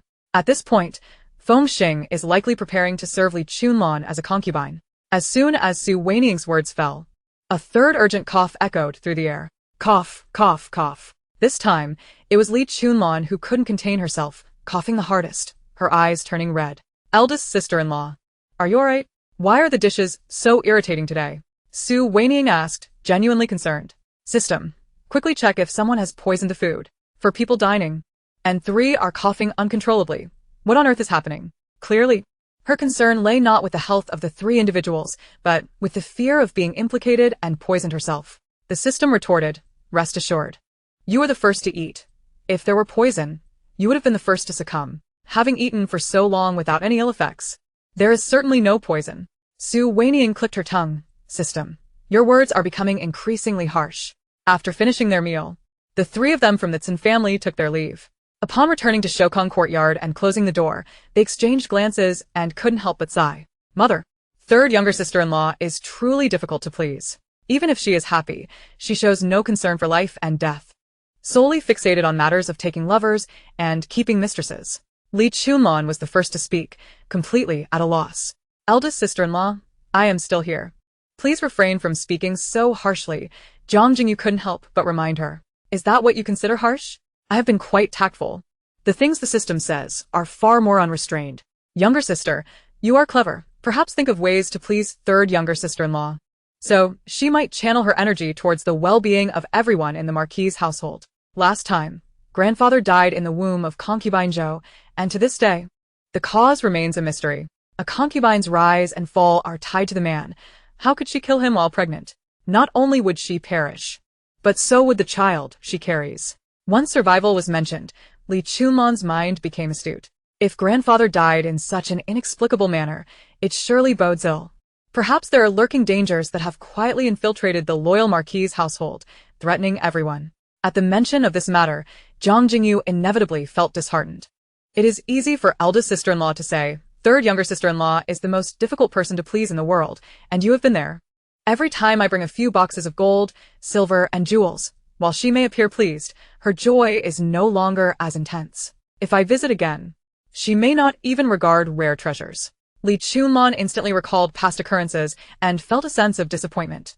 She had once sent another lavish gift, filled with rare hairpins, jewelry, fabrics, and spices, all of which were exquisite, either genuine or tributes, undeniably precious. Su Wanying had indeed been delighted at first, but that emotion was fleeting. You cannot blame me. Those fine items were sent over, and third younger sister-in-law saw them but could not utilize them, merely pricking her heart. Upon hearing this, I immediately picked out an entire set of clothing and jewelry for her to change into. She directly told the system. Wearing new clothes at home is simply like throwing flirtations at a blind person. It is futile, and no one appreciates it, making it all the more bothersome. I was livid at that moment. Am I not a person? Why not wear it for me to see? But she did not care. Perhaps when third younger brother returns, she will have the inclination to adorn herself. Li Chunlan's demeanor turned increasingly irate as she continued speaking. The temperament of the third sister-in-law was notoriously difficult to placate, often leaving others exasperated. However, due to her possessing a divine artifact for protection, no one dared to confront her directly, leaving them to endure the frustration in silence, a veritable double whammy. It was clear that Chun-Li could not be relied upon. Her words today had been heard by all. She had bluntly suggested that Chun-Li might have perished outside, and it was hard to believe she would bother to adorn herself for him. Senshu interjected, letting out a long sigh after her statement. Had anyone else cursed their own son in such a manner, Sinsher would have exploded with anger. Yet, since Su Wanying had said it, she chose to let it pass, considering her to be the person she trusted most in this world. Such petty verbal assaults were something she could tolerate. Jinyu, how about you accompany her for a game of chess? Sinshir suggested, recalling how Jiang Jinyu had once managed to cheer Su Wanying up while discreetly gathering crucial information. However, as soon as she finished speaking, Jiang Jinyu suddenly began to retch. The retching was not merely a fleeting occurrence. It persisted relentlessly. Jiang Jinyu waved her hands repeatedly, tears streaming down her face. Her eyes red and puffy. After a considerable struggle, she finally calmed down and exclaimed, "Mother, do you think I can still play chess in this state? I can't even bear to hear the words play chess without feeling nauseous." As she explained, she continued to retch, causing those around her to feel a shiver of discomfort. Sinshir immediately instructed someone to help her outside. Pan Goer had it much worse than you. He didn't vomit like this at all. Hurry outside to catch your breath, otherwise I might start retching too. Jiang Jinyu rose, walking towards the exit while proposing, "Mother, since the third sister-in-law finds it uninteresting to dress up at home, why not take her out? Perhaps we could host a flower viewing banquet ourselves." Upon hearing this, Sinshir nodded in agreement. "You are quite right." Chapter 059. Reluctance to attend the banquet at the break of dawn. There was already commotion in the Qingxi pavilion. Su Wanying had been summoned from her slumber. Sitting at the head of her bed, her eyes were vacant as she allowed the maids to prepare her. On ordinary days, she would have been meeting with Lord Zhu, but today she was to accompany her mother-in-law to a banquet. Having finally stepped into the ancient era, the prospect of venturing out thrilled her, so despite her biological clock still being out of sync, she rose from her bed. Once she was ready and approached the courtyard entrance, she found Sinshir and Jiang Jinyu waiting for her. The mother and daughter were both dressed modestly, yet exquisitely. Sinshir exuded a dignified elegance, while Jiang Jinyu appeared fresh and refined. They scrutinized Su Wanying, who draped in a lake blue cloak, revealing a blue-purple silk dress beneath. The hem of her gown was embroidered with golden threaded intertwined plum blossoms, making it quite eye-catching. The glimpses of her embroidered shoes, adorned with large eastern pearls at the tips, radiated opulence. Today, she wore her hair styled in a yuanbao bun, topped with a ruby-encrusted gold hairpin, complemented by a delicate pendant that swayed at her side, harmonizing beautifully with her ruby earrings. Unlike the understated styles of Sinshir and Jiang Jinyu, Su Wanying's attire was a display of breathtaking luxury, unmistakably conveying her wealth at first glance. Although she had not opted for ostentatious colors, the embellishments of rubies were sufficient to make her stand out vibrantly. Third sister-in-law, you look absolutely stunning. You are more beautiful than flowers. Jiang Jinyu exclaimed, her praise sincere. Before arriving, she had feared that Su Wanying would resemble another Li Chunlan, whose taste was frankly unremarkable. Every time Li Chunlan overindulged in her appearance, it only served to make her seem gaudy. As if she had spilled a jewelry box over her head, adorned with an overwhelming display of gold and gems. She spoke freely to her elder sister-in-law, but with the third sister-in-law, she had to tread carefully. Today's outing was solely to cheer Su Wanying, and even if her attire was a bit extravagant, Jiang Jinyu would still offer her support. Fortunately, Su Wanying's aesthetic was commendable. Despite its slight flamboyance, it was not detrimental. Shall we board the carriage? Su Wanying inquired. No, we must wait for others. Elder sister-in-law has yet to arrive. Jiang Jinyu responded, shaking her head. The system could not resist interjecting. Host, I have already informed you that the noble families of the Dali dynasty believe in understated luxury. Wealth should not be flaunted. This is why Li Chunlan's excessive adornment was met with disdain. Your attire, while more restrained than hers, still features the conspicuous eastern pearls on your shoes and rubies on your hairpin, which are quite large and easily noticeable. In the eyes of these noble women, such displays are seen as vulgar behavior typical of nouveau riches. Su Wanying scoffed lightly, dismissing the comment. What do you know? Isn't Jiang Jinyu a noblewoman? Didn't you hear her genuine compliment just now? The system remained unconvinced. Jiang Jinyu was merely being courteous. Did you not notice how she glossed over it with a simple statement? It was a polite gesture, considering it was your first outing. The argument between the third sister-in-law and the artifact over the matter of appearance left Jiang Jinyu feeling confounded, unsure of whom to support. She had flattered Su Wanying solely for the sake of the artifact, hoping it would yield useful insights. Were it not for the protective artifact, Jiang Jinyu would not have gone out of her way to flatter Su Wanying. Yet now, with a conflict arising between the two, she found herself at a loss. Sinshir seemed to sense her predicament and spoke up in a timely manner. Wanying, your gold hairpin showcases exquisite craftsmanship and originality. It must surely be the work of a master artisan. The old adage rings true. Sinshir knew how to align herself. while her intention was to support the artifact. The actual revelations from it depended on Su Wanying's attitude and emotions. When the two clashed, the Jiang family had to resolutely choose Su Wanying. Only if she was happy would the artifact have energy to continue sharing insights. Otherwise, all discussions would be moot. Mother, you are indeed insightful. This was a gift from elder sister-in-law, crafted by the master Mingji. The Eastern Pearl is also a gift from her. She said it would look lovely on the shoe tip, so I had the maids created a while back, and indeed, it turned out beautifully and whimsically. With Xinshi's affirmation, Su Wanying appeared even more delighted, lifting her leg to reveal an embroidered shoe. The round Eastern Pearl gleamed strikingly, making it impossible to overlook. Jiang Jinyu felt a tangle of emotions. She now understood why the two sister-in-laws shared a similar style. It was taught by the elder sister-in-law, and surprisingly, the third sister-in-law quite liked it. She wanted to caution her. Just don't be led astray by the elder sister-in-law. Such attire will be the subject of ridicule. However, recalling the previous conversation between the third sister-in-law and the artifact, she fell silent, for the third sister-in-law genuinely appreciated this luxurious style. Hahaha, system. I told you that your electronic understanding of human aesthetics is lacking. My ensemble is undoubtedly beautiful. Even mother-in-law, a noble woman, has praised it. Moreover, do you think those wealthy women do not desire to dress as I do? They simply need to put on a facade. The desire to adorn oneself with gold and silver is ingrained in their lineage, passed down through generations. The system promptly retorted, Host, your perspective is rather narrow. 1 grain of rice can nourish 100 different people. Human aesthetics vary widely. For instance, Xinshi and Jiang Jinyu genuinely prefer a fresh and understated style. Not everyone shares your taste. Su Wanying let out a light laugh. System, you finally said something sensible. 1 grain of rice can indeed nourish 100 different individuals. And aesthetics are subjective. You may not agree with my taste, but you cannot criticize me. Otherwise, do not blame me for reprimanding you. Look at Xinshi and Jiang Jinyu. Their aesthetic differs from mine, yet they still compliment me, while you only succeed in annoying me. Are you doing this on purpose? Angering me does not recharge your energy, nor will you glean any insights. The system quickly explained, Host, do not wrongfully accuse me. The system's influence on your emotions does not count towards energy. Su Wanying chose not to engage further. The three of them had been standing there for quite some time, and with the wind gusting outside, it swept into her cloak, rendering her face pale with cold. Xin was somewhat displeased and summoned a maid, instructing her, Go and urge Chunlan to hasten. Time is slipping away. As the maid was about to depart, a round-faced maid named Yueban, who was close to Li Chunlan, rushed over. Madam Ho, the young lady has sent me to inform you that she will not be attending today. You, the third madam, and the eldest miss may go enjoy yourselves. Xin raised an eyebrow, clearly displeased. Why is she not going? Was she not eagerly anticipating this yesterday, even having someone select her garments and jewelry? Yueban replied in a hushed tone, betraying her own unease. The young lady said she is unwell. Speak the truth.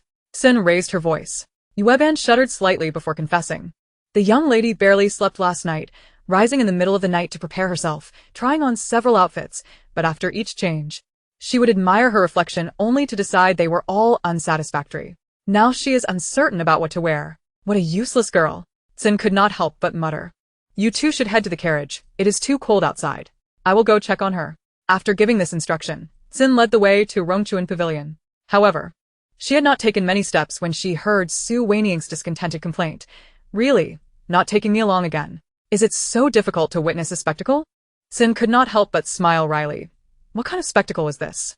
The third daughter-in-law certainly had a knack for stirring chaos. She halted, raising her hand to beckon them. Come, let us go see Chunlan together. Oh, now there's something to watch. Su Wanying felt quite pleased, though her face revealed a hint of hesitation. Mother, the eldest sister-in-law is likely feeling quite down. As elders, you and sister-in-law should offer her guidance. It may not be appropriate for me and my younger sister to join, lest she feel embarrassed. The Jiang family had grown accustomed to her contradictory demeanor. Jiang Jinyu spoke up. Third sister-in-law, I wish to go. Why don't you accompany me? Very well, we cannot let the younger sister suffer suspicion alone. Su Wanying readily agreed.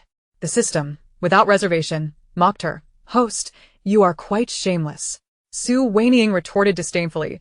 How can that be called shameless? It is merely a matter of having thick skin. As the three entered Rongchuan Pavilion, they were greeted by a chaotic sight of garments strewn across the floor, in a myriad of styles and colors. accompanied by a disarray of embroidered shoes. What on earth is happening? Sin's brows knitted tightly at the sight, reminiscent of a thievery. You wretched maids. Several young maids immediately knelt, trembling in fear. Sin strode into the inner chamber, where she found Li Chunlon sitting disheveled, clutching her knees in a posture of utter helplessness. She was still clad in her undergarments, utterly at a loss amidst the sea of clothing surrounding her. The dressing table was cluttered with hair ornaments, gleaming with a brilliance that could blind, yet Li Chunlon showed no interest in them whatsoever. The time is nearly upon us. What are you doing? Hurry and prepare. Sin could not suppress a reprimand. Mother, I cannot bring myself to go. Even if I were to dress up, I would only become a laughingstock. Those noble ladies would look at me with disdain and gather in clusters to mock me. I refuse to embarrass the Ho family. Lichunman vailet, her kriz genuine. Trembling with emotion, a stark contrast to her previous antics. Having grown accustomed to her usual tantrums, Sin found it unsettling to see her so lacking in confidence. You must not heed their nonsense. This time, Jinyu and I will assist you in choosing your attire. Even if the heavens themselves chose for me, it would be of no use. They wish to ridicule me. Even if I were to dress like an immortal, I would still be scorned, Li Chunlon retorted, clearly defeated. Sin, exasperated, exclaimed, will you hide in this house for the rest of your life? Staying indoors is no issue, after all. I rely on Qingzhong and Peng Jier for my sustenance, and I do not depend on them. Li Chunlon began to sulk. Su Wanying could not help but lament. Goodness. What a profound psychological trauma. A room full of jewels would be a treasure for others, yet our sister-in-law shows no interest whatsoever. It's no wonder people harbor resentment towards the wealthy. The system concurred. Fear of public opinion is daunting. Moreover, being mocked by so many noble ladies is unbearable for anyone. Su Wanying inquired curiously, has she never fought back? Of course she has, but Li Chunlon hails from a merchant family. That alone suffices to stifle her. Whether she tries to reason or explain, it is futile. They merely tell her not to speak in such vulgar terms, claiming they cannot comprehend. Just that one statement outweighs 1,000 words. No matter how she argues, she is always at a disadvantage. Sin and Jiang Jinyu have intervened several times. But when attending banquets, it is impossible to accompany her at all times. There will inevitably be moments of neglect, allowing some women to provoke her when she is alone, leading to ridicule that becomes widely known. The system sighed, seemingly empathizing with Li Chunlon's plight. Su Wanying, incredulous, remarked, wait, she's been domineering in the Ho household, daring to clash with her mother-in-law and bicker with her husband, yet outside, she transforms into a meek cat. Isn't that quite contradictory? Not exactly. Li Chunlon is assertive in trivial matters, but dares not be so in significant ones. Furthermore, the Ho family has previously spent money on her. As the saying goes, one who eats the hand that feeds them cannot be obstinate. She has the leverage to act tough. But those noble ladies have not spent a dime on her. Ah, poor sister-in-law, she sighed. The system cautioned, host, do not pity Li Chunlon. According to my assessment, your body has employed unscrupulous means to enter the Ho family as a concubine, and you too will face ridicule. Huh. Just wait and see. I am not a lamb to be slaughtered. Who knows who will be the subject of mockery in the end? I am on the verge of going mad in this household, yet those around me have treated me well. Even the chubby one has changed his ways, dressing as a New Year doll to entertain me. It is truly inconvenient to retaliate now. Just wait. I have long desired to vent my frustrations. Whoever dares provoke me shall face the consequences. Upon hearing Su Wanying's self-assured declaration, Li Chunlon, who had been weeping, suddenly stopped. I have changed my mind. I will go. She wiped her tears and stood up. Sin could not help but roll her eyes, despite her earlier attempts to persuade and scold. Nothing had worked until she heard Su Wanying's intention to confront those noble ladies, which seemed to invigorate her. Third sister-in-law, you look splendid in that outfit. Please help me select one too. Mother and the younger sister are dressed too plainly. Li Chunlon eagerly sought assistance. Su Wanying did not hesitate but asked earnestly, eldest sister-in-law, do you prefer bright colors? Then let us choose this red one. Li Chunlon hesitated, gazing at the vibrant skirt, but this is a visit to someone else's home. Would wearing such a bright red not overshadow the host? Today as host is the Wei family, correct? Madame Wei is the younger sister of mother-in-law and should not mind. Su Wanying et lai. Mother-in-law's half-sister, indeed, the lady whom the Duke of Loyalty once favored for her ample bosom and curvaceous figure. Today, we shall finally meet her. Su Wanying's eyes sparkled with anticipation at the mention of Madame Wei. Sin's expression darkened as this reminder of the past soured her mood. Very well. I shall heed my younger sister's advice. Li Chunlan nodded and proceeded behind the screen to change. Su Wanying's taste was indeed impeccable, her color coordination bold. After Li Chunlan adorned herself according to her guidance, she appeared strikingly beautiful, yet not gaudy or overwhelming.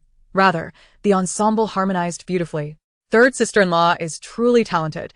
The transformation of the eldest sister-in-law is remarkable. As Jiang Jinyu beheld her emerge, she was momentarily taken aback, utterly astonished that Li Chunlan, who once clumsily toppled her jewelry box, could one day radiate such brilliance. Li Chunlan remained adorned with pearls and jewels, yet the previously gaudy display had vanished, replaced by an air of opulence that significantly elevated her overall demeanor. It is merely due to my sister-in-law's inherent grace. I merely made a few adjustments. Su Wanying waved her hand dismissively. This time, rather than silently critiquing Li Chunlan, she genuinely believed her thoughts. Li Chunlan was not unattractive, but rather possessed a certain delicate charm. The distracting hodgepodge of mismatched jewelry had previously overshadowed her true beauty, which now shone through with a more thoughtful adornment. My sister-in-law truly understands me. Previously, mother and my younger sister had me looking too plain, devoid of any embellishments, making me feel quite uncomfortable stepping out. Li Chunlan gazed at herself in the mirror, reluctant to tear her eyes away, and her compliments flowed incessantly. Sinshir nodded in agreement, echoing, "Indeed, it is quite lovely." Wanying, what do you think of my attire? Should I add anything further? It seems a tad too understated, she inquired, her fingers brushing over the hairpin atop her head. Su Wanying, unable to contain her excitement, exclaimed to the system, "See, I told you this artificial intelligence lacks a grasp of human aesthetics. Even my mother-in-law is in awe of my taste." The system could hardly believe its circuits, responding, "Impossible. What kind of enchanting potion did you feed her?" Sinshir has always favored a more understated style, and that was her preference in youth. Why would she change now? Could it be mere flattery? Su Wanying scoffed. You fail to understand. Sinshir and her half-sister have never seen eye to eye, no matter their age. Comparisons will inevitably arise when they are together, and the grudges of years will only deepen. Furthermore, she is now aware of the past involving the Duke of Loyalty. It is not merely about the food but about pride. She cannot afford to lose. Chapter 61. The fake young master is fond of his cousin. Sinshir, Having had her thoughts exposed by Su Wanying, felt a tad embarrassed but managed to maintain her composure without a hint of crimson on her cheeks. Even though Li Chunlan and Jiang Jinyu exchanged bewildered glances, she remained steadfast. "Mother, I believe you could refresh your makeup," she suggested. While Sinshir had a clear preference for a more delicate look, her advancing years made it difficult to conceal flaws with such a light touch. A young girl like Jiang Jinyu could easily carry such a look, but Sinshir could not, as the difference before and after makeup was minimal. Su Wanying took it upon herself to adjust Sinshir's makeup, drawing upon her previous studies in cosmetics, particularly her expertise in natural beauty. My third sister-in-law is truly remarkable. Were it not for my own eyes witnessing it, I would scarcely believe that after applying such a substantial amount of powder, it appears merely as a delicate veil, as if only lightly dusted, yielding an exquisite effect. Jiang Jinyu could not help but express her admiration, genuinely complimenting her. "Oh, My heavens!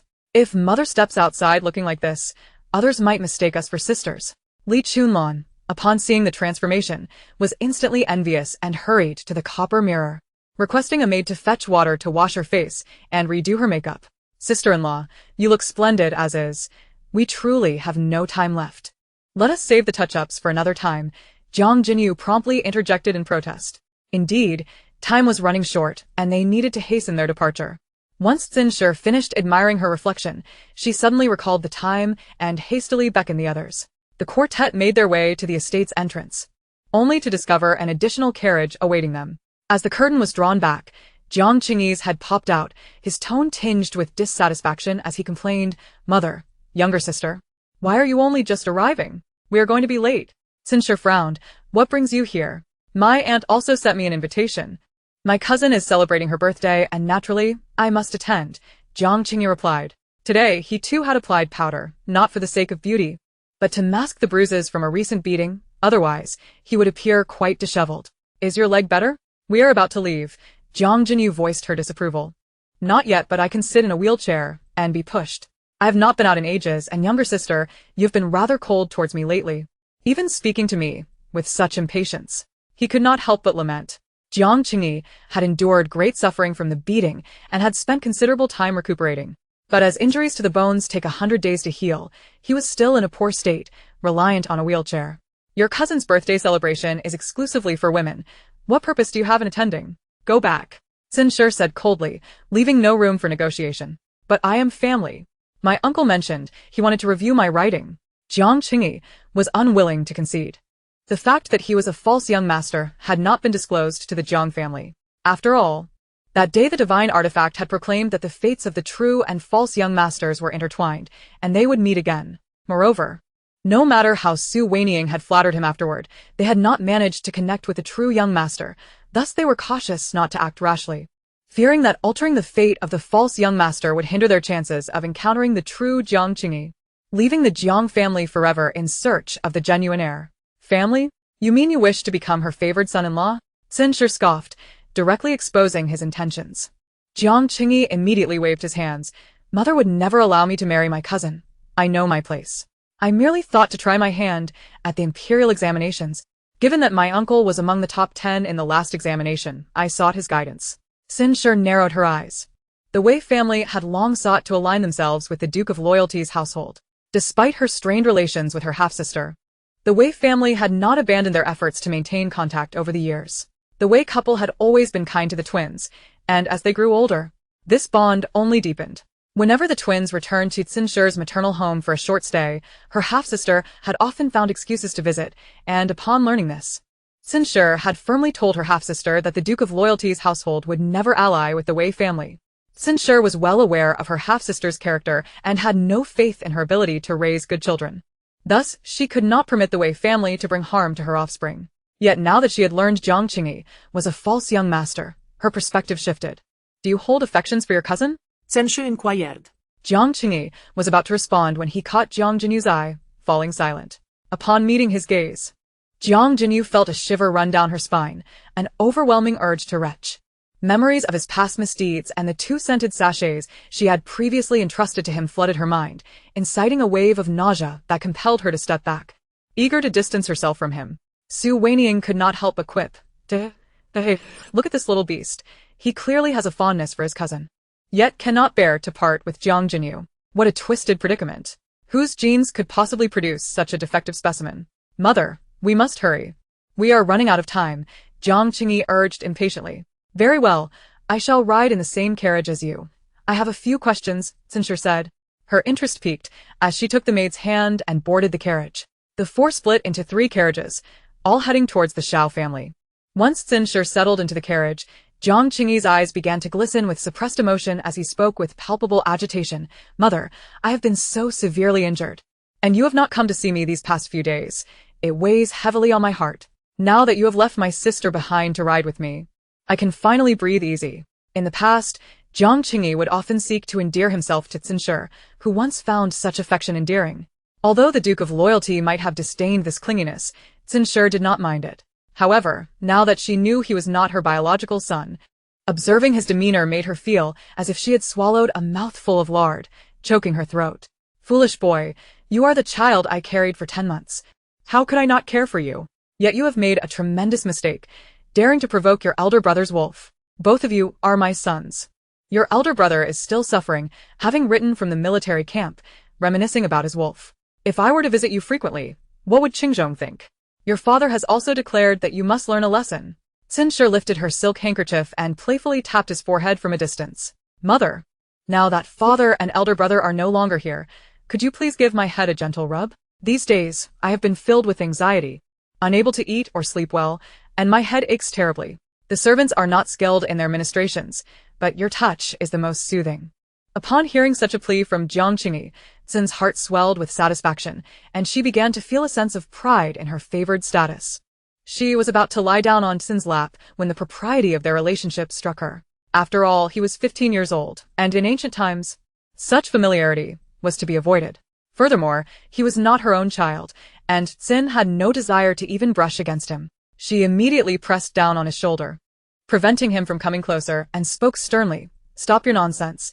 I have not finished my inquiry. The Shao family has invited you over, which surely indicates they see you as a potential son-in-law. What are your true intentions? Do you genuinely wish to marry your cousin? Jiang Qingyi remained silent for a moment before expressing his honest thoughts. Though my cousin is admirable, as a legitimate wife, her family background is somewhat lacking. Both my elder and third sisters-in-law come from families of low standing. If my wife were similarly placed, I fear the loyal and righteous Marquis would become the subject of ridicule. His tone was earnest, clearly indicating that he had contemplated this matter deeply. Upon hearing this, Sin nearly let out a cold laugh. Who did he think he was, to be so discerning, even disparaging the backgrounds of Li Chunlan and Su Wanqing? You ought to understand this, my son-in-law. Before I advocate on your behalf, do not provoke the daughters of others. Otherwise, should you be forced into a marriage, I shall not be able to assist you. Sin's irritation was evident, and she was unwilling to engage in further trivialities, warning him in an unfriendly tone. Yet, Jiang Qingyi, mistaking her ire for anger towards Su Wanqing, quickly assured her, "Rest easy, mother. I am not as foolish as third brother to be outwitted by a concubine. Even if someone were to stand before me in the nude, threatening to take their own life, I would not yield. At most, I would allow her to enter as a concubine.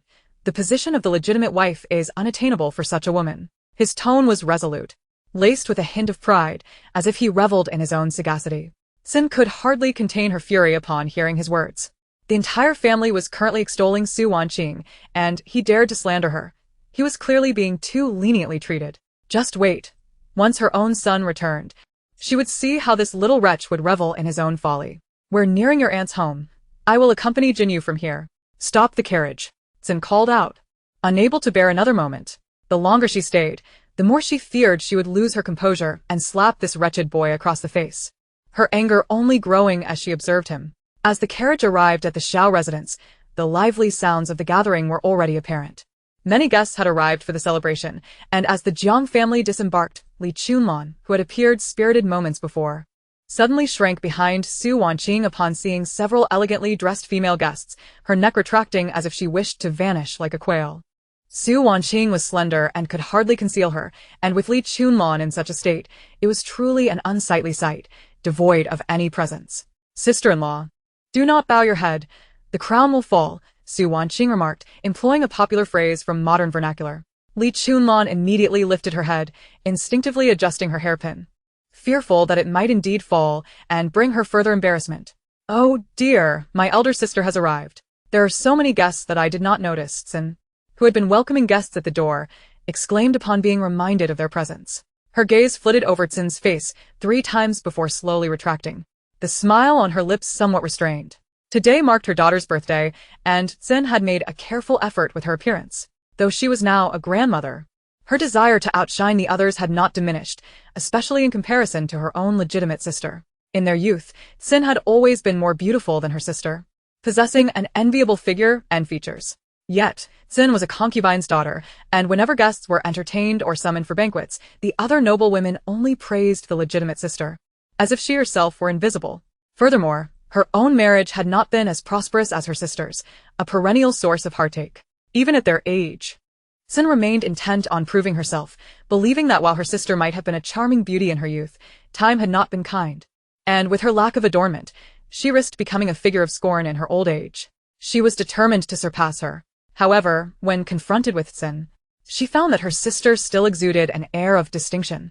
Even clad in simple attire, the wrinkles at the corners of her eyes did little to diminish her elegance. Rather, she seemed to embody a serene grace that defied the ravages of time. "No matter the winds from the east, south, west, or north, I remain unshaken." In contrast, Tsin, in her attempt to conceal her wrinkles, had applied a heavy layer of powder, rendering her features indistinct. Dressed in vibrant colors, she appeared opulent on her own. But standing beside her sister, she was instantly overshadowed, reduced to mere superficiality. "No need to welcome us. We shall proceed with the maidservants." Tsin waved her hand dismissively, handing the gifts to a nearby matron as she prepared to enter. Little did she expect that Tsin would bypass her and stride forward, exclaiming, "What is going on? Why is my dear nephew in a wheelchair? Qingyi, what happened to you? I nearly did not recognize you." Tsin appeared genuinely agitated, reaching out to grasp his arm for a closer inspection, her eyes scanning his face, clearly alarmed at the prospect of him being injured. Were it not for the presence of so many guests, she might have cradled his face in her hands. Seeing such an animated display from Tsin, the Jiang family members were taken aback, instinctively stepping back a couple of paces. Li Chunlan leaned closer to Su Wanqing and whispered, This is hardly concealed. She truly regards him as a son-in-law. What will she do when she discovers he is an illegitimate child? Su Wanying gasped, illegitimate child? What do you mean? System. How does sister-in-law know that the current Jiang Qingyi is an imposter? I haven't even had a chance to write the note. Just checked. And the matter of the imposter has not been revealed within the Jiang family. Amidst the lively chatter surrounding them, the system's electronic voice stood out starkly. The female members of the Jiang family were taken aback, while Xin and Jiang Jinyu shot furious glares at Li Chunlan, barely restraining themselves from demanding an explanation for her slip of the tongue. Li Chunlan broke out in a cold sweat, hastily retreating. He has already killed your brother's finest wolf companion. The wolf, in its youth, Jiang Qingyi dared not touch. It was only in its old age, when he finally dared to capture it, that he pulled out all its teeth and tortured it to death. How can you say he is not an illegitimate child? Of course, this is just between us. Do not mention it to your parents. Oh, very well. Li Chunlan, you are indeed bold. You must be equally daring when facing those noble ladies later. Su Wanying secretly gave her a thumbs up in admiration. In her heart, she laughed maniacally. System, I told you. Li Chunlan is a real tyrant in her own home. Just listen to how fiercely she speaks, directly labeling her brother-in-law as an illegitimate child. The entire Jiang family is doomed, ha. Host, I must remind you that you are also a member of the Jiang family. Su Wanying quickly corrected it. Stop right there. I share no blood ties with the Jiang family. Even if he is truly an illegitimate child, that is an insult directed at Jiang Qingli and has nothing to do with me. Elder sister, what on earth has happened to Qingyi? Who has dealt such a vicious blow? Is no one from the Marquisate pursuing this matter? Which blind fool has committed this act? Xin turned her head and questioned, her tone suggesting she intended to hold Xin accountable. Xin's expression darkened. Her younger sister remained as oblivious as ever, truly believing Jiang Qingyi to be a member of their family, daring to confront her so. He had brought this misfortune upon himself and had received a sound beating from the Marquis, as he was not even her biological son. Xin had no intention of shielding him from the truth. Her voice remained unwavering as the surrounding guests fell silent, straining to listen intently. It was little Xin who suddenly gasped and quickly attempted to mediate. Qingyi is still young and has not yet been betrothed. His temperament is bound to be impulsive. He merely needs proper guidance, and how could my brother-in-law bear to be so severe? Upon uttering these words, she did not wait for the Xin family to respond but immediately turned to Jiang Qingyi and said, You foolish child, if your health is poor, you ought to recuperate at home. Why then make this special trip? My cousin is celebrating her birthday. One only turns 13 once in a lifetime. How could my cousin not come? It is only right that I present my congratulations. Jiang Qingyi's words were beautifully articulated, instantly evoking a sense of tenderness in little Xin, who promptly took out her silk handkerchief to dab her eyes, as if moved to tears. Oh dear, you are truly innocent. Even when your health is not well, you still wish to celebrate your cousin's birthday. Come here, my dear. Quickly thank your cousin. At this moment, Wei Jiao stepped forward, bowing to Jiang Qingyi in gratitude. Jiang Qingyi, attempting to rise from his wheelchair with a show of determination, was immediately pressed back down by little Xin. Why are you so earnest, my child? Do sit down. You must not exacerbate your condition. Is your leg truly all right? Little Xin inquired further. It's all well, all well. A father chastising his son is only natural, yet a loving father knows moderation. He would not strike to the point of harm. Aunt, please rest assured. I can now walk with crutches, but it is still more convenient to use the wheelchair when out and about, Jiang Qingyi explained gently, shaking his head. That is good. That is good, little Xin repeated twice, her face finally breaking into a genuine smile, clearly relieved. Observing the harmonious scene of aunt and nephew, Li Chunlan could no longer contain herself and began to gossip with Su Wanying. Look at this. She fears her future son-in-law may be crippled. Her daughter cannot marry a lame man, and upon hearing that the little wretch claims he won't be lame, she is immediately at ease. As if her daughter can still marry him, as though she is determined to bind him to our Ho residence. Truly, her aspirations soar higher than the heavens. Yet her fate is as fragile as paper. Su Wanying could not help but secretly scrutinize Xin's expression, while Li Chunlan berated Jiang Qingyi, laughing aloud. Xin appeared unfazed. Had she not heard? But they were so close, and right before these people, Xin held back her fury, waiting to unleash it upon returning to the Ho residence. Why did my father not strike harder back then? How could he allow him to recover so quickly and attend a banquet? Su Wanying could not resist chiming in. Indeed, father must have softened. Li Chunlan nodded.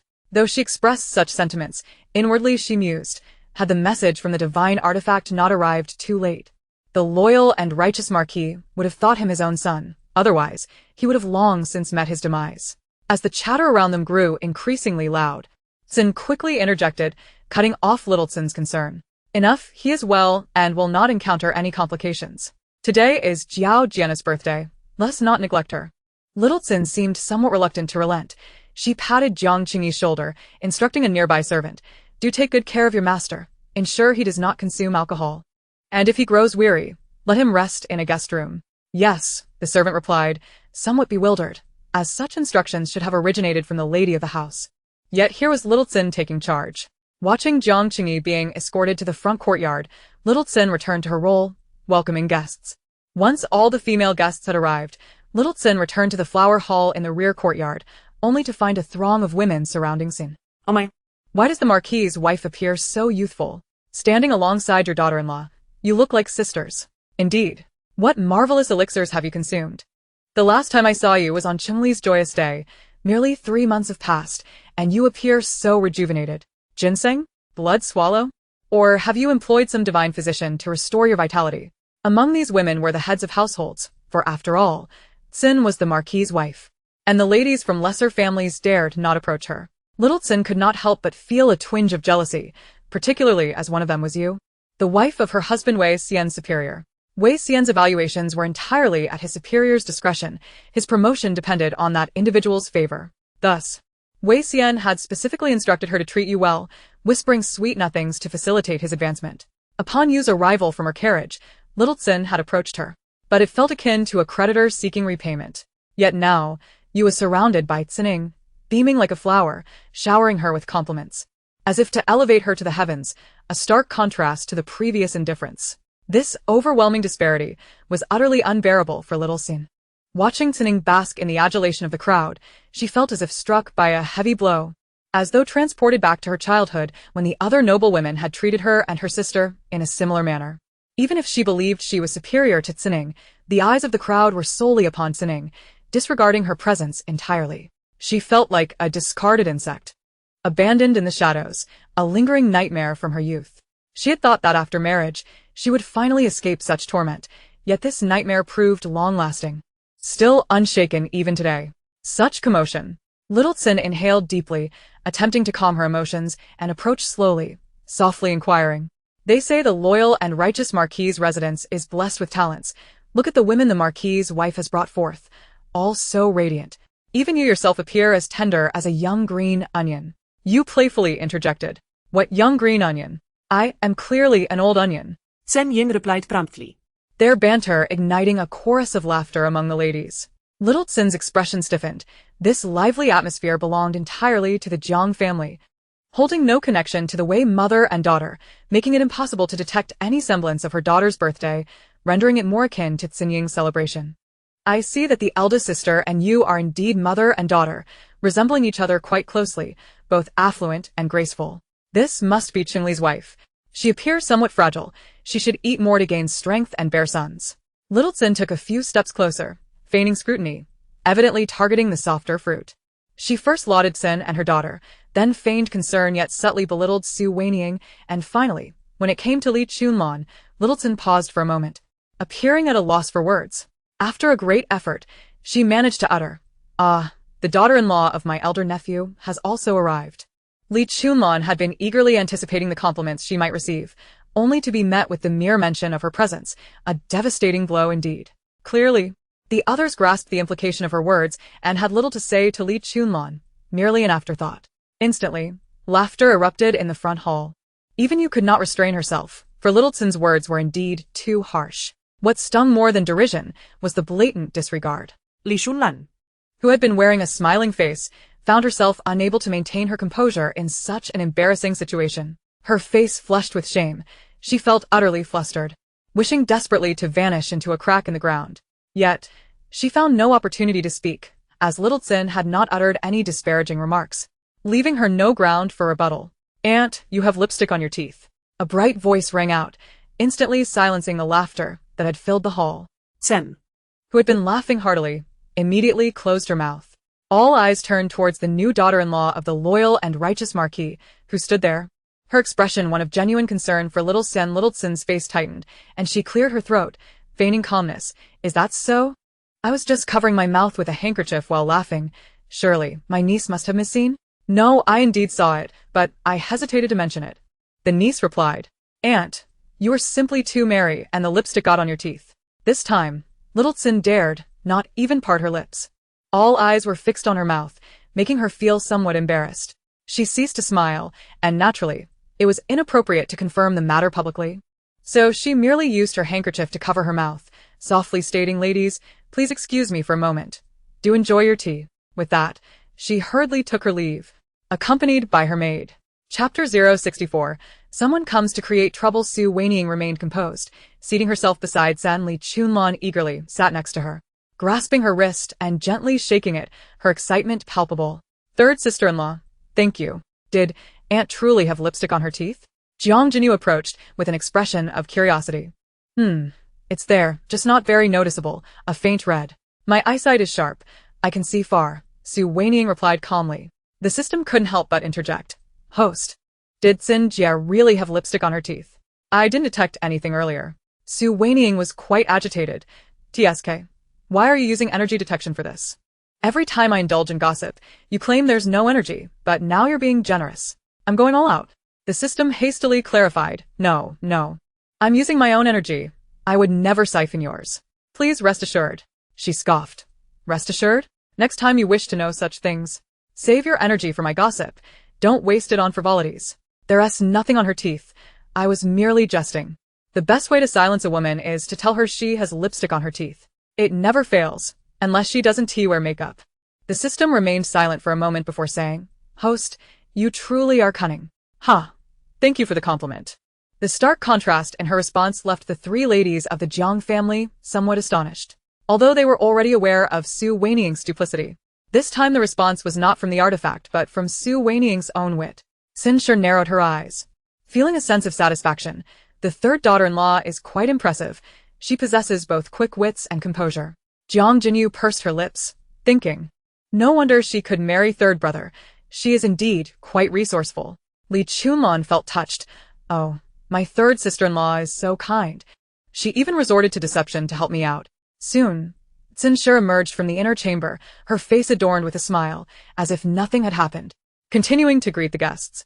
However, when she occasionally glanced at Su Wanying, her eyes held a hint of coldness, clearly realizing she had been deceived, but unable to clarify to the others. Although it was said to be a celebration for the young lady's birthday, in reality, it was merely a pretext. The Wei family had arranged everything meticulously. The back garden was filled with various species of plum blossoms, white, pink, red, and yellow, all in abundance. Guests could both admire the flowers and gather in pavilions to brew tea, and of course, a stage had been erected, inviting a renowned troupe to perform. It was a veritable feast of sights, beautiful scenery, and delectable cuisine. Xin Shi went to enjoy the performance with the other noblewomen, while Jiang Jinyu initially intended to accompany them but was turned down by Su Wanying. Your friends are waiting. Go enjoy yourselves. Jiang Jinyu hesitated. But it's just the two of you. Can you manage? It wasn't he that she looked down on them, but the two sisters-in-law appeared rather unreliable.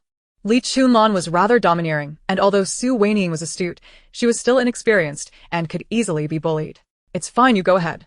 We two have nothing to discuss with a young lady like you. Li Chunlan waved her hand with a very casual tone. Jiang Jinyu couldn't help but pout, chuckling, Oh.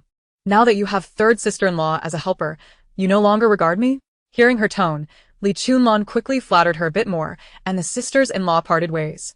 Left alone, the two sisters-in-law weren't very familiar with each other, having interacted mostly regarding the chubby child.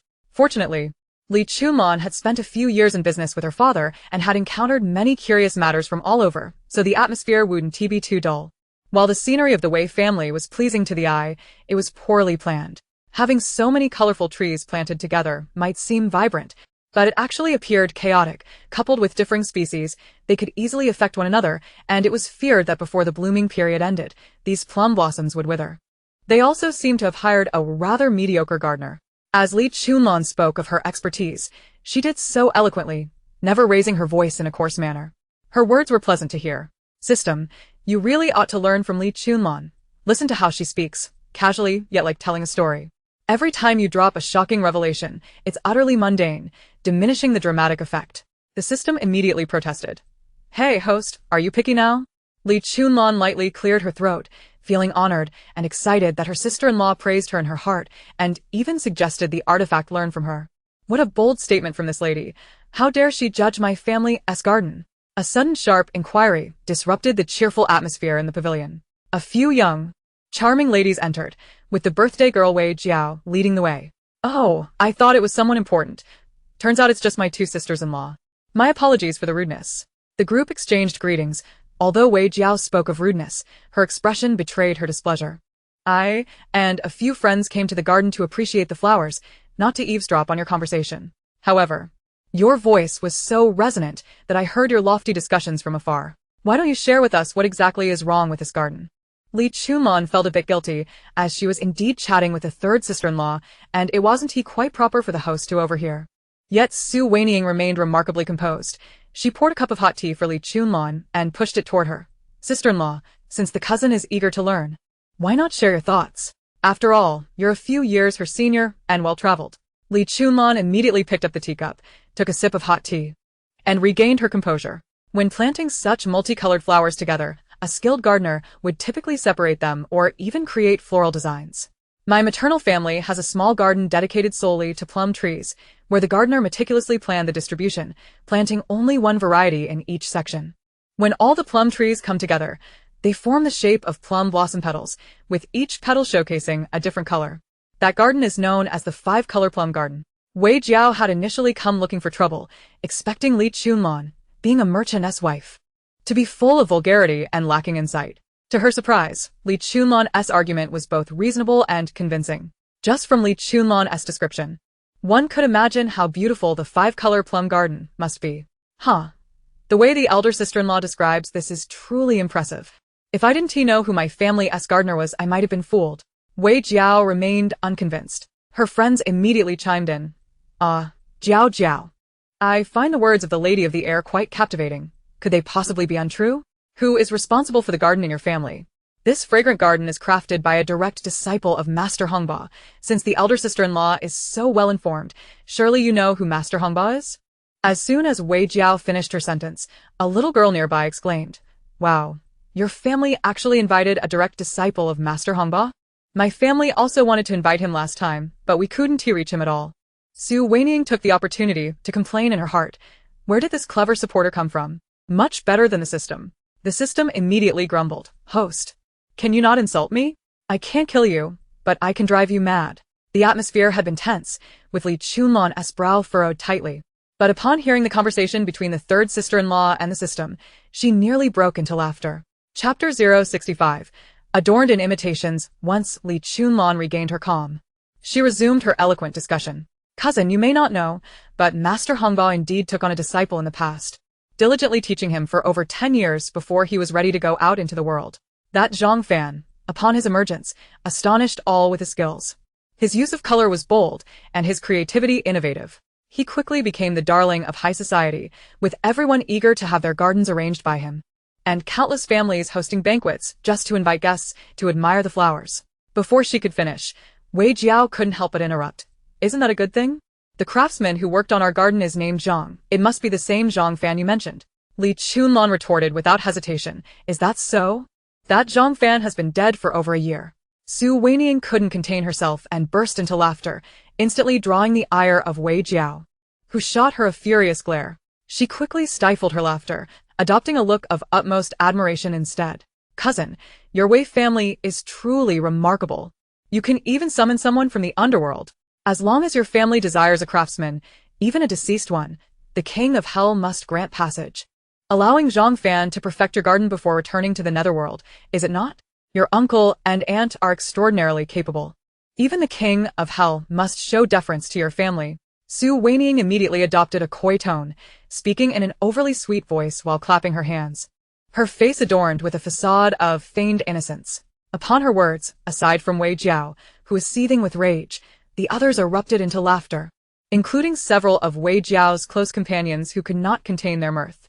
The system couldn't help but interject. You, host, I am utterly disgusted by you. Please compensate for my emotional distress. Su Wanying was instantly incensed. Get lost, you energy-thieving electronic fraud.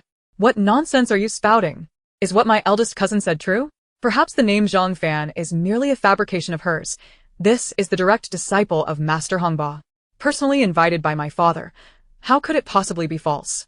Wei Jiao exclaimed in frustration. Li Chunlon quickly clarified, Cousin, do not be hasty. I have yet to finish. Zhang Fan, despite his youth, garnered much admiration, which inevitably led to pride. Eventually, he was summoned to the palace to tend to the gardens, but after offending a noble, he became cautious and no longer attracted invitations for garden repairs. He took on numerous apprentices, parading as Master Hongba's disciple, sending them to work for wealthy aristocrats. Zhang Fan had trained for a decade before becoming a master himself.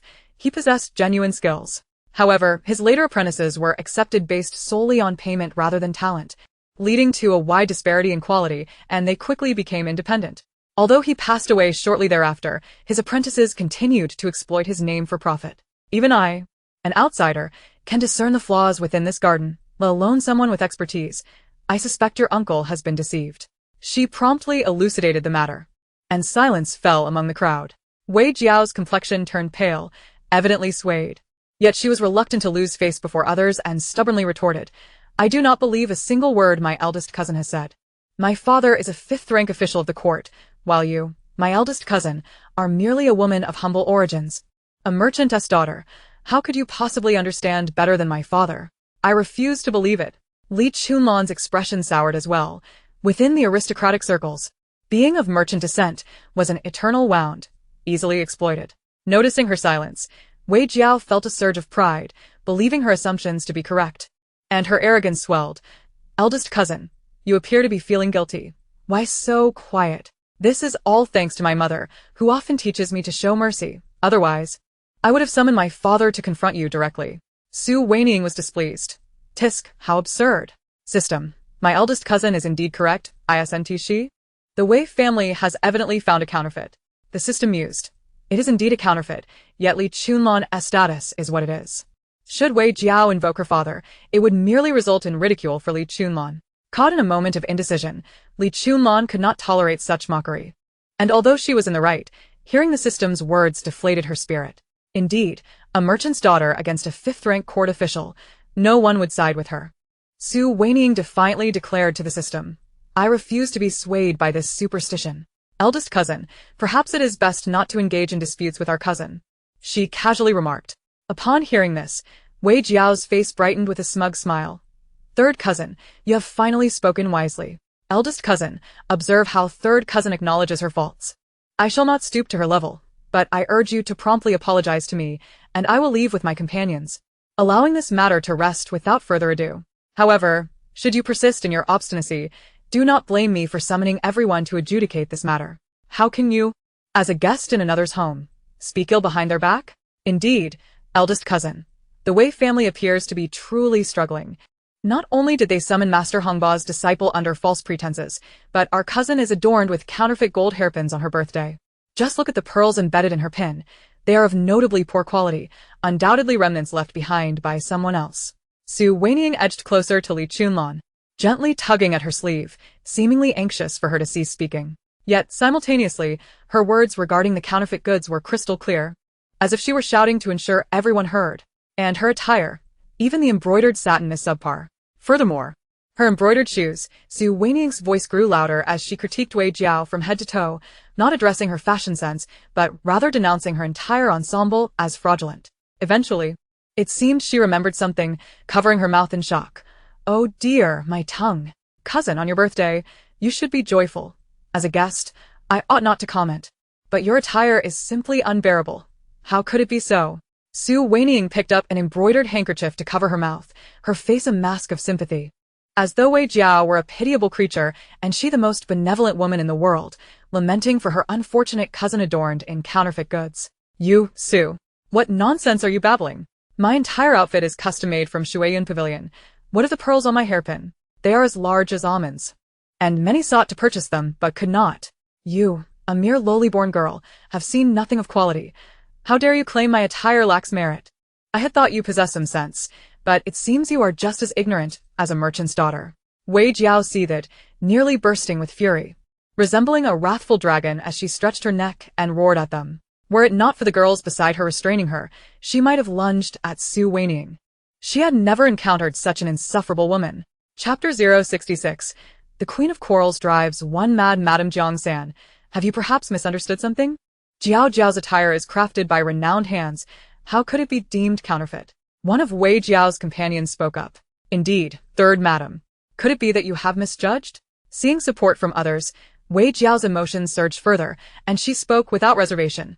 Exactly, Su. Do you wish to end up like this merchantess daughter, ridiculed and unable to hold your head high? Who is it that cannot hold their head high? That statement pertains to concubines. My mother is the principal wife. Who dares claim I cannot hold my head high? If you, a mere girl, dare to speak further, I won't hesitate to engage you in a debate over who truly lacks standing. Li Chunlan retorted, shaking with indignation. Instantly, Wei Jiao's confidence wavered, her complexion paling. Clearly, Li Chunlan had struck a nerve. Although Wei Jiao was not born of a concubine, her mother was, and by extension, it could be said that her maternal grandmother was a concubine. You, since you look down upon my family, leave immediately. Wei Jiao's eyes reddened with rage, clearly on the brink of tears. Jiao Jiao, do not be upset. The young master's wife is not speaking of you, but rather of Madame Jiangsan. There is indeed a daughter of a concubine present here. How vicious it is for the young master's wife to scold her own sister-in-law so harshly. It's even more severe than a slap in the face. Among Wei Jiao's friends, there was evidently a clever girl. Dressed in a refined blue gown, she appeared elegant and unpretentious, akin to a snow lotus, and was the most striking among Wei Jiao's entourage. Until this moment, the blue-clad girl had remained silent, but now her words struck at the heart of the matter. Originally on the verge of a breakdown, Wei Jiao, upon hearing this, suddenly broke into laughter, as if quenched by a long-awaited rain. Ha ha, Sister Ninglu, you speak the truth. Eldest cousin, I did not expect you to expose the discord between your sisters-in-law in front of so many outsiders. How utterly unacceptable. Li Chunlan had intended to scold Wei Jiao but inadvertently wounded Wanying instead. The system could not help but emit a TSK of disapproval. Fear not the divine opponent, but dread the swine-like ally. Host, tread carefully. Without Li Chunlan, you could easily triumph in this war of words, yet with her presence, the odds shift to a precarious 50-50. She appears to be a spy sent from the opposing side. Li Chunlan, clearly aware of her misstep, hastily turned to Wanying to apologize. Sister-in-law, that was not my intention. Wanying inhaled sharply, recognizing the delicate rhythm required in a quarrel. She had already built the tension to a certain peak, only to have it interrupted by Li Chunlan. However, it mattered not. The Queen of Disputes fears no challenge. Oh, dear sister-in-law, why do you apologize? Those trivial words hardly merit the stage. It was clearly my cousin who insulted me first. Now, it seems you have committed the fault. Cousin, are you unwell? Have you forgotten the very words that just escaped your lips, only to now lay the blame upon another? At such a young age, have you perhaps contracted some ailment? Best summon a physician to your residence, lest you find yourself destined for a difficult marriage, unable to wed. Wanying had evidently escalated her rhetoric. Earlier, she had merely feigned innocence with a hint of tea-tasting banter, but now her aggression was fully unleashed. The phrase difficult marriage, unable to wed, if uttered in modern times, would have drawn scorn and derision. Yet, directed at Wei Jiao, it was a lethal blow, for she was not one to shun marriage, but rather longed to wed Jiang Qingyi. You once a maiden yourself, how can you speak of me so shamelessly? Moreover, your own engagement was a result of being rescued by our third cousin from drowning. How can you dare criticize others? Wei Jiao's complexion shifted between shades of green and red, torn between embarrassment and indignation. As your sister-in-law, I am merely concerned for you. Why must you always assume the worst of others? I truly fear you may harbor some hidden ailment. One cannot shy away from medical attention. Any illness must be addressed post-haste. So grievously wronged was I by your words. My heart is truly heavy. Previously, when you hurled such harsh insults at me, I could not bring myself to respond in kind, yet here you are, so ungrateful that I must speak plainly. Wanying was a master of theatrics. After uttering these lines, her eyes glistened with unshed tears, and she produced a handkerchief to dab at her eyes, embodying the epitome of a delicate flower in distress. The others stood frozen, astonished at her performance. Even Li Chunlan was taken aback. Truly, the third sister-in-law was formidable. Able to summon tears as easily as others might draw breath, unlike herself, who needed the aid of chilly water to evoke such emotions. Dear ladies, you all say that my cousin's attire is crafted by a renowned artisan, yet are you so young and naive to be deceived? Or do you simply resent her beauty? Observe, the pearls atop her hairpin are dwarfed by those on my embroidered shoes. Wanying continued her tirade, lifting her skirt to reveal her azure-embroidered shoes, adorned with exquisite patterns of playful kittens. The large pearl at the tip of her shoe, akin to an infant's fist, was both charming and opulent. The other ladies, gazing at the pearl on her shoe, could not help but swallow hard, betraying their envy. Had the loyal Marquis household unearthed a treasure trove? How could it be that both daughters-in-law were so affluent? Standing together, Li Chunlan and Wanying exuded a wealth that was simply irresistible to the eye. Moreover, your satin embroidery is not even from shoe embroidery. Under normal circumstances, that may suffice, but it is your birthday today, surely you should on shoe embroidery? Wanying pauset. Seemingly hesitant. Eventually, she waved her hand dismissively. Enough, enough, I shall refrain from harsh words. Cousin, you are nearly of marriageable age. You cannot present yourself in such a shabby manner. No, I mean modestly. This is far too plain. Ultimately, Wanying let slip the word shabby, fully aware she would not let the opportunity pass her by. Having previously been insulted as unworthy of the stage, she was not one to resemble the less Han giant Buddha, and deserved to return the insult in kind, and then some. Wei Jiao could no longer contain her emotions. Tears streamed down her face, a mixture of fury and grievance, leading her to erupt. Wanying, you are truly a wicked woman. Earlier, before everyone, you claimed my mother's teeth were stained with lipstick, yet upon private examination, her teeth were spotless. You are the one spreading slander. Now you dare call me shabby? I cannot fathom how my family has offended you. Today is your first visit. Yet you persistently seek to provoke me. She cried out, her voice raised, completely abandoning any semblance of a lady's decorum. Wanying retreated in alarm, instinctively hiding behind Li Chunlan, terrified. Sister-in-law, we must leave. Cousin appears to be having a fit, perhaps even a rabid dog episode. How frightening. She shan't bite, will she? In reality, she inwardly scoffed several times. System, observe how easily one can drive another to madness. She prides herself on her scholarly lineage, a paragon of virtue, yet scorns my sister-in-law for her merchant background, every utterance pushing her closer to the brink. Should my sister-in-law truly lose her mind, they would only revel in their triumph, proclaiming Li Chunlan as a madwoman unworthy of the stage. Now, I merely return her own tactics to her. She cannot withstand it. Chapter 67. Inciting discord. You are the mad dog. Wanying, you speak such nonsense. I shall tear your mouth asunder. Wei Jiao, already on the edge of a breakdown, was further incensed by Wanying's words, breathing heavily with fury. In a moment of heated impulse, she charged forward. The surrounding ladies quickly restrained her, urging, Jiao Jiao, today is your birthday. Do not act rashly. This Lady Jiang is merely spouting nonsense. Your attire is indeed quite valuable, not something she can tarnish with mere words. Indeed. I arrived and immediately praised the beauty of your hairpin. Have you forgotten? The young ladies surrounded Wei Jiao, showering her with compliments, nearly lifting her to the heavens. Wei Jiao's eyes were red-rimmed. The flattery somewhat eased her heart, yet every time her gaze fell upon Wanying's pearl, it felt like a knife to her soul. The pearl beneath her feet was the size of an infant's fist, hardly regarded as a trinket, yet the one upon her own head, no larger than an apricot pit, was flaunted like a treasure. You are correct. Some individuals excel at inverting truth and fabricating lies. She was assisted to a stone bench, indignantly declaring, Indeed. Cousin's words ring true. You are plainly attired, yet these people elevate you as if you were a goddess, clearly with ulterior motives. Wanying eagerly seized the opportunity, her tone delightfully buoyant. The words sent Wei Jiao into a fit of rage, her temper flaring. Who are you addressing? Wanying, have you lost your mind? I was not even speaking to you. How presumptuous. If my cousin will not speak to me, then I shall speak to my sister-in-law. Sister-in-law, are you aware of what it means to kill with flattery? Wanying, unperturbed by Wei Jiao's fury, continued her discourse. Li Chunlan blinka. Having indeed heard of killing with flattery, but she was well aware that her third sister-in-law was about to unleash her wrath. Thus, she feigned ignorance. I have only heard of killing with a stick, not killing with flattery. In the past, stepmothers would overly indulge and flatter children left by their predecessors, fostering a sense of entitlement and ignorance, only for them to fall from grace and become the laughingstock of all. Li Chunlon feigned astonishment. Oh my, how devious such tactics are. Did my third sister-in-law witness some act of killing with flattery? Su Wanying cast an approving glance at her, noting that at a crucial moment, Li Chunlon had not faltered, demonstrating remarkable synergy. Naturally, one could hardly overlook the exquisite attire of the young ladies surrounding her cousin.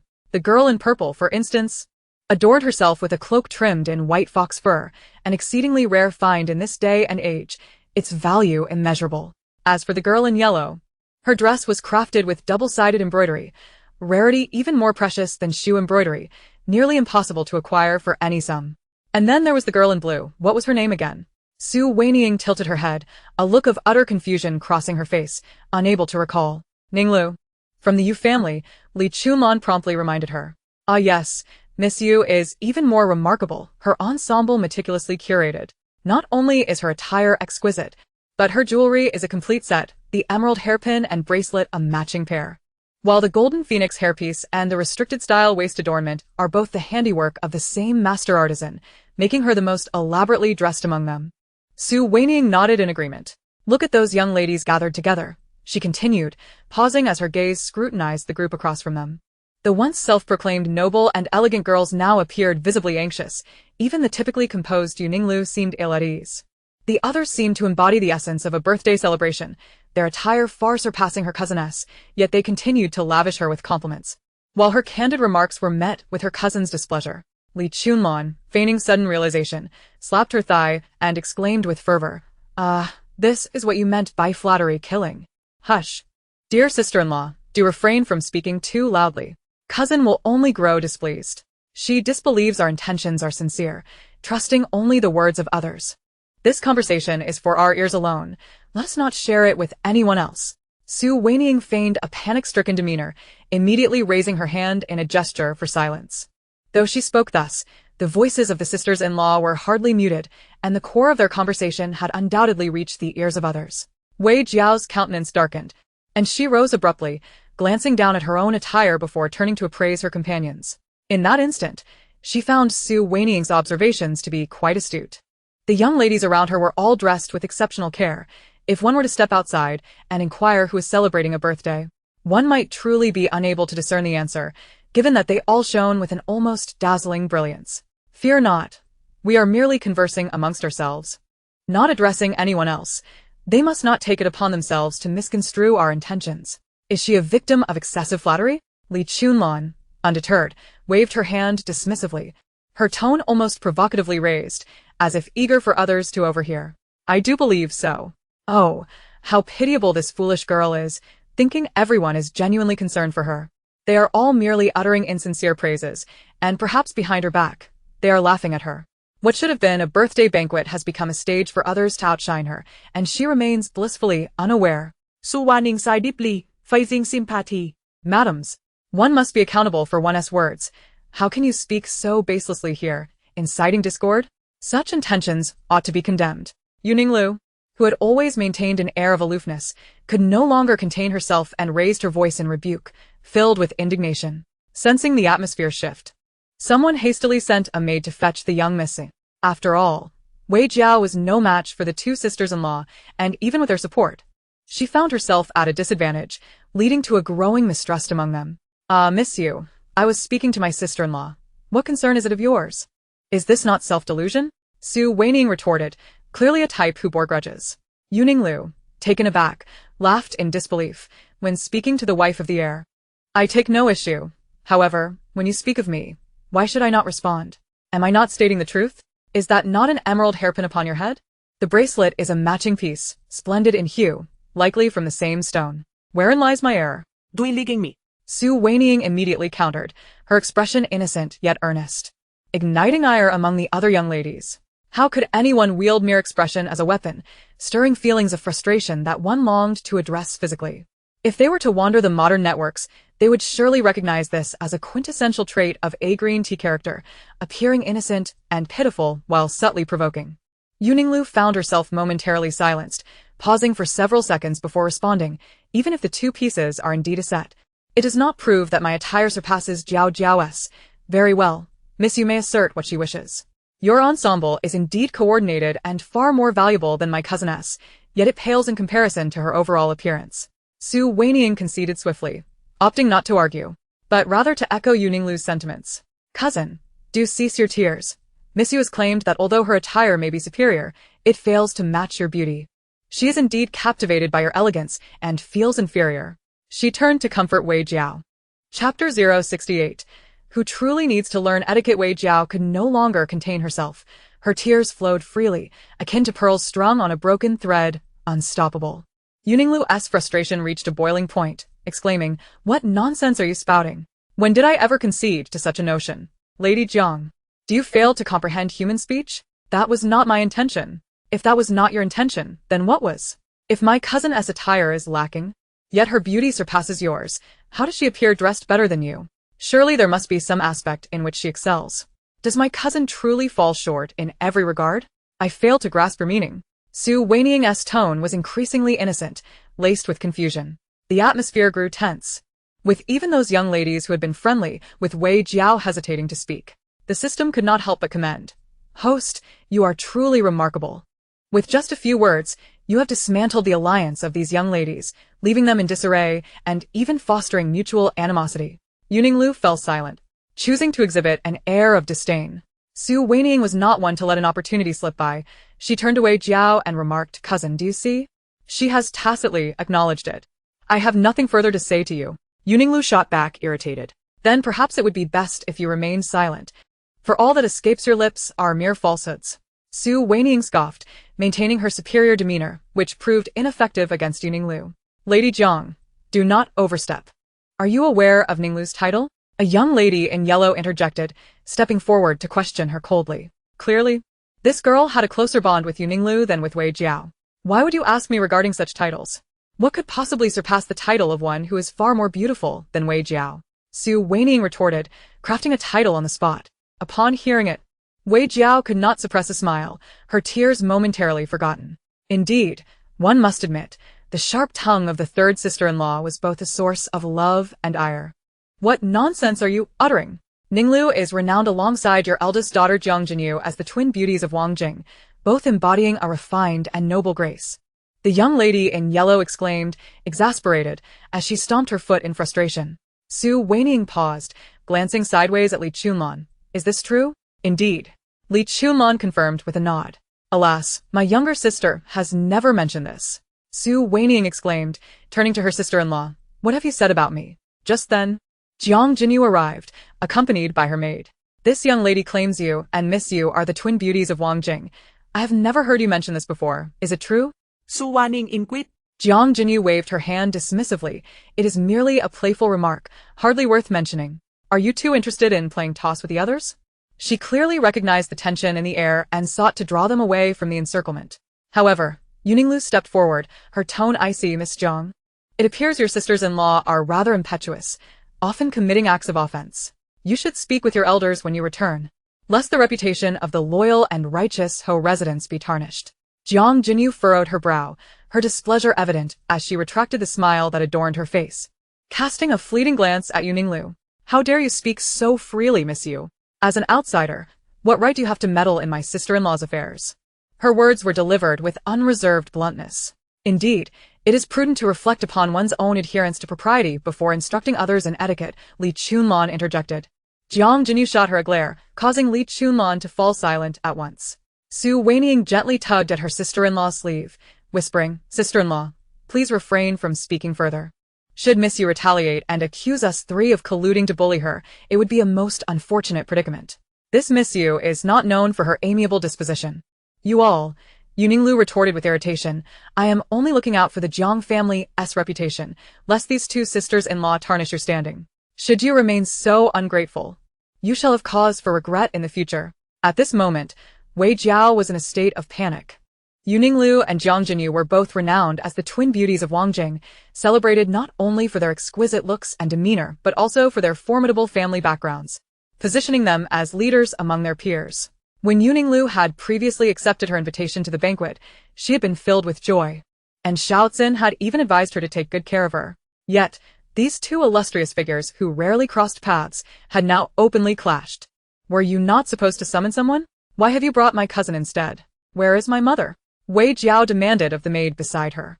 The maid, having been dispatched to fetch someone, had failed to locate Xiaoxin and instead led Jiang Jinyu to the gathering. Miss, I could not find madam but happened upon the young lady, who insisted I guide her here, the maid replied. Wei Jiao stomped her foot in frustration, cursing. Wait until we return. I shall have your skin for this. In the front courtyard of the Wei residence, Jiang Qingyi was escorted directly to the study. Before he could enter, he heard a cacophony of reproaches emanating from within. You imbecile! Do you possess the intellect of a dog? How can you fail at such a simple task? Your essays are utterly incomprehensible. How do you presume to be my son? What a disgrace! Jiang Qingyi waved his hand, halting his wheelchair as he inquired of a nearby servant. Aside from my uncle, who else is present in the study?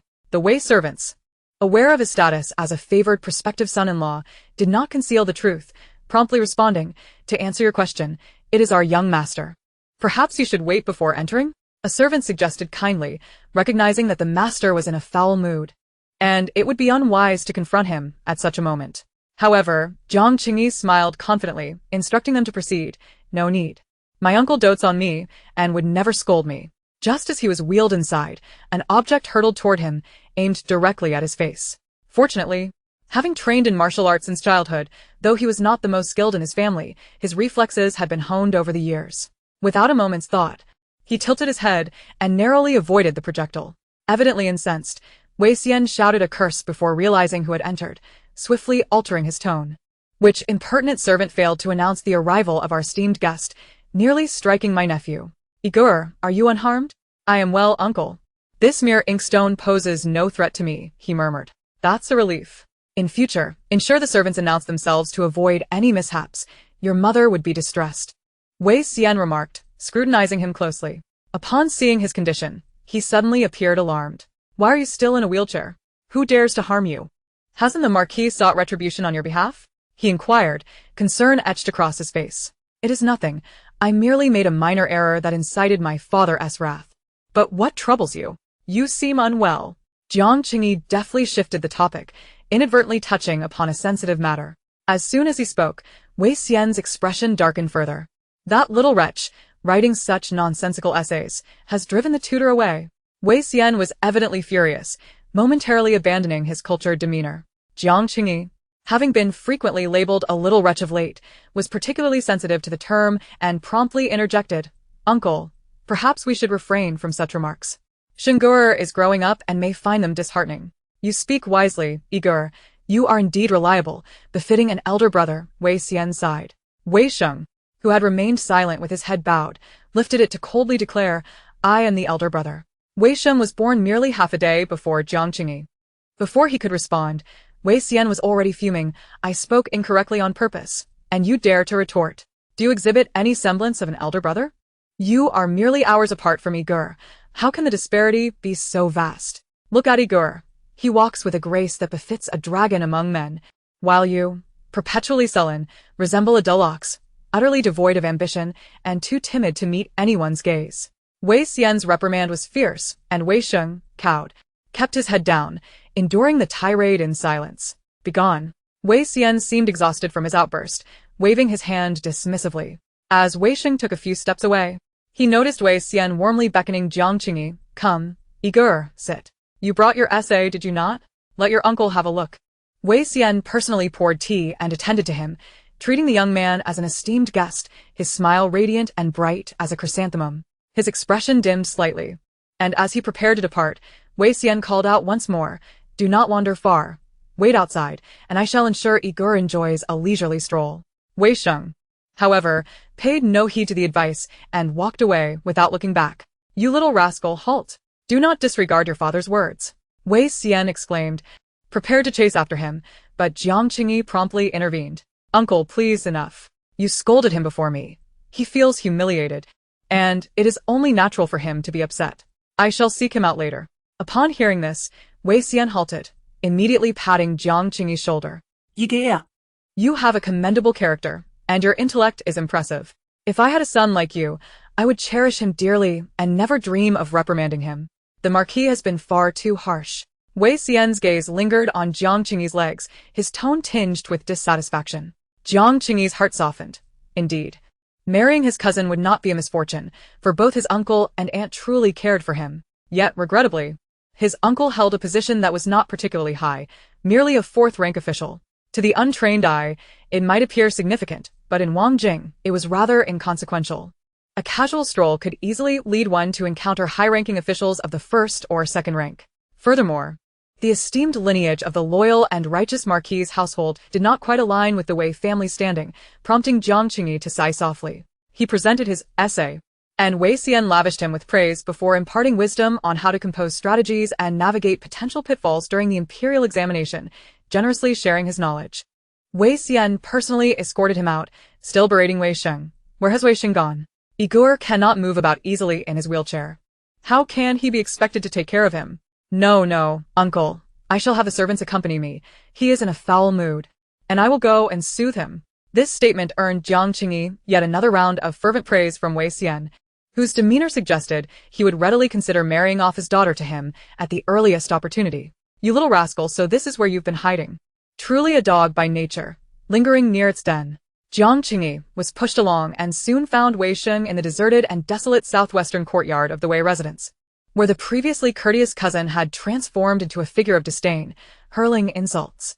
The southwestern courtyard was uninhabited and rather bleak, a favored refuge for Wei Sheng during his melancholic moments. Though overgrown with weeds, it offered solitude from the bustling world, a veritable paradise for him. Yet today, even here, he was sought out by his bothersome cousin. Wei Sheng glared at the guiding servant from the Wei household. Remaining silent, he abruptly stood and turned to leave, ignoring Jiang Qingyi entirely. His tall stature and long legs allowed him to stride across the threshold in just a few steps. Stop. Who permits you to leave? This is my home. I shall go wherever I please without seeking your permission. Wei Sheng turned his head, his tone as unyielding as iron. Ha! You dare to speak to me in such a manner, Dogsham? If uncle finds out, he will surely break your legs. Jiang Qingyi let out a cold laugh, raising his voice to mock him. Wei Sheng's gaze fell directly upon his legs, a look of disdain crossing his features. What? Did your father break your legs? And now you wish for mine to suffer the same fate? Rodanti. What did you call me? Jiang Qingyi's expression shifted, his voice rising in urgent inquiry. Rodanti. You resemble a rat in the gutter, stinking and diminutive, idling away your days. Stop him. Do not presume that my injured leg renders me powerless. Jiang Qingyi's eyes flashed with fury as he gestured sharply. The several attendants trailing behind him hesitated momentarily. After all, they were within the Wei residence. What are you dawdling for? Do my words no longer carry weight? If anything occurs, I will take full responsibility, he declared with considerable authority. Fourth Master. This is the Wei manner. Before our arrival, Madame Ho specifically instructed us to uphold decorum as guests. Unexpectedly, the attendants behind him were unyielding, with some even stepping forward to openly refuse. The personal attendant who previously served Jiang Qingyi, Zhuzi, had already been punished and sold off, while the newly appointed attendant, Li Shan, had been personally selected by Lady Sen. It was evident that Li Shan did not heed his words, but rather followed Tsin's directives. Prior to sending Li Shan to serve, Tsin had sternly cautioned him, stating that he was a family-born servant, having served the loyal and righteous Marquis for generations, and had been taught from a young age how to discern his master's sentiments. After Tsin finished her admonition, Li Shan quickly grasped her implication. Fourth Master had fallen from grace. To speak more bluntly, Madame Ho had developed a sense of aversion towards Fourth Master. Otherwise, she would not have allowed a servant to surveil him like a thief. Mother intended for you to serve me, not to threaten me. Go at once. Jiang Qingyi commanded once more, his voice raised. Alas, no matter how loudly he shouted, the attendants remained unmoved. You have all gone too far, you wretched dogs. Just as Jiang Qingyi was seething with rage, he suddenly heard a scoff, spotting Wei Sheng standing not far off, a face full of derision. Oh dear. This is what the fourth master of the Marquis household has come to, unable to command even a single servant. This remark instantly stirred a hornet's nest, and a flicker of malice flashed in Jiang Qingyi's eyes. I may be unable to command the servants of the Marquis household, but Yue household servants will heed my call. You, young Master Sheng, have bullied me, seize him. Jiang Qingyi shouted, raising his voice. The crowd fell silent, and after Wei Sheng reacted, he could not help but burst into laughter. Ha ha, cousin, your leg may be injured, but it seems your wits have also abandoned you. This is the Wei residence, and I am the young master of the Wei family. You expect the servants raised by the Wei family to apprehend me? His mockery only further ignited Jiang Qingyi's wrath. And he bellowed, "Seize him. What if he is the young master of the Wei family? In the eyes of aunt and uncle, he pales in comparison to me. Do not forget, they have always desired me to become the son-in-law of the Wei family, going to great lengths to praise me at the expense of their own flesh and blood. It is evident who holds greater weight in their eyes. You will follow my orders, and I will take full responsibility for all consequences. Even if I fail to become the Wei family as son-in-law, you will still be able to accompany me back to the loyal and righteous Marquis household. When I speak to uncle and aunt, they will never refuse me." Jiang Qingyi spoke with unshakable confidence, causing Wei Xing to lose his mirth, especially upon hearing the words that they praised him at the expense of their own son. His face flushed with anger and humiliation as painful memories surged within him. What was even more difficult for him to accept was that several of the Wei household servants indeed surged forward, surrounding him completely. "What do you mean by this?" Wei Xing asked in astonishment. "Young master, the fourth master has injured his leg, and the master has repeatedly instructed you to take good care of him. Should the master discover that not only have you failed to care for the fourth master but have instead bullied him, I fear he would be quite displeased." "Indeed. Young master, the fourth master is of gentle disposition. If you offer him an apology, this matter can be settled. The servants would not obstruct you." Several young servants of the Wei family chimed in, clearly choosing their sides. Wei Xing furrowed his brow tightly. He found it utterly ridiculous. "I am the young master of the Wei family.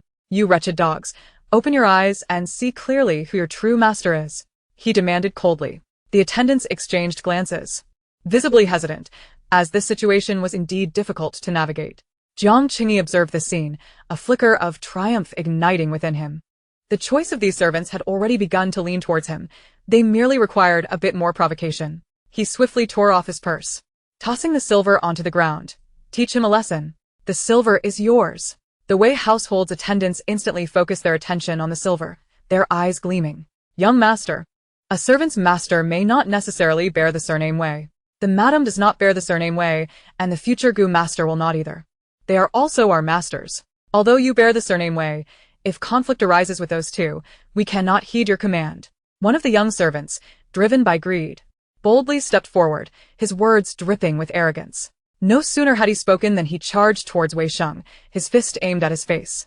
With one servant leading the charge, the others quickly grew emboldened, some restraining Wei Xing while others threw punches. Wei Xing, tall yet slender, initially managed to evade the first two assailants, but as more pressed in, no matter how much strength he exerted, he could not escape their grasp. Two young servants from the Jiang family exchanged glances, and Li Shan gestured. The other quickly slipped away to report the situation. Although Xin had instructed them to keep an eye on Jiang Qingyi, he was still their master, and as servants, they could not disobey orders, let alone harm their master.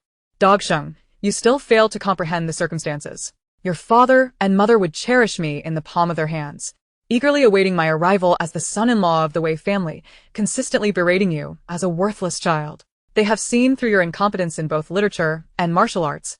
Truly a failure.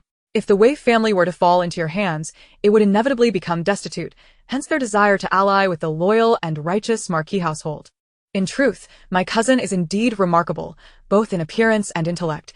It is a pity you alone drag the family down. Tell me, if I were to inform uncle and aunt that you, this cousin, have failed to appreciate your station, and thus I no longer wish to marry your sister, how would they treat you?"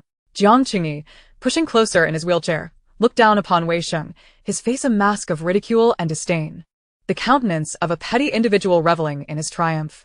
Originally pinned down and unable to move, Wei Xing, fueled by anger, summoned a surge of strength, forcefully breaking free from the grasp of the attendants and charging forward, lifting his leg to kick out. Jiang Qingyi, already short and seated in his wheelchair, found himself perfectly positioned to receive the blow from Wei Xing's long legs, landing squarely in the pit of his stomach. With nowhere to evade, he braced himself for the impact, feeling a sharp pain in his ribs, fearing his bones might shatter. His wheelchair nearly toppled, were it not for the quick reflexes of the attendant behind him who steadied it just in time, preventing a tremendous embarrassment. "You little beast! Do you seek to kill me? You all, quickly subdue him. Whoever strikes the hardest shall claim this jade pendant." Jiang Qingyi, incensed, yanked the pendant from his waist and hurled it before the attendants. Instantly, the young servants of the Wei family grew even more audacious. Previously, they had merely sought to restrain Wei Xing, feigning punches, but now the stakes were raised. High rewards would surely summon brave men. The sound of fists connecting with flesh echoed as Weixing initially managed to fight back, but soon he could no longer withstand the onslaught. Jiang Qingyi, unsatisfied, coldly commanded, "Hurry, beat him to death." As the skirmish reached its climax, Weixing lay motionless on the ground, no longer casting defiant glances as he had before. Jiang Qingyi, pushing his wheelchair, approached once more.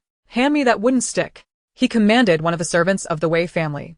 The courtyard was strewn with rubble and withered twigs, and it did not take long for him to select a long piece of wood. Once it was in his grasp, he weighed it in his hands, measuring it against Wei Sheng's legs. "You little cur, weren't you just mocking me for being a cripple? In truth, my leg is merely injured and will heal with time, but I think it would be quite fitting to make you the cripple instead. The imperial examination does not admit the lame. Let's see if you can still be so insolent then." Fourth Master.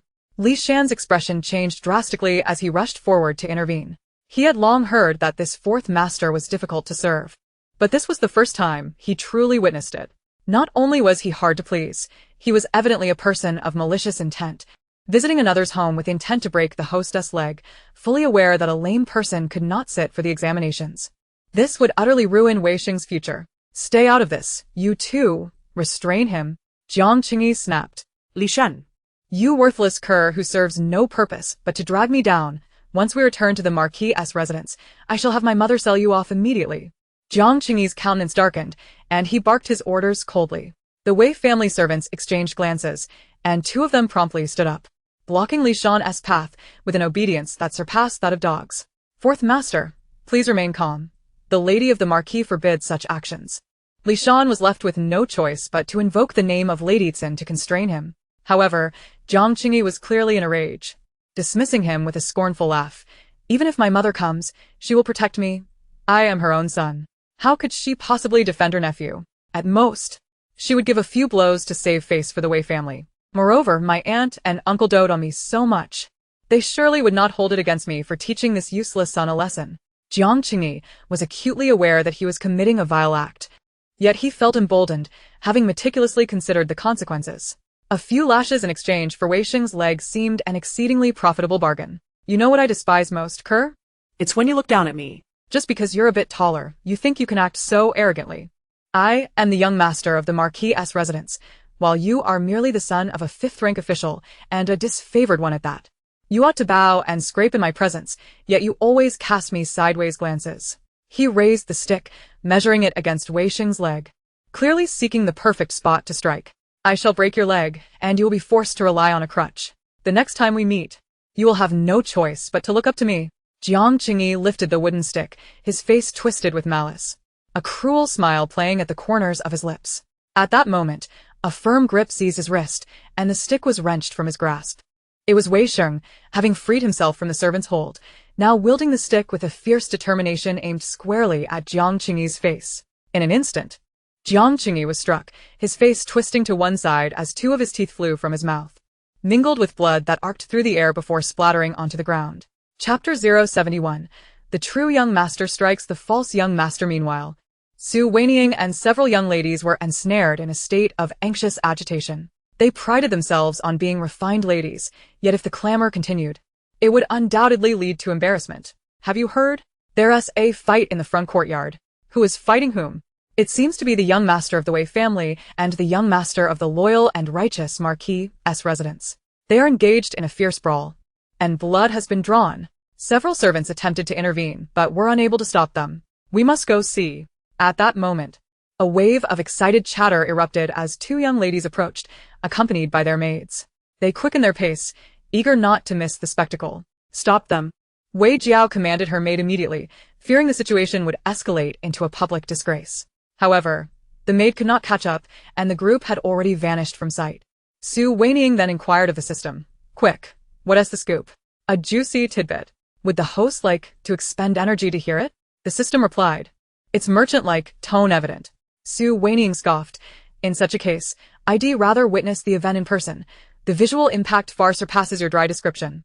Upon hearing the system mention a great scoop, Jiang Jinyu and Li Chunlan felt a surge of anticipation. If the system was so animated, it must be something monumental. "Dear sisters, it seems my elder brother is in trouble. I shan't tarry any longer. Farewell, Jiang Jinyu said, bowing before turning to leave. Su Wanying and Li Chunlan followed closely behind, while Wei Jiao hurried to catch up. Cousin, both of you. The front courtyard is in chaos.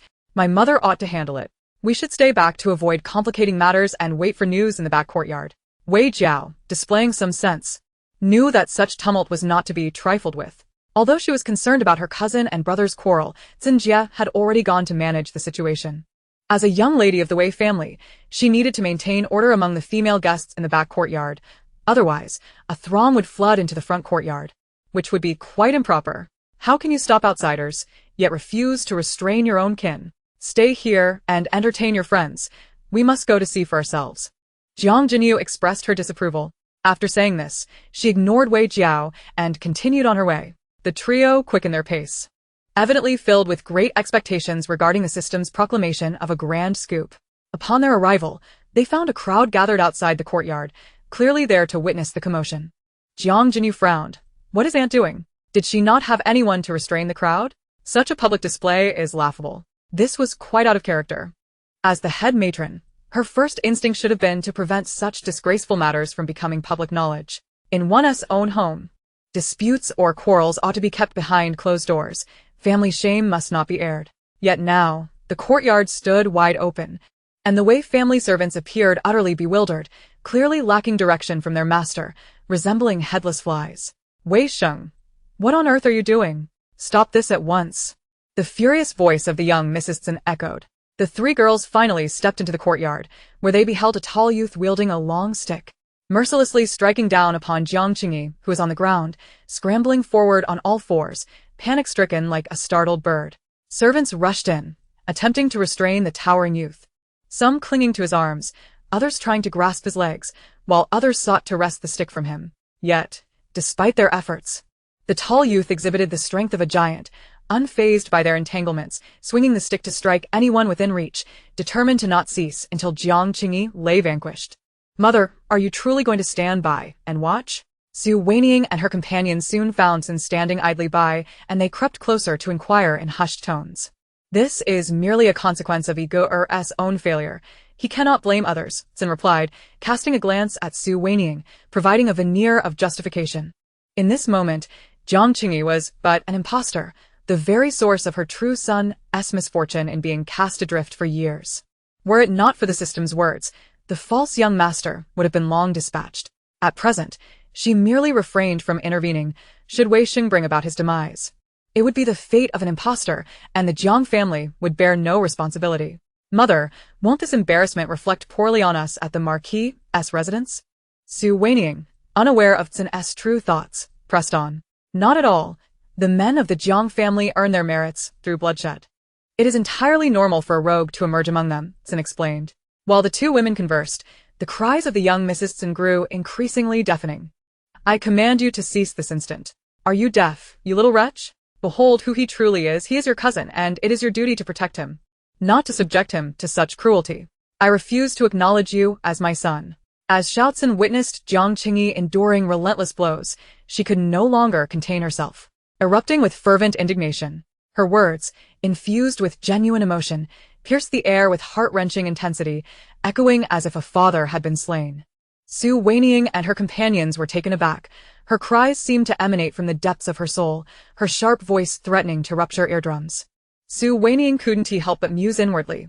Goodness, has Xinjie truly lost her sanity? For the sake of a prospective son-in-law, she dares to insult her own son as a wretched beast, and before such a multitude, her eyes are red, gazing at the Wei family's young master with a disdain reserved for an enemy. Could it be that this young master of the Wei family is not even her biological son? Is it possible that Wei Xian has fathered a child with a mistress, only to bring the offspring to Xinjie, claiming him as her legitimate son? Otherwise, why the coldness? Speculation swirled among the onlookers, who were abuzz with gossip. What an obsession she has with marrying her daughter into a prominent family. Must she cling to the prestigious lineage of the Zhongyi Marquis?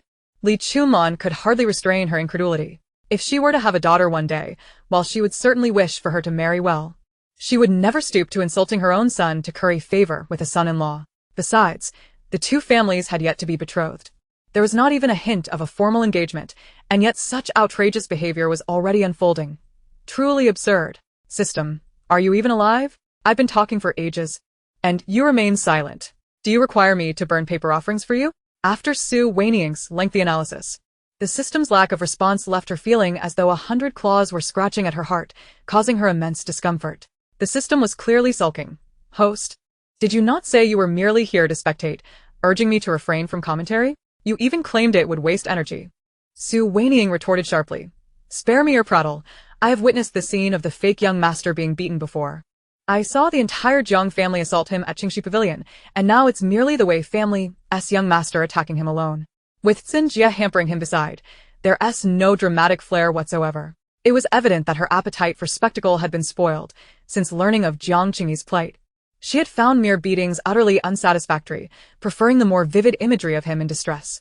Very well, you have triumphed over Wei Jiao and her ilk in verbal sparring. Your spirit's high. It is your first outing today, and your energy is ample. What juicy tidbit do you seek? Sue Wanying bluntly stated. At this very moment, the most sensational gossip is that the true young master is furiously striking the impostor young master, while shouts and weeps and wails in defense of her biological son. Chapter 072, swapped at birth. Upon uttering this phrase, Sue Wanying fell into a prolonged silence, until suddenly she gasped. Wait a moment, what do you mean? Is this Wei family young master truly Jiang Qingyi? The expressions of the other Jiang women varied widely, while Xinshi gripped Jiang Jinyu's hand tightly, her knuckles turning pale with anxiety. The system confirmed. Indeed, Wei Sheng and Jiang Qingyi were swapped at birth.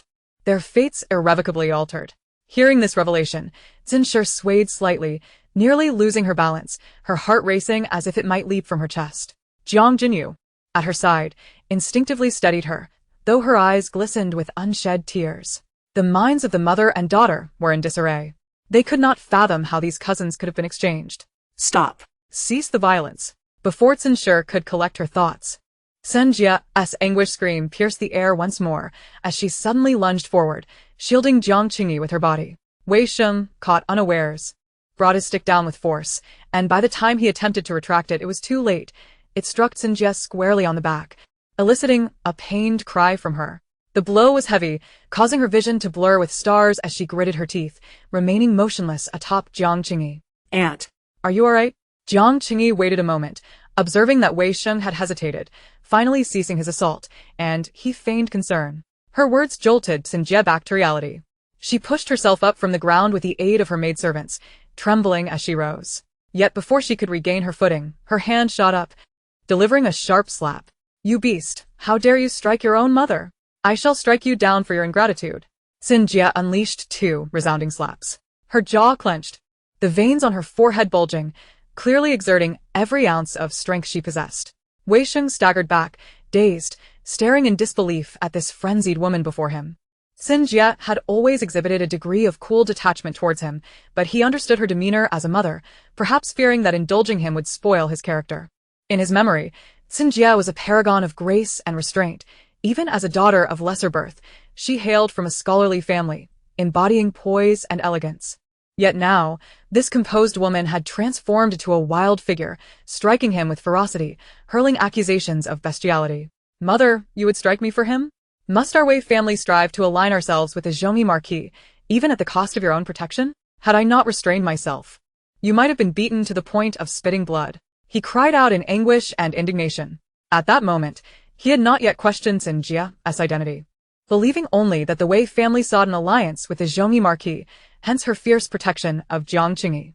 Xinjie's heart trembled, but as a mother, she stood on the moral high ground, wielding the accusation of unfiliality as an insurmountable weapon. You dare to blame me? How many times have I told you to cease? Are you deaf? Were it not for my intervention, that boy would have been beaten to death by you. Do you wish to commit murder before the public? This is for your own good. She straightened her back, advancing a few steps, her tone aggressive, forcing Wei Sheng to retreat repeatedly. He deserves the beating. Do you know what Jiang Qingyi said? He insulted my sister. Wei Sheng attempted to explain, but was abruptly cut off by Xinjie. Enough. Do not attempt to justify your actions. Jiang Qingyi is a good boy, and you are simply envious of his superior birth and accomplishments. How dare you call him a rodent? You are the one who resembles one. Seeing the clear imprints of her slaps on Wei Sheng's face, Xinshi felt an overwhelming surge of anger swell within her, her blood rushing to her head. She strode forward, seizing Xinjie and delivering 2 resounding slaps of her own.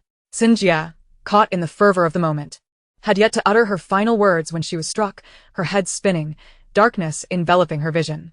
As she swayed, someone grasped her collar, pulling her back. Xinjie. Undeterred, aimed to strike again, but before she could land another blow, her wrist was seized. "Aunt, you..." Weixing was utterly bewildered. Having just been slapped by his own mother, he now found himself in a bizarre twist of fate where Xinjie was being attacked by Xining. He stammered, struggling to articulate his thoughts, utterly confused by the strange turn of events. "Let me impart this lesson. Should anyone dare to wrong you and strike you, no matter how justified they may seem, you must retaliate," Xining instructed, her eyes a fiery red, her entire being trembling. Each word was enunciated with deliberate slowness, as if she were imparting a vital truth, and by the time she reached the end of her sentence, tears had spilled down her cheeks. Looking at the tall yet slender youth before her, she longed to rush forward and embrace him, to inquire about his well-being over the years. Yet she refrained, for she knew the answer. How could he have fared well? Xining was well aware of the sordid affairs plaguing the Wei family. As the sole legitimate heir of the Wei family, Weixing found himself rather unfavored. Xining had attended several banquets at the Wei residence, each time witnessing the disdain with which the Wei couple regarded Weixing, their words dripping with contempt as they labeled him dull-witted, obstinate, and ill-tempered, while extolling Jiang Qingyi as the epitome of virtue in stark contrast. At that time, Xining believed the couple's relentless flattery towards the loyal and righteous marquis was nothing short of extreme, and she attempted to intervene on several occasions. Yet, her efforts proved futile as the same scenario unfolded upon her next visit. Ultimately, she resolved to cease her meddling. After all, what could she, a distant aunt with grievances against the Wei family, do to dissuade them from chastising their own son? Even if she tried, they would hardly listen. In hindsight, she longed to slap herself a few times. The actions of the Wei couple over the years were entirely traceable. They were not disparaging their own son, but rather the true heir of the loyal and righteous marquis. Weixing, confronted with her expression of profound sorrow, felt even more lost.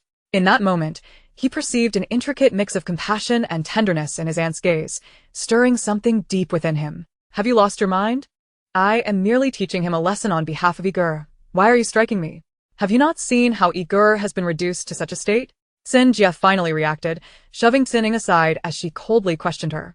"If you disapprove of my role as his mother, why not take him back and assume the mantle yourself? Would that not be preferable?" Xining retorted fearlessly, a cold smile gracing her lips. Instantly, Xinjie fell silent, her demeanor stiffening as if paralyzed, for guilt gnawed at her conscience. "Sister, what exactly has Igor done to provoke such ire from you, that even now you refuse to relent and unjustly blame him?" Xinjie cleared her throat and, with a forced smile, adopted a tone of feigned humility, embodying the principle of yielding and bending. "With so many guests present, do not allow them to witness a farce." Xining responded icily, diverting the conversation. "Very well, I shall make the necessary arrangements." Xinjie acknowledged her avoidance, but had no choice but to endure. Summoning the maidservants to attend to the guests, Xining remained rooted in place, her gaze cast downward, feigning interest in the prostrate Jiang Qingyi, while in truth, she dared not lift her eyes, fearing that the tears brimming within would betray her. The matter of the true heir was merely a rumor unleashed by a divine artifact, with the Jiang family possessing no concrete evidence. Should she reveal her hand at that moment, it would likely arouse the suspicion of the Wei family, making the search for evidence nearly impossible. They might even take drastic measures against Weixing, eradicating him without a trace. The thought sent a shiver through Xining. This was something she could never tolerate. Chapter 073.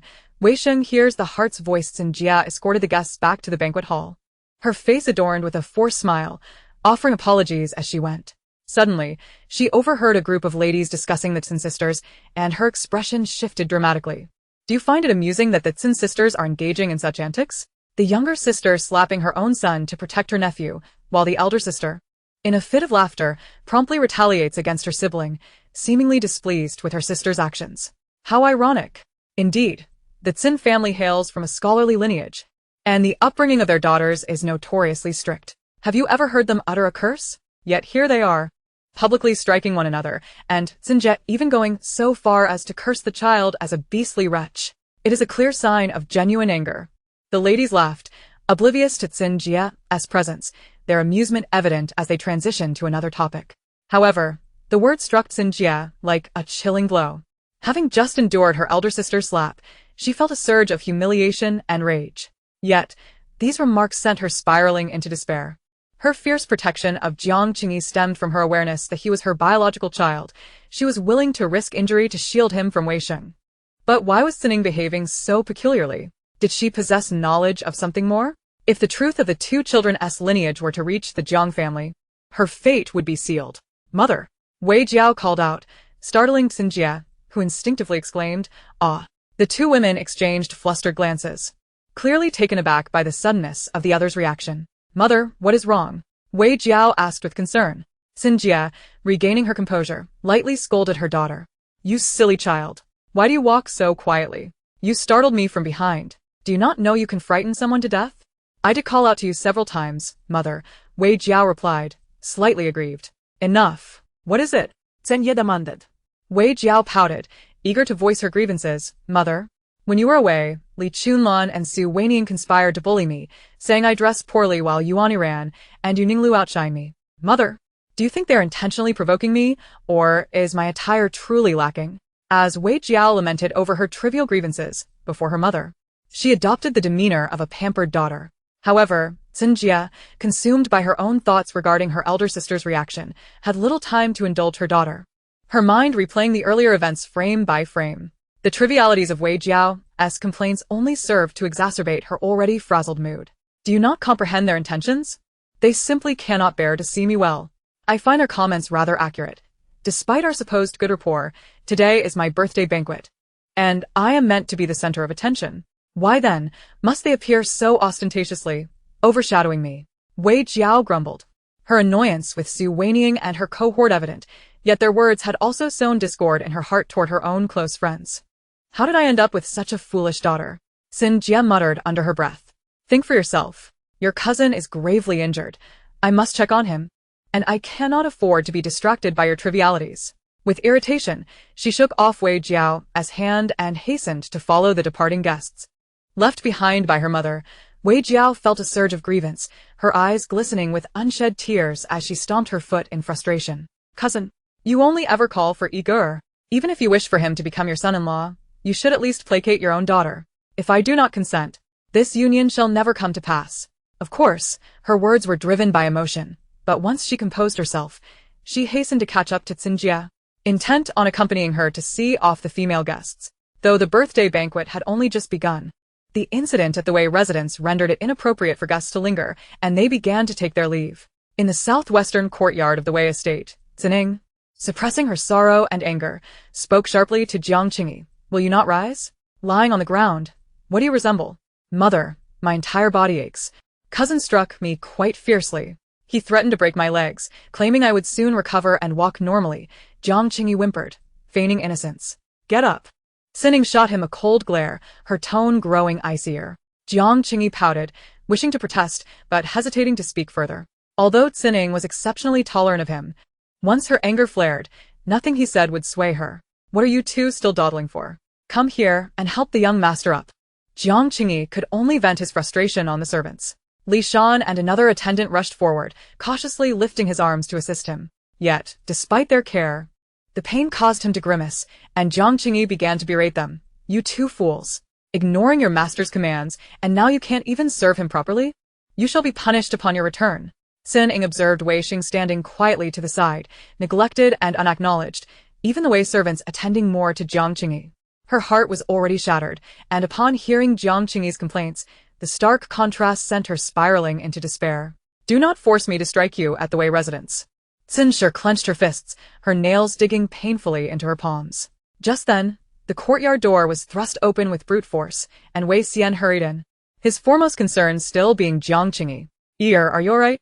I was attending to guests in the outer courtyard and could not arrive sooner. Your aunt informed me that you were injured. How do you feel now?" "I have already summoned a doctor. They will be here shortly." "Uncle, I am fine." He chuckled lightly while waving his hand, but quickly winced and clutched his arm, visibly pained even by the gesture. Su Wanying, observing this, could not help but mutter to the system. "What is this? He can play the victim better than I can. What a shameless creature." Wei Sheng, who had been standing quietly to the side, suddenly lifted his head, staring intently ahead as if he had heard something. However, before he could comprehend it, a slap landed on his head. You wretch! As an elder brother, how dare you lay hands on your cousin? Do you not understand the principles of brotherly love and respect? Have you learned nothing from your studies? Wei Xian scolded in a fit of rage. Clearly, Jiang Qingyi's act of self-pity had immediately captured Wei Xian's attention, igniting his fury as his eyes bulged with anger, wishing he could strangle the boy before him. Wei Sheng, once again dazed, felt his eyes reddening with a mix of fury and sorrow. The injustice reached a peak, yet he found himself unable to cry. Having long grown accustomed to the biased treatment from his parents over the years, even though he anticipated punishment, when it actually transpired, he could scarcely bear it. A child of empathy towards his parents possesses an innate reverence. Even when he was battered and bruised, he could not help but draw closer once more. Wow. What a father! It seems not only Xinjie is aware that Wei Sheng is not his biological son, even this Wei knows. Otherwise he wouldn't commit such an atrocious act. Just as Wei Sheng felt the world spinning around him, the unfamiliar female voice echoed in his ears once more. Chapter 074. The Wei family aims to support Jiang Qingyi as heir. Wei Sheng initially thought he had misheard, but hearing it again left no room for doubt. And the content of the voice was utterly shocking. He was taken aback. Even the sorrow from being struck by Wei Xian faded, for now. He pondered whether even his father was not truly his. Wei Sheng began to search for the source of the voice, his gaze finally settling on Su Wanying. She stood alongside Li Chunlan and Jiang Jinyu. He had heard the voices of the other two, but this was the first time encountering his third cousin-in-law. And he had never spoken to her, nor heard her voice. Was she the one speaking, or was something within him stirring? Before he could discern anything, a sharp clap echoed beside him. This time, however, it did not land on his face but instead on Jiang Qingyi, who grimaced in pain. Mother, why did you hit me? Jiang Qingyi exclaimed, utterly aggrieved. A real man should not whine over such trifling injuries. You deserve the punishment. Sin Ying had initially restrained herself, not wanting to reveal her emotions too soon for fear of arousing suspicion from the Wei family. However, upon witnessing Wei Xian enter and express concern for Jiang Qingyi without a word for Wei Sheng, immediately striking him and placing all blame on him, it was clear this was not the reaction of a true father. Even the hot-headed Duke of Loyalty, who believed in discipline through punishment, would not falsely accuse his own child without solid evidence. He would seek clarity first. It was evident that Wei Xian was aware of the child swap and had been excessively oppressive towards Wei Sheng over the years. Consequently, even in her calmness, Sin Ying could not restrain her anger and retaliated against Jiang Qingyi. You strike my son, and I shall return the favor. Brace yourself, you wretch. Sister, what are you doing? Ear has sustained such grievous injuries and was just struck again. This is merely compounding his suffering. He needs to rest and recuperate. How could you harm a child in front of so many witnesses? Wei Xian's hair seemed to bristle as he rushed to check on Jiang Qingyi, his heart aching at the sight of the boy having received such a harsh blow. Su Wanying could not help but scoff. Oh, look at this display of concern. This is how a true father reacts when his son is wronged. Huh. Wei Xian believes he has concealed everything flawlessly, unafraid of the Jiang family discovering the truth. Emboldened to act so brazenly, Wei Sheng heard the voice again. He could not help but hold his breath, scanning the room to see if anyone else had heard it. When he glanced towards Su Wanying, he locked eyes with Li Chunlan and Jiang Jinyu, both looking at him with eager expressions, clearly excited. He immediately looked down, his heart racing. Why were these two watching him so intently? Confusion enveloped Wei Sheng, and he could not help but mentally inquire, "Who are you? Who are my parents?" Yet no one responded. It was evident that nothing extraordinary had manifested within him. At that moment, a peculiar voice whispered in his ear, "The host is correct. Wei Xian is indeed emboldened. He has known for a long time that Wei Sheng is not his biological son. All the men of the Wei family possess keen ears. Without exception, Wei Xian's brothers, whether born of concubines or illegitimate wives, share this trait. Yet Wei Sheng does not possess this. Wei Xian's concubine could not bear a son, and her attempts to eliminate Wei Sheng failed. Of course, this was not due to Xinjie intervening. She would have preferred the concubine to succeed, as she could always bear another child later. However, Wei Sheng is remarkably fortunate, having escaped death multiple times. He has proven to be resilient. Xinjie, In her private curses, remarked that he was indeed a stubborn child, born of Xining. Later, that concubine devised a scheme, spreading rumors around the courtyard, claiming that Wei Sheng bore no resemblance to Wei Xian, but was a bastard child resulting from an affair between the lady and a rogue. The concubine aimed to eliminate Xinjie as well. Upon hearing these words, the Jiang family collectively gasped in shock. Wei Sheng's heart raced with disbelief as he glanced at Sining. What was this strange voice implying? Could it be that his true mother was actually his aunt? Sining met his gaze, her eyes instantly reddening as she struggled to maintain a smile, tears already spilling forth. She could only nod at him. Sister, why are you crying? I do not blame you. The truth is, Ir is a good child, suffering so many injuries. You truly mustn't treat him so harshly. Especially not before so many eyes. Children have their pride too. Wei Xian remained oblivious to their emotional turmoil. Seeing Qin Shi become tearful from his words startled him, softening his previously accusatory tone, as he clearly feared the repercussions. He had made his wife as sister cry. The gossip from this could lead to his disgrace. And if it reached the ears of the hot-headed Duke of Loyalty, he might even find himself on the receiving end of a beating. Qin Shi looked at Wei Xian, her gaze shifting from warmth to one of disdain and contempt. Children have their dignity. Why strike Wei Sheng? Wei Xian quickly defended himself. This was entirely Wei Sheng's fault. Had he not acted first, Ir would not have been hurt again. Indeed, mother. Why did you hit me? I am in pain all over, feeling faint. Why do you side with others? Jiang Qingyi lamented, feeling utterly wronged, and before Qin Shi could respond, he rolled his eyes and fainted. Wei Xian rushed forward, extending his arms to catch him, preventing Jiang Qingyi from collapsing to the ground. Su Wanying could not help but reflect, the desperate desire to save one's child. How ironic. Go on, continue. Did the concubine's rumors fail? They succeeded. Initially, Wei Xian did not suspect anything, but later even Wei's mother began to murmur doubts. And during Wei Sheng's full-month celebration, visitors remarked on the lack of resemblance between father and son. Originally, it was merely a jest, but as the words proliferated, Wei Xian became utterly convinced. He even began to suffer from nightmares, in which he envisioned Xinjie placing a green hat upon him. The system narrated. Ultimately, Wei Xian could no longer contain himself. He erupted in anger, nitpicking and demanding answers from Xinjie. She dared not disclose the truth, merely asserting that the child resembled her more as a mother. Yet, Wei Xian was unconvinced and refrained from setting foot in her courtyard, even stripping her of her position as housekeeper, relegating her to the status of a concubine. Eventually, overwhelmed by the pressure, Xinjie had no choice but to confess. Initially, Wei Xian was furious. After all, what son would call another man father? He would have to raise a bastard. However, Xinjie persuaded him that they could have more children in the future, and they could discreetly assist their son in becoming the heir of the loyal and righteous Marquis, thereby securing the entire estate for the Wei family. In Chapter 75, Not as Good as You, read Apricot out of the wall. Upon hearing these words, Xinjie was on the verge of madness. The Wei family, with their insidious ambitions, not only engaged in the swapping of children but also plotted to seize the entire Marquis, even disregarding the fact that Jiang Qingyi was a false young master. As the youngest child in the family, the position of Marquis was never meant to be his. Moreover, this impostor was hardly worthy. Despite Xinjie's painstaking efforts to hire esteemed tutors, Jiang Qingyi had not been educated into a capable individual. He remained inept both in literature and martial arts.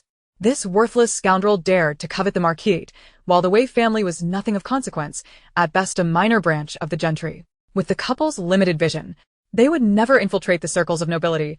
Merely not being a hindrance would be a blessing, let alone thinking of assistance. Such aspirations were laughable. Why has he fallen unconscious? Oh, dear. He must have been greatly affected. What are you all dawdling for? Hurry, lift him into the house. Wei Xian rushed forward, his face etched with concern, immediately summoning the servants to assist. Be gentle. He is injured all over and has fainted. He cannot withstand rough handling. If you harm him further, I shall not forgive you. He hovered protectively by Jiang Qingyi's side, his heart and eyes solely focused on him, repeatedly cautioning the servants, as if he cradled a fragile treasure. Throughout, he never once glanced back at Wei Sheng. Wei Sheng stood rooted, gazing at his retreating figure. Initially skeptical of the system's claims, yet in that moment, he found himself wholly convinced. The bond of father and son cannot be deceived. Standing beside Jiang Qingyi, Wei Xian revealed himself time and again. Previously, none had considered this direction.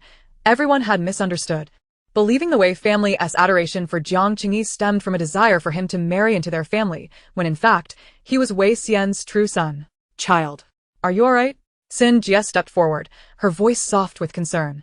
Wei Sheng, pulled from his tumultuous thoughts, felt a pang of emotion at Sining's evident care.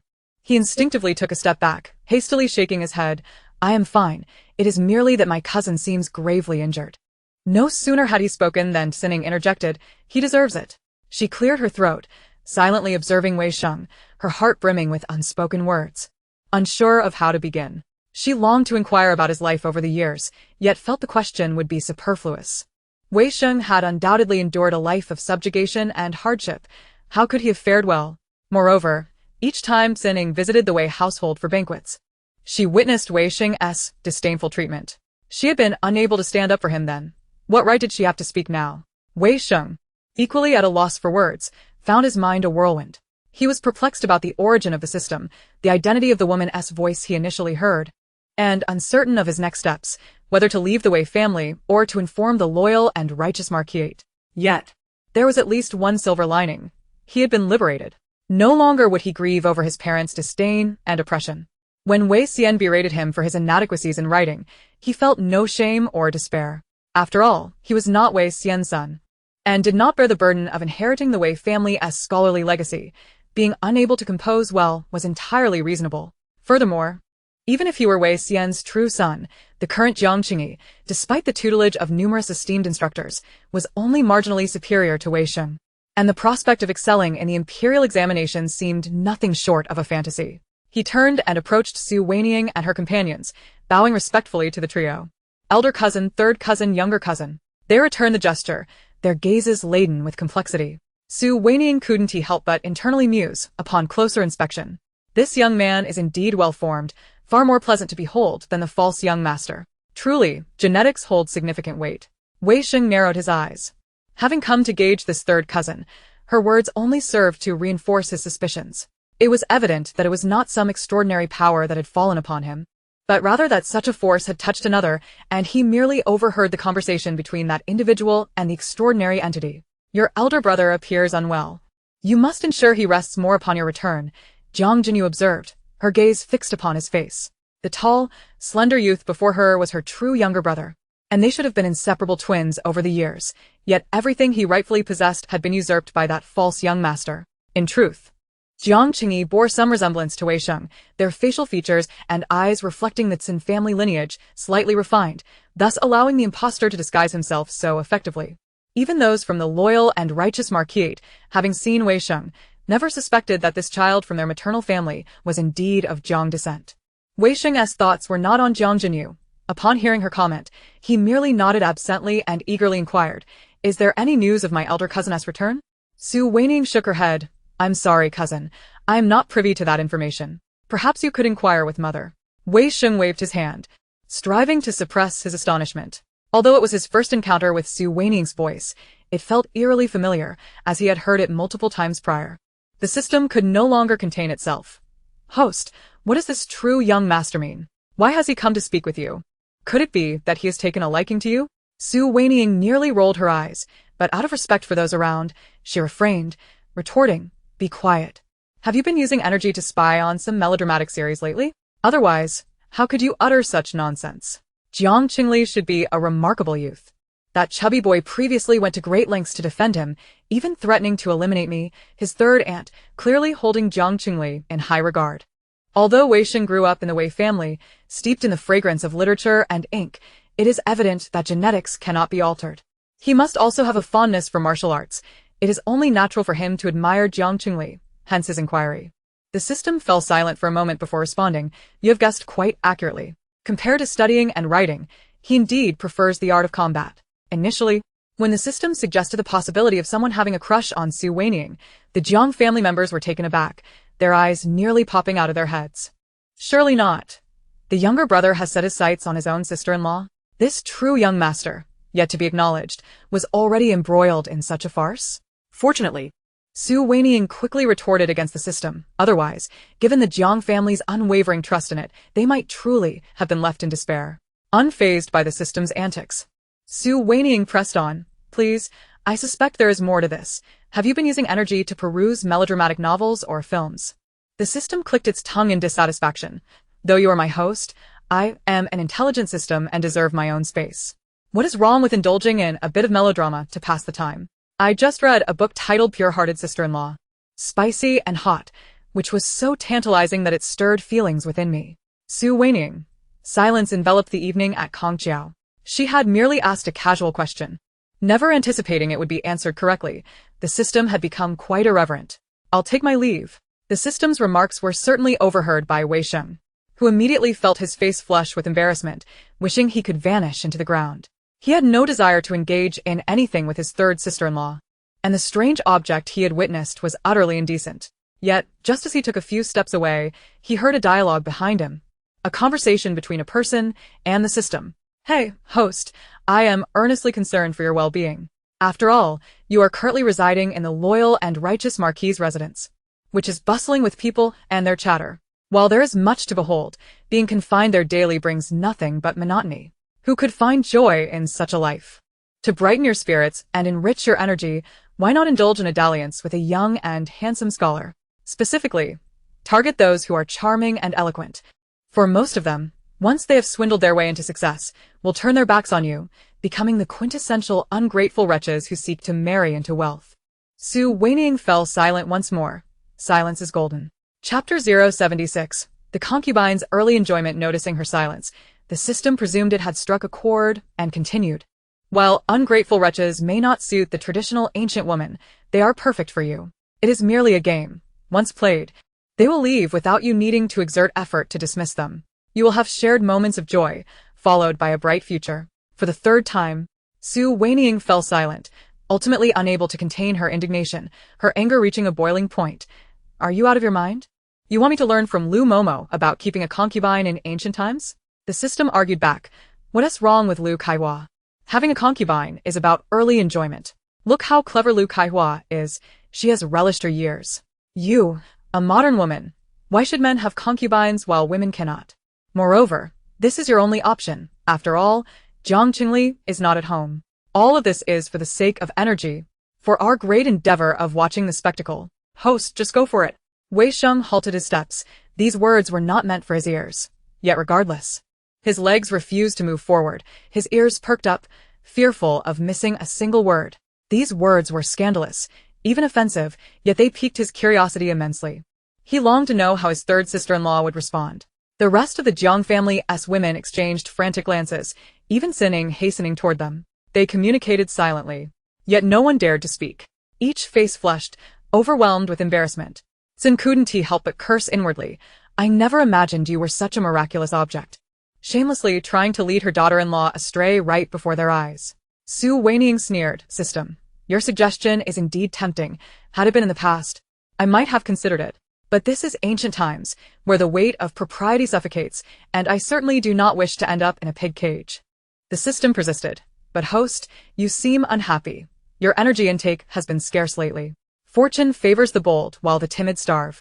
I can provide you with options for a non-intrusive and agreeable concubine, entirely free of charge for you to choose from, so you can avoid future troubles." For it to utter the phrase free of charge was nothing short of miraculous. This was the very entity known for its miserly ways, often skimming her energy. Yet now it was being unusually generous to facilitate her dalliance. Su Wanying remained unmoved. "No good deed goes unpunished. Besides, my happiness does not hinge on a man." "Ah." "Host, you're stubborn. I haven't seen you smile in ages." "That's because I was born without a penchant for laughter. Spare me your malicious conjectures." With an exasperated sigh, the system lamented. What a pity for this enchanting young bride, forced to endure solitude. What does Jiang family's third son think he is? Allowing you to live in such a state? When he returns, you should dismiss him. That way, you can pursue charming young men without fear of confinement. Su Wanying was almost amused by its audacity. While it sounded like a concession, in reality, the system seemed even more invested, employing the tactic of retreat to advance. All the while fixated on her finding a man. The system immediately began to play matchmaker, as if hosting a blind date. "Hey, host. What do you think of this charming young uncle? He is still blissfully unaware, believing himself to be the biological child of the Wei couple, having grown up under oppression, desperately in need of affection. If you could offer him a bit of love, he could, before it could finish." Su Wanying abruptly interrupted. "Don't push me to slap you, when I'm feeling my happiest." The system fell silent, and Su Wanying had no further thoughts as the surroundings returned to a serene quiet. However, the Jiang family members could not quell their tumultuous emotions. What a situation this was. Wei Sheng was the first to regain his composure. His face was still flushed. being a mere youth and one of the subjects of the system's outrageous claims, which intensified his embarrassment. He hurriedly attempted to flee. If he stayed any longer, he risked revealing too much. Yet, whether due to his haste or overwhelming emotions, he stumbled, tripping over his own feet and crashing to the ground with a heavy thud. The sound jolted everyone from their stupor. Sin quickly rushed over, extending a hand to assist him, but the tall youth leaped up, deftly evading her grasp, and rapidly stood upright. He bowed repeatedly, turning to leave, too mortified to utter a single farewell. Sin suppressed her expressions, striving to maintain a smile, as she pulled a silver note from her sleeve and pressed it into Wei Xing's palm. Child, your parents might be harsh on you in the coming days. To be safe, stay at an inn for a few days. Jixiang Inn is my dowry establishment. You can stay there. Take this silver note with you. Don't return to the courtyard. Simply leave the residence and go directly to Jixiang Inn. Even if Xin Jia learns you are there, she won't dare to cause a scene. No, Aunt, I have a place to stay, he quickly declined.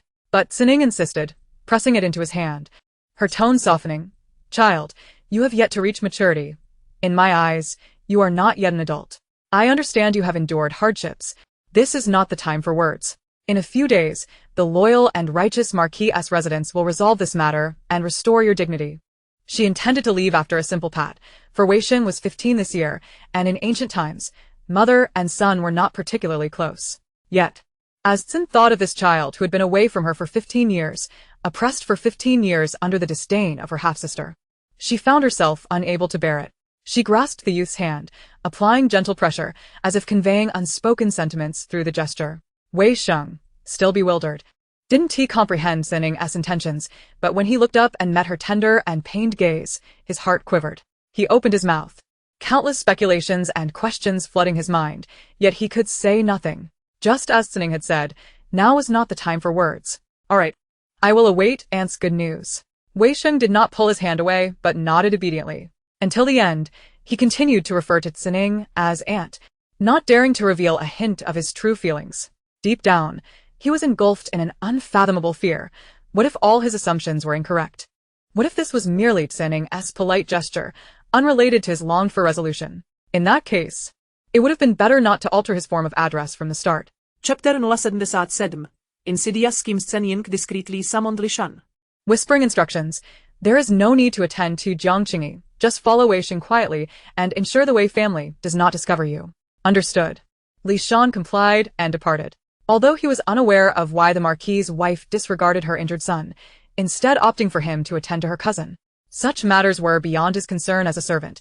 He could only obey orders.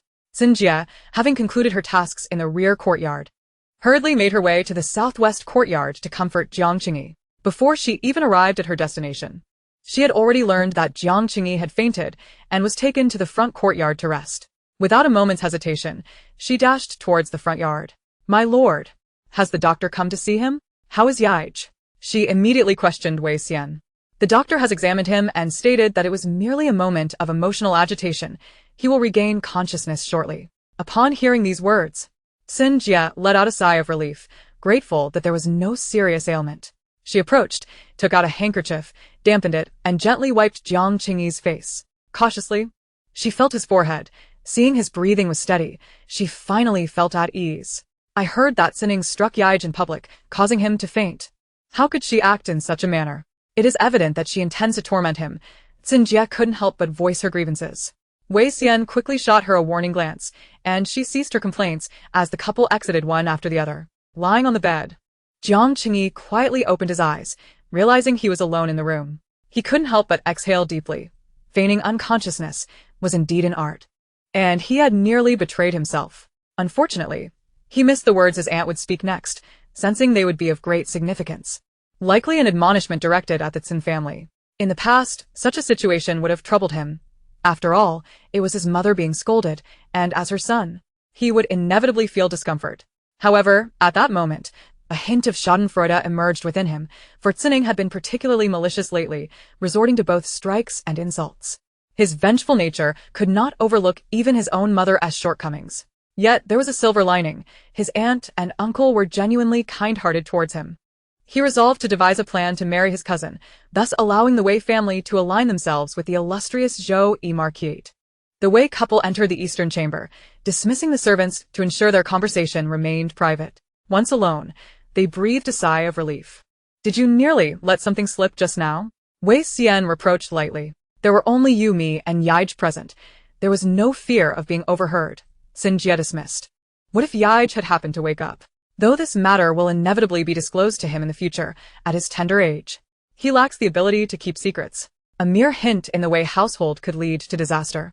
Wei Xian glared at her, his voice cold. Xinya. Though still unperturbed, feigned a look of alarm and quickly replied, You are right, my lord.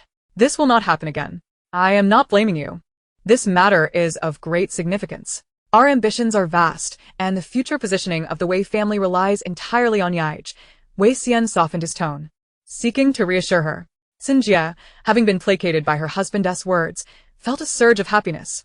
Yet, the events that transpired in the southwest courtyard left her feeling unsettled. My lord, I note Xin Ying's temperament all too well. She is exceedingly domineering, incapable of tolerating any slight. She behaved thus even as a young lady, and now that she is a grandmother, she will only intensify her cruelty. You witnessed how she struck Yaij. Before you arrived, she even struck me. What does she intend to do? Could she suspect the children's identities? At the mention of identity issues, Wei Xian's countenance shifted, clearly unsettled by the implications of such malevolence. However, he quickly regained his composure, resolutely asserting, that is impossible. Only heaven, earth, you, and I know of this matter. Even the one who swapped the children remains in the dark. How could the Xin family possibly uncover it? Xin Jie exhaled deeply, her doubts somewhat alleviated, yet discomfort lingered. My lord, when shall our plan commence? The children are growing, and Jiao Jiao is of marriageable age. Previously, there were 2 promising suitors, but I declined them, believing that Yaij, as the future marquis, would surely look after his younger sister. However, I fear that unforeseen circumstances may arise, and if Jiao Jiao becomes too old, all the suitable suitors will be taken, leaving her an old maid, difficult to marry off.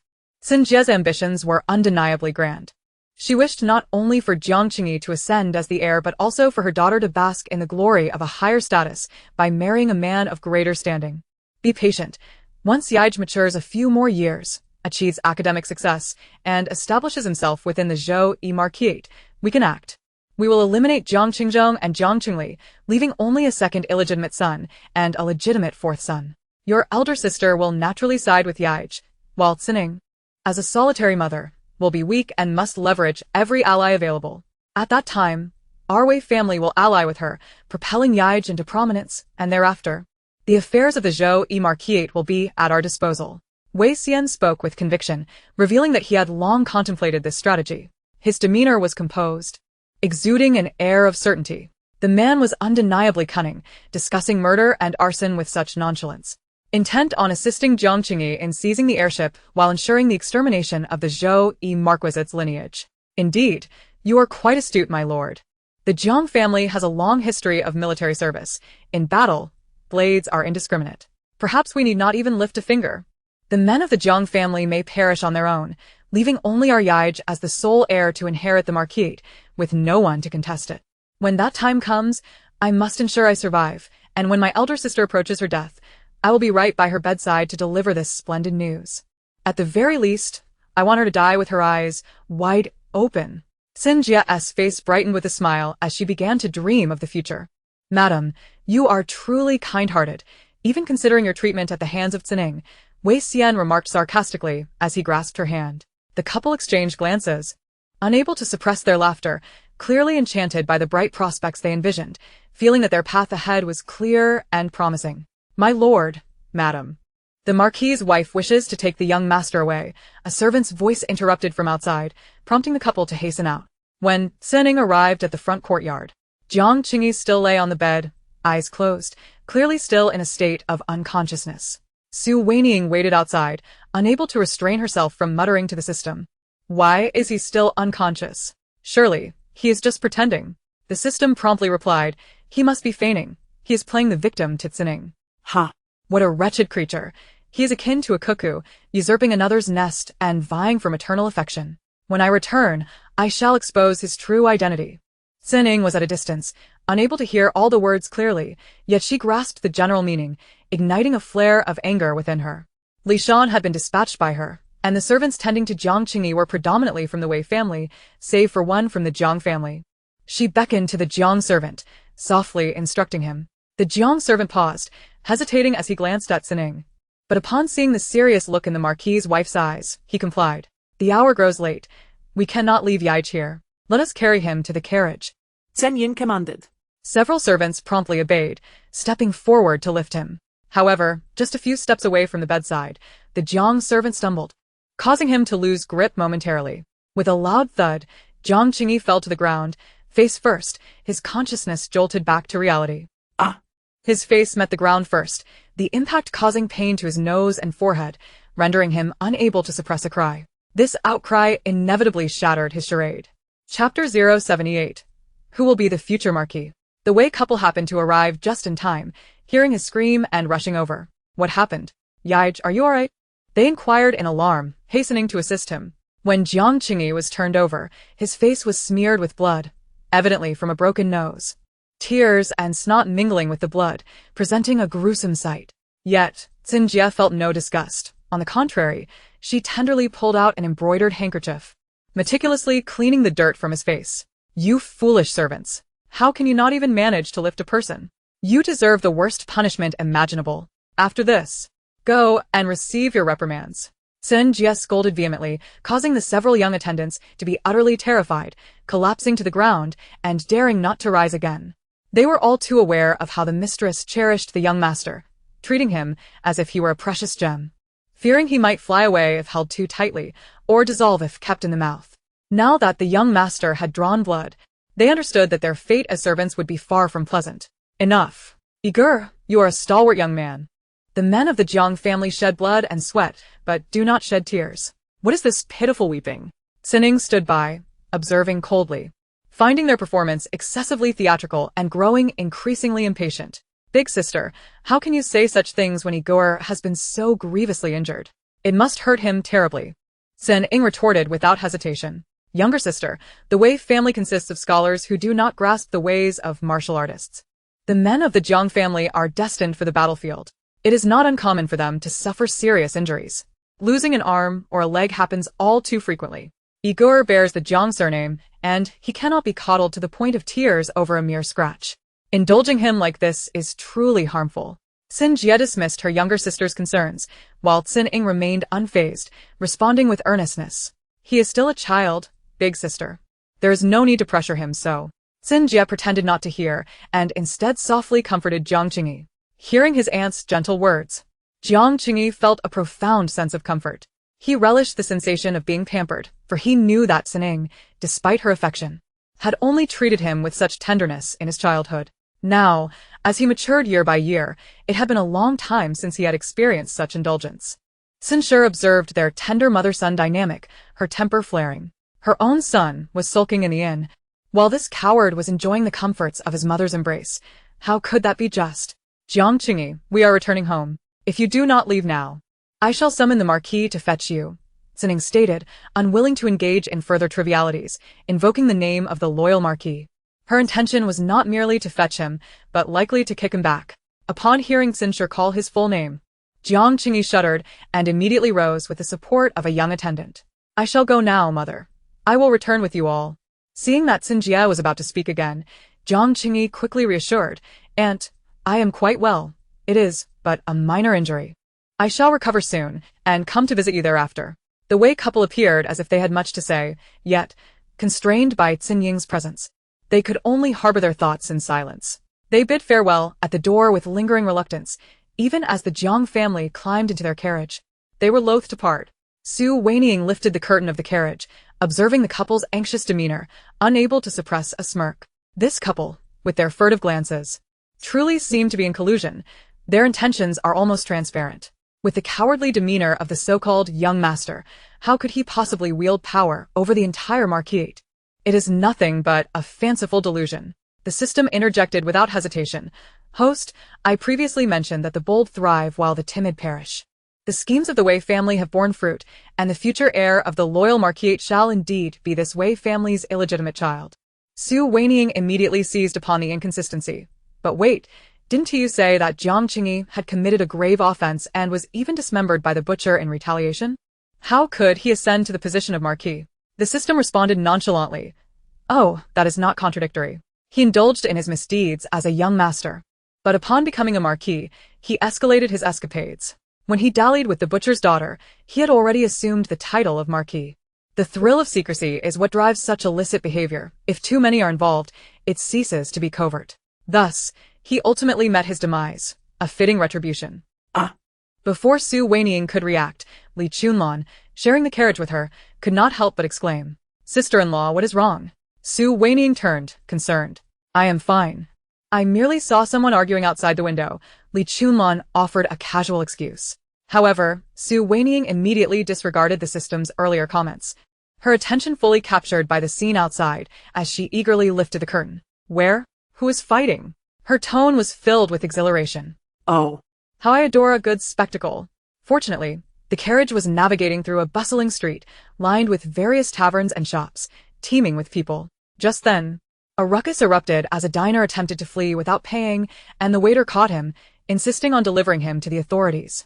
Su Wanying was instantly engrossed in the commotion, rendering any further excuses from Li Chunlan unnecessary. Yet, regret consumed Li Chunlan. For while her sister-in-law had begun to delve into the identities of the troublemakers, the earlier conversation had been entirely forgotten. As the carriage entered the loyal Marquisate, Li Chunlan wished to engage Su Wanying in conversation, but Su Wanying had already taken her leave to return to Qingxi Pavilion. The system could not hold back. Host, do you not wish to know why the true and false young masters were swapped? Su Wanying responded immediately, of course I do. But does it not require an exorbitant expenditure of energy? The system disapproved. How can that be considered waste? It is evidently a necessary expense. The outcome is already known. What significance remains in the process? The system corrected her. Who says so? The Jiang family is surely very eager to uncover the details, especially the loyal Marquis and Sining as a couple. Sin Shi, upon hearing this, immediately lifted her head to gaze at Su Wanying, her expression resolute, almost pleading for her to understand her urgency. Unfortunately, Su Wanying remained indifferent, retorting, I shall write a little note tonight, informing them that the child has been swapped. They can uncover the reasons themselves. With such a vast Marquisate and so many servants and guards, I refuse to believe they cannot find a single explanation. That may not be so simple. The one who swapped the children is quite cunning. After all, the system insisted. Su Wanying scoffed. Then let them wait. If they cannot uncover the truth, so be it. As she gradually distanced herself, her argument with the system faded into the background. Sin Shi stood rooted in place, torn between the desire to pursue and the absence of justification. Mother, why did you not stop my sister-in-law? Li Chunlan lamenta. What expression is that? How could I stop her? We are still unaware of the child swap. What could I say to her? Sin Shi pondered the matter of the true and false young masters when she suddenly noticed Li Chunlan's woeful countenance, which startled her. Li Chunlan stammarat. And after a moment recalled the pressing matter. Earlier, the system mentioned that our future Marquis of the Loyal House is Jiang Qingyi. That is utterly terrifying, suggesting that both Qingzhong and Qingli may meet with misfortune. Otherwise, how could an inept individual like him be considered? Li Chunlan clearly loathed her younger brother-in-law, initially viewing the situation as mere entertainment that did not affect her interests. However, now that this impostor was to become the loyal Marquis, what of their family? Even if Jiang Qingzhong were absent, there was still Pan Ge. Surely they would not face ruin? This thought deepened her despair. Hearing this, Sining felt a sudden ache in her head. What are you afraid of? The system merely spoke of a potential outcome. Until events unfold, everything remains changeable. Now that the identity of the impostor is exposed, this Marquisate could burn to the ground, and it would never benefit that pack of beasts from the Wei family. Sin Shi's tone grew increasingly bitter, revealing her deep-seated resentment. Is that truly so? Yet the system's predictions have all come to pass. Li Chunlan expressed her disbelief. Sin Shi, exasperated, replied, How are they all accurate? Your Pan Ge has not yet been made a eunuch, so it does not count as fulfilled. Enough. Stop your lamenting and return to your quarters. I am quite busy. Her words effectively silenced Li Chunlan, for indeed, the system had previously predicted that Pan Ge was destined to become a eunuch, and his tragic fate began with the breaking of the sixth prince's leg. However, the sixth prince remains in good health, and Master Pan has become more diligent and sensible than before, distancing himself significantly from the fate of the eunuchs. Chapter 079. The couple's joint interrogation of the loyal and righteous Marquis upon his return to the residence. The loyal and righteous Marquis was summoned to Shokong courtyard without the previous air of a debt collector. Clearly, there was urgent business at hand when Sin sought him out.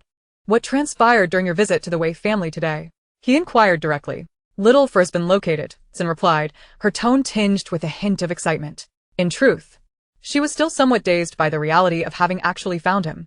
Ever since she learned that Jiang Qingyi, whom the Marquis had raised for 15 years, was an impostor, she had not enjoyed a single restful night.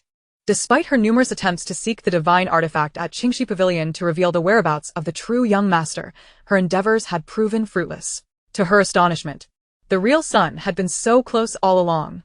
The loyal and righteous Marquis was about to inquire further when he suddenly grasped whom Sin was referring to, his expression shifting to one of shock. "Who is it? The one you encountered at the Wei family banquet? It is Wei Sheng." "Wei Sheng? Are you certain? How could it possibly be him?" The Marquis furrowed his brow, attempting to recall Wei Sheng's appearance, but he seldom visited the Wei family, as he had little in common with Wei Xian and preferred to avoid him. "It is indeed him." The artifact spoke it plainly.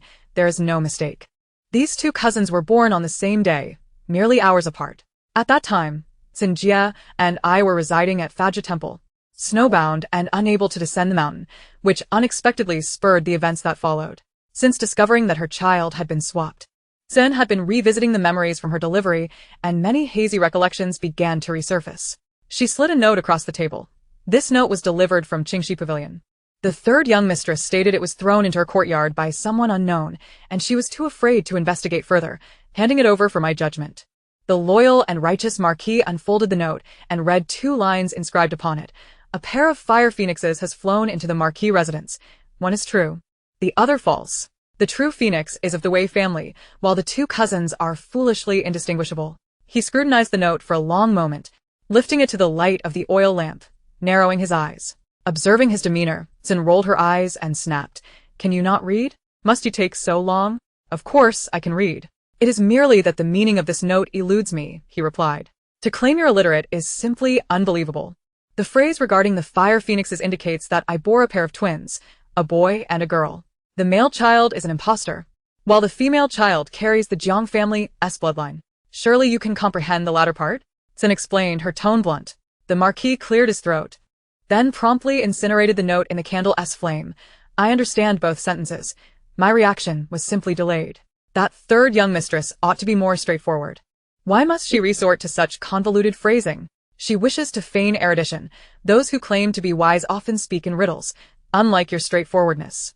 Now, let us return to the matter at hand. After the children's birth, they never left the chamber, surrounded by countless nurses and maids.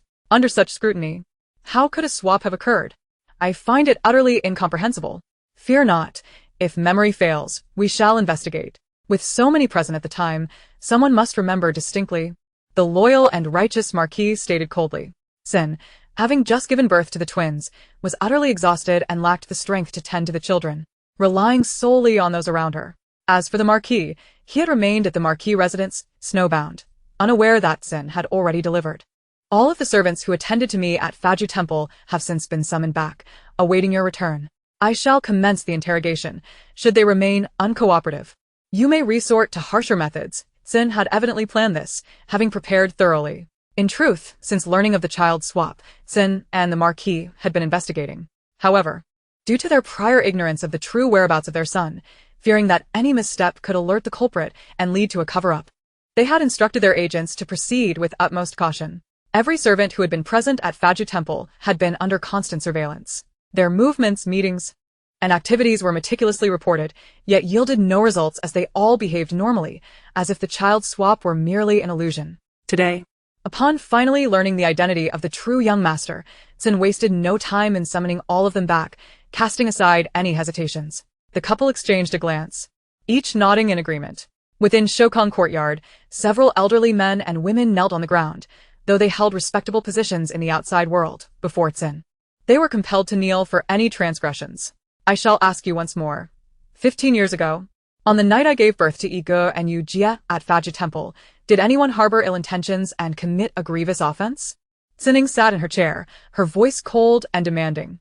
Though her tone was not particularly loud, it carried a chilling authority that made the assembled individuals tremble involuntarily.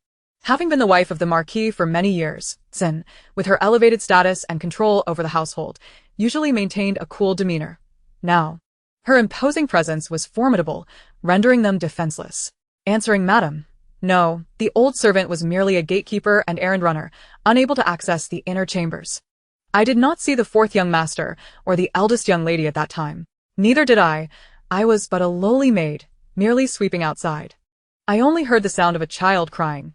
Beyond that, I know nothing. I was a second-tier maid, merely an observer, with no opportunity to interact with the fourth young master or the eldest young lady. Indeed, only the midwife, Sister Kaihua, and Sister Sui could hold the fourth young master and the eldest young lady. These two were the only senior maids permitted to handle them. No one else dared to lay a hand on them. Though the elderly women were visibly shaken, they articulated the circumstances of that time, one after another. Sen pressed them for further details, but still received no satisfactory answers. With a wave of her hand, a group of guards entered. This is your last chance to confess. Speak the truth now, and I may spare your lives. Sen pressed once more. As the elderly women beheld the intimidating guards, they trembled uncontrollably, crying for mercy, yet still failed to provide any useful information. Take them away, Sin commanded sharply, sealing their mouths as they were led away. Outside, only Sin and the kneeling Lu Mama remained. Senning lifted her gaze to Lu Mama, who immediately knelt before her. Madam, the midwife entrusted the eldest young lady and the fourth young master to me and Sui, although it was just the two of us holding the young masters. Many maidservants were present to assist in bathing and dressing them. With so many pairs of eyes watching, we could not have possibly engaged in any underhanded actions. Liu Mama explained urgently. Sinning took a sip of tea before responding. Are you unwilling to speak the truth? Lu Mama was taken aback. And when she raised her head, her eyes were already reddened with tears. I assure you, every word I speak is the truth. Please, my lady, clarify what transpired today. Perhaps it will jog the memories of those old women. Sin Ing remained silent until she identified the perpetrator behind the child swap. She would not utter another word, even to Lu Mama, whom she trusted most, lest it complicate matters unnecessarily. Chapter 080. Is it a blessing or a curse? Madam, I recall something. An elderly woman spoke. I remember that after the fourth young master emerged, he was taken by Sui to a separate room for cleaning while the eldest young lady was still in your womb. Everyone else was preoccupied. The fourth young master slipped away from everyone's sight for merely the duration of half a tea time before returning. A maid rushed in to report, and upon hearing this, Tsin's brow furrowed deeply. At that time, she was carrying twins, and not at the Marquis's residence, but rather within a temple, which was indeed a state of great turmoil. What did Sui take the child away for? She inquired of Lu Momo. Lu Momo appeared somewhat bewildered, and after a moment's contemplation, she replying to the lady, at that time, your position was not optimal, and the midwife was quite anxious. Meanwhile, the fourth master was incessantly crying, causing you great distress. The midwife feared that it would affect your delivery of the young lady. So, she instructed someone to take the fourth master to another room. However, it was a brief moment. They quickly soothed the fourth master and brought him back. Sin Ing remained silent, unconsciously tapping her fingers on the table. After a moment of reflection, she queried, Is there no evidence of death? Upon hearing this, Lu Momo was immediately alarmed and hurriedly said, Lady, what has transpired? Please allow this old servant to ponder alongside you. I have served the Tsin family since birth and owe everything to your kindness. I have no ulterior motives. As she spoke, she began to kowtow, the sound echoing ominously in the room. Sin Shi regarded her with an expression of deep concern, unable to suppress a heavy sigh. Rise. What has occurred cannot be disclosed to you at this moment. Please remain calm. I will allow the Marquis to interrogate a person before making a decision. Sinning summoned a young maid and instructed, There is a man confined in the woodshed. Ensure the Marquis interrogates him thoroughly. Inquire about what he has done over the years with Lu Momo. The young maid quickly took her leave, leaving only Tsin Shi and her servant in the room. Lu Momo felt a sense of dread rising within her, unable to resist the urge to glance up, cautiously observing Tsin Shi's reaction.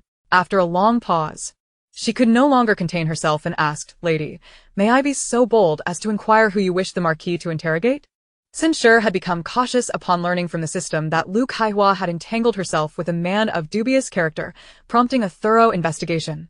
The inquiry was conducted by the undercover agents of the Jiang Marquis, specializing in covert operations. However, their report revealed that Lu Momo and the impoverished man were merely lovers. with no unusual conduct beyond the occasional sharing of resources. Is there someone in your vicinity whom the Marquis should not interrogate? Xin Ying's gaze turned cold. No. Everything I possess is a gift from my master, and I am open to questioning. I have misspoken.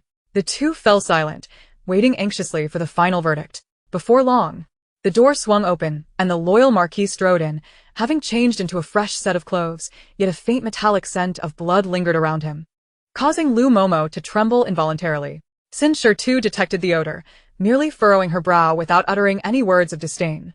After all, it was expected that the Marquis would resort to bloodshed during interrogations, all for the sake of their children. What have you uncovered? Xin Shi inquired. The Marquis produced a piece of paper from his robe, densely inscribed with testimonies, adorned with a vivid crimson handprint. The testimony of Mu Wencheng. Xin Shi read the beginning with a detached demeanor. Upon hearing this name, Lu Momo involuntarily shuddered, her gaze darting to the testimony, her face pale with fear. Do you recognize him? Xin Shi softly inquired, locking her gaze with Lu Momo's. Lu Momo opened her mouth, as if to speak, but ultimately found herself unable to utter a single word. You refused to disclose the truth, yet that coward could not withstand a few blows and revealed everything. The Marquis remarked, rolling his eyes in exasperation. Lu Momo, feeling cornered, immediately cried out, My lord, my lady, I was merely confused at that time. Mu Wencheng has been my admirer for many years, longing for me to bear him a son. I had consented, but no matter what, I could not conceive.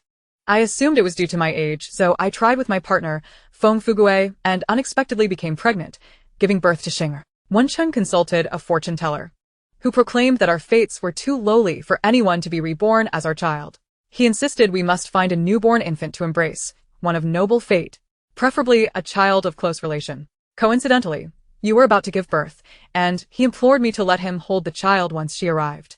Initially, I disagreed, but his desire for a son was so great that I relented. He accompanied me to the Fa Ju temple, and you began labor in the morning, stretching into the afternoon, providing ample time for me to arrange for him to hide in a side room, and subsequently, I solicited Sister Su Yi's assistance. Upon hearing this, Xin Shi gripped the armrest of her chair tightly, her nails nearly breaking the surface. What sort of fortune-teller was this?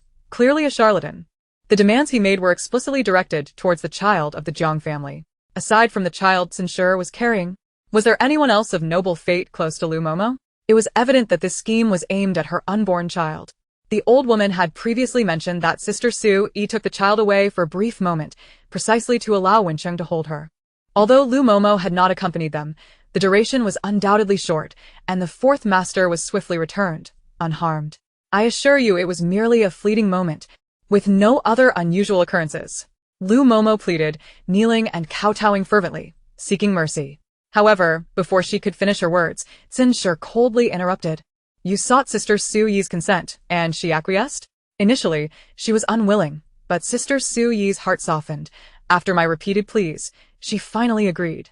Did she know of your relationship with Mu Wencheng? Xin Shi pressed further. Lu Momo shook her head. I was too embarrassed to disclose the truth, merely stating that Mu Wencheng was my fellow townsman, the last of his lineage, fearing extinction. Xin Shi closed her eyes, summoning all her strength to suppress her emotions. In truth, upon reading the testimony, she was already teetering on the brink of collapse. Lady, you must believe me. I have served you faithfully for many years and would never harbor any treachery. If someone wished to harm your child, I would protect him with my life. However, Wencheng only desired to hold the child and did not intend any harm. Lu Momo continued her desperate pleas. Yet, Xin Shi could no longer contain herself. She seized a teacup from the table and hurled it at Lu Momo. Fool! You believe such nonsense. Why would he wish to hold a newborn infant? Why not embrace a child of a year old? Is he not afraid that the infant may not survive beyond a month, a mere corpse? Is this a blessing or a curse? She shouted, her composure unraveling before Lu Momo. Lu Momo was momentarily stunned, her lips quivering as she appeared to contemplate a response, yet found herself at a loss for words. Indeed, in ancient times, medical conditions were dire, and many children, even if successfully born, succumbed to various issues such as hygiene. Even royal princes and grandsons were not counted in the genealogy unless they reached their first birthday, to avoid the heartache of premature loss. If one truly sought to embrace a child of noble status for auspiciousness, it would certainly not be a newly born infant, rife with uncertainty. Speak, Xin Shi. Having lost all reason, demanded of Lu Momo. I did not consider the implications, Lu Momo stammered. Lu Kaihua, your thoughtlessness led to my son being replaced. Do you understand? The fourth master, raised within the Marquis's household for 15 years, is a bastard child of the Wei family, born of Xinjia. You expect me to nurture the child of my enemies while my own son suffers a life worse than that of a pig or dog in the Wei household. Sinning suddenly lunged forward, seizing Lu Momo by the collar and delivering 2 resounding slaps. Her frenzied state not only astonished Lu Momo but even startled the Marquis, who sat nearby. Xin Ying's wild demeanor was far more terrifying than during their previous quarrels. Her sudden outburst was utterly shocking. Madam, please, do not harm yourself. The Duke of Loyalty, realizing the gravity of the situation, stepped forth to intervene after witnessing her strike herself multiple times. It was important for her to vent her frustrations, lest she suppress her emotions to the detriment of her health, yet such self-inflicted punishment could not be allowed to continue. Her hands would surely suffer. Let go? The child has endured so much suffering at the Wei household, all because she wishes to bear a child for that coward. Why should my son be the one to suffer? I shall strike her dead. Xin Ying struggled violently. The Duke of Loyalty, cautious not to restrain her too firmly, simply embraced her to prevent further harm. Madam, you have always advised me that others are but rubble, while you are porcelain. Do not engage in reckless bravado with them, lest you injure yourself. Those foolish souls could not compensate for your pain. How can you forget your own counsel? The child has been found. We shall treat him well and let those scoundrels of the Wei family meet their demise, paying for the sins of the past 15 years. Under the Duke's repeated reassurances, Xin Ying gradually regained her composure, though she still panted heavily, clearly exhausted. Lu Mama covered her face, her eyes wide in disbelief. Impossible. How could this be? The young master has been under my watchful eye since his infancy. How could he be of Xinjia's blood? Madam, you know my loyalty. Xinjia once conspired against me, nearly leading to my sale. Had you not rescued me, I would have perished in a shallow grave. I would never assist her. Master, there must be some mistake. Your young masters are the very essence of my heart. She refused to believe it, crawling on her knees towards Xin Ying, shaking her head. Her eyes rimmed with red. Xin Ying, in a fit of rage, slapped her aside. Is your precious heart so easily tossed about? Begone, you old fool. Do you not believe your beloved is deceiving you, or that this matter has come to light, shattering your hopes of bearing sons? Lu Mama's face swelled from the blow, yet Xin Ying felt no pity. If she were to spare sympathy for that old servant, who would mourn for her child. Master, has that beast named Mu perished? Xin inquired. He is not. I have deliberately left him breathing. Bring him forth to confront this old wretch. The Duke of Loyalty frowned, expressing his disapproval. Let it be. I have extracted all the necessary information. He is in tatters and may soil your space. I must see the beast that has exchanged my son, Xin Ying insisted. Reluctantly, the Duke waved his hand, and soon, a figure was dragged in. The man was bloodied, and even before his features were discernible, the metallic scent of blood reached them as he lay motionless, like a lifeless dog. Cheng Lang. What has happened to you? Lu Mama cried out, rushing to him like a madwoman, parting his disheveled hair and using a silk handkerchief to meticulously clean his soiled face. Upon hearing the name Cheng Lang, Xin Ying and her husband simultaneously furrowed their brows, discomfort washing over them. Such intimate addresses were typically reserved for newlyweds in their romantic bliss, yet Lu Mama and Mu Wencheng, both seasoned individuals, addressed each other with such familiarity that it was unbearable to witness. They did not disdain the elderly, for they themselves were not young. But this couple was hardly a legitimate pair, but rather an unseemly arrangement. Wake him up with water, the Duke commanded, and a guard promptly brought forth a basin of cold water, splashing it indiscriminately. In the depths of winter, the icy water felt akin to plunging into a frozen lake, causing shivers to run through him. The man, coughing violently, soon regained consciousness. Master, spare me. I have revealed everything. Mu Wencheng, still unable to open his eyes, was already pleading for mercy, his words spilling forth like a well-rehearsed script. Indeed, a coward, Xin Ying observed coldly, gritting her teeth. Repeat what you said before. Before Mu Wencheng could respond, Lu Mama interjected, Cheng Lang, you wouldn't deceive me, would you? Your desire to hold our newborn fourth master was solely to ensure I bore sons, not to swap him, correct? Enough of this old hag's prattle. Drag him aside. The Duke expressed his impatience. Xin Ying's expression darkened further as she observed Lu Mama seemingly forgetting the exchange of their child, focusing solely on the man she pitied, igniting a deep-seated rage within her. Let her weep. Then, strike her until her mouth is swollen and she cannot speak, Wanying commanded. Guards immediately stepped forward, rolling up their sleeves to commence the punishment. Their strength was formidable, and the slaps echoed with a dull thud, clearly landing with force. After a few strikes, Lu Mama's cheeks were grotesquely swollen, her face flushed with blood, unable to utter a word, only her eyes rolling and tears flowing, a sight both pitiful and repulsive. Mu Wencheng, what is your relationship with Su Yi? Wanying turned her attention back to the man on the ground. I had a brief affair with Su Yi, but it ended rather quickly, he replied without hesitation. Lu Mama's eyes widened in disbelief. Elaborate. I met Su Yi on the street. I had just exited the bookstore with a book, and in the rain, I hurried and bumped into her, Mu Wencheng recounted, his voice smooth and melodic despite the raspiness from the blows. Should Su Wanying have been present, she would have undoubtedly remarked on his captivating deep voice, reminiscent of a beloved internet celebrity. Even in his current wretched state, he spoke with such eloquence, the words flowing effortlessly as if they were ingrained in his very being. While Wanying remained indifferent, the Duke could no longer contain himself, slamming his hand on the table, exclaiming in frustration, "You scoundrel! What nonsense is this? You were born from a den of foxes, weren't you? If you dare to prance about, I shall remove your head and toss it into the latrine for you to prance to your heart's desire." Wanying turned her gaze to him, her eyes icy. The Duke quickly donned a smile, softening his tone as he explained, "Madam, you must understand, despite this coward being utterly worthless, he is indeed a cunning fox. When the guards seized him, he was flirting with a young girl, so close that she was completely spellbound by him. He is a deceiver. Do not let him ensnare you." Wanying pressed her lips together, choosing not to comment on his insinuation about foxes. Instead, she coldly warned Mu Wencheng, "The two serving me, Su Yi and Lu Kaihua, have risen from the ranks of mere maidservants to their current positions. They are both intelligent and composed individuals. Yet you have managed to manipulate them. This proves your cunning surpasses theirs. You know precisely what I am inquiring about. Do not attempt to waste our time with evasions. You would not wish to witness the fury of a mother, would you?" "Yes, I wish to hold your child." I barely persuaded Lu Kaihua, but she insisted that her consent alone would not suffice. "Your other maidservant must agree as well, or else even if we force it, the truth will inevitably surface." She approached Su Yi multiple times, but that woman refused and even threatened to inform you.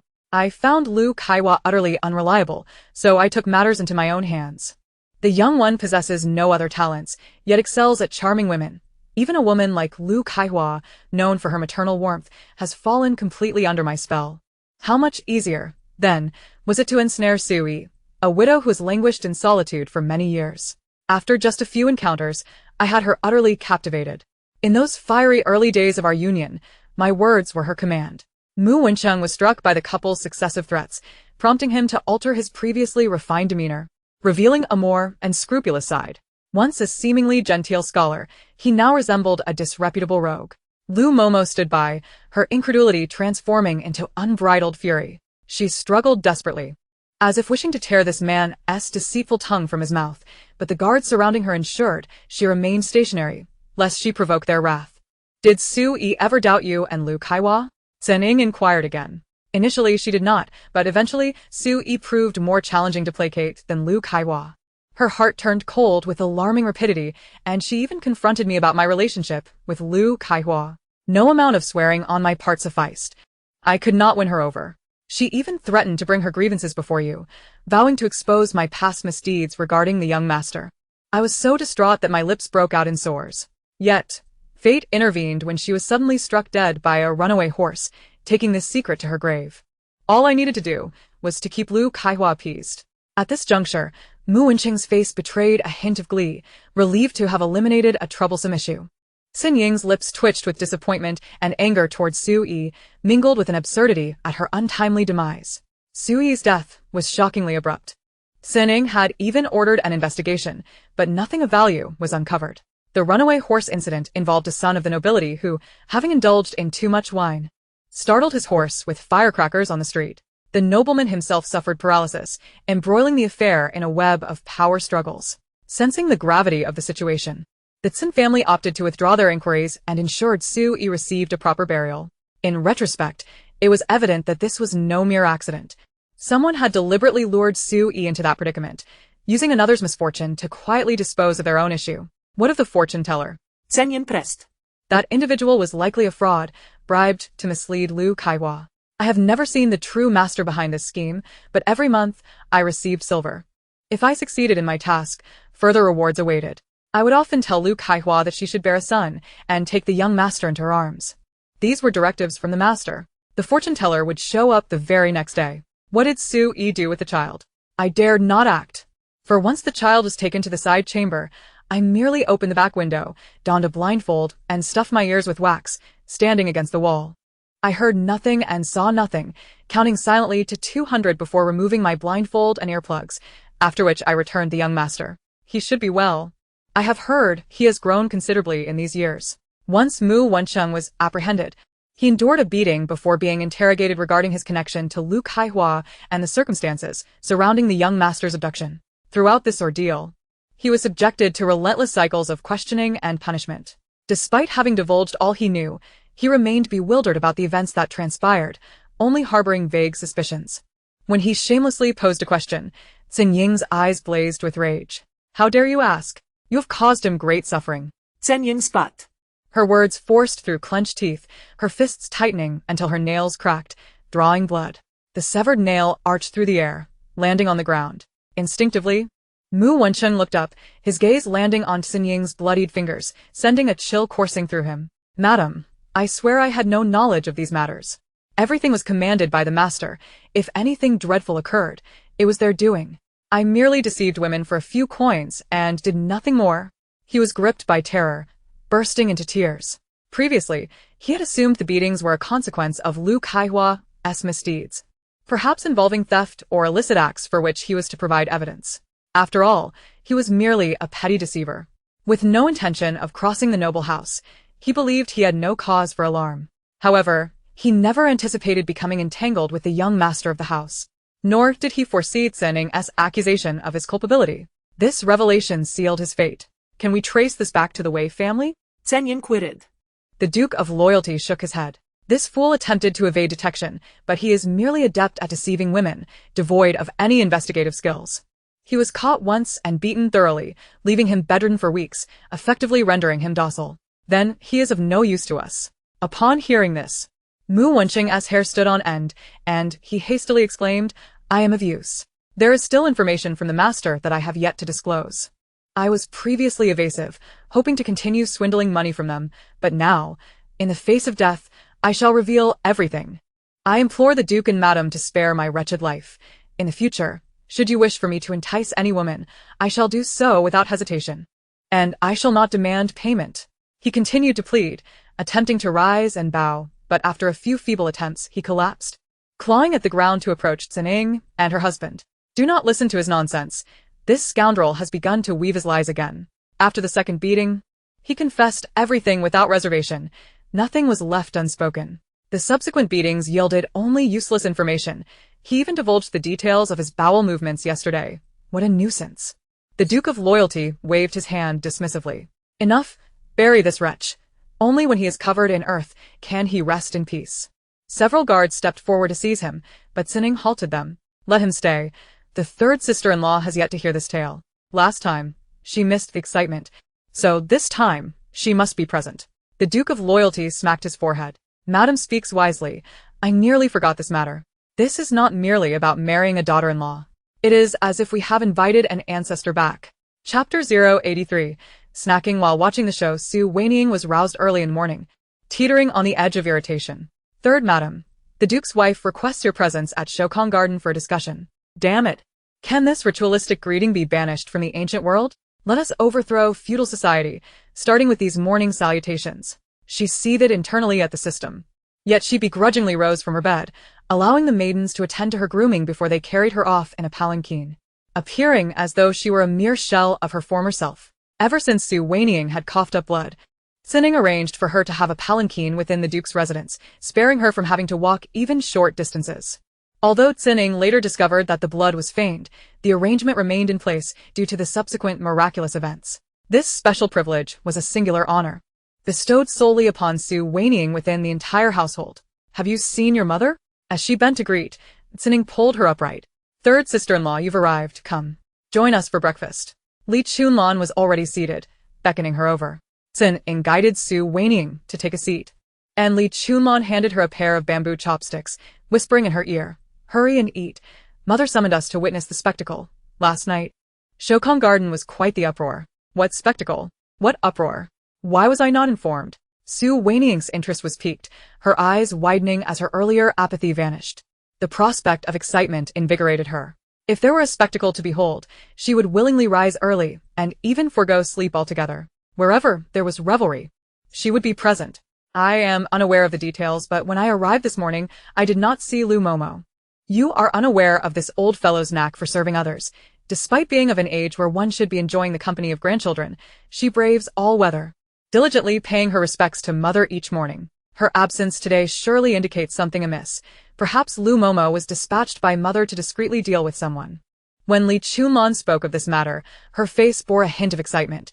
Typically perceived as not particularly astute, she transformed into a veritable gossip connoisseur when it came to such news.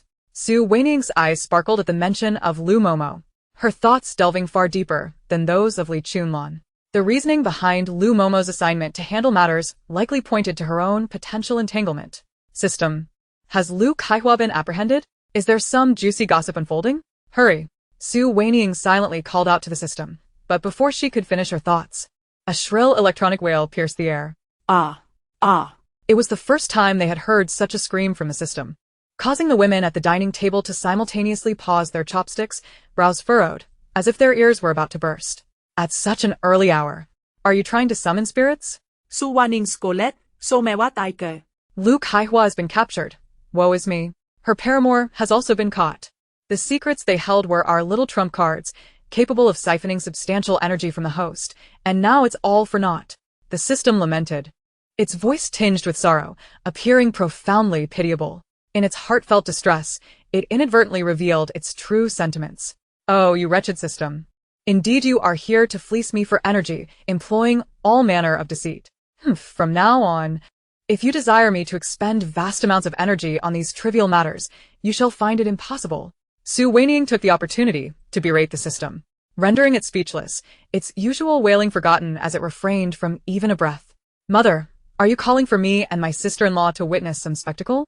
We shall attend right away. After venting her frustrations, Su Wanying no longer paid the system heed and promptly made a suggestion. Let us first partake in breakfast. You are in delicate health, and I fear you may not withstand the excitement later.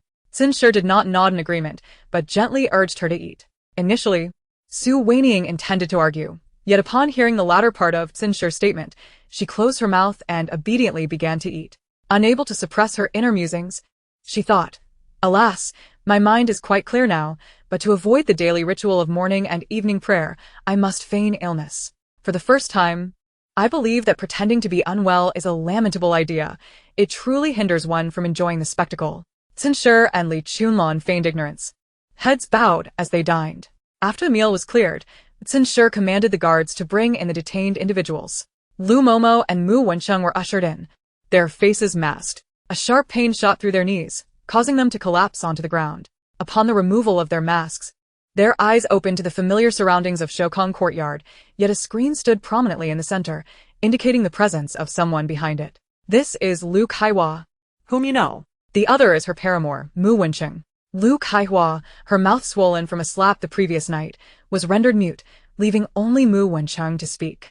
Sinshir's voice emerged from behind the screen, evidently introducing them. Mu Wencheng, recount the testimony you provided yesterday, once more. Speak well, and you shall be rewarded. Falter. And Sinshir's cold snort punctuated her words, leaving the threat unspoken but abundantly clear. Trembling with fear, Mu Wencheng immediately bowed his head, pleading for mercy. I shall speak nothing but the truth. Although he found it perplexing why he was required to repeat the same testimony thrice. Having already been interrogated by both the Marquis and the Marchioness, this was his third retelling, with an audience of notable status behind the screen. He exerted himself, delivering his account with more flair than even the hired storytellers at tea houses, particularly showcasing the unspeakable thoughts that had previously gone unmentioned. What a performance. This man possesses a silver tongue. No wonder he can charm women, nearly driving a wedge between sisters like Su Yi and Lu Kaihua. If he were at the White Horse Club, he would undoubtedly rise to the top. How unfortunate that such a riveting tale is devoid of melon seeds. It feels lacking somehow. Not long after this thought crossed her mind, a plate of melon seeds appeared by her side, prompting her to eagerly grab some. Following the Marquis's carriage, Mu Wensheng was escorted into the Faju temple. As he reached a particularly thrilling part of his tale, a strange sound interrupted, causing him to pause and perk up his ears. After a moment, he realized it was someone behind the screen munching on melon seeds. This could not possibly be the Marchioness. Continue. Sinshir's voice remained unflustered. Su Wanying couldn't help but reflect. What is happening? Am I the only one snacking while watching this drama? It feels half-hearted without everyone partaking. Just as this thought formed, Li Chunlan promptly reached for a handful of seeds, displaying her keen awareness. Sinshir hesitated but ultimately conceded, although this setting was not ideal for such snacks. It did not disrupt the proceedings, and since she was hidden behind the screen, her image remained intact. Mu Wensheng cleared his throat and resumed his narrative, now accompanied by the rhythmic crackling of 3 individuals munching on seeds, creating a captivating backdrop that nearly caused him to stumble over his words. Marchioness. I have finished my account. After several stumbles, he finally concluded satisfactorily. Very well, you shall be rewarded with a complete corpse. Sinshir wasted no time in delivering her sentence. Marchioness, you mentioned a reward. I am adept at charming women. Henceforth, I shall serve you loyally, even assisting in swaying women you find disagreeable, regardless of their noble status. Though they may look down on someone of my lowly background, I assure you I can win over their maids and matrons. 1,000-mile dam can collapse due to an ant's nest. I beseech you to grant me a chance at life, and I shall repay you 100-fold. He prostrated himself, repeatedly bowing in desperation. Meanwhile, Lu Momo, kneeling beside him, erupted into laughter upon hearing of his impending doom. Though her speech was hindered, she still managed to mock him. The Marquis was indeed correct. This man was a coward. Even at death's door, his thoughts were consumed with wooing women. She truly misjudged him. Take him away and execute him, leaving no trace behind, Sinshir ordered coldly. Soon after, guards entered and dragged him away. Chapter 084. No longer hesitant as the screen was removed, Lu Momo finally beheld the figures behind it, her eyes widening in shock. She had assumed that the presence of the Marchioness herself meant that Mu Wensheng would be granted an extra day of life, indicating that the audience's identity was of considerable significance. However, she never anticipated it would be the Marchioness's 2 daughters-in-law. Having served Sinshir for decades as her personal attendant, she understood her well. She was a stickler for propriety and would never indulge her daughters-in-law in such a manner. Furthermore, while the Marchioness may not have been displeased with the eldest daughter-in-law, neither was she particularly fond of her. How could she act in such a manner? Li Chunlan kept her head down, focused on munching seeds, making a concerted effort to conceal her amused expression. She understood that their close proximity to such juicy gossip was purely due to Su Wanying's influence. After all, bringing just Su Wanying to witness the spectacle might lead to her becoming suspicious or overthinking the situation. Su Wanying had a uniquely unconventional way of thinking, which might lead her to draw unexpected conclusions. It could become problematic if that occurred. Aside from Li Chunlan's presence, Lu Momo turned her gaze towards Su Wanying, her mind beginning to formulate speculations. Previously, whenever the Marchioness and the Marquis returned from Qingxi Pavilion, they would invariably engage in fierce arguments, even contemplating separation. At the time, she could not comprehend why, but now, it seemed likely that this third lady possessed some extraordinary qualities. Yet, she would never have the opportunity to discern what truly set the third lady apart. Wanying, you are not frightened, are you? Seeing Su Wanying lost in silence, Sinshir promptly inquired, what troubles you? Nothing, Su Wanying replied, that Mu's family has lost all sense of decency, causing my younger brother to be displaced and suffer greatly. Additionally, our mother has been betrayed by her 2 closest maids. Her death is scarcely regrettable. Yet, as my brother remains unaccounted for, should we not keep him alive to reveal the true instigator behind this calamity? After retrieving my brother, we could then exact our revenge, lest unforeseen complications arise. Su Wanying maintained a stern countenance as she meticulously analyzed the situation, her reasoning appearing sound. Yet, within her heart, she was screaming in agony. Ah. I've eaten too many sunflower seeds, and now I'm suffering from heat. My tongue is blistered. Speaking is so painful. Sinshir, who had intended to praise her, was momentarily taken aback upon hearing Su's inner turmoil. Sister-in-law, I have often heard others commend your intelligence and understanding of the larger picture, though I had yet to witness it firsthand until now. Li Chunlan, having begun to flatter, found herself abruptly silenced, as though her words had lodged in her throat. Unable to find a continuation. What do you mean, elder sister? Su Wanying inquired, clearly eager for further elaboration. Tsen Shi chuckled awkwardly. Realizing how her earlier assessment of Su Wanying's analytical prowess had been misjudged, she had presumed her silence was due to deep contemplation, not the discomfort from her blisters. This is truly a perplexing matter, Tsen mused, inhaling deeply to dispel her momentary speechlessness. Her resilience had been fortified by her interactions with her third daughter-in-law. Rest assured. As long as I know the whereabouts of our dear ear, I need not tread lightly. It is only the subordinates who plot against their superiors who must navigate with caution. The higher echelons can simply employ a few subtle strategies to obliterate their adversaries. Sin Ying's words flowed with an unhurried elegance, her tone soft, yet they sent a chill down Su Wanying's spine. At that moment, Sin Shi embodied the poised and sagacious matriarch of an esteemed household, exuding an air of cold detachment and superiority. As the sisters-in-law departed hand in hand, only Tsining and the kneeling Lu Mama remained in the room. Considering your years of service to me, I shall afford you some dignity. Your family shall remain unharmed. Tsin Shi's gaze fell upon Lu Mama, provoking an immediate flood of tears from her eyes. In truth, her tears had already dried up the previous night. Overwhelmed by regret, pain, and the humiliation of her misdeeds being exposed. When she was brought here and heard Mu Wencheng recount those sordid tales, she felt utterly numb. Devoid of any emotion. It was only upon hearing Tsin Shi's decree to punish this coward that she felt a surge of schadenfreude. However, upon hearing Tsin Ying's subsequent remarks, all her emotions resurfaced, and Lu Mama's tears flowed unabated.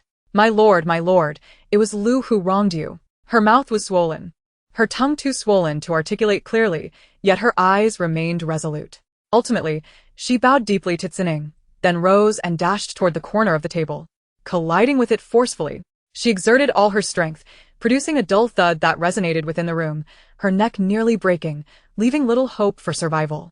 Tsin Ying's hand quivered slightly, and she lifted the teacup from the table, pouring its contents onto the ground. May your journey be smooth.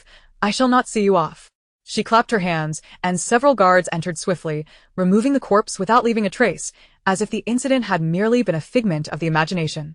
Meanwhile, in the Wei household, Tsin Jia was furiously cursing, that wretched creature, where has he hidden himself? I sincerely hope he is truly dead outside. Otherwise, if he returns after such a prolonged absence, I shall break his legs. Wei Sheng had completely vanished over the past few days, prompting Tsin Jia to dispatch several search parties, yet none had yielded any news. Although the loyal and righteous Marquis's residence had shown no signs of disturbance since the Jiang family left, her heart remained restless, sensing that something was amiss. Has my husband returned? Please summon him, she urged anxiously, calling for Wei Xian. As Wei Xian entered, his expression was far from cheerful. Tsin Jia opened her mouth to speak, but upon approaching, she caught a whiff of his perfumed scent, causing her expression to shift, and she reproached him. That wretched creature still hasn't returned, and you are cavorting with those unseemly women? If this scandal comes to light, none will emerge unscathed. Though Wei Xian felt a momentary discomfort at being exposed, he quickly regained his composure and asserted, What nonsense are you spouting? There is nothing of the sort. Merely a gathering of several gentlemen discussing matters of state, one I could hardly refuse. Besides, that wretched creature has been running about incessantly. It is clear he cannot remain in this household. It is evident that he is a reckless son. After all, a dragon begets a dragon, a phoenix begets a phoenix. A mouse's son will burrow, and he has always exhibited such restlessness, unable to sit still even during his studies. Seeing his obstinate demeanor, Tsin Jia refrained from pursuing the matter of his flirtations. Instead, she expressed her growing concern. My lord, this time may be different from before. Even when he has run off previously, he would send a servant to inform us of his whereabouts. Yet this time, he left alone without a single attendant. Furthermore, with the chaos that ensued that day, I cannot recall when he slipped away. None of the attendants seemed to know either. I fear that Tsining may have discovered something. Could she have orchestrated this wretched creature's departure? These servants are fickle, and given the disdain with which both our masters treat the young master, it is no wonder they look down upon him. Moreover, with Jiang Qingyi enduring multiple beatings that day, everyone's focus was on him.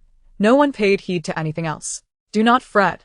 If your elder sister truly knows something, the loyal and righteous Marquis's household could not have remained so passive for so long. That family of brutes would have come to strike if they realized they had been raising another child all these years. They would not have waited in silence all this time. You can rest easy. As the couple deliberated, Wei Jiao rushed in from outside, exclaiming, "Mother! Mother! Father! You are here too. What a muddle you are in." Mother, I heard that Liusu Pavilion has just received an exquisite collection of jewelry. Let us go and purchase some. Wei Jiao declared with dissatisfaction. At my last birthday feast, I should have donned the finest attire, yet everyone else outshone me. I cannot swallow this grievance. Xinjia, preoccupied with the pressing matter of her son's potential abduction, grew even more anxious upon seeing Wei Jiao's fixation on attire. When will you grow up? Clothing and adornments are mere externalities. If you maintain composure and humility, even in coarse linen, you will radiate grace. And no one shall dare to look down upon you. She scolded, her tone stern. Wei Jiao huffed in response, "Mother, you simply do not wish to buy it. So why say such things? If what you say were true, why do the ladies attending the banquet still dress so splendidly? Besides, at my last gathering, those detestable Jiang cousins not only mocked me, but also ridiculed you." Wei Xian, who had been preparing to slip away, halted at her words. What did they say about me? They claimed our Wei family is impoverished, that the gardener you hired is not a disciple of Master Hongba but a fraud. I was dressed poorly, and they even subtly mocked your background. Wei Jiao lamented, covering her face with a handkerchief, feigning tears. In truth, she was concealing her expression, aware that her embellishments could be easily detected, leading her to shield her face from her parents. Unsurprisingly, the couple remained oblivious to her theatrics, their anger instead directed at her words. Indeed, what a brutish family. Even the daughter-in-law they chose is so petty and vulgar. Jiao Jiao, let your mother take you to purchase garments and jewelry. While our Wei family does not indulge in competition, we cannot allow ourselves to be bullied without response. Wei Xian decisively proclaimed. Wei Jiao's face instantly brightened with joy. Thank you, father. Then, shall we host a flower viewing banquet? We've purchased lovely garments and jewelry. If we do not wear them out to showcase, wouldn't it be a waste? Very well, at that time, father can invite a few literary scholars to compose some poems, elevating the ambience of the flower banquet. She cheered, eager to return to her room and pen the invitations. The little rascal had yet to return, making it unsuitable to hold a grand feast, lest complications arise. Xinjia expressed her disapproval. What is there to fear? The banquet is not being held for him. Furthermore, with Heir Ji's injury, we are uncertain of his recovery. This would be an excellent opportunity to invite him to our residence for a visit. Upon returning to her courtyard, Wei Jiao immediately cozied up to her wet nurse, Yan Ma. Aunt Yan, I said what you taught me, and father and mother indeed agreed. Father even intends to invite scholars to write poetry. Although he did not explicitly mention it, I know he is upset. Inviting these people to compose poetry is merely to dampen the spirits of the Jiang family, who are all brawn with little wit. Haha, it will surely be a spectacle. As she spoke, she couldn't help but laugh, clearly overjoyed. Yanma gently patted her hand and lowered her voice. My dear girl, I advise you to host this flower banquet not to mock them. I understand primarily to show the guests that our Wei family daughters are not impoverished, adorned in exquisite and valuable attire, but simply prefer not to flaunt it. Wei Jiao pouted, a flicker of displeasure crossing her face, evidently still perturbed by the previous incident. Silly child, there is no need for that, Yanma reiterated. Wei Jiao furrowed her brow. Aunt, could you be mistaken? If this is not the case, then why should I host this flower banquet? Am I merely spending money to suffer? My good girl, think about it. How does Li Chunlan dress each time? Upon hearing this, Wei Jiao instantly scoffed. What else could it be? Like a wild chicken just emerged from the mountains, thinking she can transform into a phoenix by perching on a branch, but in reality, she remains a comical country hen. Indeed, young lady, you are not alone in your opinion. Most of the noble women in Wanying are well aware of Li Chunlan's character. Yet, whenever a banquet is held, invitations are still sent her way. In front of the loyal and righteous Marquis's wife, no one dares to utter a word of criticism. At most, they might share a private laugh or two, but cannot voice their disdain too openly. Why do you think that is? Wei Jiao's frown deepened, her displeasure evident. What else could it be? Naturally, it is because she is the Marquis's daughter-in-law, bearing such a title, and with the backing of the Marquis's estate. Who would dare cause a ruckus? A merchant's daughter can only be upheld due to her fortunate marriage. She muttered under her breath, her eyes revealing a hint of disdain. Yet a whisper of envy lingered beneath. Young lady, you are absolutely correct. If you see the truth, why not seize the opportunity? Your status is far superior to that of a merchant's daughter, and both your father and mother hold the fourth master in high regard. The Marquis's wife is your aunt. If you two were to unite, it would indeed be a grand joy, a true union of families. Yanma grasped her hand, leaning closer to her ear and speaking enticingly. Wei Jiao immediately blushed deeply, as she was still an unmarried girl, feeling bashful about such matters. Marriages are arranged by parents and matchmakers. Although my parents are fond of my cousin and wish for him to be my husband, they have never mentioned it directly to me. I suppose they are waiting for me to come of age, perhaps for another 2 years. Oh, dear. My foolish girl, how can you afford to wait? The position of the fourth madam of the loyal and righteous Marquis's household is coveted by many. Suitors for the fourth master are lining up, and the young women they propose are all of remarkable lineage and beauty. To speak frankly, compared to their families, your father's official position is somewhat lesser. Furthermore, while the madam and the Marquis's wife are sisters, the distinction between legitimate and illegitimate children creates inherent rivalry. It is likely that this psychological barrier prevents any discussion from taking place. By the time it is broached, it may be too late. Your lifelong happiness cannot be delayed. Upon hearing this, Wei Jiao was instantly alarmed. Her parents indeed favored Jiang Qingyi greatly, perhaps more than their own son. Others had noticed that the Wei family intended to marry their daughter to Jiang Qingyi, but Wei Jiao had only heard such things from others. She had never received a direct assurance from her parents. Aunt Yen, you are right. What should I do? Should I bring it up to mother? She felt uncertain, fearing that her mother's past grievances with her aunt might hinder her from marrying her cousin. Since she was old enough to understand, she had been teased. And though she had vehemently denied it at the time and scolded those who spoke ill, the thoughts had long since etched themselves in her heart. She truly regarded Jiang Qingyi as her future husband. Young lady, you must not bring this up to the madam. Last time at your birthday banquet, the Marquis's wife slapped the madam. She likely holds a grudge against her. If she hears that you wish to marry the Marquis's son, she would surely become even angrier and would reprimand you. Yanma hastily urged her. Upon hearing of potential scolding, Wei Jiao instinctively shrank her neck. Indeed. Mother scolded aunt for several days last time, she murmured. In front of her daughter, Xinjia had scolded harshly and privately. She had likely lost her voice in the days spent berating Xining. What should I do? This won't work, that won't work either. And all you do is make me fret. Wei Jiao clutched her head, utterly at a loss. Yanma chuckled softly, once again grasping her hand to prevent her from harming herself. My dear girl, if I had no solutions, would I intentionally bring up this matter to cause you distress? What solutions? Wei Jiao immediately looked up, her face filled with expectation. Have you forgotten how your third cousin-in-law ascended to her position? If it is said that Li Chunlon entered the Marquis's household due to her substantial dowry, filling the financial gaps, then your third madam comes from a family comparable to yours. Her father is also a fifth-rank official, yet she is merely a concubine's daughter. Not even close to your status, yet she was able to marry the promising third master. Yanma reminded her. Upon hearing this, Wei Jiao's eyes sparkled, and she excitedly grasped Yanma's hand tightly, as though she had grasped a lifeline.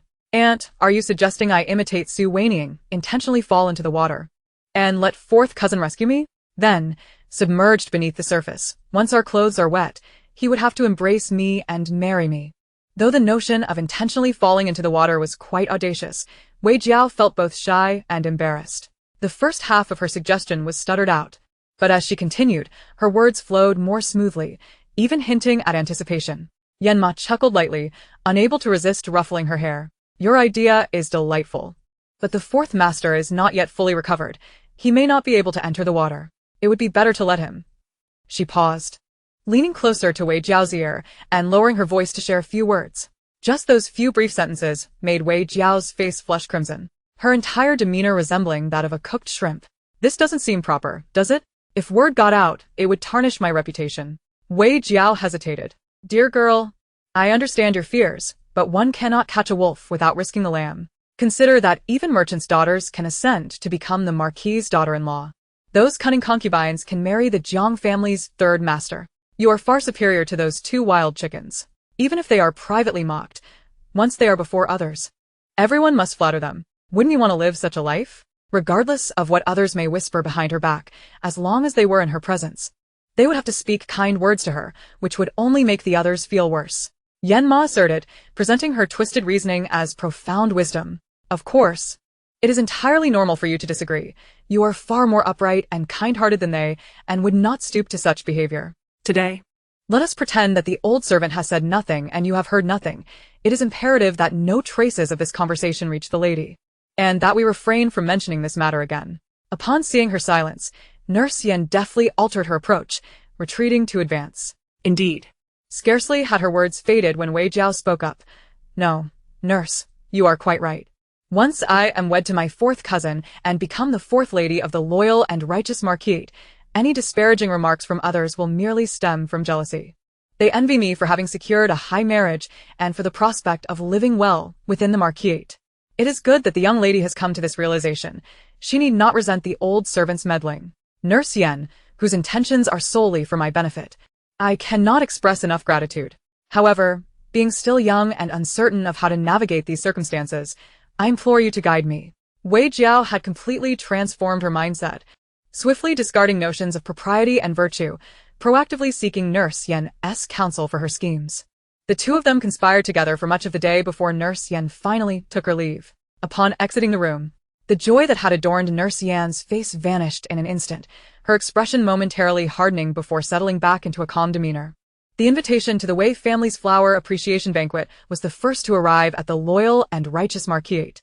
When Su Wanying received the notification, her brow furrowed, and she could not help but grumble. What sort of flower appreciation banquet requires one to rise at such an early hour? What flowers could possibly be worth such a disturbance? Gold-plated flowers would not entice me to wake early. She immediately resolved to inform her mother that she was unwell and would not attend. Her first instinct was to refuse. The maid who bore the message retracted the invitation and promptly replied, "Third madam, the Marquisess has sent word through me, stating that there will be quite the spectacle at this Wei family flower appreciation banquet. Should you choose not to attend, you may find yourself regretting it." Ah. A grand spectacle, you say? Then I shall go. Her decision shifted in an instant. Indeed, Xin Shi knew her well. You silly girl. Why did you not mention such a thing sooner? You shall pour me a cup of tea as penance, and I shall reward you. Su Wanying cleared her throat, feeling a bit embarrassed at how quickly her demeanor had changed, and tapped the table lightly. The young maid, hearing of the reward, instantly beamed as she poured tea for her, repeatedly apologizing, "I have a poor memory. Do not take it to heart." With such sweet words, she deserved a greater reward. Su Wanying felt quite flattered, instructing Hong Mei accordingly. Chapter 087. Severing all retreats before dawn had even broken, Su Wanying had already risen to groom herself. Upon reaching the carriage and joining Xin Shi and her companions, she noticed that their complexions were far from radiant. Even Xin Shi, accustomed to early rising, seemed lacking in vigor. "Where is Jiang Qingyi? Go call for him," Xin Shi said impatiently, waving her hand. A young maid immediately took her leave and soon returned, whispering, "Madam, the fourth master said that the invitation from the Wei family indicated that his arrival would be delayed by an hour and a half. It appears that Lord Wei and Lady Wei, being considerate of his frail constitution, have advised him to sleep longer. You may proceed ahead. He will join you later." Xin Shi's expression remained unchanged as she merely flicked her sleeve and boarded the carriage with the others. Su Wanying and her sister-in-law Li Chunlan shared a carriage. And once they settled in, Li Chunlan could no longer restrain her complaints. Ah, truly a beloved son. He is completely indulged, causing nothing but trouble for others. I am quite eager to see what sort of flowers the Wei family has prepared that necessitate such an early visit. Su Wanying had no complaints. Instead, she rubbed her hands together, her face betraying a hint of excitement. "Sister-in-law, do not be so impatient. Today, the Wei family will surely present more than just flowers. There will be other festivities as well." As she spoke, a melodious children's rhyme floated in from outside the carriage, diving through low doors as fish eyes, exerting great effort to trade for pearls. True and false, both real and unreal, busying about only to turn back empty-handed. Su Wanying immediately lifted the curtain, eager to listen more closely, but a fast-moving carriage whizzed past, nearly colliding with the group of children, abruptly silencing the rhyme. She sighed, feeling a twinge of regret. But with the journey underway, it was impossible to halt. She would have to inquire later. The Jiang family arrived, exchanging polite greetings with Xin Jia and her daughter, both parties maintaining a courteous demeanor. When Wei Jiao caught Su Wanying's gaze, she immediately straightened her posture and adjusted the sapphire peacock hairpin adorning her coiffure. This peacock pin was remarkably intricate and lavish, embellished with several sapphires forming the feathers of the peacock's tail, shining brilliantly. Su Wanying smiled on the surface, but internally scoffed. "System, if I were to tell her now that broken diamonds hold no value, would she not be incensed?" System. Host, one must practice kindness. Wanying snorted. Never mind, I am looking forward to the spectacle, so I shall refrain from provoking her. For this flower appreciation banquet, the Wei family had evidently made extensive preparations, with the courtyard adorned with ice sculptures resembling blossoms. The invitation requested guests to arrive early to witness these ice flowers. As the sun rose higher, these sculptures would need to be moved to shaded corners, losing their allure amidst the vibrant blossoms. Chen Yan planed gently. The guests sang praises, lauding the cleverness of Lady Wei. Upon hearing this, Zhenjia's eyes lifted slightly, revealing a hint of pride. As the flower appreciation banquet progressed, the male guests only began to arrive in full force. Naturally, they would not disturb the female guests in the back courtyard, but from time to time, they sent over poems, all eloquently composed, eliciting rounds of admiration. Jiang Qingyi's poem was among them, and the guests' accolades nearly elevated him to the heavens. Indeed, a tiger begets no dog, they exclaimed. Marquesas, you have truly borne a fine child for the Jiang family. Yes, just look at this poem by 4th Master Jiang. It is nothing short of extraordinary. He is destined to become a great poet. Though a smile adorned Xin Ying's face, each compliment struck her like a dagger, piercing her heart. She was all too aware of the true weight of this so-called literary talent. The poem before her, while seemingly commendable, was far from breathtaking. Were it not for the aura of the loyal and righteous Marquis, it would never have received such high praise. Furthermore, even this poem, which was not particularly stunning, could not have been solely composed by Jiang Qingyi. It was undoubtedly polished and perhaps even directly guided by Wei Xian. While Jiang Qingyi, the pretender, basked in the admiration of the crowd, her own son remained hidden away in the auspicious pavilion, entirely overlooked. Xin Ying glared at the poem, nearly succumbing to the urge to tear it to shreds, yet she restrained herself, feigning indifference as she engaged with those around her. Every so often, she cast a glance at Nurse Yen, who stood beside Wei Jiao, and did not withdraw her gaze until Nurse Yen had successfully steered Wei Jiao away. There was no rush. Her web had already been woven, and with a little more patience, she would be able to dismantle it all. Nurse, has my cousin arrived? Wei Jiao inquired, stepping out of the flower hall and lowering her voice.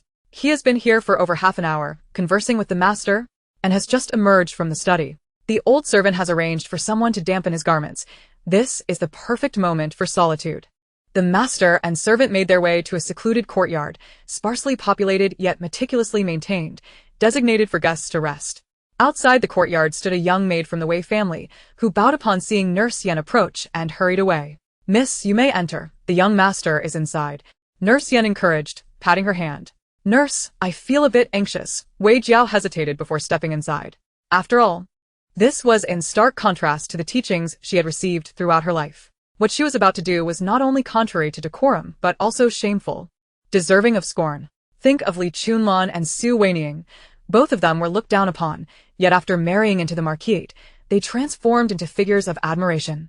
Do you not desire such glory? Nurse Yen urged. Upon hearing this, Wei Jiao's worries evaporated, replaced by a sense of ambition. Nurse, you must also summon my mother and aunt. Rest assured, my lady, I shall take care of it. However, to ensure the matter is firmly established, until I call for you, regardless of any commotion outside, do not venture out, Nurse Yen instructed her. Wei Jiao nodded repeatedly, her cheeks flushed as she said, Nurse, I shall go. Observing her graceful departure, Yen Momo's gaze revealed a hint of struggle, but ultimately, she called out to Wei Jiao once more. My dear, all we need is for the madam and the countess to see you with the young master. It is best not to take any further action. Yen Momo expressed her apprehension. At that moment, Wei Jiao seemed to have come to a realization, displaying an air of nonchalance that surpassed even Yen Momo's. Although her face remained rosy, her demeanor had markedly transformed. Nurse, I fear that aunt may not acknowledge it later. One must risk losing a child to catch a wolf. I am willing to do anything to become my cousin's wife. Upon finishing her words, she lifted her hair, tucking the loose strands behind her ear with a delicate gesture. This simple act, performed by Wei Jiao at that moment, exuded a touch of allure, completely shedding the shyness and awkwardness typical of a young woman. Yen Momo was momentarily taken aback, watching her leave until her figure disappeared from sight, before letting out a bitter laugh. My dear, I still hope to leave an avenue open for you, yet you have severed all paths yourself. The garden was bustling with activity. Some ladies were critiquing the newly arrived poetry in the front hall, while others, filled with excitement, summoned maids to prepare ink and brushes, eager to compose verses amidst the splendid scenery. Madam, the young lady mentioned that she has prepared a surprise in the Eastern Garden for all the ladies to come and see. The head maid, Lu Ji, hurried over to convey the message. Oh, Jiao Jiao has prepared a surprise? Let us go and take a look. Xin Jie, unaware of any surprise, was about to inquire further when Lu Ji's loud voice caught the attention of others, making it impossible to restrain the curiosity. Since everyone is interested, let us all go and see. However, I suspect that the girl is merely toying with some trivialities. There is nothing extraordinary, just her own indulgent fantasy. Xenia blinked, quickly attempting to temper expectations. As the maid's announcement heightened the anticipation of the ladies, Xin Jie worried that if the surprise turned out to be trivial, they would not hesitate to criticize it. Thus, as the responsible elder, she felt compelled to intervene and temper everyone's expectations. You all go ahead. I shall not accompany you, as the floral fragrance gives me a headache. Xin Ying found a place to sit, displaying a complete lack of interest. Madam, this is a surprise prepared by your niece. You must attend. Others chimed in. Indeed, if you have a headache, a stroll outside, away from the flowers, may alleviate it. The other ladies quickly persuaded her. And unable to resist their urging, Xin Ying reluctantly rose to join them. Chapter 088. You are siblings. A throng of ladies followed the maid towards the Eastern Garden. Xin Jie initially intended to discreetly catch Lu Ji and inquire about Wei Jiao's peculiar antics, wondering why she hadn't informed her in advance. However, surrounded by several ladies engaged in conversation, she found it impossible to find an opening. Perhaps sensing Xin Jie's concern, these ladies deliberately kept her from speaking with the maid, waiting to see what surprise awaited them. Upon arriving at the Eastern Garden, Xin Jie noticed the absence of maids guarding the entrance, which made her increasingly anxious. Why is there not a single servant at the door? What on earth are you ladies up to? Xenia snapped. Lu Ji, feeling intimidated by the reprimand, replied softly. The young lady instructed me to inform the madam, but what surprise she has prepared, I am unaware. Ladies, Jiao Jiao may be just playing around. We should not, for some inexplicable reason. Xin Jie's eyelids fluttered, and an ominous premonition surged within her. She had always believed in such signs and immediately began to retreat. However, having come this far, the others were unwilling to leave easily and urged her to stay. Madam Wei, you're being too humble. Jiao Jiao has always been a good child. She knows her limits. Come now, I am eager to see. If you wish to return, you may. But we shall go in. With everyone urging her on, Xin Jie found herself unable to resist and allowed them to open the gate. As they stepped into the courtyard, before they could approach the house, a delicate feminine voice reached their ears. Cousin, please do not do this. If Aunt finds out, she will be angry. What does it matter? Your parents wish to marry you to me, and as for my mother, I shall persuade her. The mingling sounds of men and women were unmistakable, and the gathered ladies, save for a few unwed girls who were oblivious, immediately grasped the situation. A collective gasp escaped their lips as they turned their attention to the Tsin sisters. The Tsin sisters were momentarily stunned, but their expressions quickly darkened. With Xin Jie's face paling considerably, she swayed unsteadily, appearing on the verge of collapse. Is this the surprise that Jiao Jiao prepared for us? Someone, eager for drama, posed the question aloud. You lot, escort the madam and the young ladies away. Xin Jie snapped back to reality and immediately ordered the servants to usher everyone out. However, the ladies were reluctant to leave, compelled to witness this rare spectacle unfold. Did you hear that? Is it Wei Jiao and young Master Zheng inside? It certainly sounds like it. Among the noble women, several hailed from prestigious families. One Xin Jie had painstakingly befriended, and they paid little mind to her dignity. Instead engaging in fervent speculation, were it not for their adherence to decorum, they would have rushed in to witness the scandalous rendezvous of these wayward lovebirds. My lady! My lady! Just then, an elderly nurse rushed in from outside. It was Yen Momo. Madam, where is the young lady? How dare you ask me? As her nurse, how have you been watching over her? Xin Jie snapped, her brows furrowing in anger. Before she could finish her tirade, more feminine moans echoed from within, soft and enticing, causing the unmarried girls to blush deeply. Even if they hadn't understood at first, it was now evident that a romantic encounter was unfolding inside. Yen Momo's complexion shifted dramatically as she hurried into the house, calling out urgently, Young lady, you cannot. He is your brother. Do not be foolish. This was merely a ploy by the servants to embarrass them, suggesting they had not yet crossed that line. Her words silenced the courtyard. Everyone stood in shock. What brother? Is the man in their Wei Sheng? Impossible. Wei Jiao just called him cousin multiple times. Indeed, I have met young Master Zhang. That is his voice, not Wei Sheng's.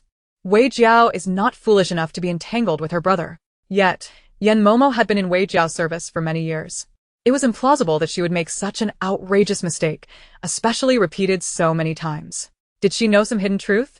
Yan Momo's earlier exclamation was like a drop of water into boiling oil, instantly stirring a whirlpool of chaos. The ladies exchanged glances, their eyes darting to Xinjia, whose face darkened more than a stormy June day. Clenching her teeth, she shouted, "You old hag, are you losing your mind? What nonsense are you spouting? Someone, drag her out and punish her." In truth, her mind was blank. She had switched the children, living in constant fear and envisioning countless scenarios of exposure. But none compared to the fervor of this moment. Upon hearing the sounds of their pleasure, she felt as though she had plunged into an icy abyss. Unsure of how to act, she contemplated rushing in to separate them, but the onlookers would inevitably follow her in, eager for scandal. Moreover, based on those sounds, it was likely that the two had already crossed the point of no return. Even if she intervened, it would probably be too late. Madame Yen burst into the room, her eyes widening at the disarray of clothing strewn across the floor and the intimate pair nestled upon the bed. She hastened forward, swiftly overturning Jiang Qingyi and seizing Wei Jiao, intent on dragging her out. "Ah, madame." "What are you doing?" Wei Jiao exclaimed as her hair was yanked painfully, causing her to grimace in discomfort. Su Wanying, squeezed behind, strained on her toes to peer inside, but despite the door being ajar, the esteemed ladies remained hesitant to intrude. Held back by Xinjia standing at the forefront, leaving her parched with anxiety.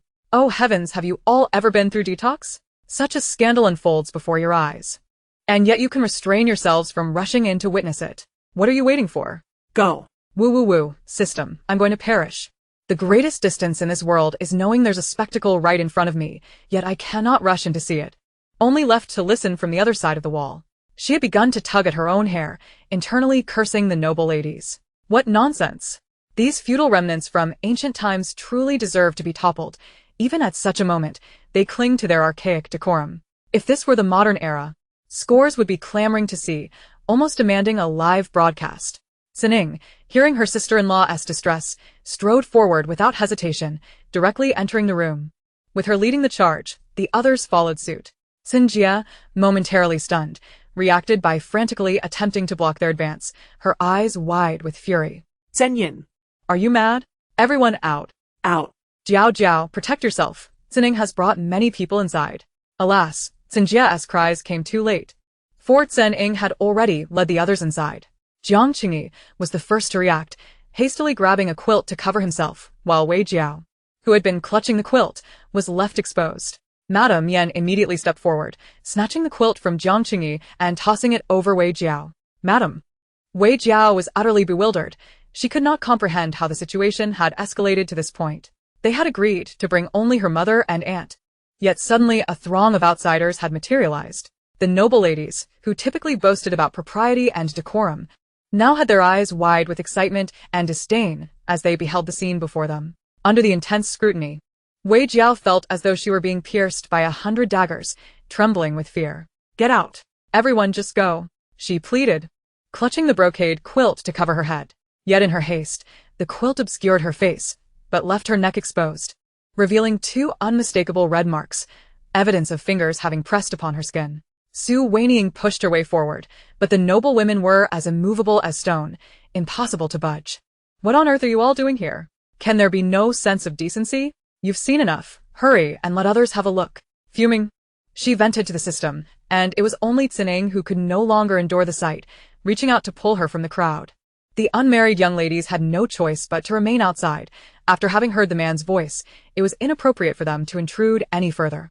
Jiang Qingyi sat frozen on the bed, desperately scanning the room for something to cover himself with, but all his garments lay discarded on the floor. If he retrieved them, he would have to present a most unseemly posture. In his frantic state, he turned back to wrestle with Wei Jiao for the quilt. With only that single quilt remaining on the bed, all else had been deemed a hindrance and kicked aside. Oh. Wei Jiao finally managed to cover her face with a brocade quilt, grateful for the reprieve from the gazes of the crowd. Though it was a futile attempt to shield herself, providing at least a sliver of psychological comfort. However, now even that meager cover was at risk of being snatched away. And how could she not feel the surge of anger, her screams echoing in desperation? Madame Yen charged forward, slapping Jiang Qingyi across the face. What are you doing? She is your own sister. To defile her is one thing, but now you seek to take her quilt as well? Are you even human? What are you cursing for? We have done nothing wrong, merely embraced. And she is my cousin. Jiang Qingyi retorted, infuriated, insisting that he had merely disrobed and had not engaged in any wrongdoing. Yet a crowd had gathered as if he had committed the gravest of sins. Xin Jie finally managed to push through the throng, reaching the forefront just as Madame Yen's words struck her like a thunderbolt, nearly causing her to faint. Gritting her teeth, she staggered forward and forcefully pulled Madame Yen aside, delivering a sharp slap. You vile servant! What nonsense are you spouting? Where is the sister? Look closely. This is not Wei Sheng, but Igor. They are cousins. Madame Yen fell to the ground, clutching her face and looking up at Xin Jie, her mouth opening as if to speak. Yet before she could utter a word, Xin Jie kicked her several times in a fit of rage. Vile servant! Dare you speak again, and I shall have your tongue. Do not tarnish my son's reputation. Madame Yen was left speechless, rolling on the ground in agony. It is not this coward who has sullied your son's virtue. Madame Yen is here to protect him. A voice, distinctly discordant, pierced through the tension, dripping with disdain. Who said that? Xin Jie spun around, her glare fixed on Su Wanying, her eyes seething with fury. Su Wanying, taken aback, realized in her agitation she had inadvertently voiced her thoughts, instantly regretting her words. You are still his third sister-in-law. Do you have any right to speak? I'll tear your mouth apart. Xin Jie pointed at Su Wanying, her finger nearly poking her in the face. Senning swatted Xin Jie's hand away. Speak your mind, but keep your hands to yourself. Furthermore, what has my daughter-in-law said that is incorrect? Xin Jie was momentarily at a loss for words, her breath hitching in her throat. Sister, given the state of the child, it would be best not to create a scene. Esteemed ladies, Senning addressed them. Allow me to escort you away. This matter is a family issue that we shall resolve. At this point, what is there to resolve? We must hasten to arrange the betrothal, and we will invite you all to the wedding banquet. Otherwise, should Jiao Jiao become pregnant. Before Senning could finish, Xin Jie's scream rang out, no. They cannot. Cannot what? Wanying retorted coldly. Xin Jie opened her mouth but found herself speechless, as if grasped by an invisible hand around her throat. After a moment, she seemed to regain her composure, speaking softly.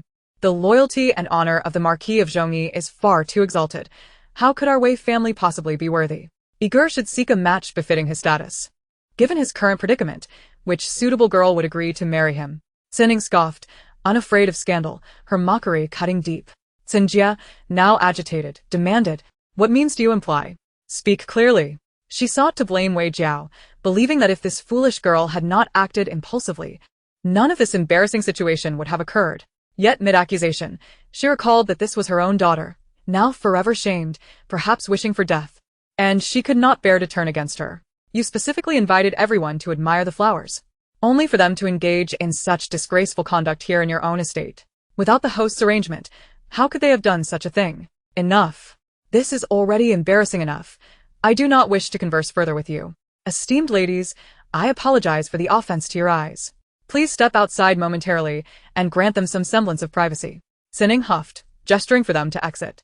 The ladies, having witnessed the ruckus, complied without lingering. Madam, madam. A wandering Taoist has arrived outside, claiming there is a grave omen today at our estate, and wishes to divine. A young maid rushed in, breathless with urgency. At the moment when Xin Jie found herself utterly overwhelmed, the words she heard only intensified her agitation, as if the heavens conspired against her amidst the relentless downpour. You send the person away, or if that fails, summon the master. Yet the master, having indulged in wine, had already retired, rendering the Taoist's attempts to evict him futile. He insisted that it was a harbinger of great misfortune that could not be disregarded. Xin Jie, gazing at the eagerly watching noblewomen, felt the veins in her temples throb with fury. It was quite apparent that these individuals reveled in the chaos, eager to uncover the nature of this ominous portent. Could it possibly pertain to Wei Jiao and Jiang Qingyi's forbidden dalliance? Regardless, all she needed to do was secure the entrance and prevent his entry.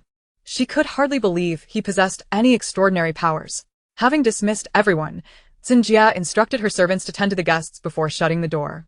Once the common folk were out of sight, she hurriedly gathered the garments strewn across the floor, placing each one upon the bed. Her eyes were red with distress as she muttered curses. What is the meaning of this? Jiao Jiao, is this your wicked intent? If you have feelings for ego, why not confide in your mother? I could provide you with a solution. Why must you bring such calamity upon us? When it came to her daughter and son both erring, her bias was unmistakably towards her son. Mother, what solutions could you possibly conjure? I have previously sought your assistance, only to be met with scorn. Is it not due to your discord with aunt that you ultimately intend to marry me off to another? With everyone else departed, Wei Jiao finally exploded with pent-up emotion. At that moment, her heart brimmed with regret and shame. She wished to find a rope to end her life, yet simultaneously harbored resentment towards her own mother. Had Xin Jie not delayed in arranging her betrothal to her cousin, she would not have found herself in such a humiliating predicament. Chapter 90. The Wei family becomes a laughingstock. Xin Jie, trembling with rage, strode forward and struck her daughter across the face. You shameless creature, how dare you utter such words before me? There are plenty of fine young men in this world. Why must you insist on marrying Yiga? The force of the slap left Wei Jiao momentarily stunned, her cheeks flushed and swelling from the impact, covering her face. Tears streamed down like pearls from a broken string, and she cried out in agitation, I want to marry my cousin. The other fine young men are neither heirs of Marquis nor your preferred choices. What good life could I expect if I marry any of them? You and father have always favored my cousin. To win his favor, you would trample upon my own brother. What good fortune could remain for me? With her eyes reddening, Wei Jiao's gaze towards Xin Jie began to fester with hatred. Xin Jie felt intimidated by her daughter's fierce spirit and instinctively took a step back. Wei Sheng, being oppressed by their parents, not only suffered himself but also instilled panic in Wei Jiao. She was oblivious to their motivations, yet the mounting fear was palpable. As the sole heir of the Wei family, the future pillar of support, he could easily yield to Jiang Qingyi, leaving her own position precarious. What are you saying? Your father and I have no mother, and is present, and my cousin is here too. Spare us the empty words. She continued. Everyone can see how you regard my cousin. Even the eldest son, who is to inherit the Wei estate, must yield to him. If I do not marry my cousin and instead choose another man, do you and father truly believe you would care for me? She spoke of nightmares where she envisioned her parents mocking her future husband, merely to please her cousin, who was worse off than the eldest. Wei Jiao interrupted her with evident impatience. Xin Jie's expression fluctuated as she longed to reveal the truth, yet Xining stood beside her, rendering her speechless. After several deep breaths, she managed to ask, So your plan is to engage in such disgraceful acts with Yiga? Yes. If you refuse to assist me in arranging a marriage, I must take matters into my own hands and consummate the affair. This way, aunt cannot reject my entry into the Jiang family. In the presence of so many onlookers, Wei Jiao had cast aside all pretense, brazenly expressing her selfish desires. Zenya, Caught between tears and laughter, was consumed by an overwhelming sadness and helplessness. At this moment, she resembled a madwoman. A thought surged in her mind. This is retribution. She had exchanged the two children, relentlessly tormenting Wei Sheng, yet Wei Jiao remained oblivious, believing her parents were heartless for forcing her into such a situation. She naively thought that by becoming Jiang Qingyi's wife, her parents would extend their affection to her as well, unaware that Jiang Qingyi was not merely the fourth master of the Jiang family, but her own brother. Xining stood by, quietly relishing the spectacle, refraining from uttering a word for fear of bursting into laughter. This was merely the beginning. The real drama lay ahead. The Wei family had mistakenly cherished a lowly child as their treasure for 15 years, while simultaneously tormenting her offspring.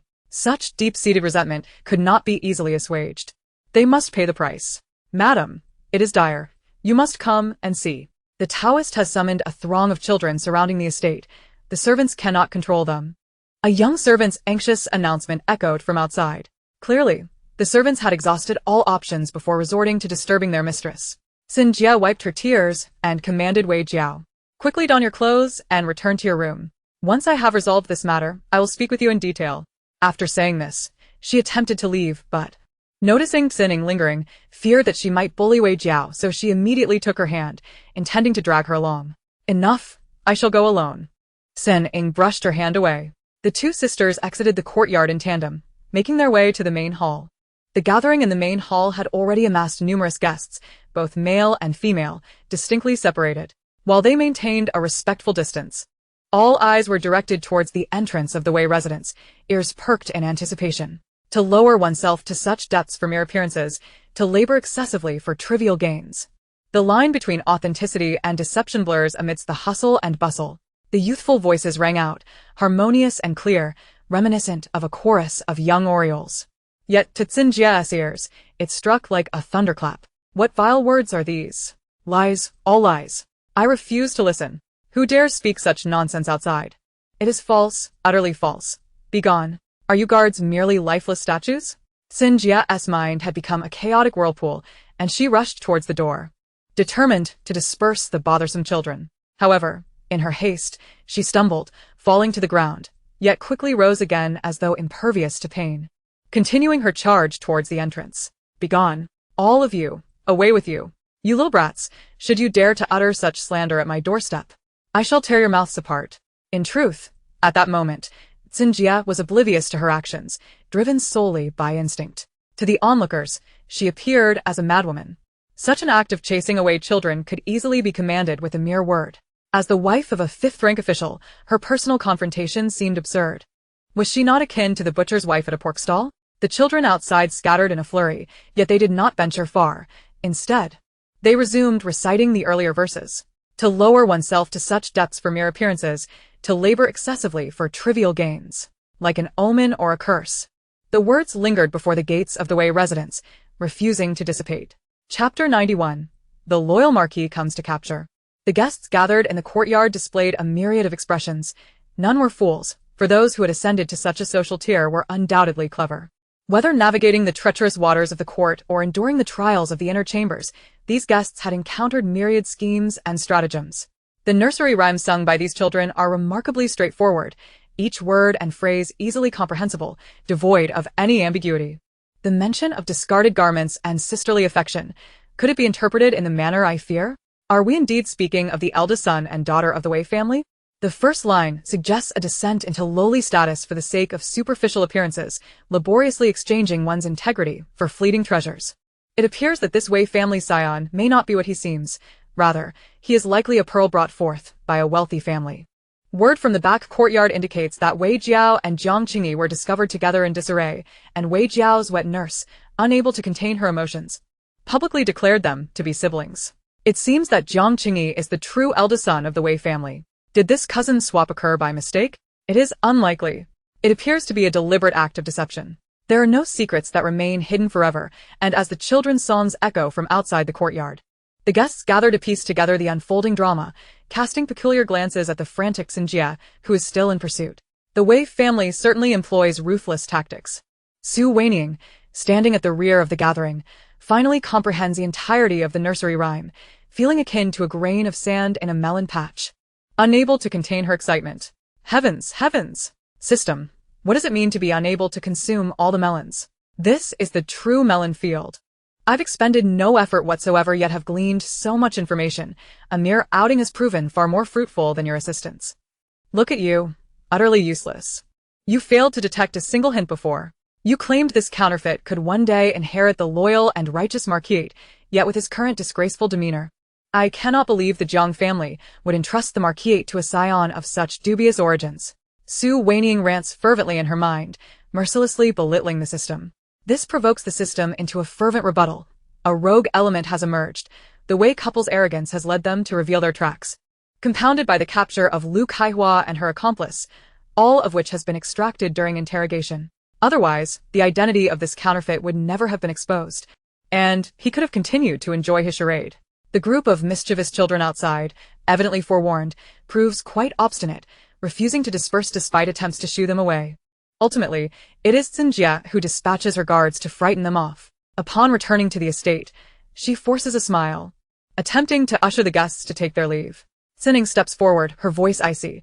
Did you hear those remarks just now? When I gave birth to you, we were at the Faju temple, and we were merely hours apart. Is it possible that the two boys were indeed swapped? No, elder sister. How could you think such a thing? Those were merely the fanciful utterances of children. It is inconceivable. Every family treasures their own offspring, Xinjia hurriedly explains. Fanciful utterances? I have already inquired. It was that wandering priest who, seeing that no one from your Wei family had emerged, cast a divination, and this was the result he presented. After he finished, a group of children happened by and began to chant along. This cannot merely be dismissed as nonsense. It may very well be a profound truth. Chen Yin counters, unyielding. The two sisters stand in the courtyard, confronting one another publicly. The guests, unwilling to depart, remain and observe the unfolding confrontation in silence. Chen Ye, exasperated to the point of her lips blistering, finds herself beset by troubles, as she can manage to send away the female guests, but the male guests, being the patriarch's colleagues and potential allies, are far more challenging to dismiss. At this critical juncture, Wei Xian, having succumbed to inebriation, lies oblivious, further compounding her distress. That wandering priest has yet to be seen, and she cannot fathom why her elder sister would choose to believe the ramblings of some wild fortune-teller. Is that so?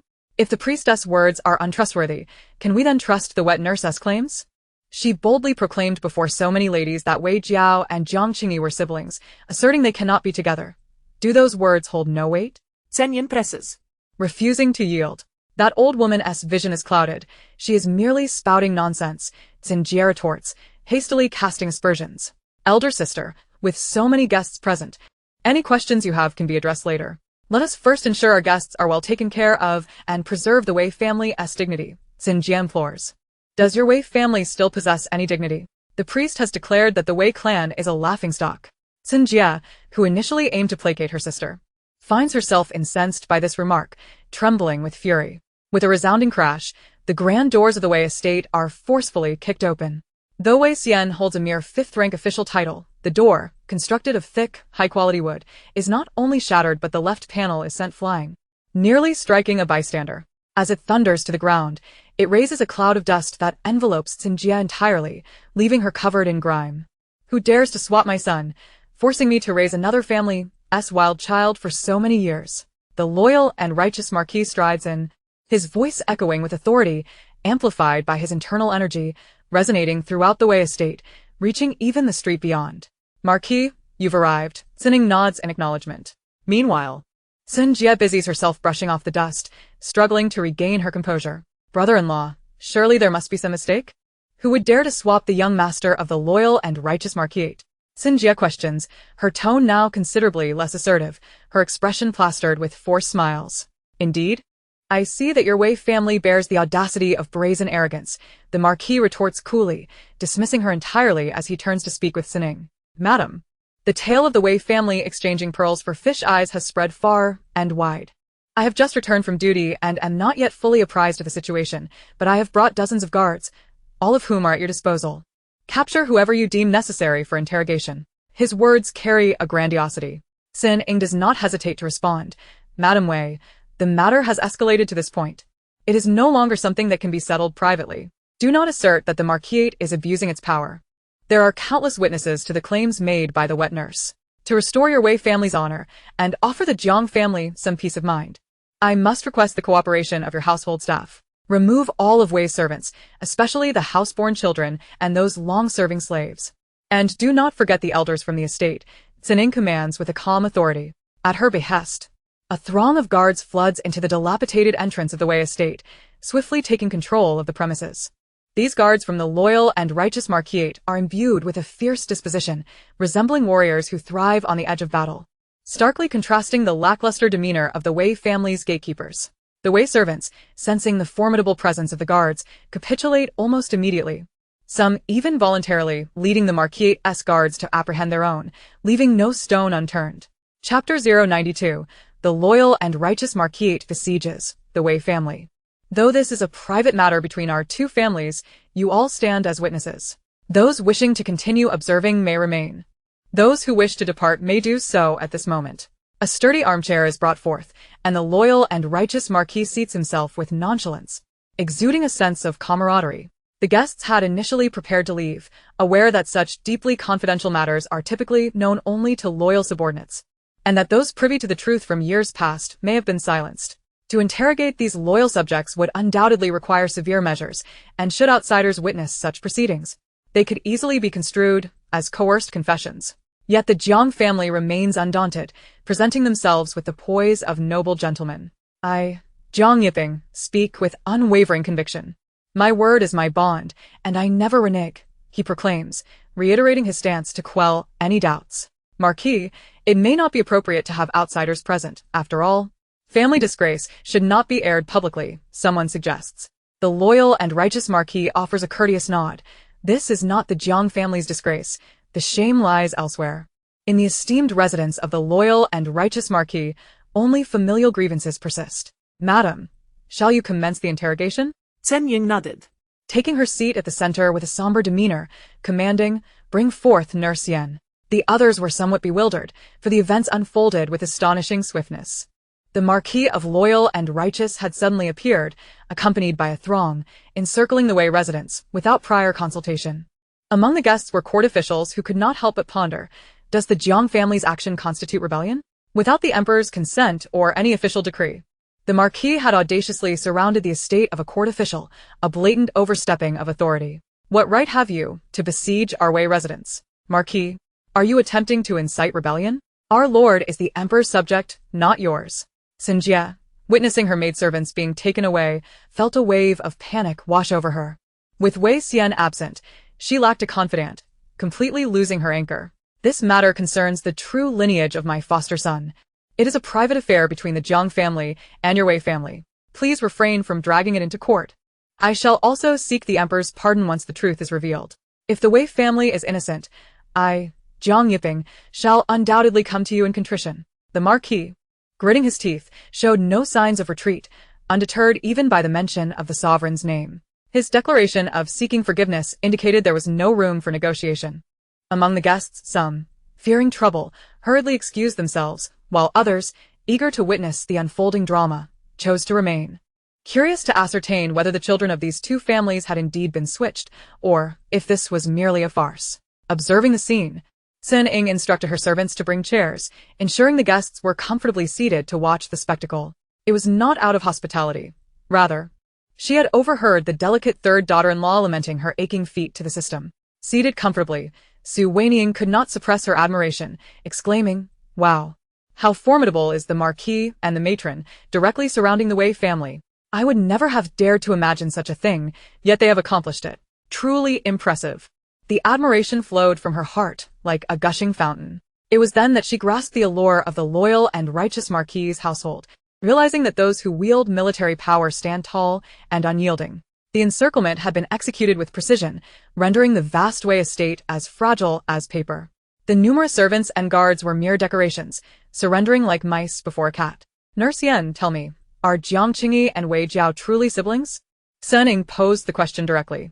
Nurse Yen was brought forth, her face swollen and hair disheveled, clearly having endured a beating. No, Chen Ye. Initially suspecting that Nurse Yen had been bribed, felt a wave of relief wash over her as the denial emerged. But you claimed otherwise when you witnessed their illicit behavior. Sen Ing frowned, pressing further. That was the old servant's folly. I misspoke and was punished by the madam. Nurse Yen backtracked. Are you implying that Madame Wei coerced you into concealing the truth? Chen Ying gently coaxed. No, the madam did nothing. The old servant willingly accepted the punishment. Nurse Yen changed her tune once more. Facing her obstinate denial, Sen Ing remained unperturbed, instead seeking an opportunity. You are Wei Jiao's wet nurse? Yes. The young lady has been nurtured on my milk since birth. Since you care for her so dearly, you must attend when she weds Ge. Once she bears children, you should be there to oversee them. Xin Ying's voice softened, seemingly expressing genuine hope for their union. No, they cannot marry. Why not? Sen Yin feigned confusion. Cousins marrying is akin to drawing closer through kinship. They are a handsome pair, are they not? There is no reason. They simply cannot marry. Their fates do not align. That is not for you to decide. They should wed at once and begin their lineage. It is only proper. Zinning coldly laughed, leaving no room for discussion. No. Madam, they must not marry. Nurse Yen collapsed to the ground, repeatedly bowing her head in supplication. Will you not speak the truth? Do you intend to wait until they wed, and Wei Jiao bears no children, or gives birth to a simpleton, struck by divine retribution, before you relent? You are her wet nurse, aside from her mother. You are the one she trusts most. If her mother intends to harm her, will you stand idly by as she walks into the flames?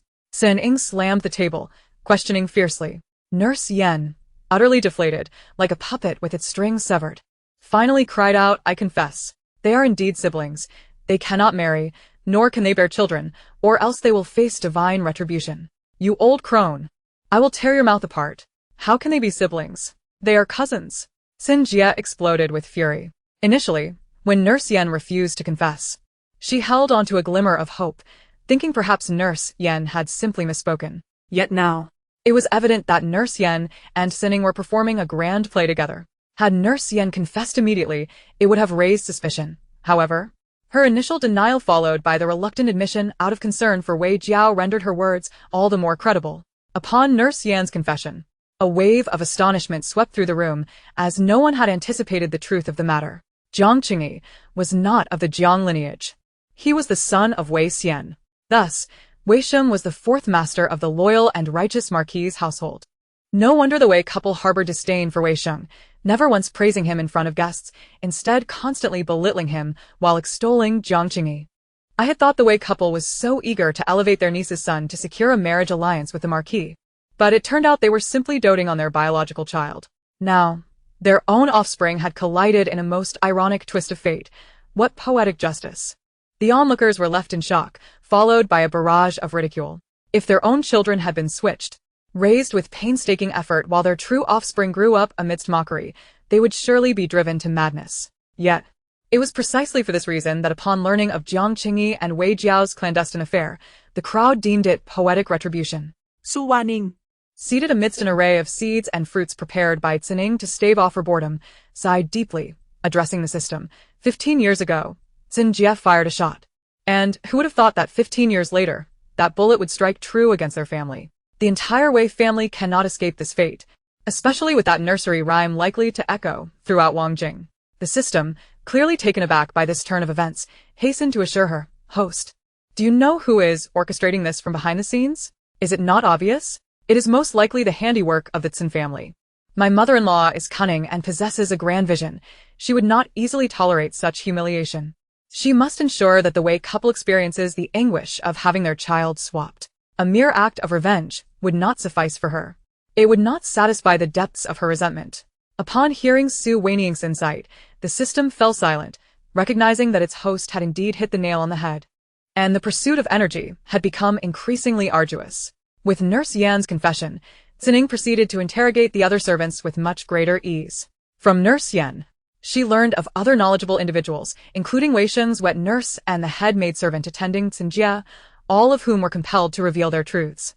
It became evident that Xin Jie exhibited no concern for Wei Sheng, even having inadvertently slipped up in conversation. Once, when the madam was quite inebriated and suffering from a headache, the eldest young master had the small kitchen prepare a hangover remedy for her. Clearly expressing concern for the madam deliberately abstained from drinking, and as soon as the young master departed, she shattered the soup bowl and vehemently berated the eldest young master as a heartless wretch, insinuating that poison must have been administered in the hangover soup with the intent to terminate her life. Indeed, Madam harbored profound malice towards the eldest young master. Although he was a male, he exhibited remarkable attentiveness and filial piety. Each time he presented gifts to Madam, the servants marveled at his exquisite thoughtfulness. Yet, Madam remained ungrateful, perpetually hurling scornful insults at him.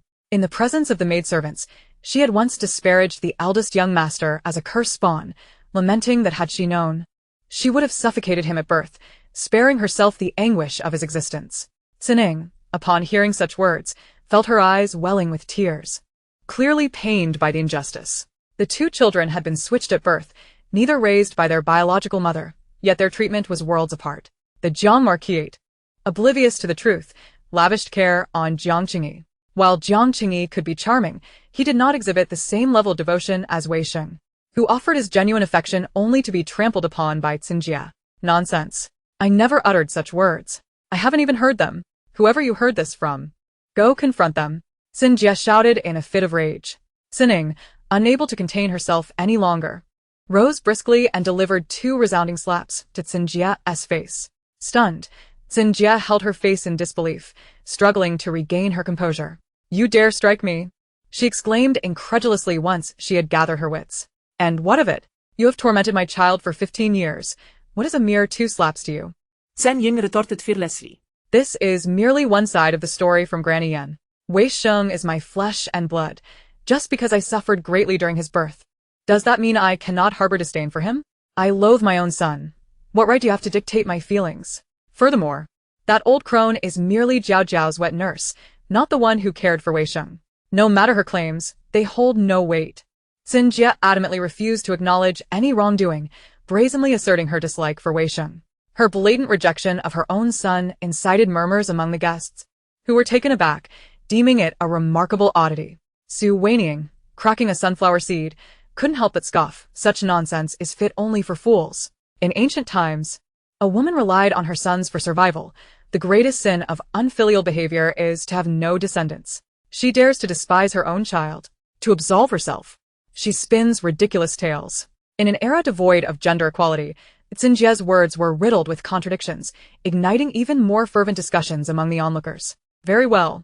You truly are someone who will not shed tears until faced with the coffin. Summon Wei Sheng's wet nurse. Senning waved her hand, and immediately, an old woman was brought forth. The old servant, surnamed Lu, was Wei Sheng's wet nurse.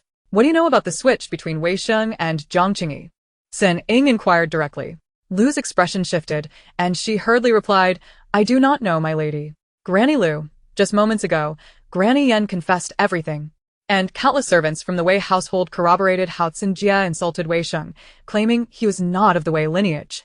There is no need for you to feign ignorance. Speak the truth, and I shall ensure justice is served. Sinning interrupted her. Lu glanced at Xin Jie, hesitating for a moment before stating, in response to the lady's inquiry, I cannot confirm the switch of the two young masters, but I can assert with certainty that the current young master Wei Sheng is not the same as before. Young Master Sheng was born at noon and was initially cleaned. Yet when he was brought back in the evening, he was covered in filth, clearly not the same child born to the lady. You old crone, speak not in fallacies.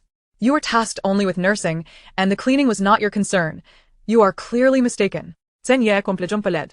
Not expecting even Wei Sheng's wet nurse to turn against her.